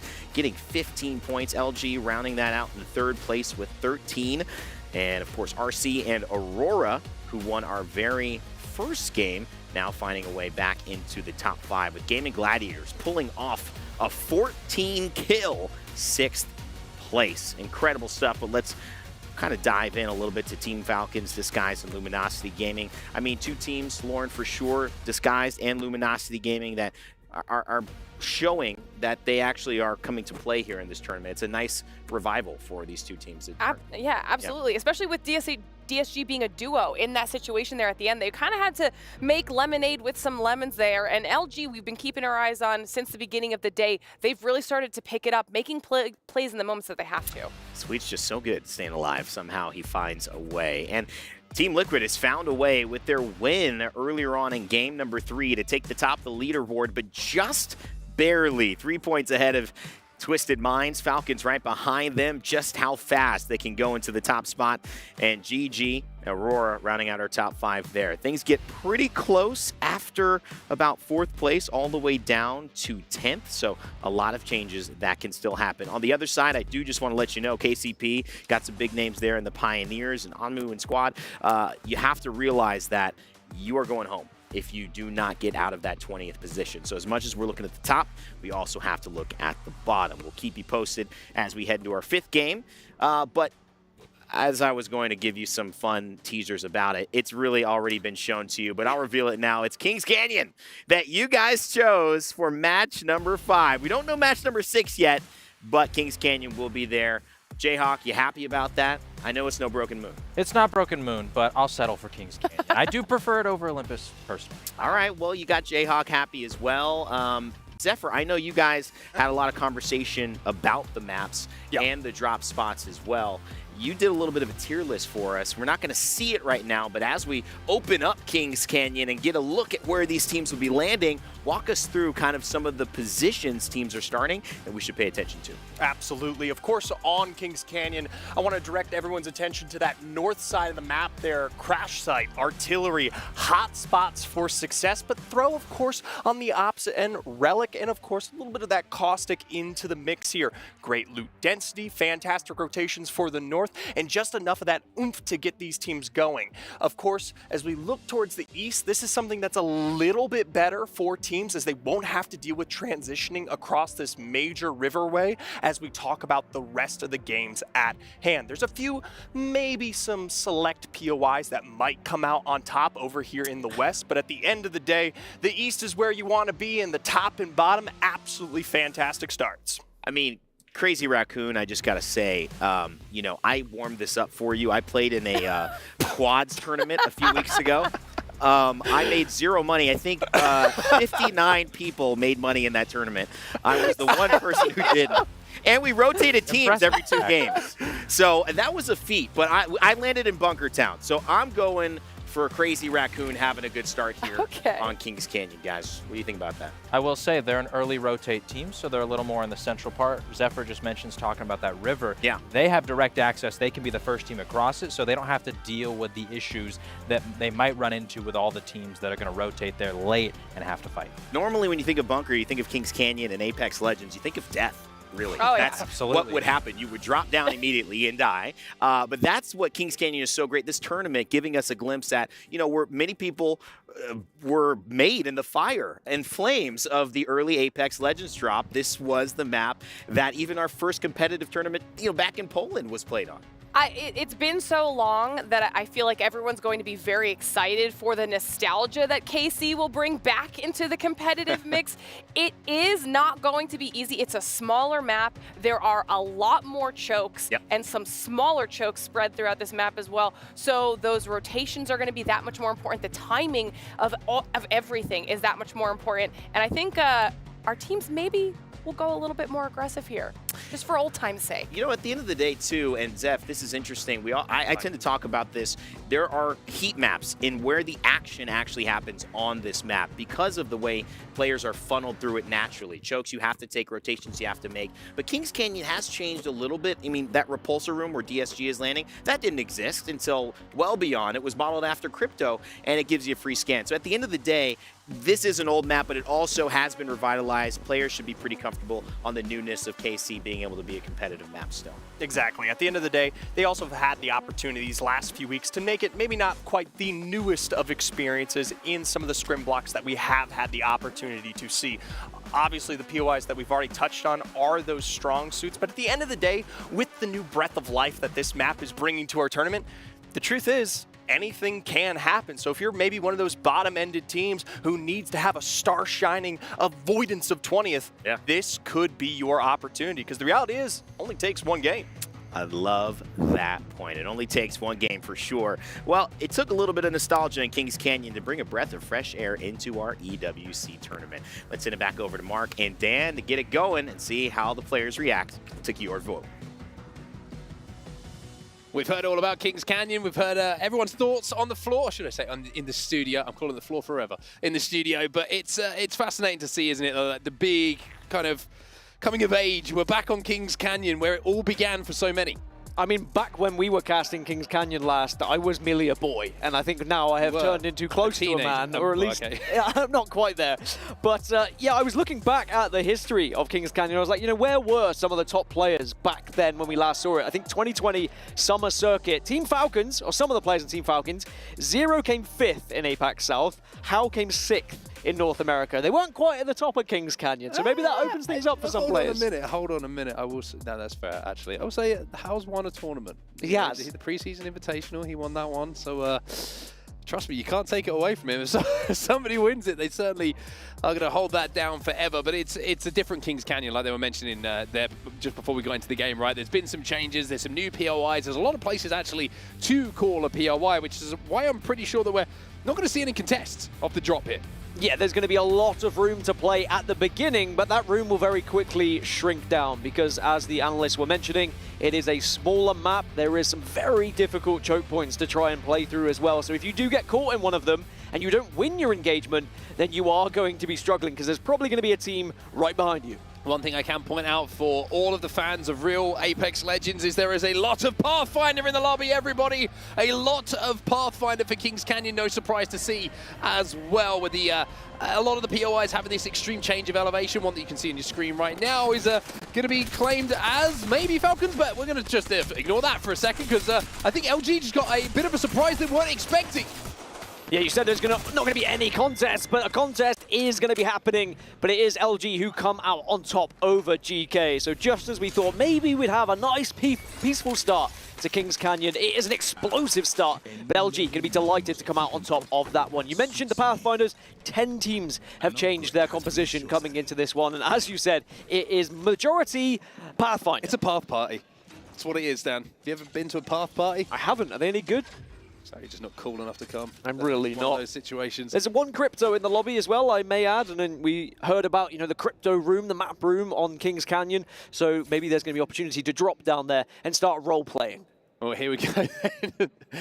If you start role-playing crypto, by the way, on broadcast, we know that we certainly are in a strange time. This is where we're going to be going, though, and this is where Rain Day said that he made... Oh, no, it was actually Runoff, sorry, he said he made $0, and that's certainly not going to happen for a lot of these teams. Gauntlet is looking like a real possibility. People might pull out a little bit from the edge on the coastal area. CR trying to make a little bit of a move. We get a little peek in at Jem Burton as well, just to check he's okay. But it's going to be Crazy Raccoon who moving through this central area, which can be somewhat of a death trap here. Outside the bunker that they were talking about is...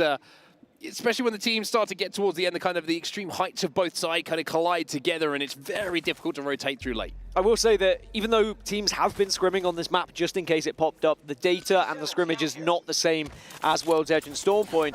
A circle like this, which is a bit more predictable, is going to be like a breath of fresh air to a lot of these teams saying, okay, thank goodness we are going to have the opportunity to see a circle that is relatively easy to try and predict where the zone's going. JHS going to use the evac tower for now to try and overtake a few people on their way towards the zone.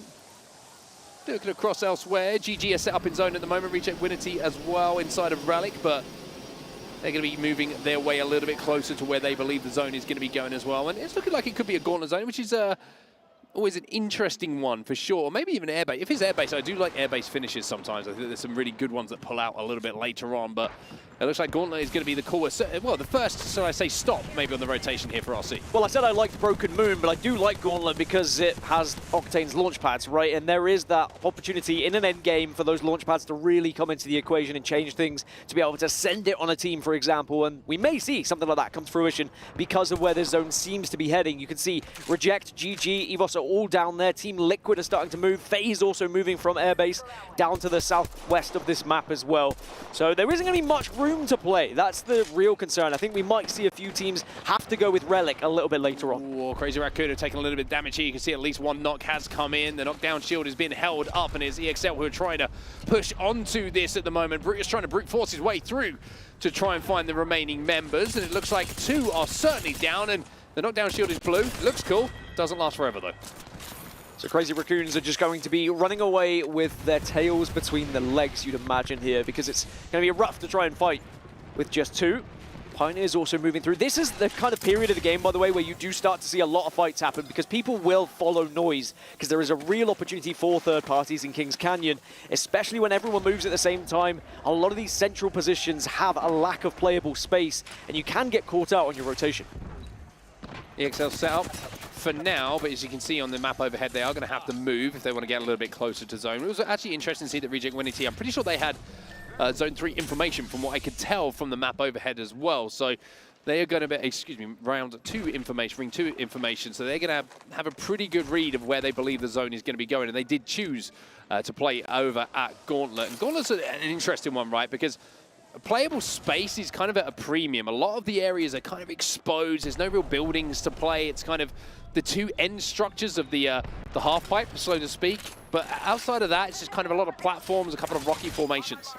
On board with Twisted Minds here, and worth noting they've dropped out of first place. It is going to be Team Liquid who have popped up above them, and they'll have to see whether they can maybe retake that position at the moment as they do get that initial knock, and it's NIP on the receiving end of this one, and going to have to try and fight tooth and nail as a 2, or maybe Zane says, actually, see you later, Nasky, you're not Pathfinder anymore, that's my legend. Yeah, it looks like it's going to be the choice of the latter, and we're seeing the opportunity to get away, but even with the zip line, it's not going to be enough to give them that fortification they needed to make it away as we turn our attentions over to Twisted Mind once more. This time from height, you can see Player K up on height, and they're looking for more ninjas in pajamas. Have been eliminated as Easy Flash gets that final kill. So a little bit of a rough one, a little bit of a rough start, I have to say, for NIP. Yeah, Twisted Mind's just taking the west side of Relic at the moment, which actually, the further west they go, they will be able to hold that position for quite a while. But Disguised have kind of got ahead of them. They are far south, but Disguised have a lot of cover at the moment, and that Wraith Portal will come into play later on to allow them to potentially make a late dash towards Gauntlet. I will say one of the difficulties with southwest areas is trying to traverse from the likes of Airbase to Gauntlet. There is a zip that can take you across sometimes, but if you are forced to walk out of Airbase, you are so exposed to those teams who have already found themselves over towards Gauntlet. So if you aren't one of the early movers, you might struggle. LG are going to be moving for quite some time by the looks of things. They're quite happy with the position they find themselves in. EXL, they're going to have to take a fight, though, because you can see they just landed, and, oh, it's a rough landing by the looks of things, because Crazy Raccoon are up on that high ground and looking to send it on the final 2 members as they're trying to scarper away. So it's looking like this could be a 2v2 scenario, if I'm not mistaken. CR were down to just the 2 players. But a 2v2 with the talent that's on this team of just not And Sang-yoon is usually enough to get the job done. There's the shield break, there's the spray, but the spray isn't good enough, and now Sang-yoon has to clean up after his teammate. Yeah, wants to clean up, but the door is going to be a pain in the backside right now and can't get the shots. And it might be a situation where Crazy Raccoon go down, but he wants to go down by doing a little bit of damage of his own. If he goes down, he wants someone else with him, but it will be Crazy Raccoon eliminated. But there is going to be more players in the area. It's going to be Makers, by the way, who are joint last at the moment. So their tournament lives at risk as we start to reach the halfway point of today's action. I always find it fascinating when we look at some of these buildings, as we see an EMP going off here from Ziki, but I want to talk about the buildings of Kings Canyon. Feel like a little bit more flimsy than some of the ones that we see on Storm Point World's Edge, right? There's so many angles that you could be peppered from and just shot through these little cracks in the woodwork, so to speak. It makes it a little bit more difficult to hold them, even if you have a priority position to hold down. So worth noting, we did have a glimpse at the map a little bit earlier. That zone has moved away from Gauntlet. Just as I was saying, it's one of the zones. It's pretty easy to predict. It looks like it's going southwest. We see so many teams commit. Speaking of committing, Makers commit to the damage and take down one player of EXL, and there'll just be a solo left to try and survive. But a big zone shift, which is really going to impact those teams who committed heavily to the south. Look at the speed of this game, by the way. There's so many fights taken, and this is Kings Canyon, baby. This is what you can expect. Just fight after fight after fight after fight. And Guild now, you're looking to clean up a few more pieces of damage that they've done to turn it into kills and points. Legacy was a couple of grenades going in. The Arcstar following the frag grenade for now, as now he changes to the 30-30, and that is enough to get the final kill here. Ex-Cholo's laser will be eliminated, and that will be them picking up another point. That'll be them out, but that does mean we've only got, 16 teams left. Just like that, we see another team go down. It's going to be Red Rams falling, so it's 15. Far more fast-paced game than what we just witnessed on World's Edge, but this is what you voted for. This is what you wanted to see. This is what you did. This was your fault, viewers. But honestly, it's great to see Kings Canyon back on our screens, but maybe the players, some of them, not enjoying it as much. The zone shift, though, has benefited teams like Team Liquid, Luminosity, GHS, who have all kind of been waiting on that northern side and now have buildings to work with. Well, we're in the bunker, and we all know what it's like to get in and out of the bunker. It can be extremely tough to do, but if you're one of the best teams in the world, certainly it's a challenge you're more than willing to take. However, they are a little bit sandwiched at the moment, and I'm pretty sure they're not actually safe, if I'm not mistaken, where they find themselves. And you can see Makers are on one side of the bunker. On the other side of the bunker, if I'm not mistaken, is going to be Fennel. So this is a tough, tough spot for Falcons to try and work their way through. They need to be really clean in either fight here to give themselves the best chance to survive. And Pioneers are also in the area as well. So yeah, this is going to be a real scrap. They will be able to survive in this zone temporarily, so they're not going to be forced right here, right now to make a decision. But certainly as the zone closes in a little bit later, they will have to do something very quickly. This is the other side, though. As you can see, it's going to be Falcons who try and maybe play for some kills, and they catch KCP off guard here. Omnu will go down, so the negative rotate into the zone was not what was expected, and now you're going to see what happens on the other side of it. It's Fennel, who essentially do the exact same thing to Imperial How and Zero. Jim Burton will go down, but they do manage to do enough damage to at least send them back, but it is a 2v3 situation for Falcons to try and overcome. Yeah, it was Fennel that were holding down that position within bunker that was safe away from the zone. As Falcons left it, we saw Fennel take advantage of it, and now Fennel are going to have a 3 versus 2 here, and they are getting aggressive. They zip over, but this is How and Zero they've got to deal with, and they're not going to be able to. It's going to be a huge clutch coming in from Falcons, and even though Zero will fall, they should be able to reset here. But I tell you what, they've got to be quicker. They've got to get a move on. Makers still on the other side of this zone as well, and they're going to have to be careful of those health meds. Well, Makers have just been able to push into the zone on the other side, and Pioneers have left, so Falcons are going to survive here. Will get the opportunity to reset, and there is no one on the other side now. Somehow, some way, Falcons are able to get it done, but we can temporarily look at Makers. I mentioned earlier, they are on last position alongside the Pioneers, so both of these teams are vulnerable. They need points. They need to find a good finish so they can be somewhat secure going into these last 5 games. If you are looking for me to give you an answer as to how Falcons are alive, I don't have one. They really shouldn't be, but that's just what they do, isn't it? In these situations where most teams would fall over, Falcons find a way to make it work. And now with Fennel dealt with, that was the team who was holding them out on this side. They now have a much clearer walk into zone. Pioneers did rotate all the way round, as we could check on some replays of what happened here on the elsewhere on the side of the map, excuse me. But now we can look at Falcons and what happened for them previously. No, this is live! The confidence! Pushing in! Oh my goodness, Pioneers just got run over, and Falcons One fight can turn things, one game can turn things, right? And Falcons, they just want to fight everyone now. Why wouldn't you? Yeah, they've got all the confidence in the world, and I'm not really surprised. Aurora going to be south of them, FaZe also on the other side, but now down in the southwest. Remember, all these teams committed very early to this spot, and now they're being punished for it. Reject Winity are getting massacred. Canonpu last alive, trying to play behind the knockdown and the gen. Might be able to pick up a kill if he's careful here, but it's GG who are putting pressure onto the final solo on that low ground. It'll be Guild Esports who do get eliminated. And you mentioned the bounce pad. Well, it's a bounce pie. However, one player goes down. This is looking a little bit awkward. Canonpu still alive here, by the way. And all of a sudden, GG, in one of those situations we saw them in on World's Edge, but it's the same result. They managed to get the kills. Reject Winity will be eliminated. But launch pads galore because there's going to be more teams getting involved. GG go down. It's Team Liquid who full send it. They saw the weakness. They saw the opportunity for KP, and they grasp that moment and make sure they secure those kills as there is a small lull across the map now as all the teams that were weak get eliminated. Falcons on the north. They have Aurora and Makers and FaZe all around them. But most importantly, they are still alive here, and they are starting to catch up Team Liquid. Remember, Team Liquid were leading, but are still alive. If you're wondering where the zone is ending, in the middle of nowhere is pretty much all I can give you. No buildings to play. It's going to be finding little head glitches, rocky formations, the undulations, the natural ones of the ground in front of you are going to be essentially what you're trying to use for your cover. And you're looking at the likes of your Bangalore's, right? Those smokes, how you use them, the teams that you focus the attention away from, they're going to be so valuable. And I think just a lot of eyes are going to be on the Bangalore players right now as to how they zone out different teams. Yeah, 9 out of the 10 teams left. Oh, sorry, 8 out of the 9 teams left have a Bangalore as well. So there is going to be a lot of smokes to try and cut off that vision and ensure that you can be able to push into that zone and find a spot to play with. Now, one team that already has found a spot is Aurora. They're going to be sent to zone, but we have some late arrivals here, and this is going to be dicey for Disguise. They are going to be tickled by this zone, and they will be exposing themselves because they've split up, but maybe that's okay having a Wraith because you could potentially save your last remaining player, but it looks like they will join on the eastern side here. They're all going to move together. Fascinating to see that we've got Team Liquid, Twisted Minds, and Team Falcons still in this game, and they are your top 3 currently as it stands. On board with Team Falcons, they found their way into the ditch here, but look at the Bangalore ultimate going down. The Rolling Thunder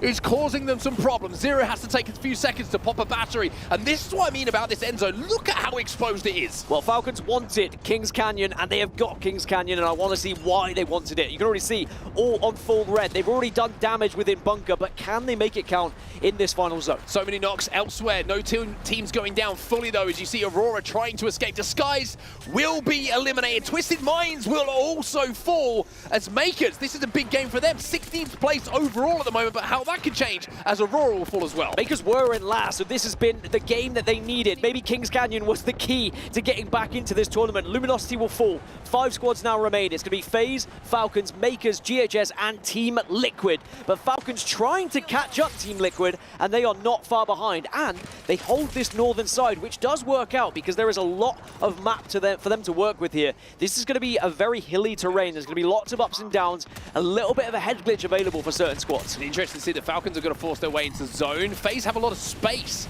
on the western side of the zone at the moment, but they also have to progress forward to get in towards that zone. GHS Professional probably have the best spot when it comes to cover. Team Liquid are a long way out for now, and Makers are now trying to make their move onto GHS Professional. They want to try and take this fight now and take away the best spot on the map. Liquid are above them, but the fight's going to happen below them as Makers will get involved. It doesn't look like it's going to be a success, though. GHS holds strong, and they do it so successfully, they're going to have so much health, they don't have to worry about a third party. No one's going to be pushing up on that, and it will be a chance for them to just stay here, hold this building. As you mentioned, one of the only buildings that is going to be in this final circle, but it's not exactly the most kind of close-knitted building, right? There's a lot of exposed areas.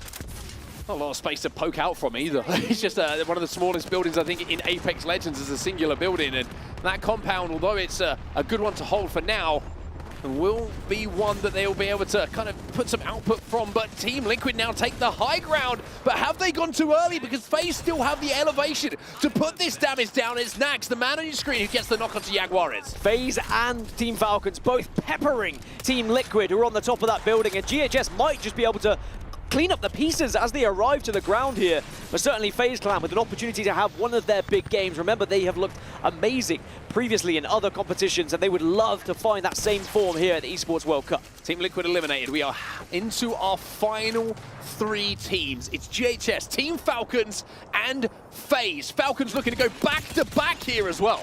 Go back-to-back and maybe take first place at the halfway point of these 10 matches. It's big grenades, and they are cooking GHS Professional at the moment. It should be Falcons versus FaZe in this final fight because they are both looking towards GHS, but Falcons are taking a look over towards FaZe and saying, we recognize where you are, so if you can kind of step 1 foot wrong, we'll be peppering you.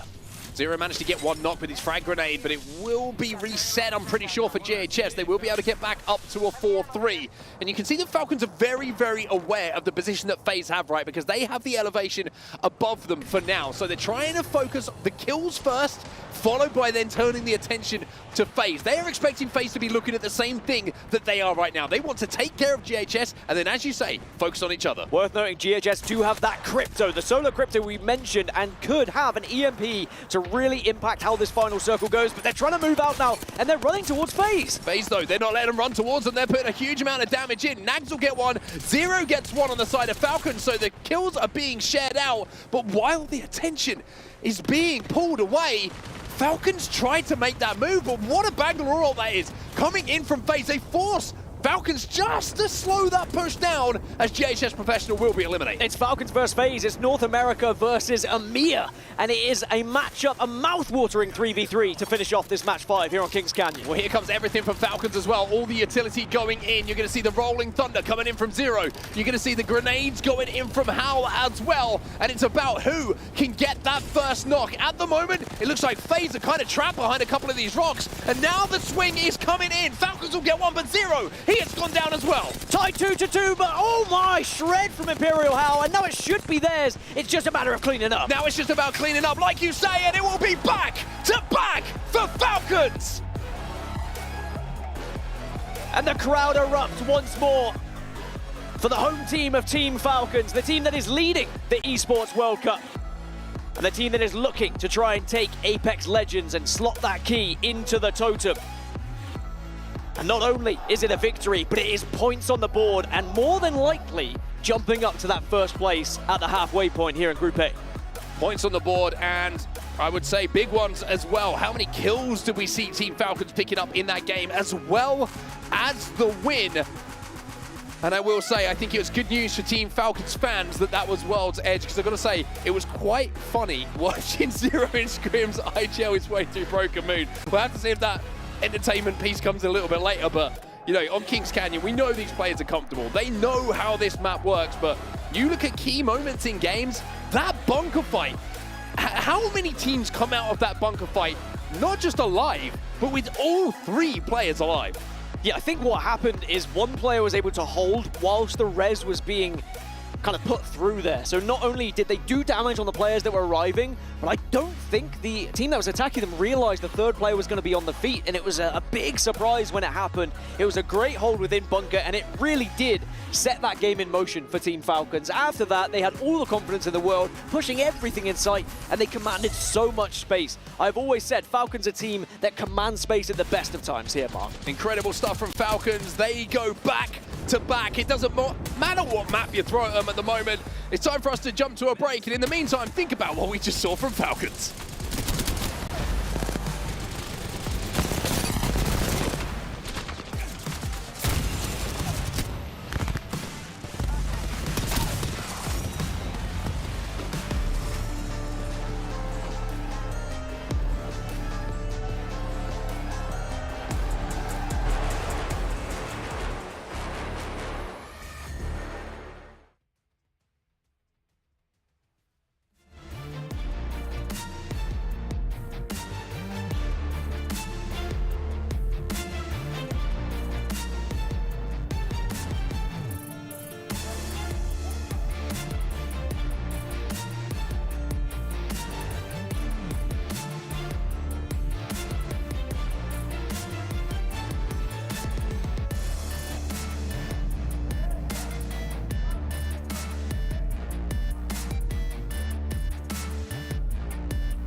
I am here with Jen Burton, the human aimbot. Crowd, how we feeling about that game? So, Jen, I gotta say, they're loving the Falcons here. Jen, I gotta say, when you got the invite to fly to Saudi Arabia, all right, the opportunity to play for $2 million, what was going through your head? Well, when I was a kid, it was my dream to be like the best in the world, best gamer in the world. So from flying from Australia to Austin to Riyadh, playing in a $2 million tournament with two of the best teammates in the world, it was just amazing, amazing. Yeah. How we feel about that? So you guys are the favorites to win. All right, it's no question. All the talent predicted you guys, except for myself. I had to go with my org, Luminosity. My fault, man. Still love y'all. But how do you guys deal with the pressure?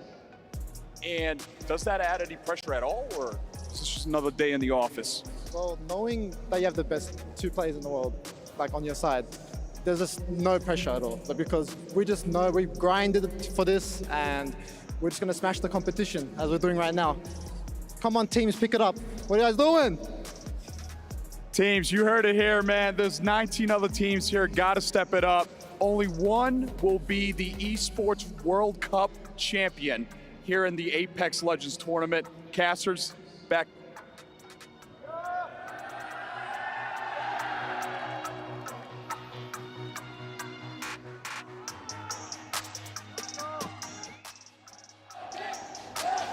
Mid-sentence. If that's going to happen to you, it's a good way to get it done. Peeps shocked, but there's nothing shocking about a Falcons crowd here in Riyadh, Saudi Arabia. They know what it is. They're leading in the club championship, and now they are most likely leading in Apex Legends. Papa Jim Burton, what's up, my man? Love you. Always have to say hi to them. Some of my favorite people in esports. And of course, Jayhawk, Falcons are doing what we anticipated them to do, what you talked about earlier on. As we watch these highlights of them going for a second win in a row, it's starting to look like this groove that they've picked up, it's going to be hard to stop. Yeah, we talked about how they need to prove they're the super team.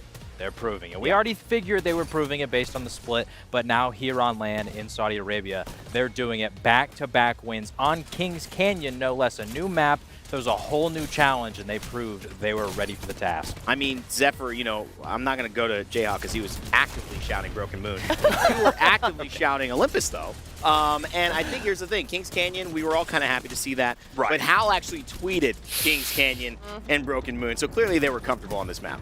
Obviously, with the extent that they have available coming off of Crash Site, it makes for great rotations like this where you have easy access into the positions that we saw come down off of the bunker town and then set themselves up for dominance here. You saw some of those back-end positions, Hal standing upon the hill with aim and access against both FaZe and GHS there. It's no surprise that they take the double up on the win here.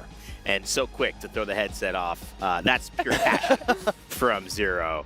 Glitter. It's just one of those things that lets you know Falcons, they came here to play. It's the reason we all picked them. 95% of the talent team, except we the people, picked Falcons to win.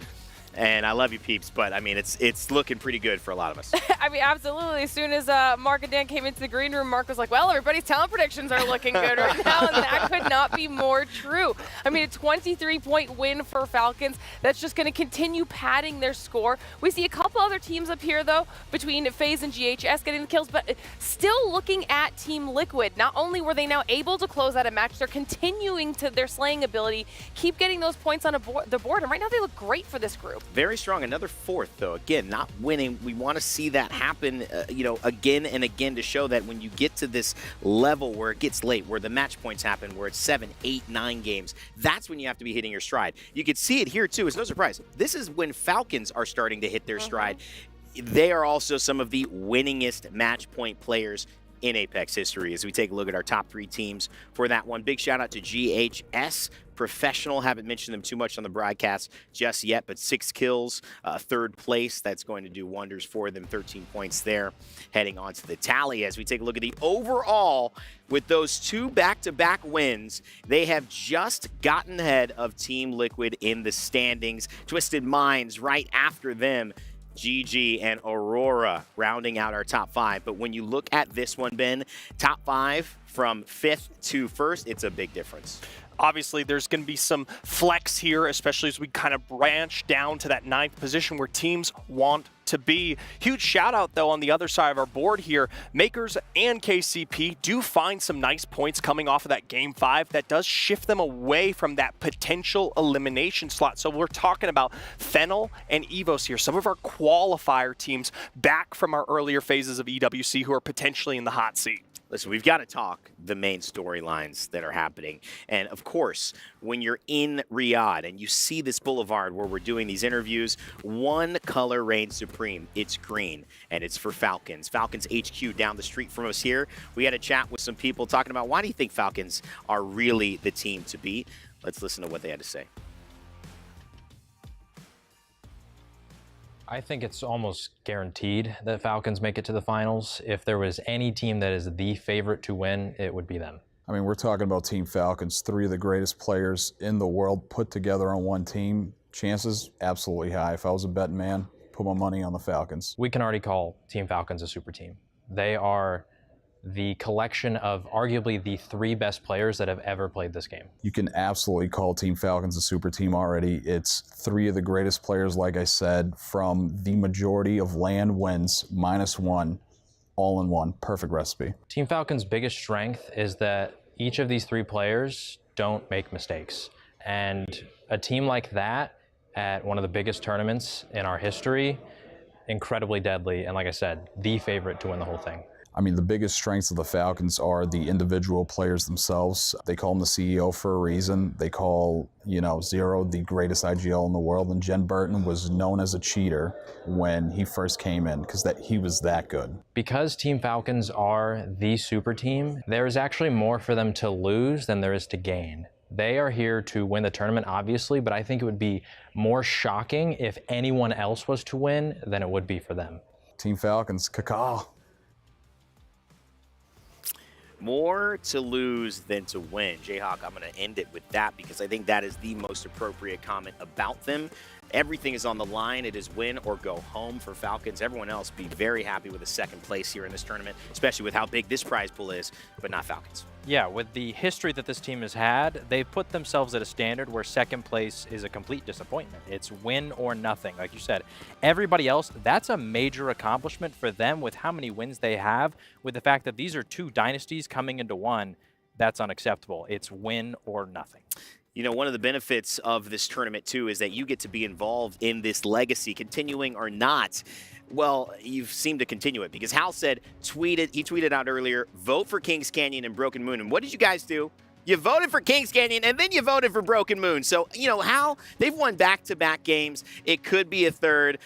Zephyr, I love this map. We've talked maps as well. I know you all did some tier lists for this. Who had Broken Moon? That was you, Jay? Yeah. Let's talk about it because this is a map that we rarely get to see played at all in any competitive aspect, even in some of the third-party tournaments that members of our community like Oversight put on. This is going to be fun. Absolutely, and if you're a Falcons fan, you got to be excited for Broken Moon. There's a reason that Hal wanted it, and it's because they get Quarantine Zone. And compared to almost all of the other maps, Quarantine Zone is incredibly overpowered relative to almost every other POI. If there is a tier list, if there's an S tier, it is Quarantine Zone and Quarantine Zone alone. It is in the center of the map, so great rotations. You've got the zip rails that can take you quickly around the entire POI. I think the most loot-dense POI that we have on this map, multiple survey beacons, a ring console, everything you could possibly want on this map. Falcons get it at Quarantine Zone. Some of the other POIs that are really strong, LG over at Gardens, that's a great one to look out for. We also have Guild over at the Divide, that's a really strong one. And then in this bottom corner, FaZe getting Production Yard, Red Rams at Foundry, 2 huge POIs, multiple beacons, ring console, tons of loot on the edge of the map, so you can come in a little bit late and try and do a lot of fighting in this really open space that Broken Moon is. Yeah. So if you can't tell, I'm very excited to watch some Broken Moon. I was fascinated. You could have kept going if you wanted. Quickly, I want to give a shout out to Minus Tempo. I mentioned Oversight Esports, which he runs alongside some members of our community, but I just wanted to say for putting this together, helps us a lot on the broadcast. Big shout out to Tempo. And you mentioned it here. I mean, for those who aren't familiar with Broken Moon and what makes this so different, One of the elements, obviously, is the zip rails, the mobility. You do not have tridents this time around. World's Edge has no vehicles. A different way to get around, Zeph. I'm not sure it's going to be the main thing that you want to be doing, but certainly adds a dynamic to how you can play, and the developers trying to incorporate that more and more and more as they update Broken Moon, which they did in our latest update. Right, minor changes here and there. At the end of the day, though, it's the speed and pacing of this map that is a complete adaptation that we don't typically see. So something that could involve more teams in the chaos than we might be potentially used to. One area I will be very interested in working into is, of course, Team Liquid here against Fennel, the only contest we apparently have on this map. And for Fennel, a very big one. They need to either come out on top of this or prevent the bleeding that they've already begun to have at the bottom of our board. Lauren, good idea to be going. I mean, they don't choose Broken Moon, but at this point, that contest, things are going well for Team Liquid anywhere. I wouldn't want to roll the dice. No, absolutely not. I mean, especially when we saw that overall standing where Fennel is currently and just how well Liquid have been playing, that's something that we should be looking at to see how they separate from each other. It's going to be interesting to see. I love the way this is turning out. A lot of you also commenting online that you love the speed of these games. Well, so do we. We've already reached the halfway point. Game 6 coming up, and we got two great casters to take you through it. It's Vicky Kitty and Genome on the mic. Thank you so much, Rain Day. The back-to-back to really get things excited. Genome, what is up, everybody? Because now the competition has heated up, and we are now, for the first time ever, Genome, get to witness these pros play on Broken Moon. Broken Moon on LAN. You might have seen it in scrims, maybe you saw it in a fun tournament somewhere, but you have not seen people playing for this kind of cash, for this kind of prestige on this map before. This is going to be so fun. And Jayhawk highlighted it perfectly. Of course, how we want Broken Moon. Why? Quarantine zone. Not only is it in the middle of the map, it's such a big POI that you usually see so many teams try to split loot that POI alone, but you also have access to what, 2-3 beacons there that's available to you? Yep, 2 survey beacons, 1 ring console. Can you bring me like a bin, Vicky? I think I'm about to vomit because like it is disgusting how good that POI is by itself. 2 teams. I mean, think about it, right? You got Skyhook. That's split between 2 teams. Quarantine zone might be even bigger, might be more loot dense, might have more Evo, available in that one POI, and it's going to 1 team? You gotta be kidding me. I mean, that said, if you saw that map and you saw one of the differences about Broken Moon is the choke points, right? They're a lot more constricted than we see on some of the other maps. So if you look at the other teams who are around them, right, you've got GHS in the Hazmat Tunnel. That's blocking 1 entrance for Falcons, depending on where the zone pulls. You've got KCP over at Cliffside. So yeah, it does depend a little bit on how those teams play around them, where the zone pulls, whether, they can get out of there in a manner that they want to. But yeah, in terms of just how you're supplied, how you're armed right from the get-go, no one can really contest with how powerful that POI is. And that could go hand in hand with maybe legend composition swap-ups that we may witness going into Broken Moon. We did see LG try out the Valk onto Kings Canyon, where we know it's a lot more condensed. On Broken Moon, especially with Quarantine Zone added this season, you could expect a lot more space for some of these teams to deal with, and something that our wonderful Des has highlighted, the zip rails, obviously, right? We don't have the tridents to rely on. You have those zip rails really available for you to actually cross that distance quicker, which is going to make things interesting depending if we do get legend comp swaps and we see faster rotating teams. Yeah, and it's one thing that if you talk to the pros before about, because there's always a lot of chatter about, which maps should be next up, which ones should we try and introduce into the competitive rotation, and one thing pros always seem to come out with is like, oh, you can't do Broken Moon because it's got the zip rails. But like, I don't know, man. My point of view is that it's just a difference. Yep.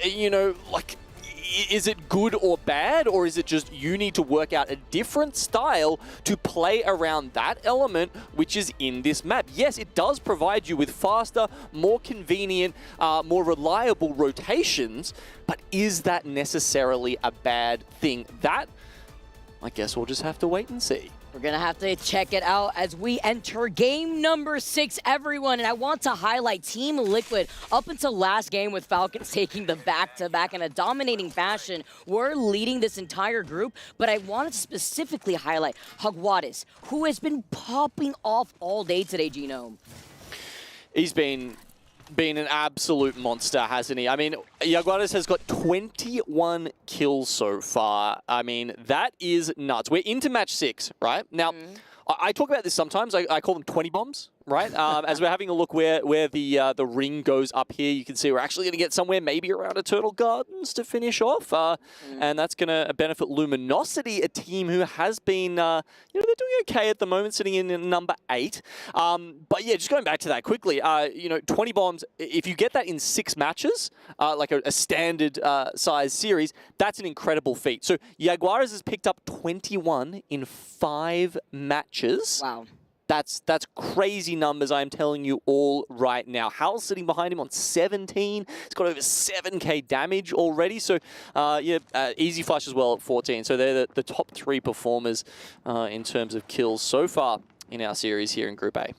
Hal really popping off here too, right behind him. See if he can try to surpass him here as we take a nice little overlook. And wonderful legend select. By the way, Bangalore, 100% pick rate on Broken Moon, which is actually to be expected on the layout of Broken Moon, so I'm not too surprised there. But this time we have an extra lifeline making their way into the legend comps at the very least. Always nice to see here. An extra lifeline. Where has that popped up? Okay, it's Aicholo's Laser, who have gone for Bangalore Lifeline Pathfinder. So they've switched over. Quite a few teams.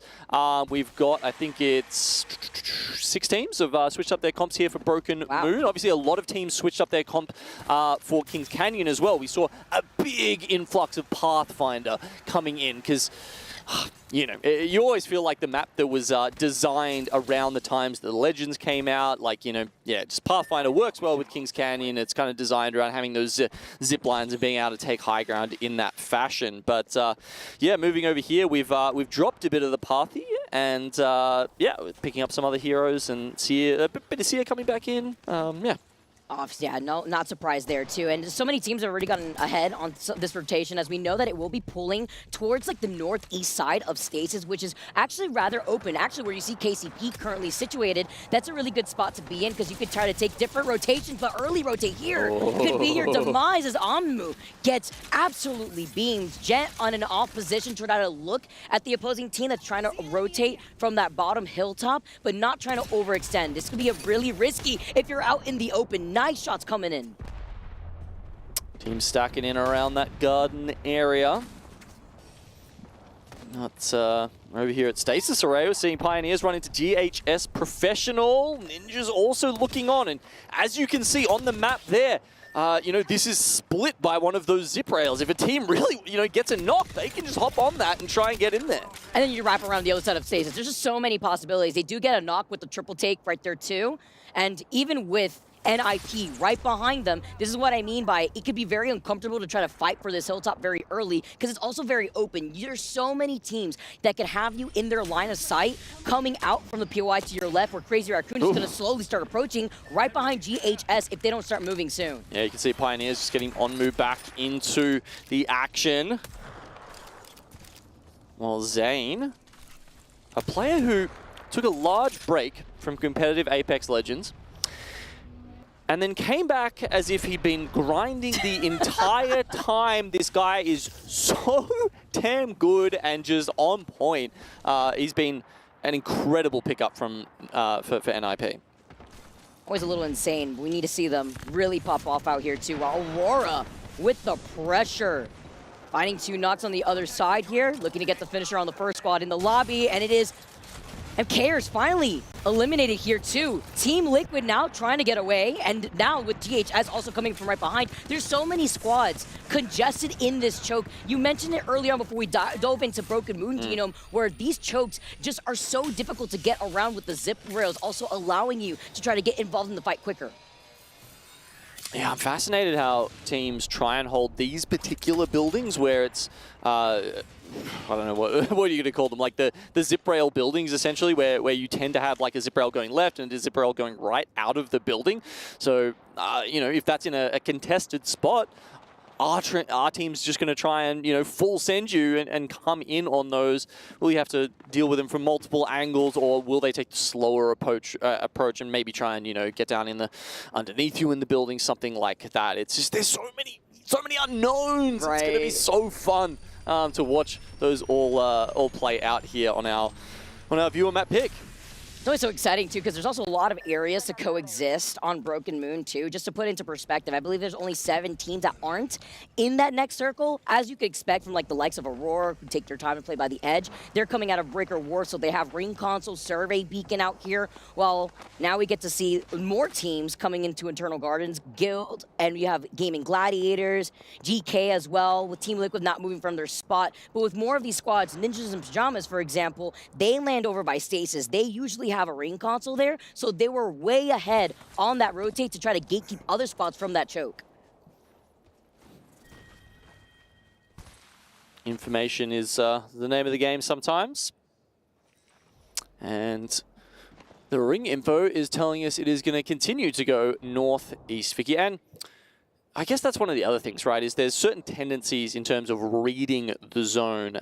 You know, these top IGLs are extremely good at it. They've got thousands of reps in terms of, you know, looking at Storm Point and World's Edge. I'm not saying that we've cloned the TSM player, but they haven't done it anywhere near as much here on Broken Moon. So, you know, are they going to be able to read these zones correctly? And I mean, right now with Aurora and the way that they're playing with the lifeline, holding onto the high ground, being able to take out Dogma first, can't really see.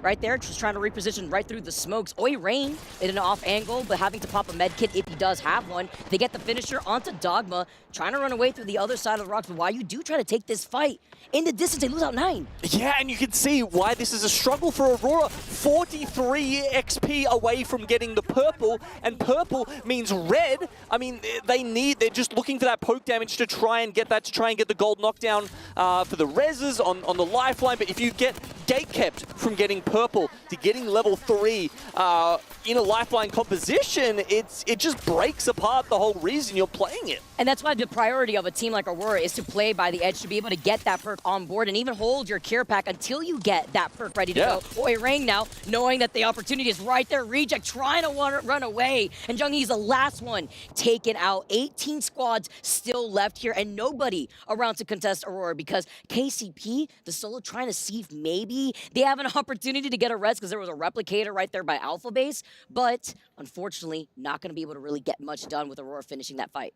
Yeah, and that does indeed get them up to purple, as we were talking about, and Kazakh onto level 4, onto the red armors. Actually, interestingly, so, you know, Chola Laser, the other team who was running, we mentioned, has switched over to the lifeline. Just one little difference there for them. They've given the Evo cache that you get from the gift-wrapped package over to the Pathfinder. So that's just an interesting little difference. I mean,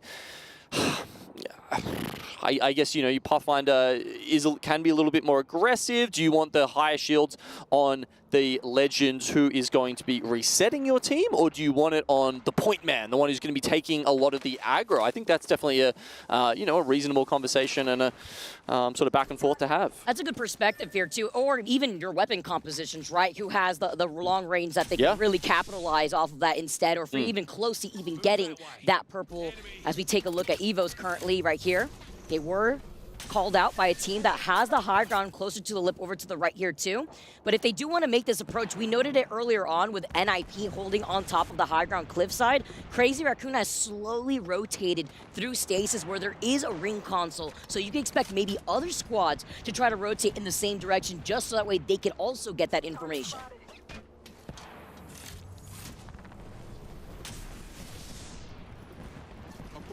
LG very middle of the pack at the moment.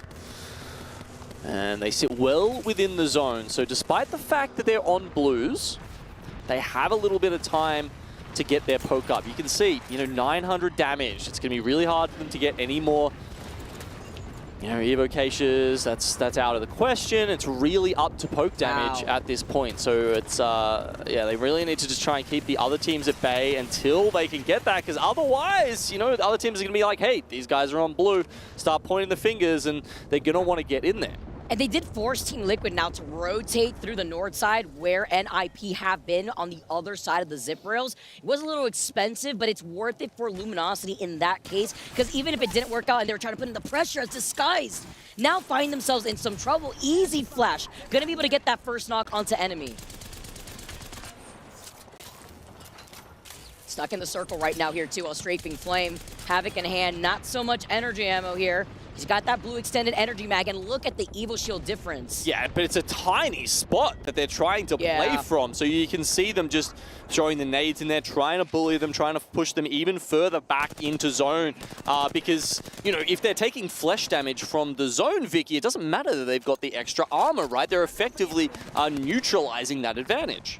Exactly, and keeping them pinched right here too, and the pressure from the knuckle clusters as they have to look behind them just in case a third party was looking. Wow, the quick reposition actually right before we swapped cameras there. FaZe was trying to go in for a third party. They managed to back away. All squads have now disengaged as we now tune into Aurora coming in from that north side, gets the crack onto the fuse. Nice angle here that we're seeing from Oi Rain.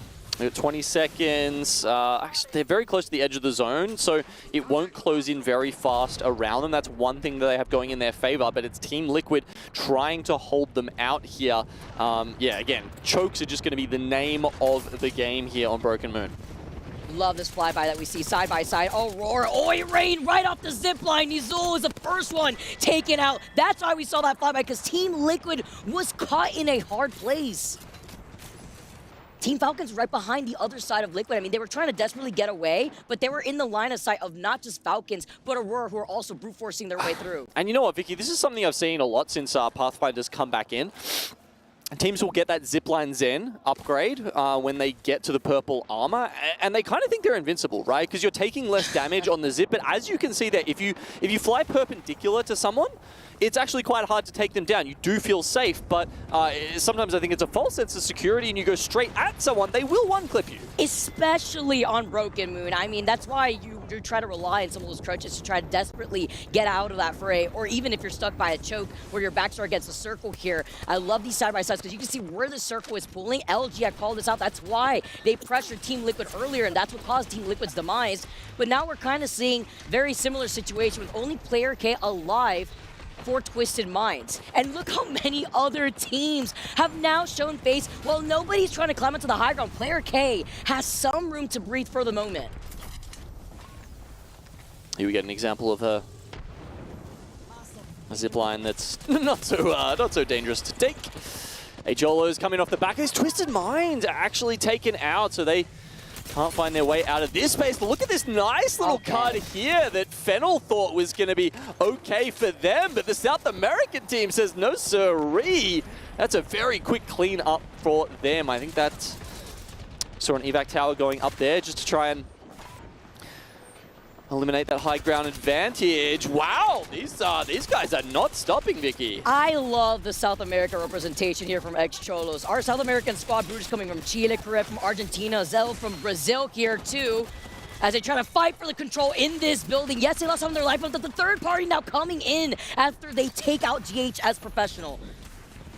Okay, the zone switches further and further back to Eternal Gardens. This one is, it's kind of thrown the teams around a little bit. It's not been a particularly consistent zone in the direction that it has pulled from one ring to the next. That doesn't bother Falcons, of course, who once again find themselves in a good spot. A little bit of cover to the left and the right. I mean, you know, I guess this is similar to playing down in the trenches over at North Pad in Storm Point. Maybe that's the kind of vibes that Falcons are hoping for. Now we've got teams clustered in the main buildings in Eternal Gardens, a couple like NIP and Luminosity over to the north in the donut buildings, and then we've got a whole bunch of teams in this area right now. We're looking with CR, and yeah, look, they've got about 20 seconds to really work this out. There's 4 teams here. Crazy Raccoon, GK, Evos, and the last member of Echolo. And while these 4 teams do fight by that choke, you know who's right behind them on the north side of the circle? It's Team Falcons, who finally clean up that last straggler of KCP.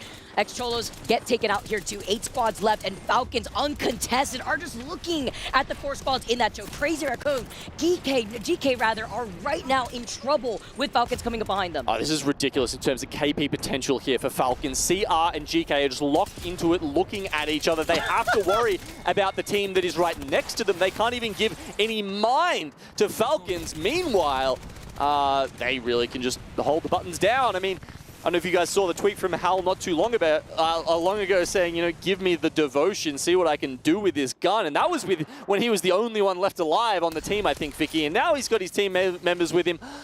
Are we about to get another Falcons win? What? A 3-timer right now? Like, I guess 3 times a charm for real for Team Falcon. That would be crazy, but Ninjas in Pajamas looking to show up. We were highlighting them earlier when we dove into this game that they really need to put points on the board now. We've reached that middle point, and they're outside the circle with Luminosity neighboring them. They could be one of the teams could try to sneak up right behind Team Falcons, but Falcons just look absolutely unstoppable. They are on a momentum tear, but going into this next circle, there's 2 teams that have circle advantage, and that's Gaming Gladiators and Guild Esports. Look, I see patterns sometimes, Vicky. In Game 4, we had Falcons first with 9 kills. Game 5, it was first with 11 kills. Is this a Game 6 win with 13? Because I can tell you they've already got 8. So they're on track. They only need a few more. I mean, there's 12 other players left alive in the lobby. Let's not count our chickens before they hatch, but it's looking good.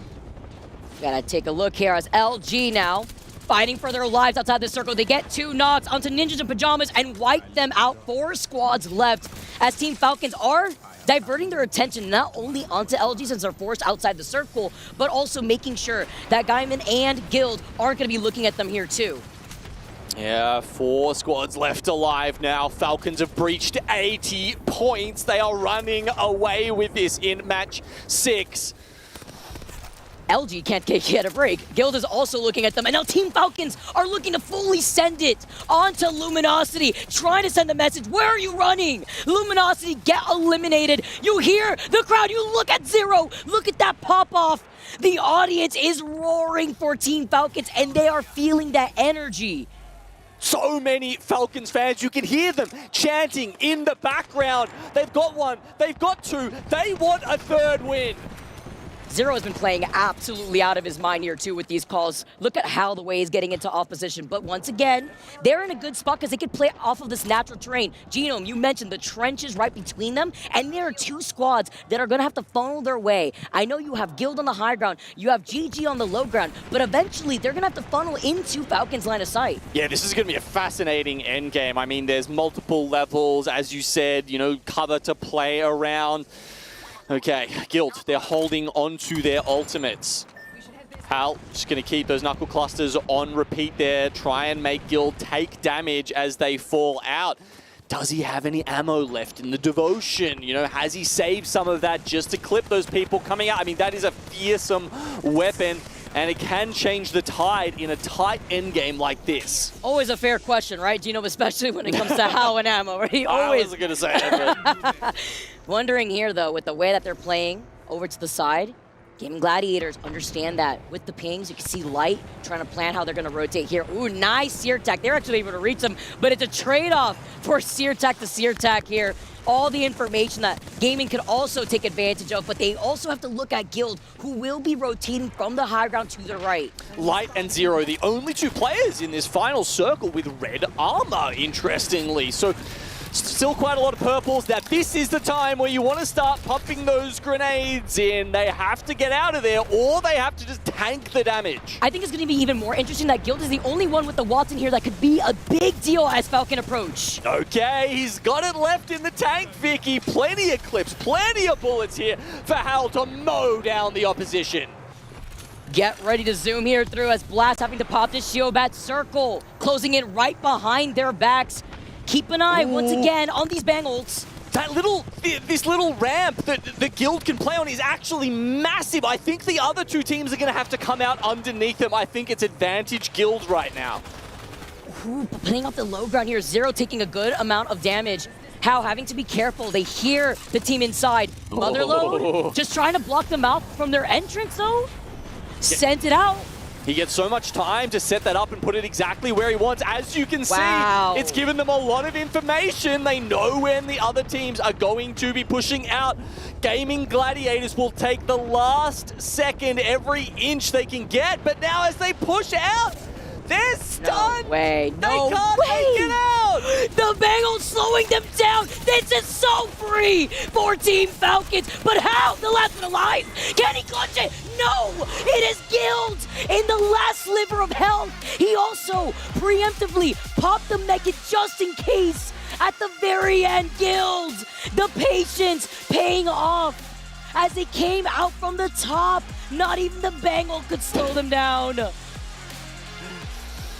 Well, we talked about it, that little ramp they had to play from. It really does make a difference in the end, but yeah, I think some of those ultimates also were a big part of that. It was so close for Falcons to get the triple. I mean, look, Vicky, they're well in advance, and it means a couple of things, right?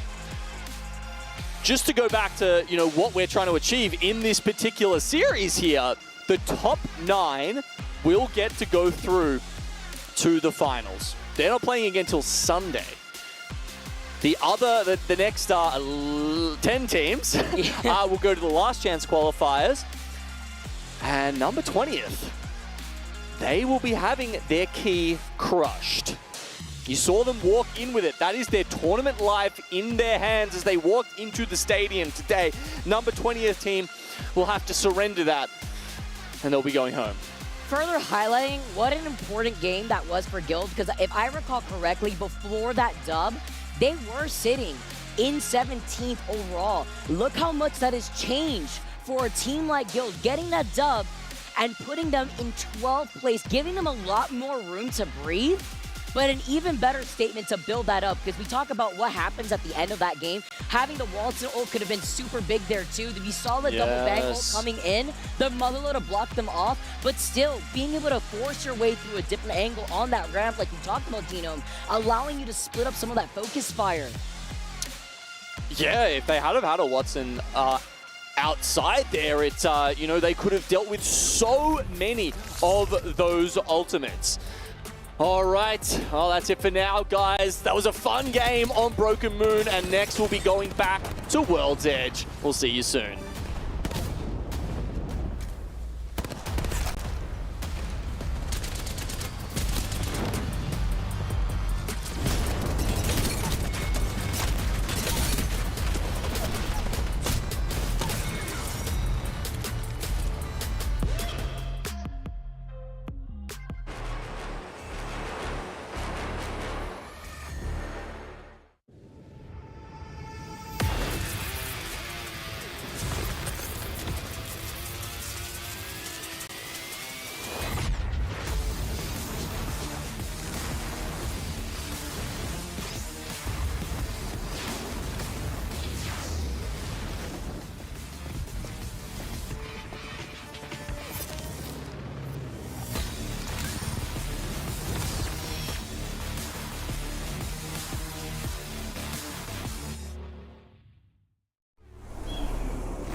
Ready, set, go.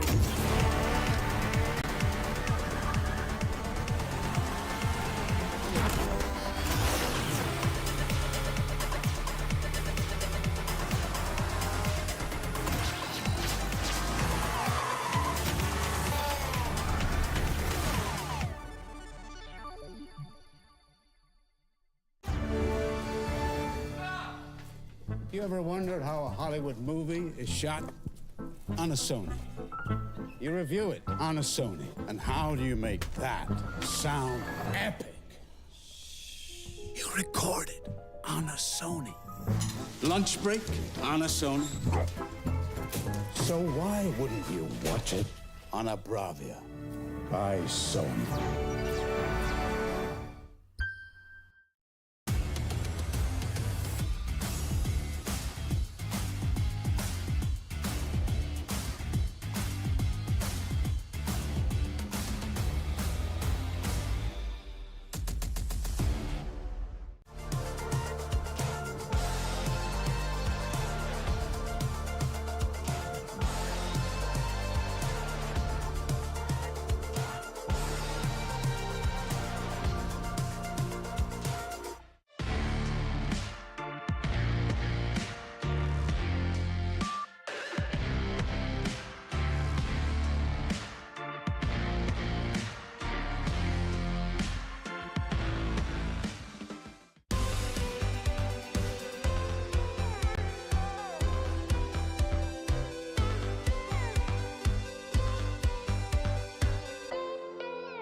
Guild take game number 6 as we transition now out of Broken Moon, out of the enjoyment of what we saw from Kings Canyon earlier. Now back onto schedule. We are going onto World's Edge for game number 7. But that was a huge dub for Guild because that elevated them up to 12th place out of 17th earlier.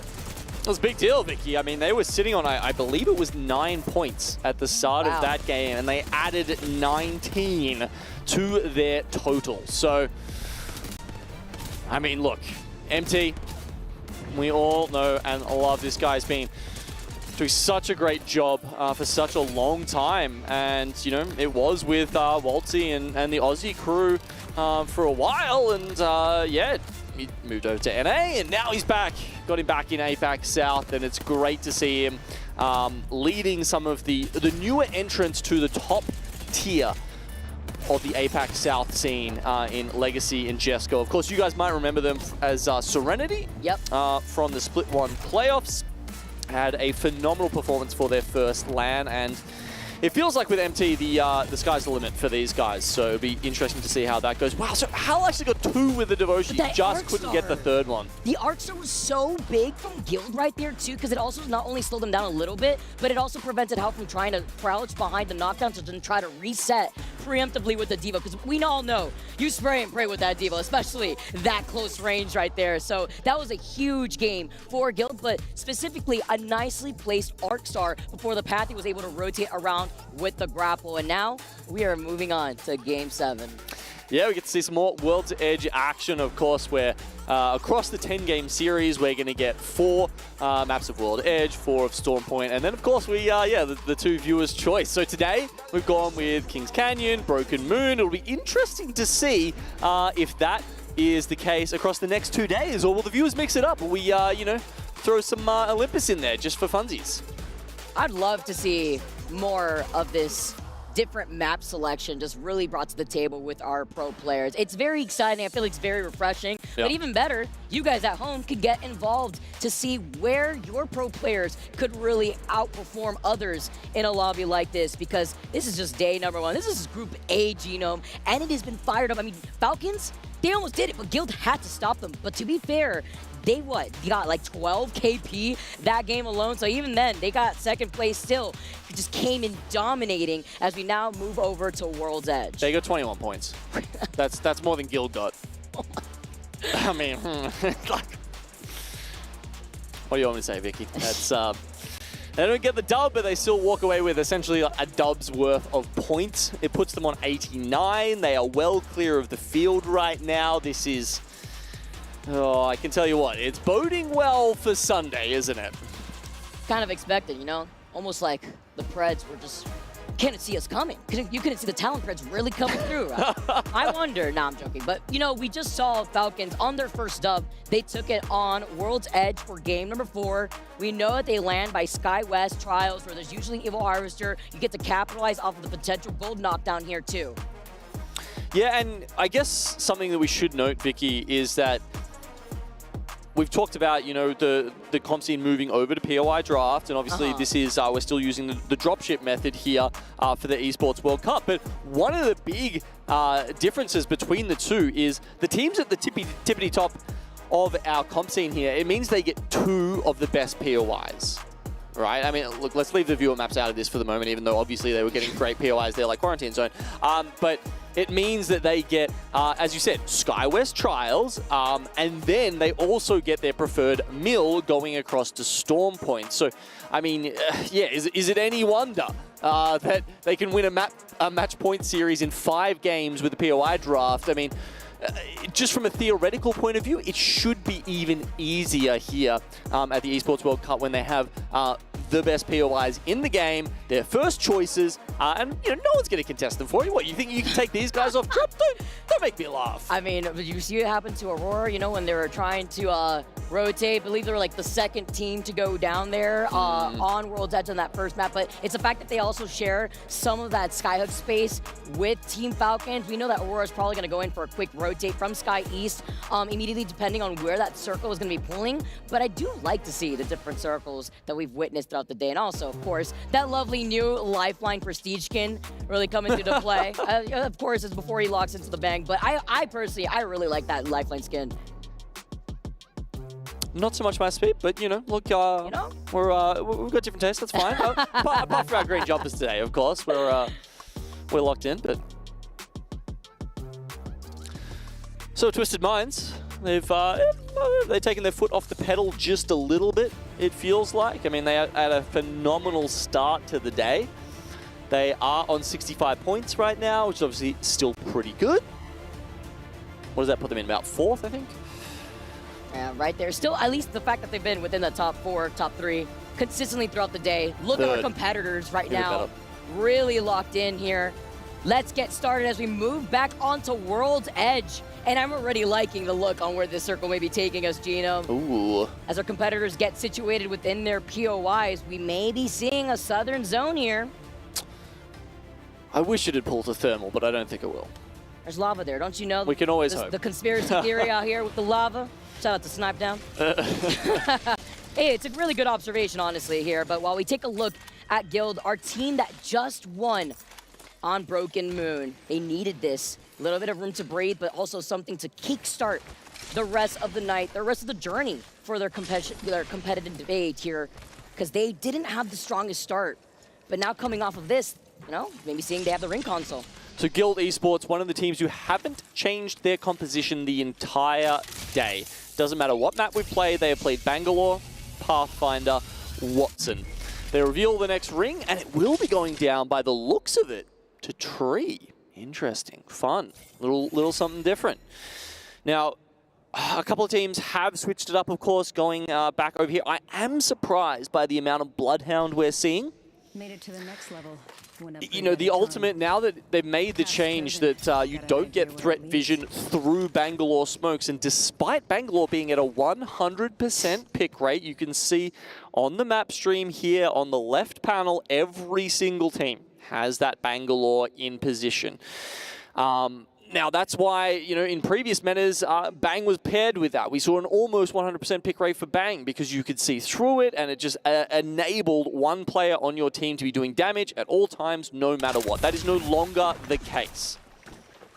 So it's so strong to be able to see the Seer, going to be able to get all the information that you need, especially early on. But look how many squads have actually been able to get that early rotate here. I love the side-by-side. Zone is shrinking indeed, and with those 30 seconds before that zone shrinks, it does reveal the Evil Harvesters, which is why you're seeing already 3 teams here by Tree. They already made that rotate. Disguise obviously landing by Thermal, so they're going to take their time before they get that ring console.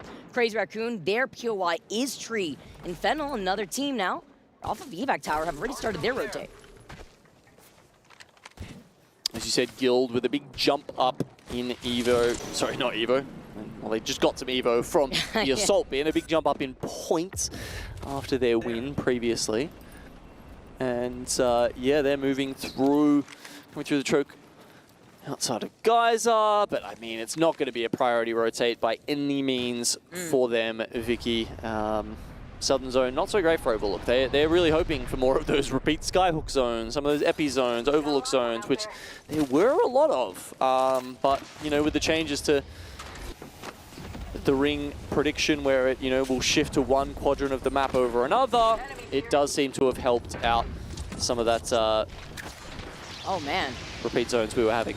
Calling him out though, and having to pop the Seer ult. It's the fight for the survey beacon, but look to your 6 enemies. Having to be careful now, forcibly playing off the low ground, and they get the res on the other side, and they're playing off the gen here too. So they're passively healing up. Can Disguise get away? They send out that Thermite, trying to get that finishing blow. The portal, I'm not even sure if you currently see Design really take advantage of it. It didn't look like it. It looked like he just queued away. But in this case here, they still were able to get that finisher.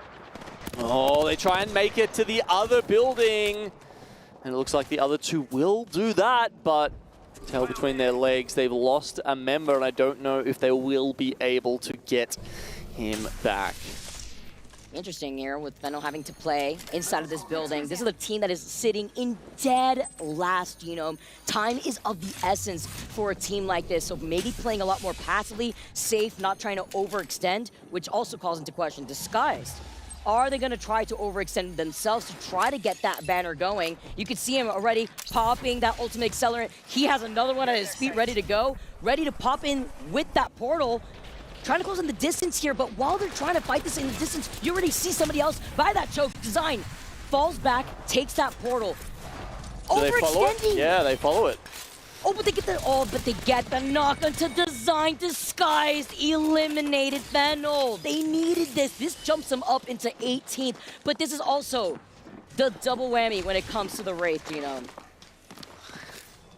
Who's your worst enemy? Doors, apparently. I mean, if you want a reason why you don't pick Wraith, I mean, there's one of them. Imagine like trying to preemptively open the door before you commit to the portal there, I guess, there too. But it's just, it's so difficult also making that decision when there's so many other teams in the area. I mentioned a squad by that choke. It was Crazy Raccoon by Tree that are actually hugging that southern side of the tree zone that Fennel will eventually probably climb the rocks towards as we take a look at even more teams. Basically everybody but Falcons, Aurora, and Red Rams, as well as Icholos, have put themselves in this next circle. So Twisted Minds, as we saw there, lost a member. Starting out in Landslide. A POI that got a lot better after the introduction of the new Evos and upgrade system. Without having to rely on, you know, initial armor upgrades, the centrality of that POI and the ability to rotate out of it quickly. It's a big upgrade, and it's an upgrade for a team like Twisted Minds who like playing out of there, who, you know, like the fast rotate flexibility of that POI, but unfortunately, they do lose a member at the start of Game 7. And this is one of those circles that there's so many teams that you could coexist. We usually highlight that with Skyhook, but specifically Tree, it's not like the same typical you're inside of the same building, although these buildings do provide some of that extra space, but a lot of people could also play off the low ground, after the natural terrain, the rocks by the tracks as well. So many different angles that you could play off of the natural terrain here that you keep other squads in your line of sight without really putting yourself in a vulnerable position. This spot is only good for Watson teams. Yeah. Please don't try and play it if you don't have a pylon. You will get destroyed. But it does mean that if you're a team that's rotating in a little bit later, which Guild did in match 7 here, and you're a Watson team, you know, maybe you get the chance to take that over when the other teams can't.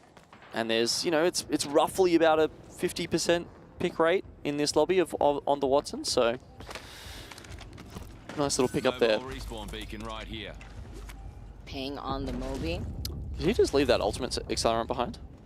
Did.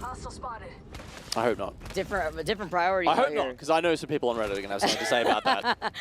Yeah, I mean, at least he's got the priority with the 12 shield cells. I think he's got enough out here. But looking to maybe see if he's got better attachments to work with on the Havoc. Looks like he's only got the blue stock on board. But double red, purple expected from Team Falcons as they are playing on the edge of the circle. You can see this is one of the most diverse Legend metas we have seen in top-level Apex Legends esports. It's awesome. Look at this. You know, comps at 5%, 10% across the board. It's just awesome to see. I mean, yeah, so the top composition there, I think, is 20% there with Bang, Seer, and Watson. That's beautiful. That's a healthy meta, Vicky. I love this. I do. I like it too, because then on the other half, you have the Fuse, right? So then you have to consider what the Watson provides as a counter with the Gen, and then the Knuckle clusters and what Fuse provides with the Mother Load and information. You got the double whammy, actually, on the information when you have the Seer included in the comp, and then you could go for something more comfortable if you like the Bloodhound instead of the Seer, like you highlighted at the very beginning of this game. Yeah, the Bloodhound scan is still very good. It's a lot more reliable than something like the Focus of Attention coming out on the Seer tactical, but the ultimate is greatly reduced in utility, unfortunately. So, interesting. It has surprised me to see as much Bloodhound as we've had so far today.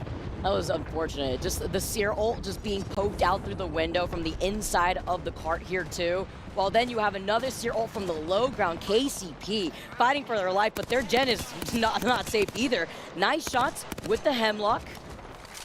Gonna be able to back away though. Not gonna give up this space for now. This is the high ground on the train tracks that I had noted when you see a lot of teams trying to coexist. Obviously a squad playing right below them, but eventually they will have to move with the circle pulling down to the south. Well, I was just about to say, sometimes we do get the finishes on the train tracks, right? So we're seeing a big split in terms of where the teams are playing right now. Some are like GG and like FaZe are up towards that northern side near the train tracks and around Lava Siphon, while you've got quite a few teams down in Tree as well. So, I mean, yeah, we'll get that answer in 20 seconds about whether it starts shifting one way or the other. Honestly, could go in the middle as well. So, yeah, the team's honestly just playing a bit of a guessing game at this point. And you could also take a safe approach here too, where if you are going to wait on the safer side, like you see from Falcons actually, from Thermal Station, even with Aurora coming in behind them, we know that they have an evac tower. Strafing Flame, fighting for his life. The fact that Twisted Minds is getting focused in an area like this, I mean, there's a lot of different openings that a lot of squads could have in your line of sight here,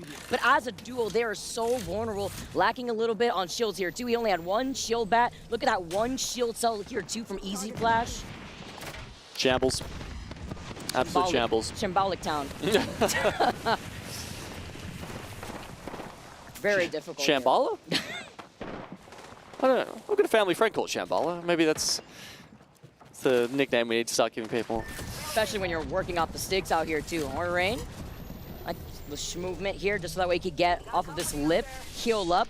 Also trying to gatekeep this team that's trying to exit out of Harvester. I believe this is KCP still inside the zone. It is. Kazak wants to be able to try to close in the distance here. Look at the aggression and the different angles that Aurora's taking. Sliding down just to try and grab this last kill. Why are you running? Why are you running? Nice wall jump. Not going to do much for you, but does buy a little bit of time for his teammates to get back in, and they're actually doing. They might be going for the. Oh no, I think one of them are they just knocked in the zone, or are they going for the split rat strat? They had gone for the res, committed to the res, and they called out the straggler that was trying to run away from them. The poor Seer, obviously, what mobility, right? So he was trying to run for his life. Aurora followed up right behind them with the chase.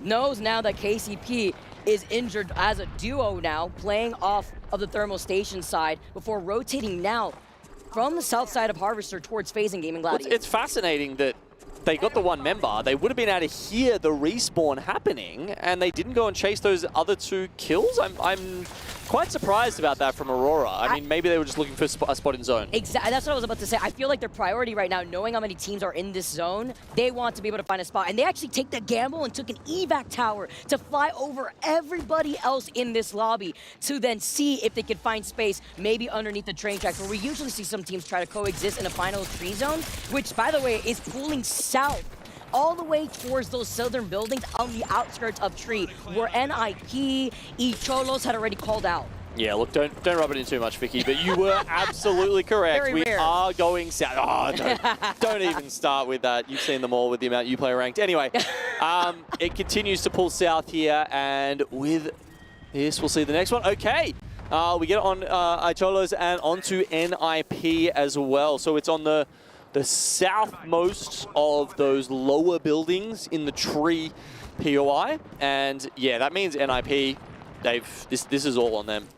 It's also really scary playing off the low ground of that building, because we know that there's a lip of the hilltop that exits out of the truck that you have on the outskirts of the Tree buildings, that any spot on that high ground, because it's have free range here as Falcons forcibly climb their way up, get the first knock, make it two, and looking for the last dragon. Look how the way that they just forced their way up on the high ground, taking care of this team, gets another crack on a spot right in front of them. That's Crazy Raccoon. So they looked at Fennel, they're looking Crazy Raccoon, but Reject maybe coming up from right behind him or even low ground here. But how? He is looking in every direction, breaking his neck.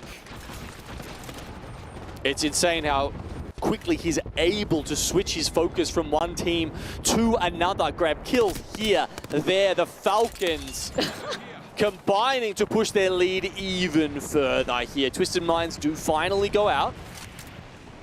the fact that they looked at Reject, then they looked at Fennel, and then they still got the crack on Crazy Raccoon, who backed away, by the way, said, I don't want none of that business, and then still proceeded to hold their ground, are chasing after the solo that is Reject. Yeah, it's something just about their confidence, right? Because I feel like if you see other teams in that situation, they look, they see another team, they're like, oh gosh, we better calm down, we better, you know, not get sandwiched in between other teams. Falcons have just such ridiculous, unshakable belief in themselves, and why wouldn't you when you're so far ahead of all the other teams right now that they see another team and they're like, hey, there's a KP over there, guys, let's go get it. Look at the crowd. I love the side-by-side view, and it's what you mentioned with a team holding first place with 89 points, the gap between themselves. Second place, Team Liquid, holding 66 points at the moment. Why not overextend right here as Makers get eliminated, 16 squads left, and currently Team Falcons are forcing their way through Tree Side right on top of GHS. Guild finally having to move out of their spot. Will they make it out alive? So many teams are sitting in and around them. Falcons look like they've made it underneath Tree. That's actually going to be a tough spot for them to play from. Oh. Especially when it gets revealed that this zone is going to swing all the way east towards, you know, NIP, Aurora.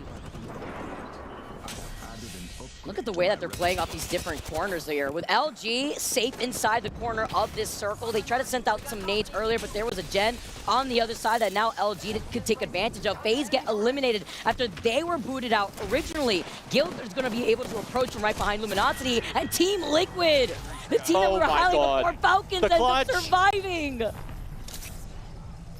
Hal has been on fire today.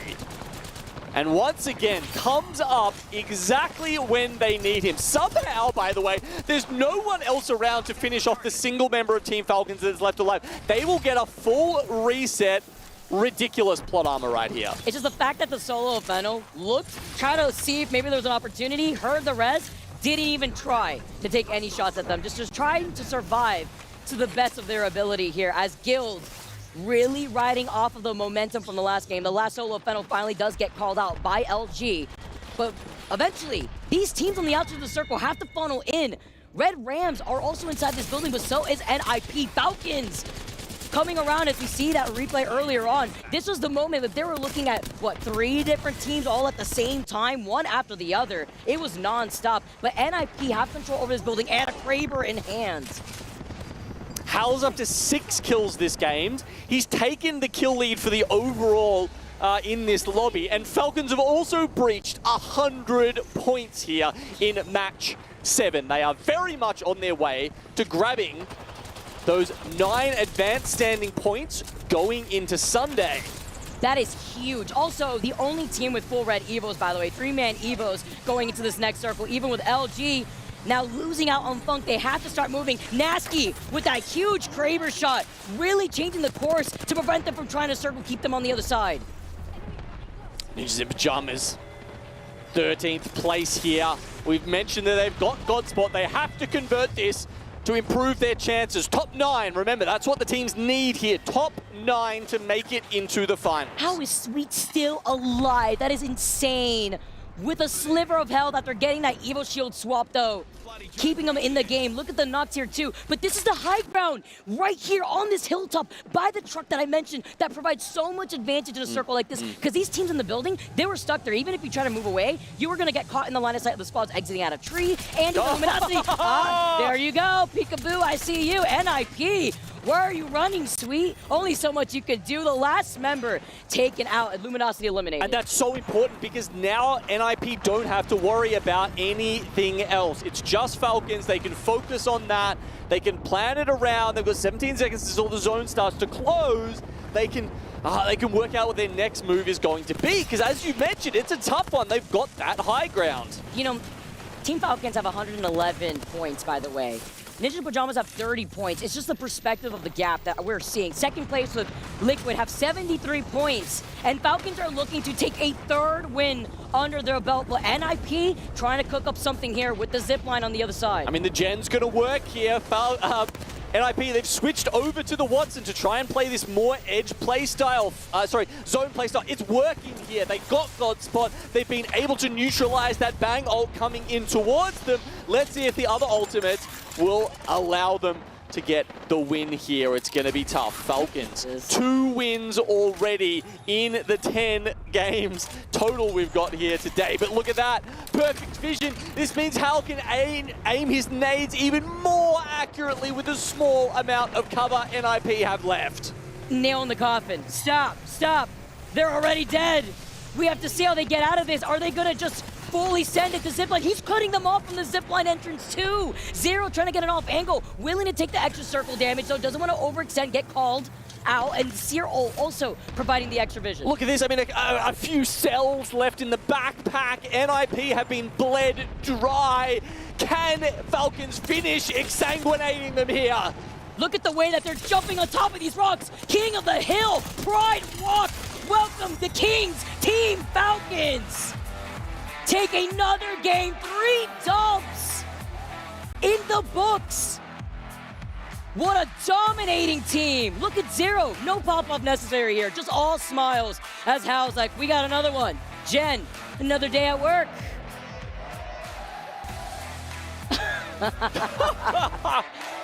Playing it up to the crowd, who of course is very much in the Falcons' corner, Vicky. Heard the chance. As they talked about before, the headquarter is just around the corner. It's a home ground advantage, and Falcon have run amok with it. 16 kills here in match 7. Remember how we highlighted all the time, like, obviously, right, that Storm Point was their biggest strength. Can we talk about the fact that over the course of half the season, they've changed everything? Look at the 16 kills, almost 6K damage. Are you kidding me? Just shake my head in disbelief. I mean, I said the third win was going to be with 13 kills, I think it was, but... Hey, pretty darn close right there. 3 extra kills. We'll absolutely take those. I mean, it's a luxury when you have that much damage, when you have a fuse, right? Like, very given. And just look at the rest of the lobby. They are such a point sponge up the top there that the rest of the lobby is just struggling to put a series together. I mean, at the very least, it's going to make it very competitive for that 9th spot. As you can see highlighted there in gold, the top 9 teams, they will be making it through to Sunday. And they also will have those advanced standing points. All right, that was match 7, guys. Thank you for sticking with us. We've got a couple more coming up. Let's go to a break now.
welcome back to Apex Legends at the Esports World Cup. My name is 7WG, joined by Lace. Lace, earlier we were talking about playing one of these games. I think it just might be time. You know what? I'm so competitive, and I say if it's you versus me, then I am so ready to take this on. Maybe I can get myself one of these keys. All right. Well, you know what? Less talking, more doing. Let's go play some games. All right, we are here and ready, and we have found our game to compete in. Seven, are you ready to do this? I think we should do rock, paper, scissors. I agree. All Rock, right. paper, scissors, shoot. Okay, I've got it. Let's lay it down. Ready? Rock, paper, scissors, shoot. See, I did it Oh again. my God. I feel like it's an automatic reaction, but that's You know what? fine. I let you go first. Are you going to let me go? Okay, Yes, that's yes. fine. You just want to see how this I is wanna done, see how right? it's done, Okay, yeah. all right. It's probably going to be done terribly, but you apparently got to put some spin. You got this. Oh, that was close. Is it That more was really, spin, really higher, close. more spin? Okay. No, okay, it's fine. Okay, all right, I you feel know like you're what? going to hit the top of the board. I believe in you. Okay. No. All right, one more. Here we go. Spin it. Yeah. Oh my gosh. You know what? Last one for good luck. Here you go. Okay, I feel like... If not, we got to go back to Apex Legends. No, It works. It works. That's probably cheating, but I'm going to take that as a win. But anyway, this has been... Here you go, Lace. Oh, thank you. You got to win. Gonna hold We'll it care for me. about the year. This has been Esports World Cup. There's lots of attractions here. There's some fun for everybody, not just esports, but many sports outside of it. So why don't you take a walk around and enjoy yourself? Seven, thank you so much for playing some games with me. I'm ready to go back to Apex The Legends. inflections are so like higher pitched, and like the flow is, and obviously that's different per people, but Ah, yes. A good blowing in it's the just nose such shot. a nice experience to be Shut around. up. The camera's zooming in. I'm no different. You Then I know, also watch a but million at 7. I don't. Oh, look at that crazy raccoon having trying to get their mental back in check right now. 22 points there sitting on, and they are one of the few teams I think who really needs to pick up the pace in these last couple of games, Vicky. But, you know, we can look back first. And including your favorite moments, you know, with the Wraith, what we saw before, Aurora getting very greedy here, chasing after KCP up into the circle while they try to get a res. Falcons, though, literally breaking ankles, snapping their heads from one team to another. It was just crazy. The fact that they also were able to beat the teams that were already at tree on a rotate to the high ground, looking down on NIP.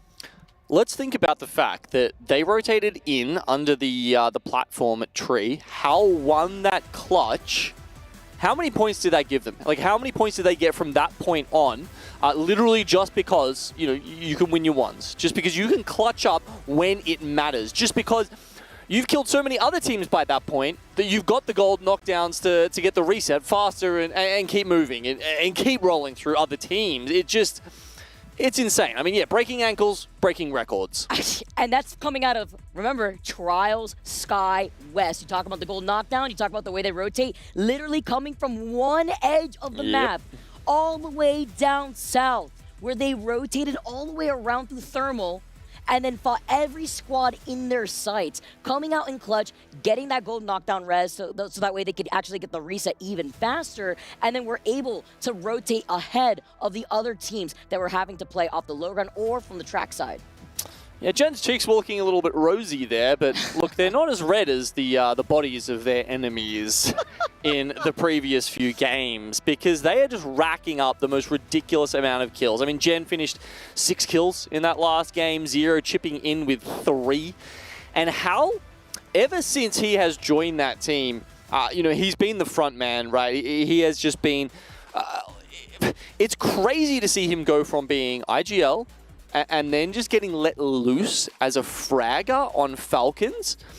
It's, I mean, he is having so much fun, right? I mean, when you think about, you know, someone who just had all this responsibility on his shoulder, and now he just gets to go loose. It's great. I'm so keen to see if that happens again here on our next game of Storm Point. Literally cinema World's out Edge. here. It's crazy. World's Edge here, our last game on World's Edge for the day before we transition onto our last map of the day of Storm Point. This is the opportunity, but Gino, you mentioned it. How, now being the fragger, the shackles have been broken. No longer IGL, right? Just send him forward, and he's looking to hold forward because that is what he does best. That is why he is the kill leader in this entire lobby. As we get started again, everyone, our last game number 8 on World's Edge before we move on to Storm Point. Yeah, it's insane how much info he feeds back as well. I mean, he just has so much experience being an IGL himself that he knows what info he needs to relay back to Zero. And I think that's one of the big differences between this iteration of, Zero Gen +1 and the other previous versions of it, Vicky, is that, I think Zero really had to, force Zainu or Sykes to give him that information, whereas Hal does it automatically. He takes initiative. He knows where to go, what space to take, who needs to be put down when we have Falcons looking to take space. So it's just, it adds just this whole new dynamic, this whole new element to the team that has made them go from, one of the 2 top teams in the world to a very clear #1. They're a very scary team, and that's why we keep harping on this, because it's just a level of competition you don't really get to see elsewhere, especially in a battle royale, right? You have RNG factors as an element here in a game like this, but you try to eliminate the RNG as much as possible with your decision on the POIs, your legend compositions, obviously, knowing where these beacons are more likely to spawn out here too. And it looks like you saw a little sneak peek there. It is. All right, that's kind of teasing us a little bit, but the circle will be pulling towards either No Name or even between No Name to Overlook. We've seen this circle plenty of times where, who knows, sometimes we've seen it pull towards the bins on the left side of Overlook, out on the outskirts of that ring console, or even towards No Name and north of No Name here, where Guild Esports could really take advantage of, since they have the Evil Harvester, but they don't have that ring beacon. They have it on the other side, actually. They have the Overlook here, Guild do manage to grab that, so that's, it's going to be super useful information for them. This is exactly the kind of game that Guild likes to play, right? Like, zone, bam, straight there. It does make it a little bit harder because it means they don't really get much chance to grab Evo on the way. If you look at where the Evo Harvesters are placed, Vicky, there's one to the north, which would take them well out of their way in terms of being able to, rotate and get priority. And the other one is south of, or north of No Name, actually. I think that's the one that they potentially should have gone for, but they are playing just for Overlook at the moment. They did at the very beginning. They did play a little split off, so that way they could at least get that Evil Harvester once it became online there. And then we saw them actually just reunite together over by Overlook. And I don't expect them to be moving because they are one of the teams with the Watsons. We've seen a lot of Watsons, obviously, in this lobby, but they're going to be bunkered down and preventing other squads from trying to get control over that ring console by Overlook. And so many other teams have already gotten ahead of the curve and trying to rotate here. You can see LG with Funk is literally one, but the gold knockdown onto Sweet. He gets taken out first, and that's a really bad sign here with KCP looking to see if they can capitalize off of this. Just looking at the furrow in Sykes' brow there, he's worried. This is not a good situation for Luminosity to be finding themselves in so early, especially when they're... they're in 4th spot right now. They're looking pretty good to make it into Sunday. And I don't know if we've talked about this enough, Vicky. Getting top 9 is important. Yeah. If you make it into the LCQ, if you're in that bottom 11, not a good place to be. Only 2 teams out of 20 make it out of the LCQ. You just don't want to put yourself in that situation. It's so incredibly brutal, but it's also the insane advantage that teams that have that extra data just watch and figure out what they want to do to approach the teams that will make it out is something else. And Falcons now coming up from behind the chaos that we just saw from Luminosity earlier, coming up from Countdown, but Falcons lose out on Jen originally, but Zero with the hipfire, with the hemlock shots, is able to take down Sykes. You talk about the morale that was shown on Sykes' face there too, but they completely just encapsulated on top of him, while Funk, none of my business. He is out of there. He's hasta la vista for real now, going towards Lava Fisher, seeing what he could get done here. Oh no. Okay, just gets another smoke up in time here.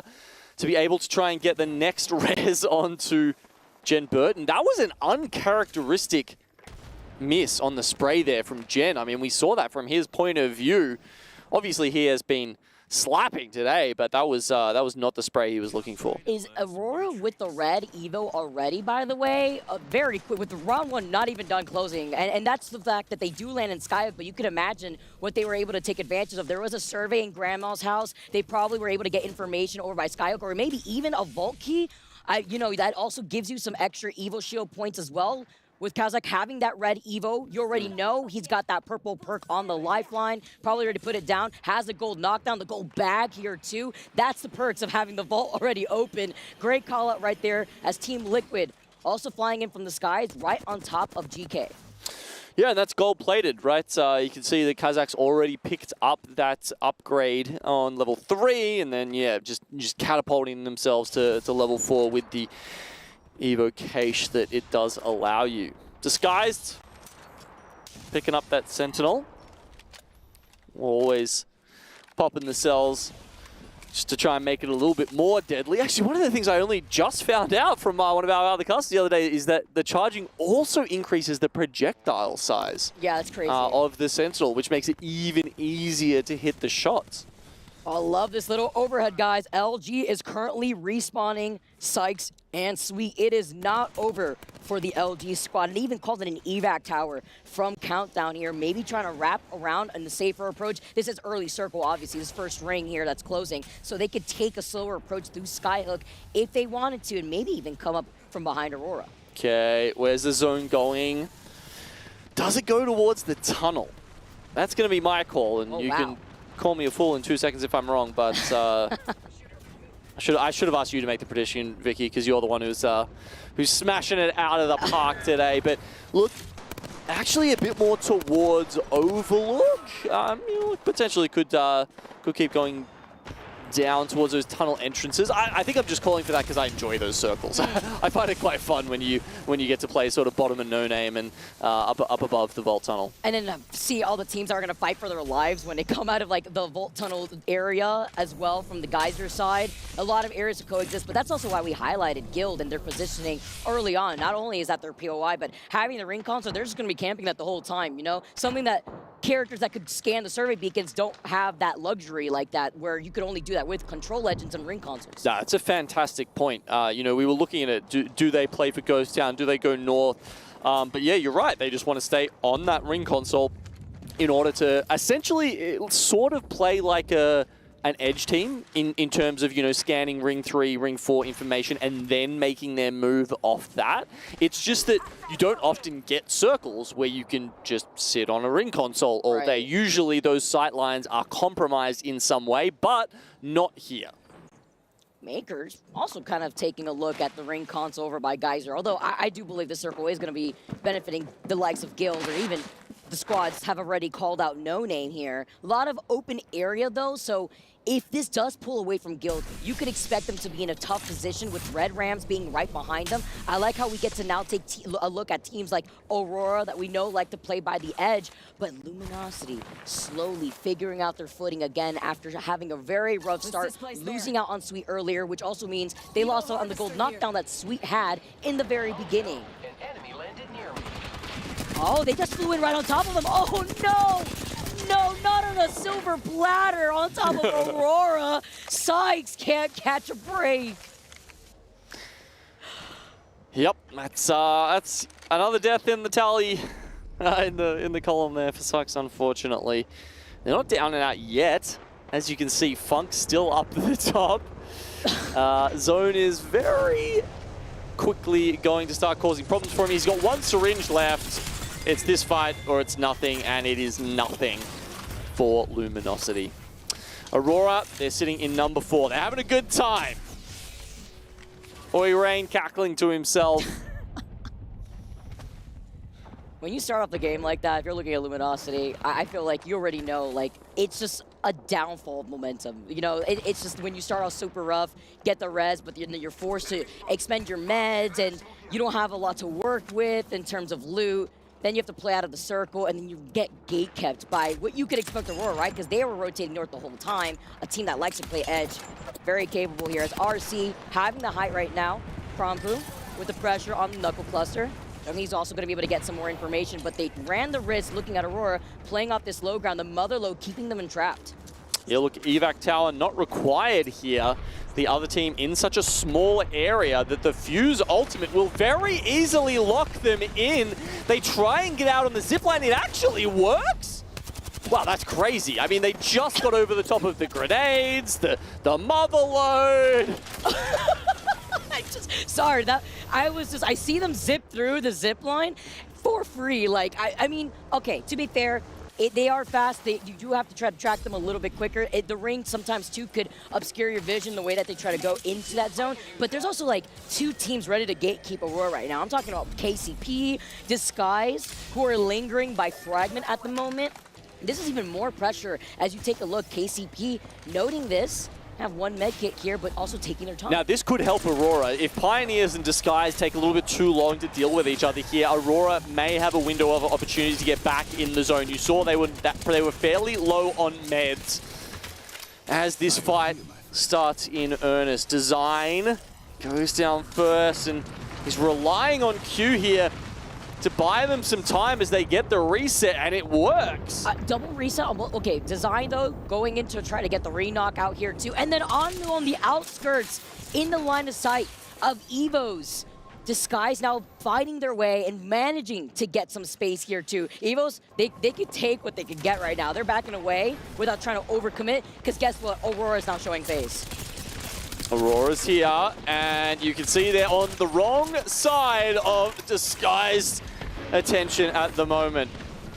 Well, Evos is still over by the distance with the alley-oop, still taking shots at the stragglers on the outskirts of the train station. Aurora in a lot of trouble, but still managing to stay alive. There's 5 different teams here.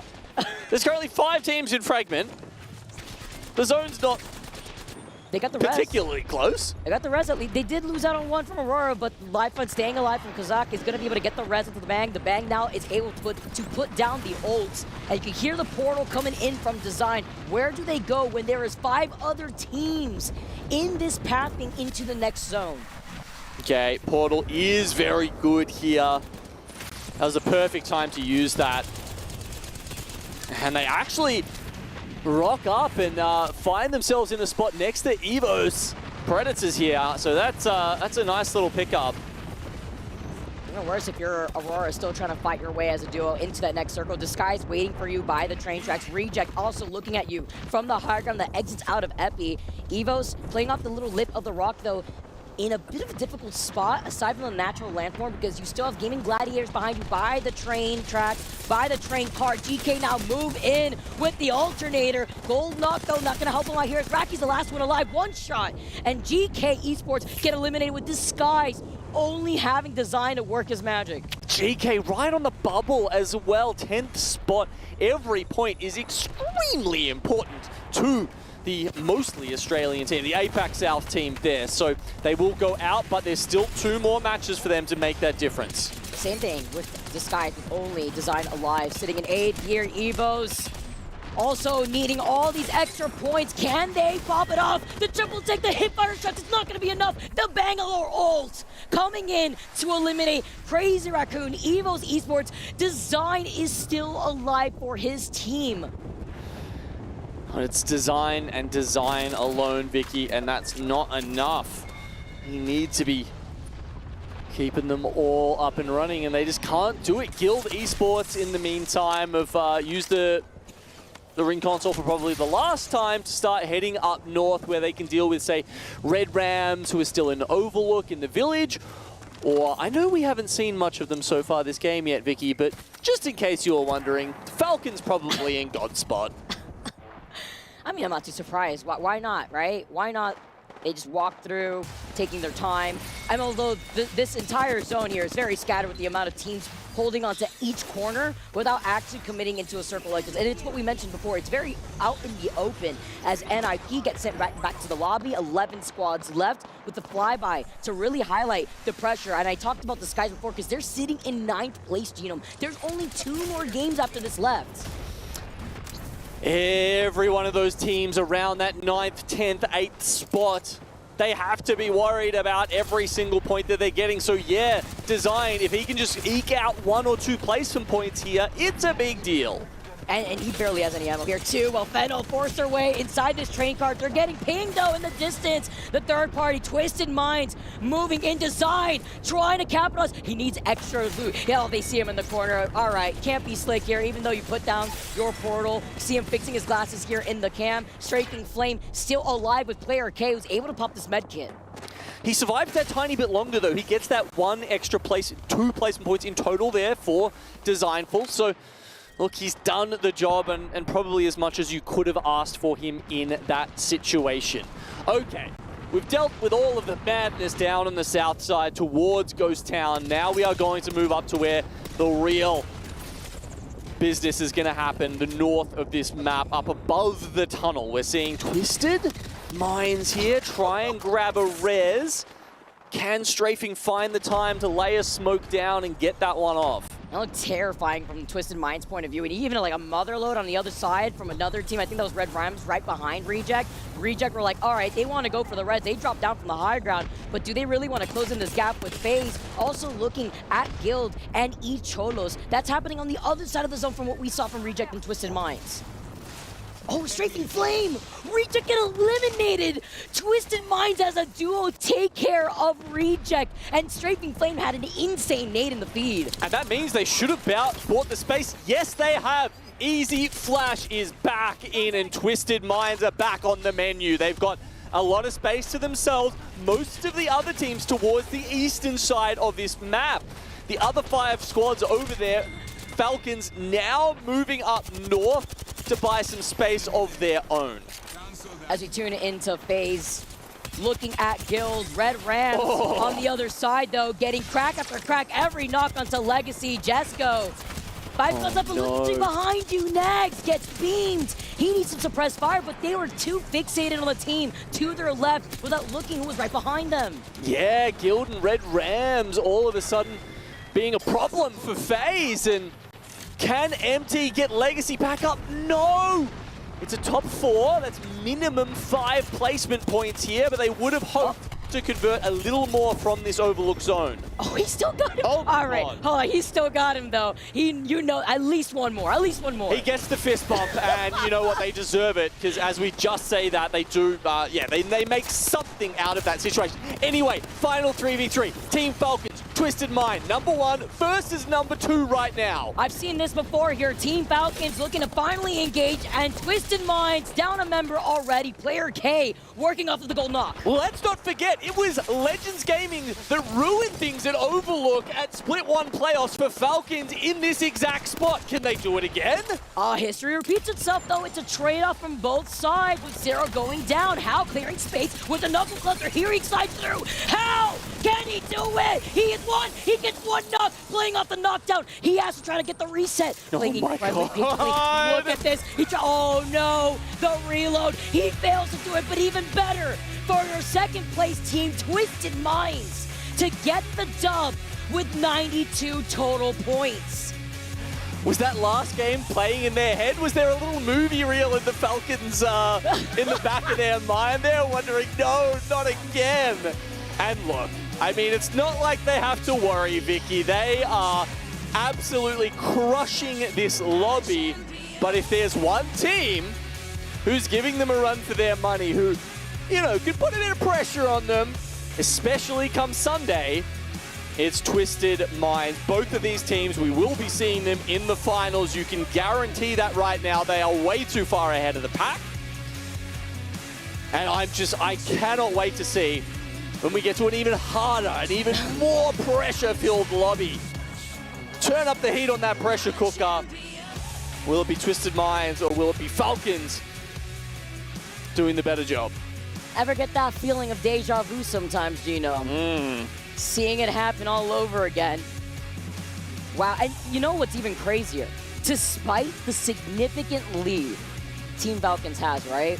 The fact that this is the second time where they fell in second in a very close game that they know they could have won first in, their faces, despite having that lead, the disappointment, they want nothing but first. Leave some for the rest of us. all right? All you can eat buffet for Twisted Minds to scoop in. And by the way, that was with Twisted Minds getting that res as a duo, taking care of Reject off camera. That was insane and a crazy play, Nate, to help elevate them to get that dub all the way to the very end. And it's kind of similar to that Falcons game, right? Where it's like, you know, they have the reset under the tree, and it's just, you've got these, these important turning points. Absolutely insane. That is it for World's Edge. On the other side of this break, we got some more action in the last 2 games as we move on to Storm Point. You don't want to miss it.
Ready, set, go.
Welcome back to the Apex Legends tournament here at the Esports World Cup.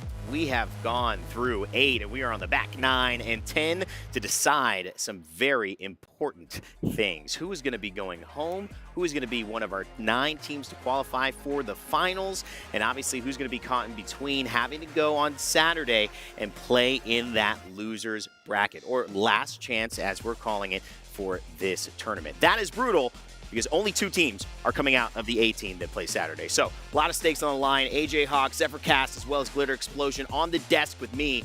And I'm going to start with you, AJ Hawk. I mean, don't get it twisted. That's the one I'm coming from this last game. Twisted Minds what a performance so far. Yeah, we've mentioned them throughout the show. A team you cannot sleep on, sure. Falcons, the top team. We're going to talk about them in a little bit. But right behind them, Twisted Minds, another hometown team who's placed top 5 in back-to-back lands, and they're showing why they should not be forgotten. We've talked about Strafing Flame, one of the best IGLs in the world, putting his team in positions. Easy Flash, I mentioned his mechanics and how he's able to open up these fights. But shout out to Player K, because he's had some crazy Kraber shots today, and he just had a clutch moment against Team Falcons to get the win. I'm not against what Hal decided to do. It was pretty risky. 4 bullets in the Havoc if you walk that back. Player K obviously in a better position, fighting from no movement where Hal slid out into being exposed, but still a valiant effort to win that 1v1. It's a troublesome problem, especially when you talk about the Watson in that equation, especially with being able to set up the fence line. It gets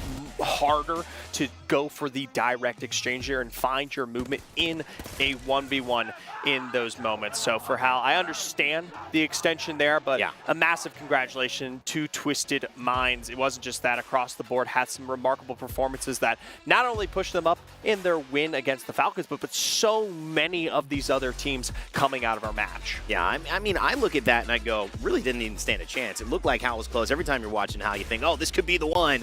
But he had 4 bullets, and you could see Player K with a hemlock ready to go. He just shot forward and finished that one off. The one time that we've seen Falcons look a little bit vulnerable has been in those positions. But overall, in terms of the standing, Lauren, there has been absolutely nothing that can touch them. They are playing not just in another country, another city, on another planet right now. And we were talking about that during the break, right? I mean, 130 points so far when we're 8 out of 10 matches in. The next highest being Twisted Minds, who obviously just won, but they're at 92. And then it just drops off yet again at Team Liquid for 73. I mean, we knew that Team Falcons were going to be a dominant force. Right now, they're absolutely proving us right. They're going to obviously do this again on Sunday. They need to do it again on Sunday if they want to take home the title. But we still have some other teams that are kind of consistently, quietly performing and keeping themselves in that top 9 like you were mentioning. Yeah, and I think when you look at that as well, I wanted to point out a team, DSG, who is in 10th position right now. That is usually a qualifying position if you watch a lot of Apex Legends, but in this tournament, only our top 9 go forward and guarantee their spots on Sunday. That would be massive, obviously, for DSG Designful. His story didn't even talk to Lace as he was walking down near enemy. He was locked in with the headphones. He had a briefcase. Was he delivering something? Did he just pick it up? I don't know. Backup jerseys, maybe. Maybe they sweat a lot on stage. I'm just going too far now at this point because you know what? At the end of the day, they're used to tension. They know eyes are on them. And that leads us to what is going to be happening now because we've got to take over back to Storm Point. I'm going to leave this one to you, Ben, right here because DSG, they're landing North Pad. That's a decent sign. But what do you take away from this map setup so far? Yeah, we talk a lot about those teams that need to make it in. Of course, you've got the DSG up there, but so many of these other rosters in a very similar situation. Two that I'm most interested, though, about is this is one of the first tournaments that we do get to see eliminations on day 1. And, of course, while, yes, KCP have had their struggles early, Command Center is, of course, left alone. I look more towards Checkpoint here where we have seen the struggles of Fennel against Reject. And at the bottom of the board, this could be something that does position them down to 20th, where they are our first team, well, on the flight back.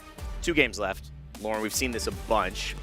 This is kind of what happens when you start to feel the tension. It's not quite match point, but it's as close to it, especially if you're on those bubble teams at the back end of the lobby right now. And guess who it is? It's Pioneers who are sitting in 20th on move. We talked about it. This is an opportunity that's not going to be easy to get. You do not want to leave all that prize pool behind going out right now. 100%. And you also don't want to have to deal with that last-minute additional pressure of being in the last chance qualifier. This is an opportunity, especially on Storm Point, when they have a free drop POI, to get themselves looted up early and potentially go for some aggression. I mean, the worst case scenario is they end up in that last chance portion of it, but best case scenario is they at least get out of 20th. Just get themselves out of the bottom spot and keep them a little bit above in the safety position because you don't want to go home after today. They have showed us what they're capable of in the past. They just need to do it here. I mean, rather make adjustments, right? AJ Hawk, you watch, and a lot of people know you from your videos on YouTube talking about the analysis of what went wrong at a tournament. Part of that reflection, though, as we get to enjoy and sit behind, needs to happen quickly here. You do not have time to sit back and let AJ Hawk make a video about you. So what are the conversations these coaches are having now to get their teams ready?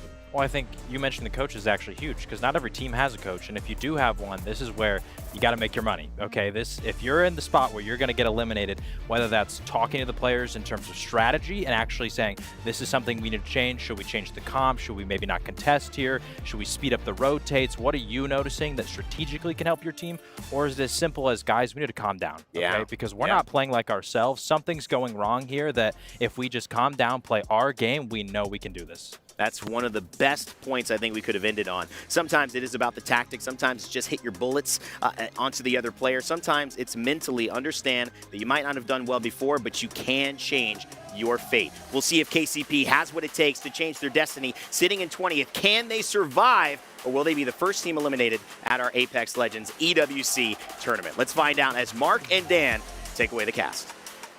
Thank you very much, Rain. And yeah, we're getting into the business end of things right now. You can see some of the map overheads and teams obviously doing their preparation as to if they have a contest, what teams are going to be near them when it comes to those rotates. But I mentioned the fact it's business time down now because we get to decide essentially what area of the tournament certain people are going into, right? Who's going to qualify? Who's going to be going into that last chance? And of course, unfortunately, who's going to be going home? Yeah, one team going to go home. We heard talk, Pioneers, they're down there, but they do have their own POI. Still a little bit worried about the likes of Reject Winity, who are kind of in that bubble as could be eliminated. They are going to be contested. They had 0 points from Storm Point the first time we saw it earlier on today. So there's going to be a few teams that we'll be looking at the bottom of that leaderboard, but of course we also need to focus on the top 9. I think we kind of know who's going to be finishing first at this point, but there is still a chance. There's still a chance that Twisted Minds could catch the likes of Team Falcons, but there is a lot to look at going into matches 9 and 10. So they're kind of the magic numbers to keep your eyes on right now as you look at the series ranking. This is the overalls at the moment. You can see on the left-hand side, that top 9, all in gold, would qualify, would go through to the finals. Unfortunately, that 20th position is the other one to focus on. That team will be going home if you finish at the end of these next 2 games on Storm Point at the bottom of the pile. Everybody else will go into that last chance qualifier to try and fight back for a place in that final. But even if you're there, Dan, it's a hard place to get out of and get back to that final. It really is. And when we look at those bottom 4, the teams who are trying to fight to stay within the tournament, when it comes to Storm Point, the most points any of those 4 teams got was 3. Fennel got 3 points across 2 maps. Pioneers got 1 point. Both the other 2 teams got 0 points. So it was a real struggle for all 4 of the teams at the start of the day. But can they close out the day in a more dominant fashion? Yeah, a little bit of a drought at the bottom of the table, but 2 games to put it right. And we all know that here on Storm Point, one fight can change everything for the momentum of your day. You win that, the confidence is there. The bravado comes back as well, and all of a sudden, 3 points being the maximum that one of these teams, as you mentioned, has got from one day, when it can be picked up in just one fight. So 2 games to go here. We're into Storm Point. We do have some contests still to sort out. Yeah, I'm going to be keeping a keen eye on Reject Winity. Can they actually win their contest? That was one of the big reasons why they weren't able to get any points on Storm Point, so we can see them diving in now. Is there going to be the same contest is my biggest question here. We turn our attentions to that contest. Like we say, is it going to be free here, Checkpoint, or is there going to be a couple of teams still approaching? And interestingly enough, it looks like they might have it to themselves. So that is the almost the cushion of all cushions, right? You're expecting maybe something to be a little bit different, but no, it seems like there is a split going on. Well, Fennel also struggling for points, and they decide, well, maybe this contest is not going to help us either, and they've decided to drop in and around the checkpoint areas. You can see they're kind of split, or sorry, I can see on the map, they are kind of split, whereas Reject will get the majority of the checkpoint location. So now we can check in with Fennel. Both these teams, remember, in the bottom 4, and certainly could be eliminated here today. I mean, I don't want to cut you off, and I hate to do so, but if you are Reject and Fennel right now, look at that zone. The question is there a ring console near them that is going to give them that information to get those priority positions? And I'm kind of squinting, trying to see through. Yes, indeed, Reject have it. So Fennel deciding to split the loot might be good in some ways, but they've given up the ring console that's going to give them the guaranteed information of where this zone is going. So for Reject, It doesn't get better. Opportunity-wise, it doesn't get better. To put points on the board, knowing you can get a pro position, they have to make the most of this game. Yeah, this is really bad news for Makers and Pioneers, the two teams who are in tied last position on 12 points. They are 5 behind Fenno and Reject Winity at the moment. So all you need is like a pretty average game here at Checkpoint, and you should be able to secure your spot at least in the tournament and not be eliminated here today. But maybe you want to try and go that one step further. Maybe you do want to still get into that top 9. It's still achievable in 2 matches as NIP, they are another squad who are outside of the top 9 right now. 31 points, but still have that chance to get within the top 9 if they can get a good game under their belt. Just to give you an indication of where the ninth place point total is going into this game, it's GHS Professional who currently hold it on 44 points. So it needs to be a pretty good game from NIP to force their way in. Also, of course, the teams above them don't pick up points as well to kind of make that a little bit more simple. But you can see that they're trying to rotate at the moment. It's interesting to see that actually, you know, FL are holding down the tunnel between where NIP find themselves right now. And Fennel they were the team who was splitting the loot, like we mentioned over at Checkpoint. And they decided to move away and hold that tunnel. Now, it's good to hold teams out, right, if you play for some KP.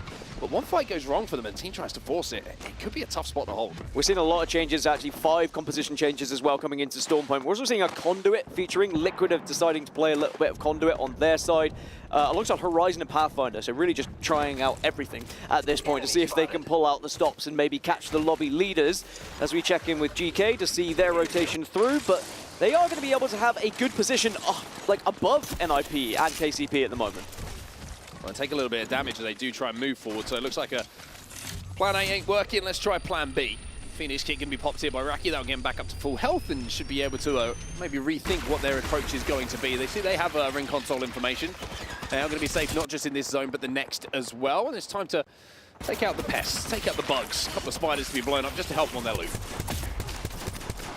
It's a little bit concerning for KCP, who are very close to GK, and if you do get sent on, when you are on the bottom amount of points, you're on 12 points, you're at the bottom of the leaderboard, you're going to play a very different way. You're going to be kind of scared about what could happen around you. But we'll have to see whether maybe they try and take a little bit of a risk here, because it's very easy to think, okay, I'm at the bottom of the leaderboard, maybe we should just play a little bit more conservative, we'll play a little bit more passive. That can just lead to more loss. That can lead to more fights not going your way. Sometimes if you want to flip the script, you actually have to get a little bit more aggressive, but the zone can play a big part in that as to whether you want to try and play in that way.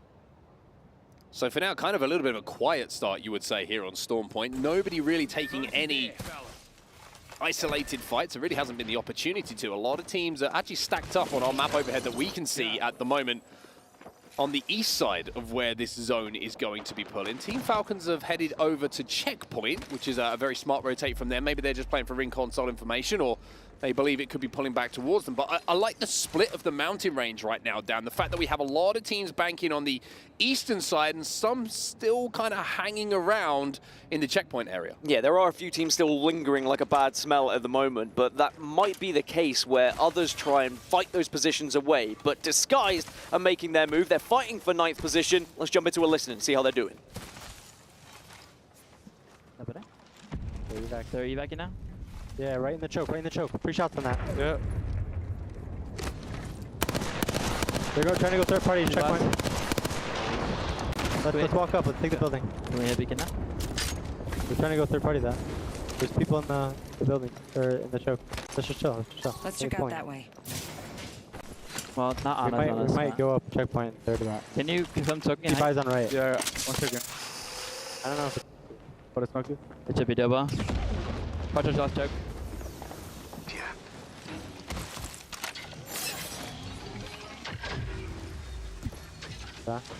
Everyone's playing for this.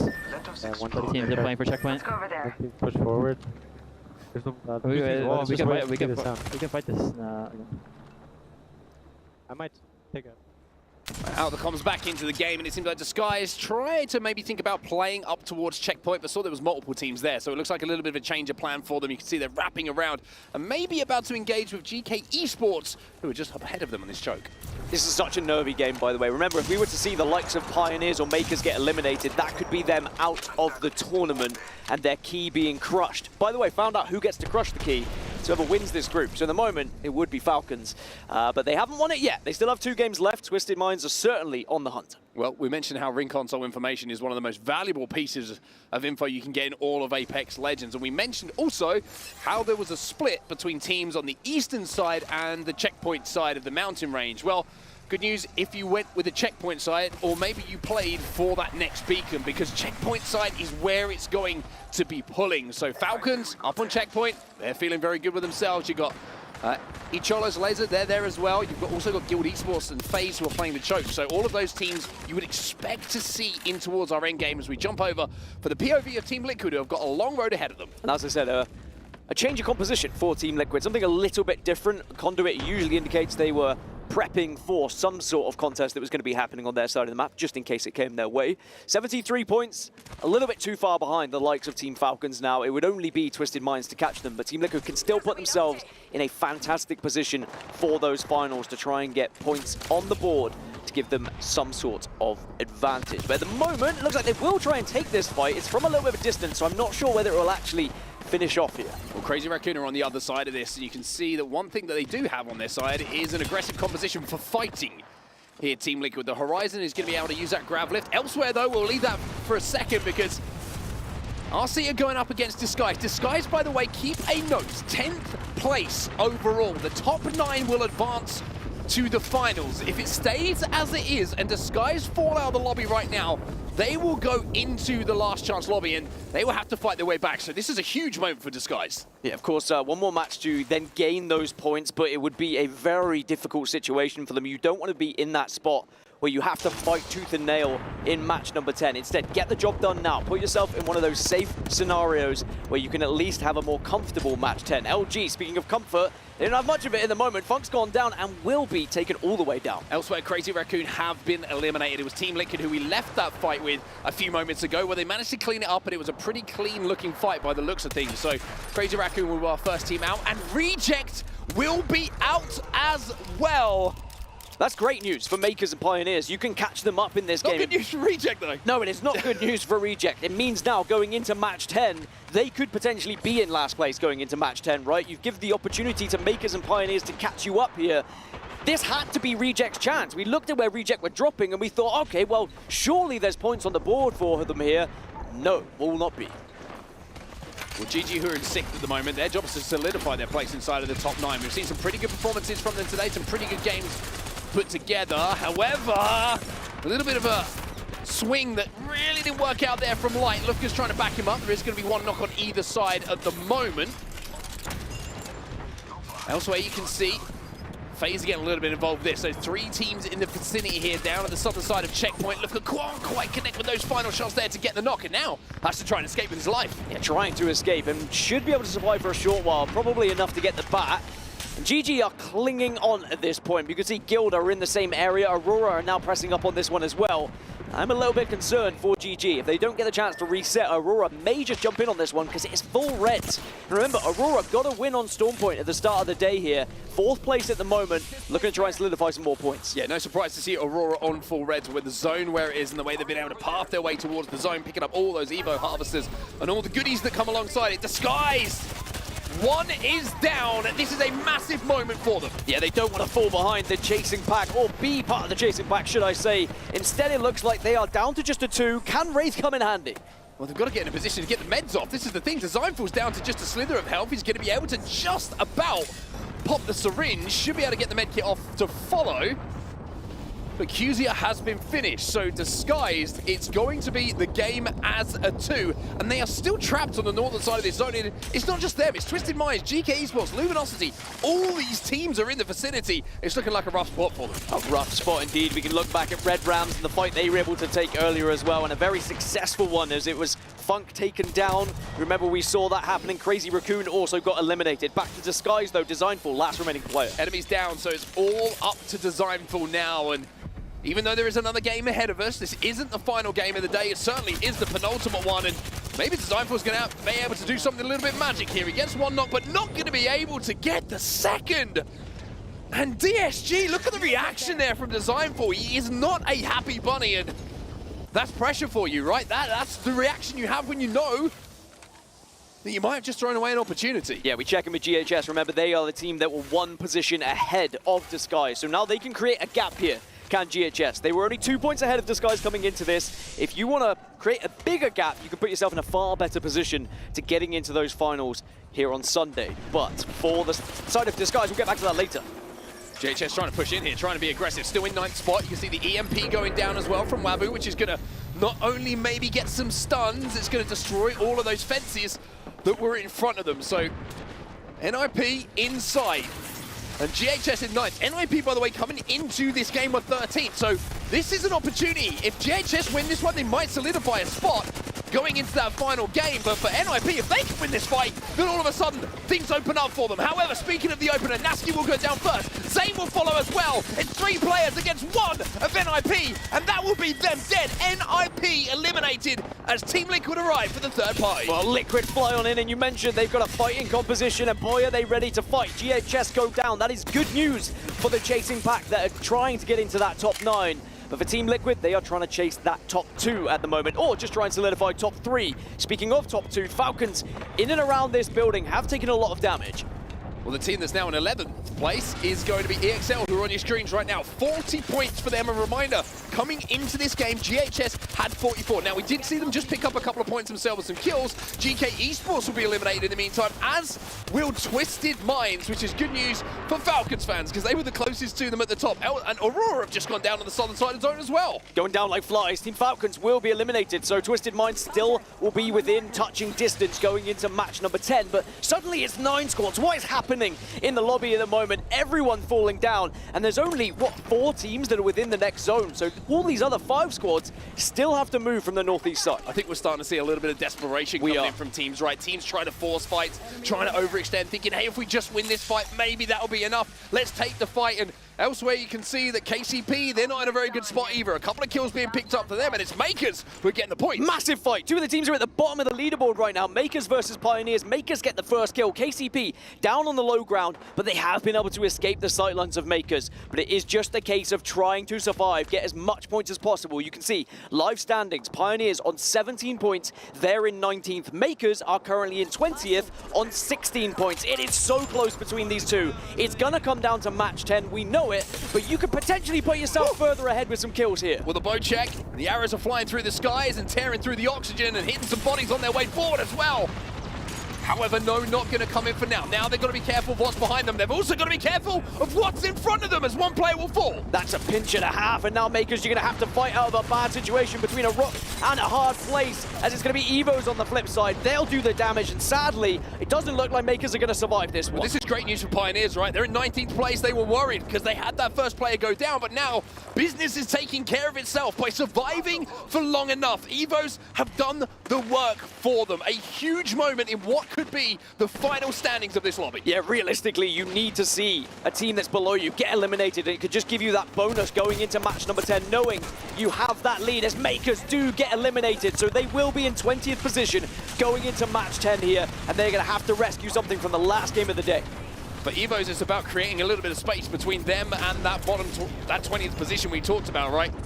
If they can do so, they'll feel a lot more comfortable going into our final game, but they're not looking too comfortable now as they're going to lose one player on their way forward. However, they will exchange one. Fennel will be eliminated. It's all up to the last player alive here to try and get something going as we move away. Fennel will be eliminated. Evos Esports will also go. And now the 11th place squad. By the way, Pioneer's still alive. Pioneer's still alive, but EXL are in 11th. They're closing in on top 9. Yeah, there is points up for grabs here. Because remember, we saw the big teams eliminated early. As you can see, KCP, Omnu's gone down. So it will be Luminosity falling as well. So KCP still survived to top 5. Those points could be massive for their chances of staying alive in this tournament. EXL up into 10th. Up into 10th. 1 spots away now. If they were to finish the next game inside that top 9, and remember, we have 1 game on Storm Point after this one's done, then they will be going through to the finals. These really are some nervy moments in these lobbies. One team is probably not feeling quite too nervous right now is Team Liquid, though. 3rd place overall, and with a great spot here to just fire down on everyone who's in front of them. Liquid certainly closing in on Twisted Minds and a chance at top 2 here. That's a banger. Try and put yourself in a good position for the finals. A great grenade as Pioneers will fall, but 5th position is much needed points they so desperately require. EXL still with this opportunity. Force your way into the top 9. Put your fate and your destiny in your own hands. A couple more points and they might just do that heading into the final game of Storm Point. FaZe, in 7th place coming into this game, certainly looked like they might have improved on things at the end of it, but this is the team to watch, surely. This is the opportunity they would have dreamt of. Yeah, FaZe up into 5th position now, 64 points, creating that gap between themselves and 9th place. But EXL are chasing that 9th place, but they're going to get sucked out of the door, and they need to be careful here. That's a liquid black hole coming in from the horizon. But they do survive just long enough. The issue for them is they have to move out of that one door. FaZe, by the way, have so much space in this zone. They control the entirety of the northern edge. On my marker. Synetic barking out instructions to his teammates as well, trying to hold down so many positions. It's not the first time we've seen FaZe in this kind of spot, right? Think back to Kings Canyon. They commanded so much space, but weren't able to clutch the win. Is this going to be different in this game? And this should all but secure FaZe's spot in the finals, but it's EXL now making their move, and boy, do they need these points. Boy, do they need the damage, but I'm not sure it's going to be enough here. Just one knock would be massive. Just one knock might be enough. There's so much damage done, but they can't make the most of it. Is that a moment they'll look back on as an opportunity to just slip through their fingers? Well, now a chance for points to be grabbed here by FaZe. Create that gap to 9th once more. Synetic's taking a lot, though, and all that space they had suddenly in the open area, and it looks like a team like Gaming Gladiators could take advantage. GG, who are up into 4th place in the overalls, by the way, might have that opportunity that you mentioned. However, one team who might be looking to close the gap onto 2nd place is going to be Team Liquid. And Nizel has got the biggest gun in the game. Yeah, Liquid fighting for 2nd. He's got a Kraber to work with now, does Nizel. This is 3rd, 4th, and 5th in the lobby, by the way, that are all competing in the final 3. So there's no teams that are fighting for that top 9 that are really in this. And instead, it's about trying to solidify more advantage points going into that grand final. He's going to hit the next one. Promise you that.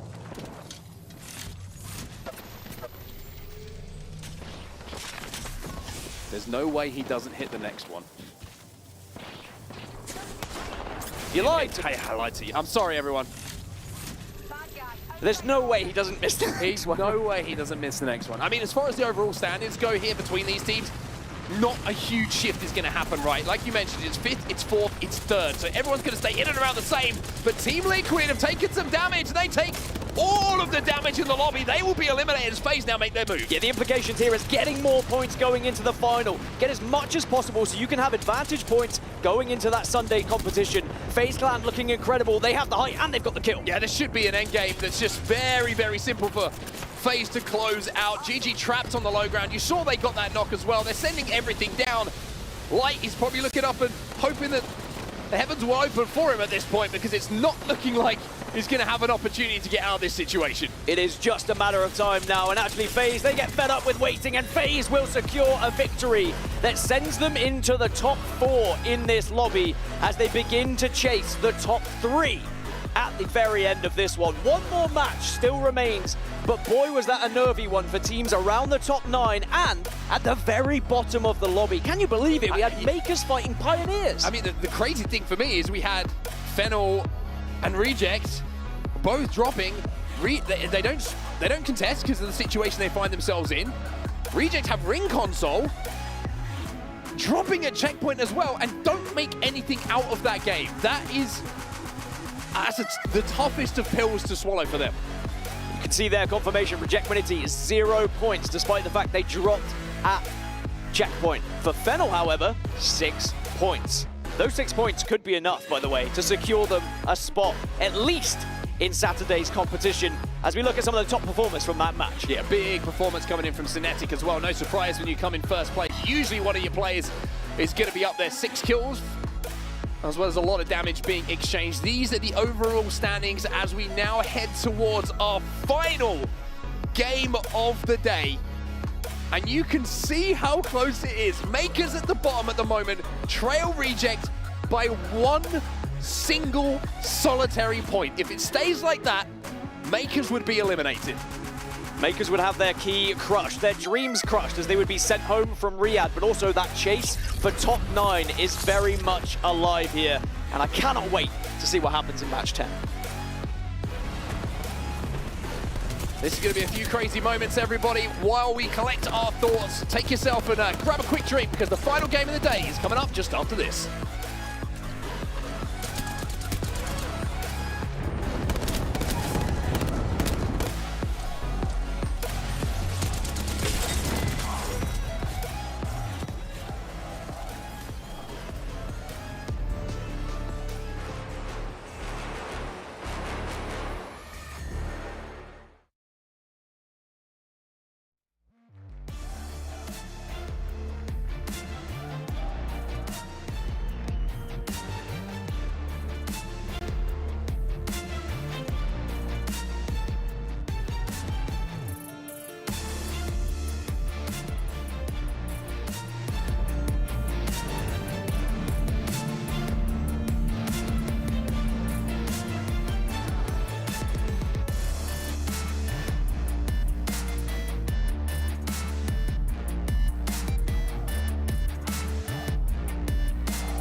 What up, everybody? I am here with the CEO, Imperial Hal. Before we get started,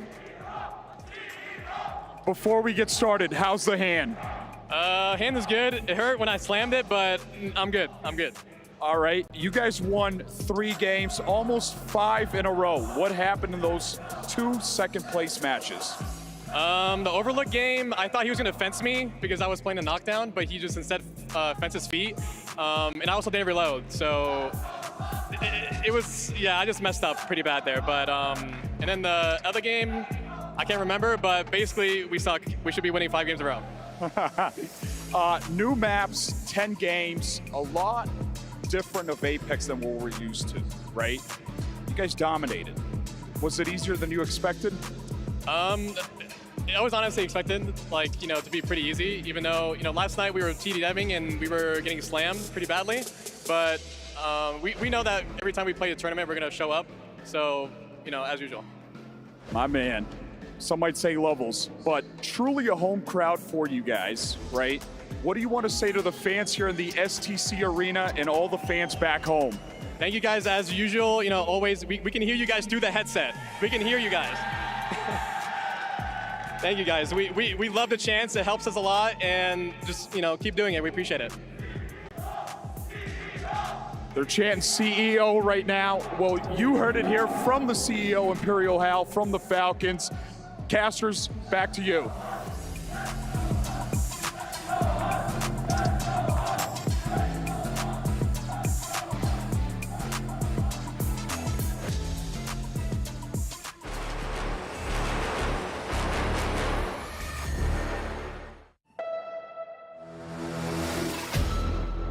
Welcome back, everybody, to the Esports World Cup Apex Legends Tournament. And let me tell you, if you've joined us right now, you've joined at just the right time. We are into our final game of the day. And let me tell you, Dan, we are set up for disappointment, happiness, all of the emotions you could possibly want to see from tournament play. If you've seen the film Inside Out recently, it's going to be a little bit like that, but Apex Legends style. Every emotion you could possibly imagine is about to happen because there are so many stories to follow. We've got the bottom of the leaderboard, the fight to stay in the tournament, and then you've got the fight for the top 9 to get into the finals, as well as a fight for those top 3 positions as well to have the advantage going into Sunday. Yeah, so much still on the line, and just to kind of reiterate to you exactly how it all works going into our final game here on Storm Point. The bottom team in this lobby, 20th position, will be eliminated from the tournament, and much to Dan's happiness, will have their key crush in the tournament as well. You would love to do that, wouldn't you? I can see it in your eyes. It's like I would you love were built to do it. Not to send a team home, but I just want to crush a key. If you've not seen a key being crushed at the Esports World Cup yet, boy, you wait. It's quite the sight. It certainly is. And to follow on from what we're talking about with the disappointment side of things, right?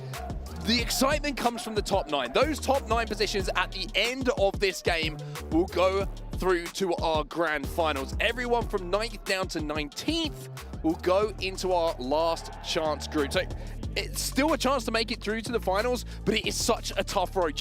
Quite simply, you want to be in that top 9. Otherwise, you're kind of hoping a little bit that something goes your way in the next games. Yeah, I mean, last chance where only 2 spots are there available, that is going to be near impossible, it would feel. But this is how the lay of the land looks right now. Falcons on 131 points. They have all but secured first place, unless we were to see a massive game from Twisted Minds. It would have to be the biggest. It would have to be an insane game, and Falcons would have to be eliminated earlier. So our main focus really is going to be that fight for top 3, the fight, of course, for top 9. At the moment, it's Guild who hold the 9th position on 46 points. Followed closely, though, by EXL, DSG on 44 and 42, but even GK 39.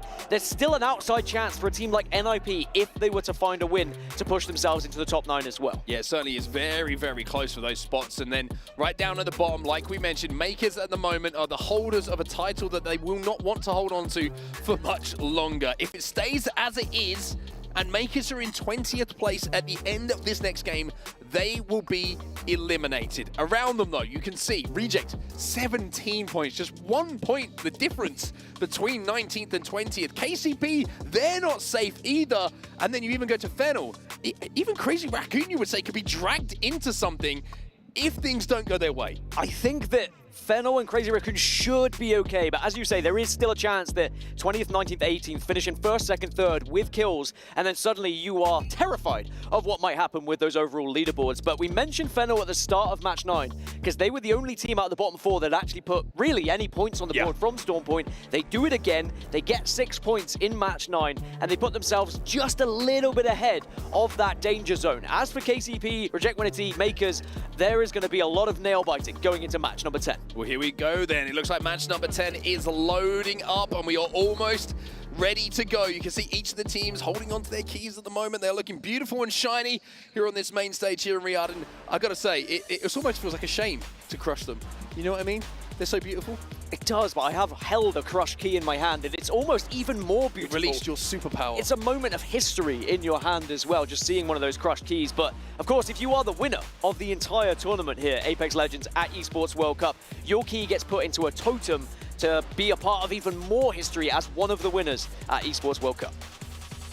Well, let's talk about Makers, right? Let's talk about the team at the moment who is at the bottom of the leaderboard, who is probably not thinking about anything to do with putting a key into a trophy or into a totem at the moment. They're thinking about keeping theirs alive, keeping it in one piece, and staying here at this tournament. Struggled for points from the beginning here. Stormpoint, though, I mentioned this at the start of the previous game. It's a funny map. Sometimes you can just get on a little bit of a roll. Sometimes you can find a couple of teams who might be desperate for points around you, provide you with some easy third-party opportunities. So we're going to have to see if that does present itself. And would you rather, this is a strange question, I know it was a dangerous one to start with, would you rather? But would you rather be 20th, 1 point behind at the moment, or 19th, 1 point ahead? Honestly, I'd rather be 20th. I've always preferred being the chasing pack because I feel like you know what you've got to do.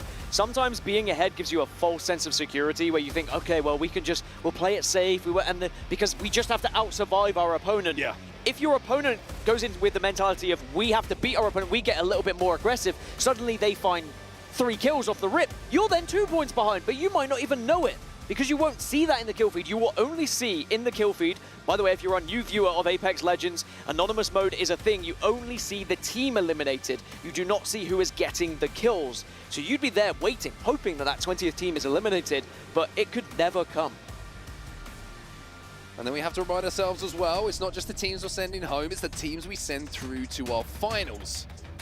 And also I will say as well, we're kind of, understandably, we're talking about progression, right? What teams are making it through, which teams are going to be falling, who goes into the last chance. But there's also going to be some bragging rights, so let's be real, right? I mean, we mentioned how Falcons have been dominant in this lobby, and like we heard from Hao in that interview with Peeps, right? He was saying, you know, we suck, we didn't get 5 wins out of 5. And it's like, that's the standard they hold themselves to, right?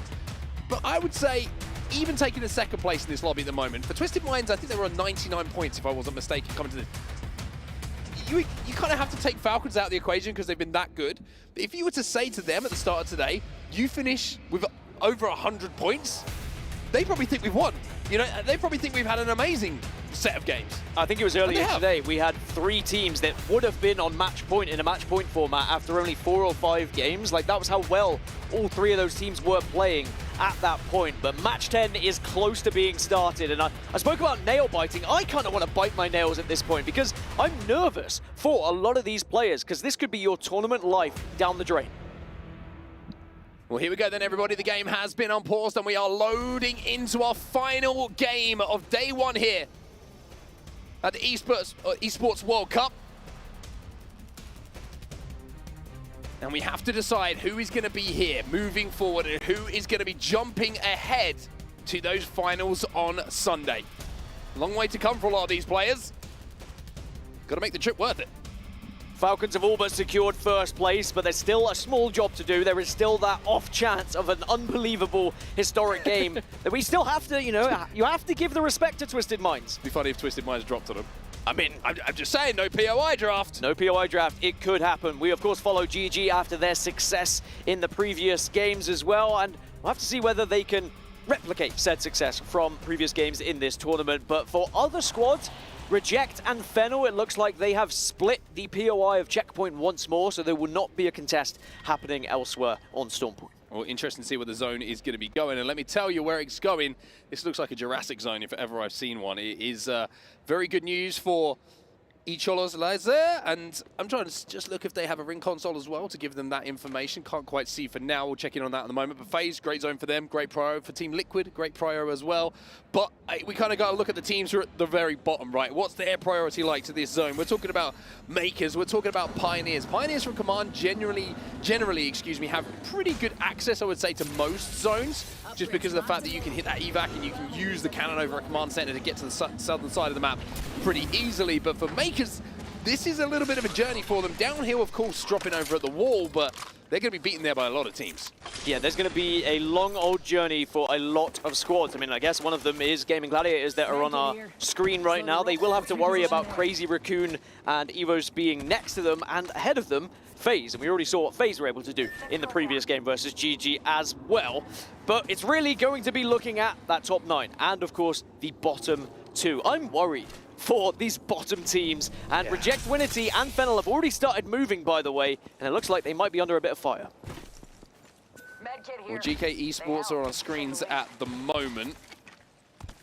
They're part of that chasing pack, if I'm not mistaken, who are trying to qualify into that grand finals on Sunday. The top 9, remember, and I know I'm repeating it a lot, but if you're just joining the broadcast, we want to make sure you know exactly what's on the line here in this final game of the day. And I've got to say, considering this is an extended series today, 10 games, it's absolutely flown past. It really has. It's been a great day of Apex Legends, but we'll have to see whether it can end in, you know, is it going to be triumph for someone, or is it going to be utter sadness? I guess we might have both, triumph and sadness. We will. To be completely honest. But there's a lot of teams that have already made it, by the way, down towards Jurassic Park. And there's not much room to play. There's a little bit of buildings you can work with, but once this starts to fill up, there's not going to be room for many other teams to find their spot here. Kurev is trying to hold off any pushes at the moment. You can see he's kind of turning his attention left and right. That's the team coming through the tunnel. Look at the kill feed, though. Oh, this is a back and forth fight going on between Ninjas in Pajamas and Fennel. Looks like there's kind of one player up on either side, and that can have a huge impact as Fennel will be eliminated, because here come LG to third pie. Fennel eliminated. Ninjas in Pajamas eliminated as well. Fennel eliminated. Remember, they were in 17th. Will they be okay? Is there a catch-up possibility for the 3 teams below them? As for NIP, that means they will not be progressing to the finals, and instead will need that last chance to get into finals on Sunday. And it is going to be very difficult to do so. But now we see Team Liquid having a fight. LG also taking on Reject Winity. This could be massive. Reject Winity, they cannot go down. I mean, LG might be the Grim Reapers of the lobby here. They don't care where you're placing. They don't care what's on the line for your team. They just want the points themselves.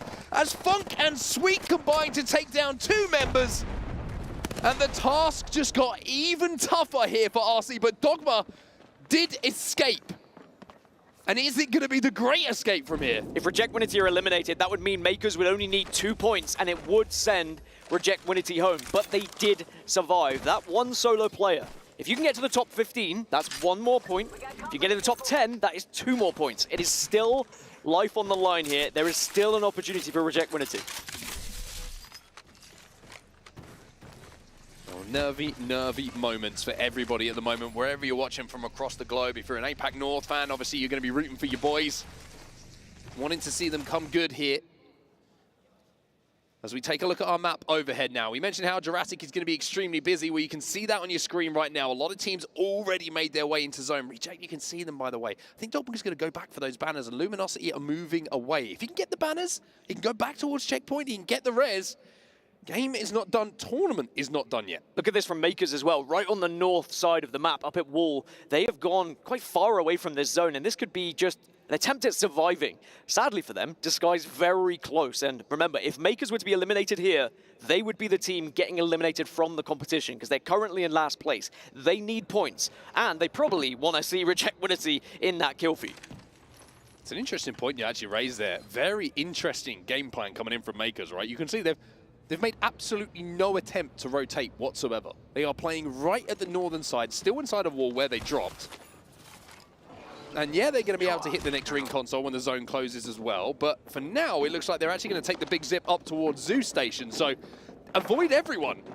Let everyone else kill each other. And we may be able to get enough points ourselves from that. Outlive Reject Winity is the game plan here. Survival game, right? Just survive. It's a battle royale at the end of the day, but there's always that scary idea that you might try and play late, but there could be other teams up in the areas you are rotating to. So we'll see if the plan pays off. Remember, there's still one member of Reject Winity that is still alive, trying to grasp points for that squad as well. All the meanwhile, GG making their rotation through zone. They're in 5th place. They're pretty comfortable. They are chasing to try and finish in a higher position, maybe get into that top 4, but they will be comfortably going through to finals.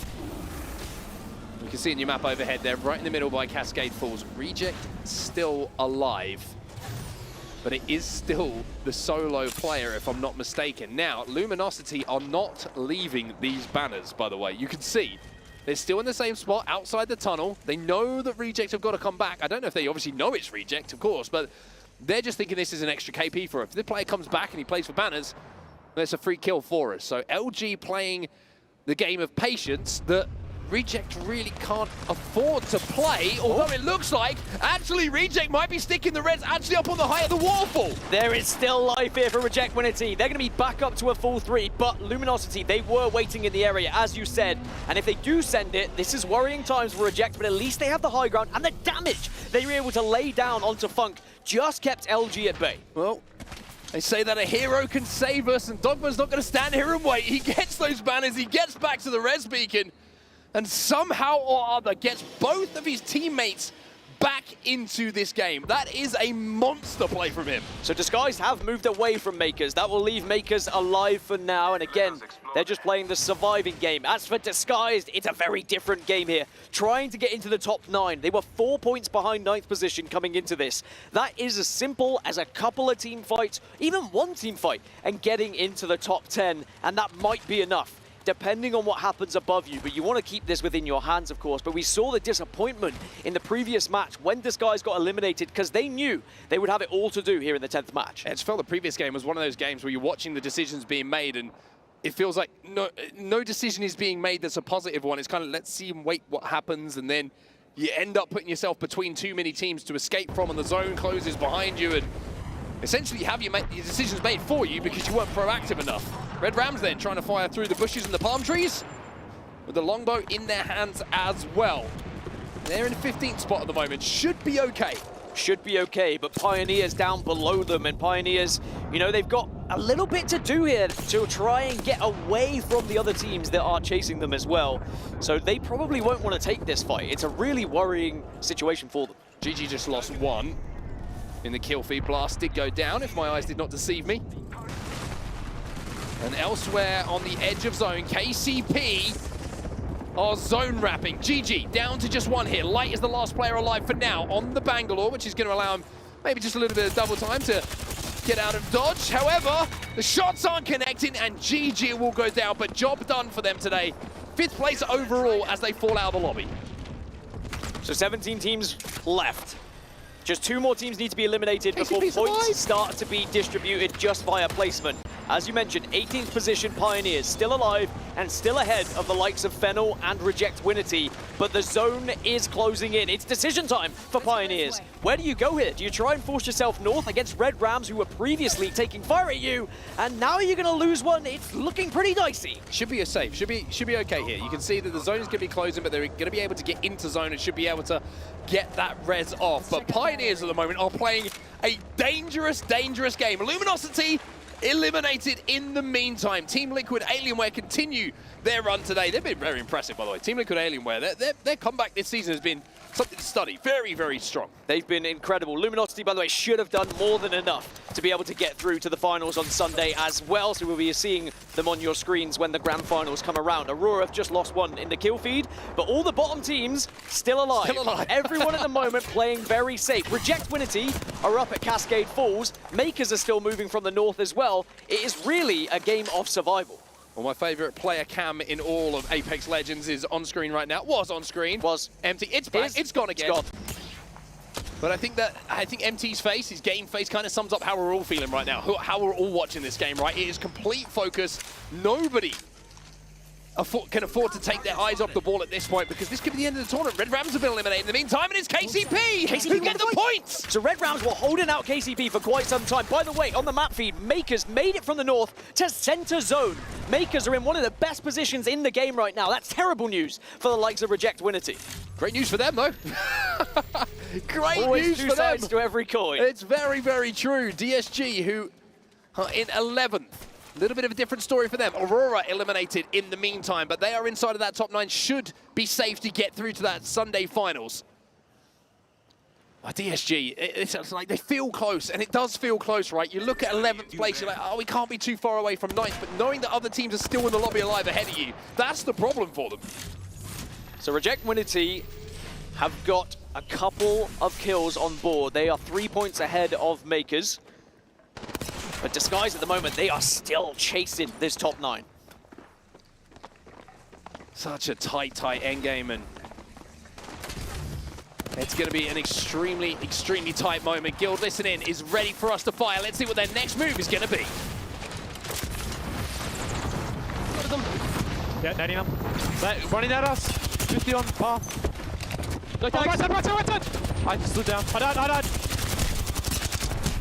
Oh, fuck, man. 2 points. There's no way that I left like that. Well, you can see already, I mean, Guild Esports didn't put up much of a fight in that one, but immediately the conversation turns from what happened to 2 points. Is that going to be enough? They were in 9th when they died. Well, will that be enough? Look at the kill feed, though. DSG get one onto KCP. KCP did put some points on the board. Have they created enough of a gap between themselves and Reject Winity and Makers, those who were below them? But Designful and the rest of the squad here on Disguise, they need points. They are chasing. 45 points they find themselves on. They are so close to this top 9 now. They cannot afford to fall here at this point. And Design realizes this is an opportunity, right? Because they got the finish as well. So now, if they can isolate this fight, it could be a 3v2 that they should be able to clean up. However, there's also a team gatekeeping them now in Jurassic, and QZ has gone down, and the zone is causing problems again.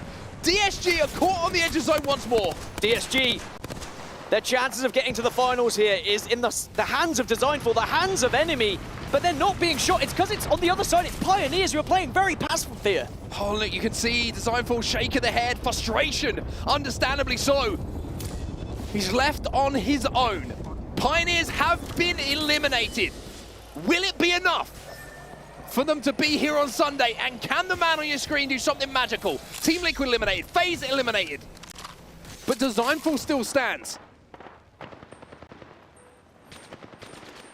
How'd you get out of this one? If you're Designful. I mean, if you want to be any legend, Wraith is one of the best to be, right? He gets the med pack off. Now you've got to try and make the move. Use that Q to full advantage to try and kind of pass everyone who's holding you at this gate, but it is not going to be easy. GK is still alive right now as well, but only on blues. I think the best thing here for Designful is the fact that GK are engaging with the team up on hills, right? And Twisted Minds, which could create just an opportunity for them to move through. Reject Winity have been eliminated. And Designful, he manages to pick up a kill. Can he get it finished though? Gets the kill, but more importantly, gets out of the zone. By the way, Reject Winity eliminated. It opens things up for Makers, but Makers still in last place right now. They were a few points behind Reject Winity. And Designful fighting tooth and nail. Designful manages to get one. He's still alive here. Half health. Can he get it? Oh my, Designful! Twisted Minds get destroyed at the hands of Designful. What a play that could be. I mean, they might have Twisted Minds after that one, but now GHS looking to try and do the same thing. Can they be the ones to take down Designful? Surely not twice, but Disguised into 9th position. Will they be caught by anyone else? Has Designful just pulled off a madness for them as GHS, they're in 8th spot. They should be good now. 7 squads remain, by the way. GK in 12th. Maybe they are the one team that could upset things here. They have an opportunity, but what a moment that was for Designful and DSG fans. I'm not sure if it was a 2v1 or a 1v1, but who cares? Because it felt like Designful was 3 men on a mission there. Unbelievable, and it's really going to be looking that and saying it could be one of the biggest fights for them. Speaking of big fights, Falcon's still alive and still ruining the hopes and dreams of other teams in this lobby. But at the moment, only 2 of them still here. But we've seen it before, you can do damage, but now how the last remaining player, surely you can't get out of this one. Will not. 5 teams remain. One of them is Makers, and Makers have just overtaken Reject Winity. Reject Winity will be eliminated from this tournament. Their key will be crushed. I mean, talk about leaving it late. Talk about making decisions. GK Esports eliminated in the meantime. They were 11th, and now EXL with that elimination, with another team falling, have got themselves into the 9th place position. It's been back and forth in the top 9. It could be heartbreak, of course, for Disguise, who previously held that position. But realistically, we've got to talk about Makers for a second. They were in last place coming into this game. Now they are center zone. They are in the top 4. They've surpassed that position of 19th, and they have knocked Reject Winity out of this tournament. I mean, it's a rotation that dreams are made of, right? I mean, we were looking at it, we're like, well, this is interesting. I wonder what they're trying to cook up here. Landing over a wall, stayed at wall. Did not make any attempt whatsoever to move towards that zone. Zipped all the way to the northern side, and then somehow managed to wrap the whole lobby to get into this position. It's a masterful piece of navigation to get to this spot, and it has been enough for them to stay alive in the tournament. Heartbreak, of course, for Disguised, even though the crazy efforts from Designful, they will be in 10th position currently, so they will have to go into that last chance competition on Saturday. That place is a shark pit. That is tough to get out of, man. Zone 5 starts to close as well. We see Crazy Raccoon having a little poke and a prod. Well, currently we have 19th, 13th, 14th, and 9th still alive. EXL, of course, just need to out-survive the others. It's going to be a very tall task for Crazy Raccoon to try and catch them at this point, as they are 11 points off of it. But if they were to get every single kill here, it's still doable if EXL were the first team to fall. So it's not job done yet, but they are very close, EXL, to securing their spot in the Grand Finals. Well, Makers are getting a few kills as well, taking down one player from Evos. As Crazy Raccoon know they need to step forward as well. Bow check in the hands of Shang Yun here. Those shots are going to be a little bit more tough by that perfectly placed smoke grenade. Also, how crazy, by the way, Reject Winity, the fact that, you know, that organization winning a LAN, of course, different players, but the organization winning a LAN to now being knocked out first to not at the Esports World Cup. As well, I mean, it's been a real turnaround, and after the extreme highs, there has certainly been some low of lows for them. EXL trying to make their move now. Two of them gone down, though, and you mentioned how Crazy Raccoon might be able to do something.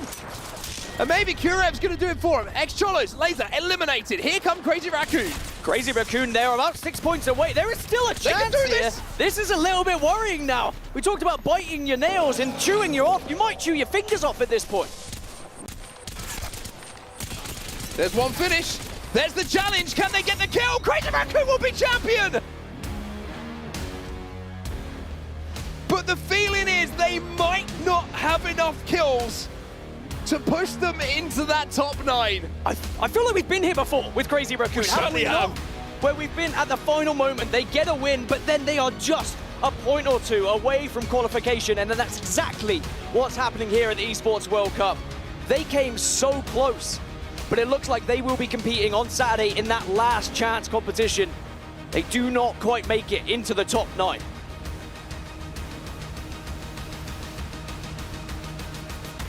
That's taken a lot out of me, that last game, I have to say.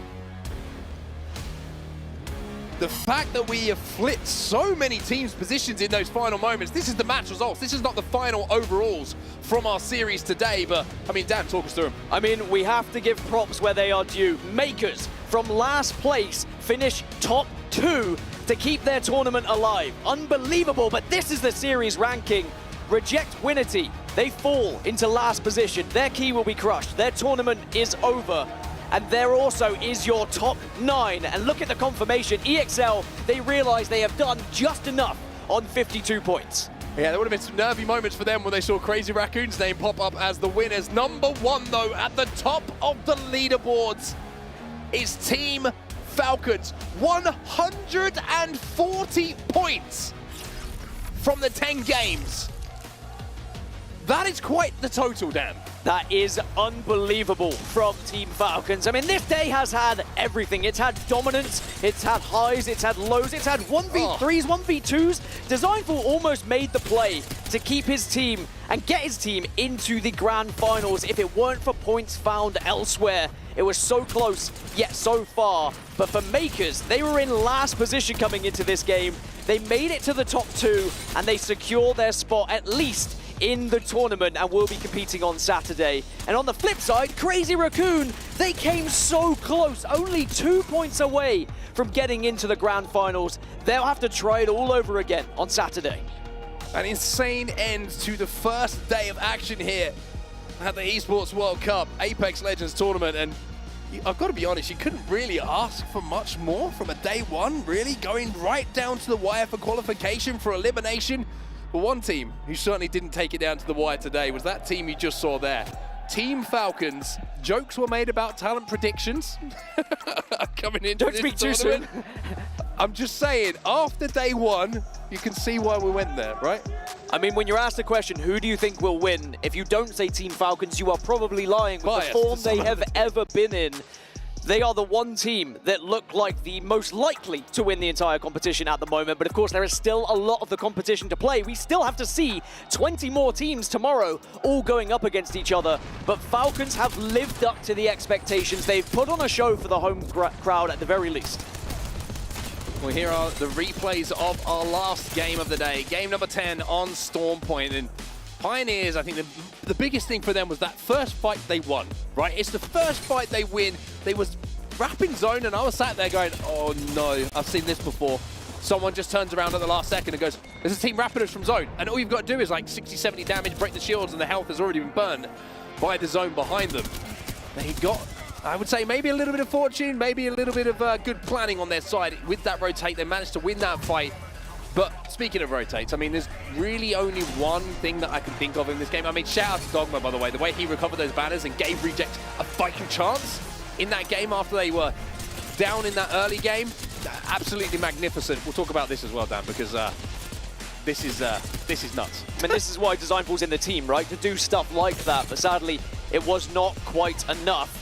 It was so close, but so far for a lot of teams. But as you mentioned, today has had a little bit of everything. And, you know, that just has me excited for tomorrow because this tournament has only just started and we've already had drama. Incredible stuff. It's been an amazing day so far. And after the games are done, it's only right we hear from some players. So let's jump down to the main stage for an interview. And from the stage, again, with the winners, we had a lot of Falcons, but you can't have enough Falcons in Apex Legends. You guys dominated. We are done with that. We're gonna miss you for 2 days. Any cool plans here in Riyadh that you guys gonna be doing in between now and the finals? Definitely just locking in for the next 2 days. Like, gonna be reviewing, watching the games, especially like the LCQ bracket with the 2 teams call. It's gonna be like very, very exciting watching that. Just focus on the finals. Job's not done. Cool. Which of the teams you will be rooting for? Like basically all the Apex South boys and the Australians, like Mizuchi and Bleed in the other group as well. And then hopefully GK call in the LCQ bracket as well. That's really cool. Any of the teams that you don't wish to see in the finals? Not really. I think SSG not calling would be funny, but no ill will towards anyone. That's really cool. That's really cool. Thank you very much. You guys have nailed it today. Best of luck in the finals. Thank you.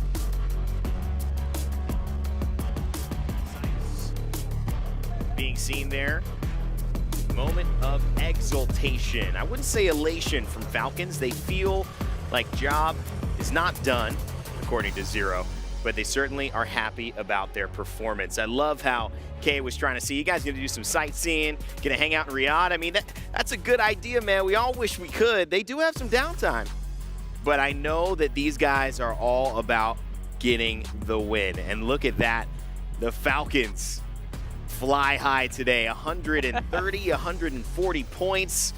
Yeah, Zephyr, Jayhawk getting it going. Lauren, like me, saying, you know what, that's cool. We'll represent that in the middle.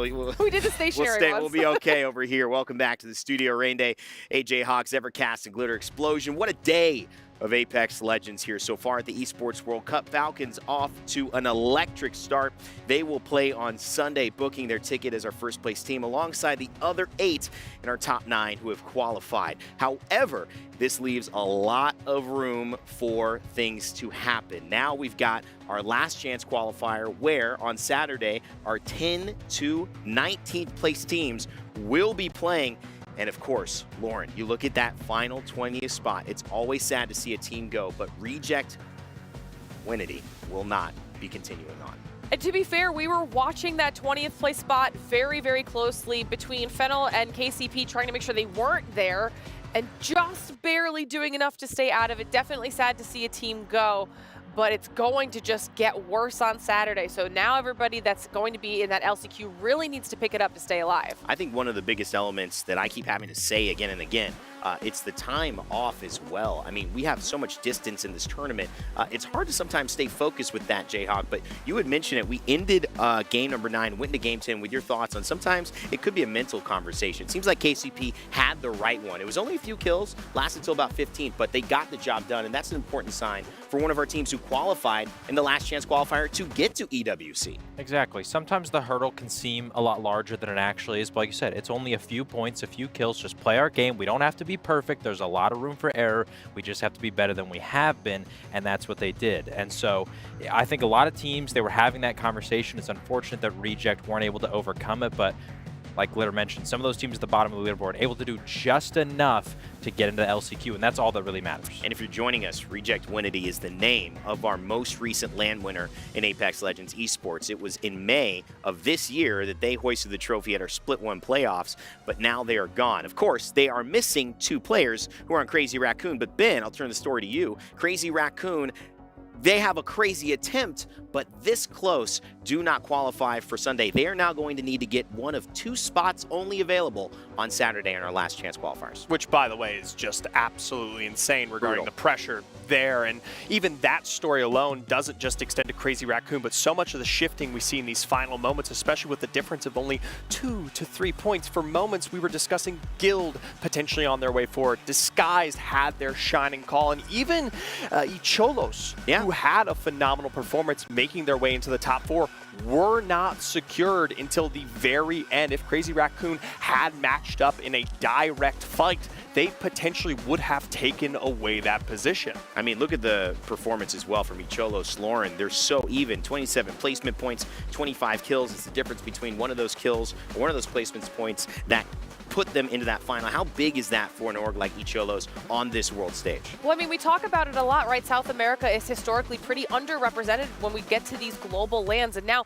something like this where you're starting to see a pickup performance, not only where it knocks out other recognizable teams like the DSGs, but it puts them directly into the finals. We were talking about this while we were offstage waiting to come up here. That just guaranteed them money. No more fighting for it. Doesn't matter if you come in dead last on Sunday. They just secured a cash prize. They secured a big cash prize. To put it into perspective, first place, I believe, is $600,000.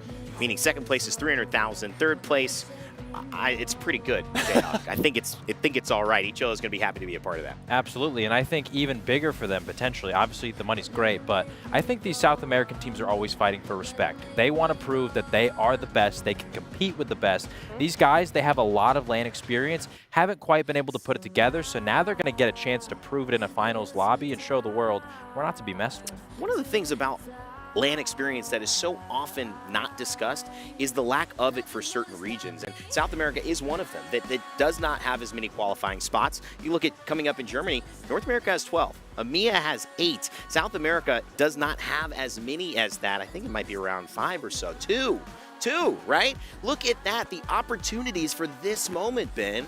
It's special to see what they've been able to do and take advantage of here in Riyadh. And the fact that EWC is even on for them to have this opportunity. And like we discussed earlier, it's the fact that this isn't even a team that builds this success based off of their Split 1 performance in the original Pro League, which is where many of these teams were invited. Icholos had to fight for the chance to be here in the original EWC qualifier. So not only are they competing at a level or platform here in Riyadh, they proved themselves before our competition even started, and that is not something many teams can say. Yeah, and it's one of the greatest things to see a team and a region get that vital experience that might just be the fire starter, right? The spark to ignite a lot of other teams, better competition, better experience that you can take back to South America after this is all said and done. But we had a lot of action here today, so it's time as we round out this evening for our Kidia Play of the Day. This is one of my favorite things to do, look back at all the highlights of really the performances that we saw across the board. It's easy to look at Falcons, Lauren. It's obviously going to be somebody that, stands out, but it's a selection of all of these great moments. So yes, it was Falcons, but there were great moments from Twisted Minds as well, which you came into the show highlighting. Yeah, I mean, there were some teams that we had expected to really kind of show us what they were made of here. Liquid being one of them. We saw Gaming Gladiators, Twisted Minds, like you were saying, all up here. Obviously, Falcons with the most wins of the day, but Twisted Minds being the only one that was another repeat winner. I mean, there were so many pop-off moments that I'm actually really interested to see what they bring moving forward. At Player K with that little fence right there. The Kraber, man. I didn't. Player K. It's just beautiful, highlighting these players in this moment, on this floor or studio. It's just a great experience here in Riyadh.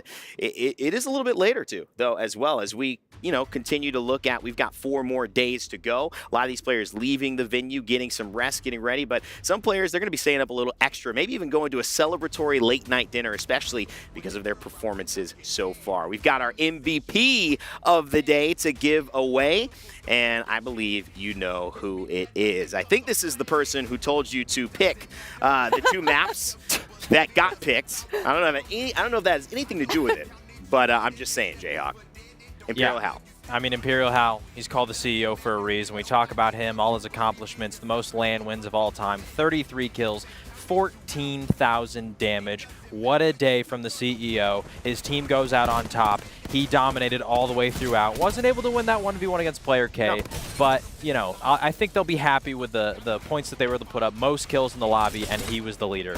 And Hal, that expectation of being the best, it's something that is in Hal's blood. He had 4 bullets in that Havoc. You saw Player K had time to set up a couple Watson fences, shoot the Hemlock 3 or 4 times, a couple shields. So you could see even that, his standard is so high, and that's what makes them so great. Imperial Hal often deserved of a lot of criticism through the past of how he's reacted in terms of his teammates and that performance, but what's been amazing to see is his journey of maturity as he's learned to control that, channel that, and then obviously now take that in a new direction in this risk with Falcons that has paid dividends already that many people would say is enough for a lifetime. But of course, they're still looking for the main trophy at the end of the day, Zephyr. That is the championship. We've said it again and again. If they don't win, all of this really is for naught.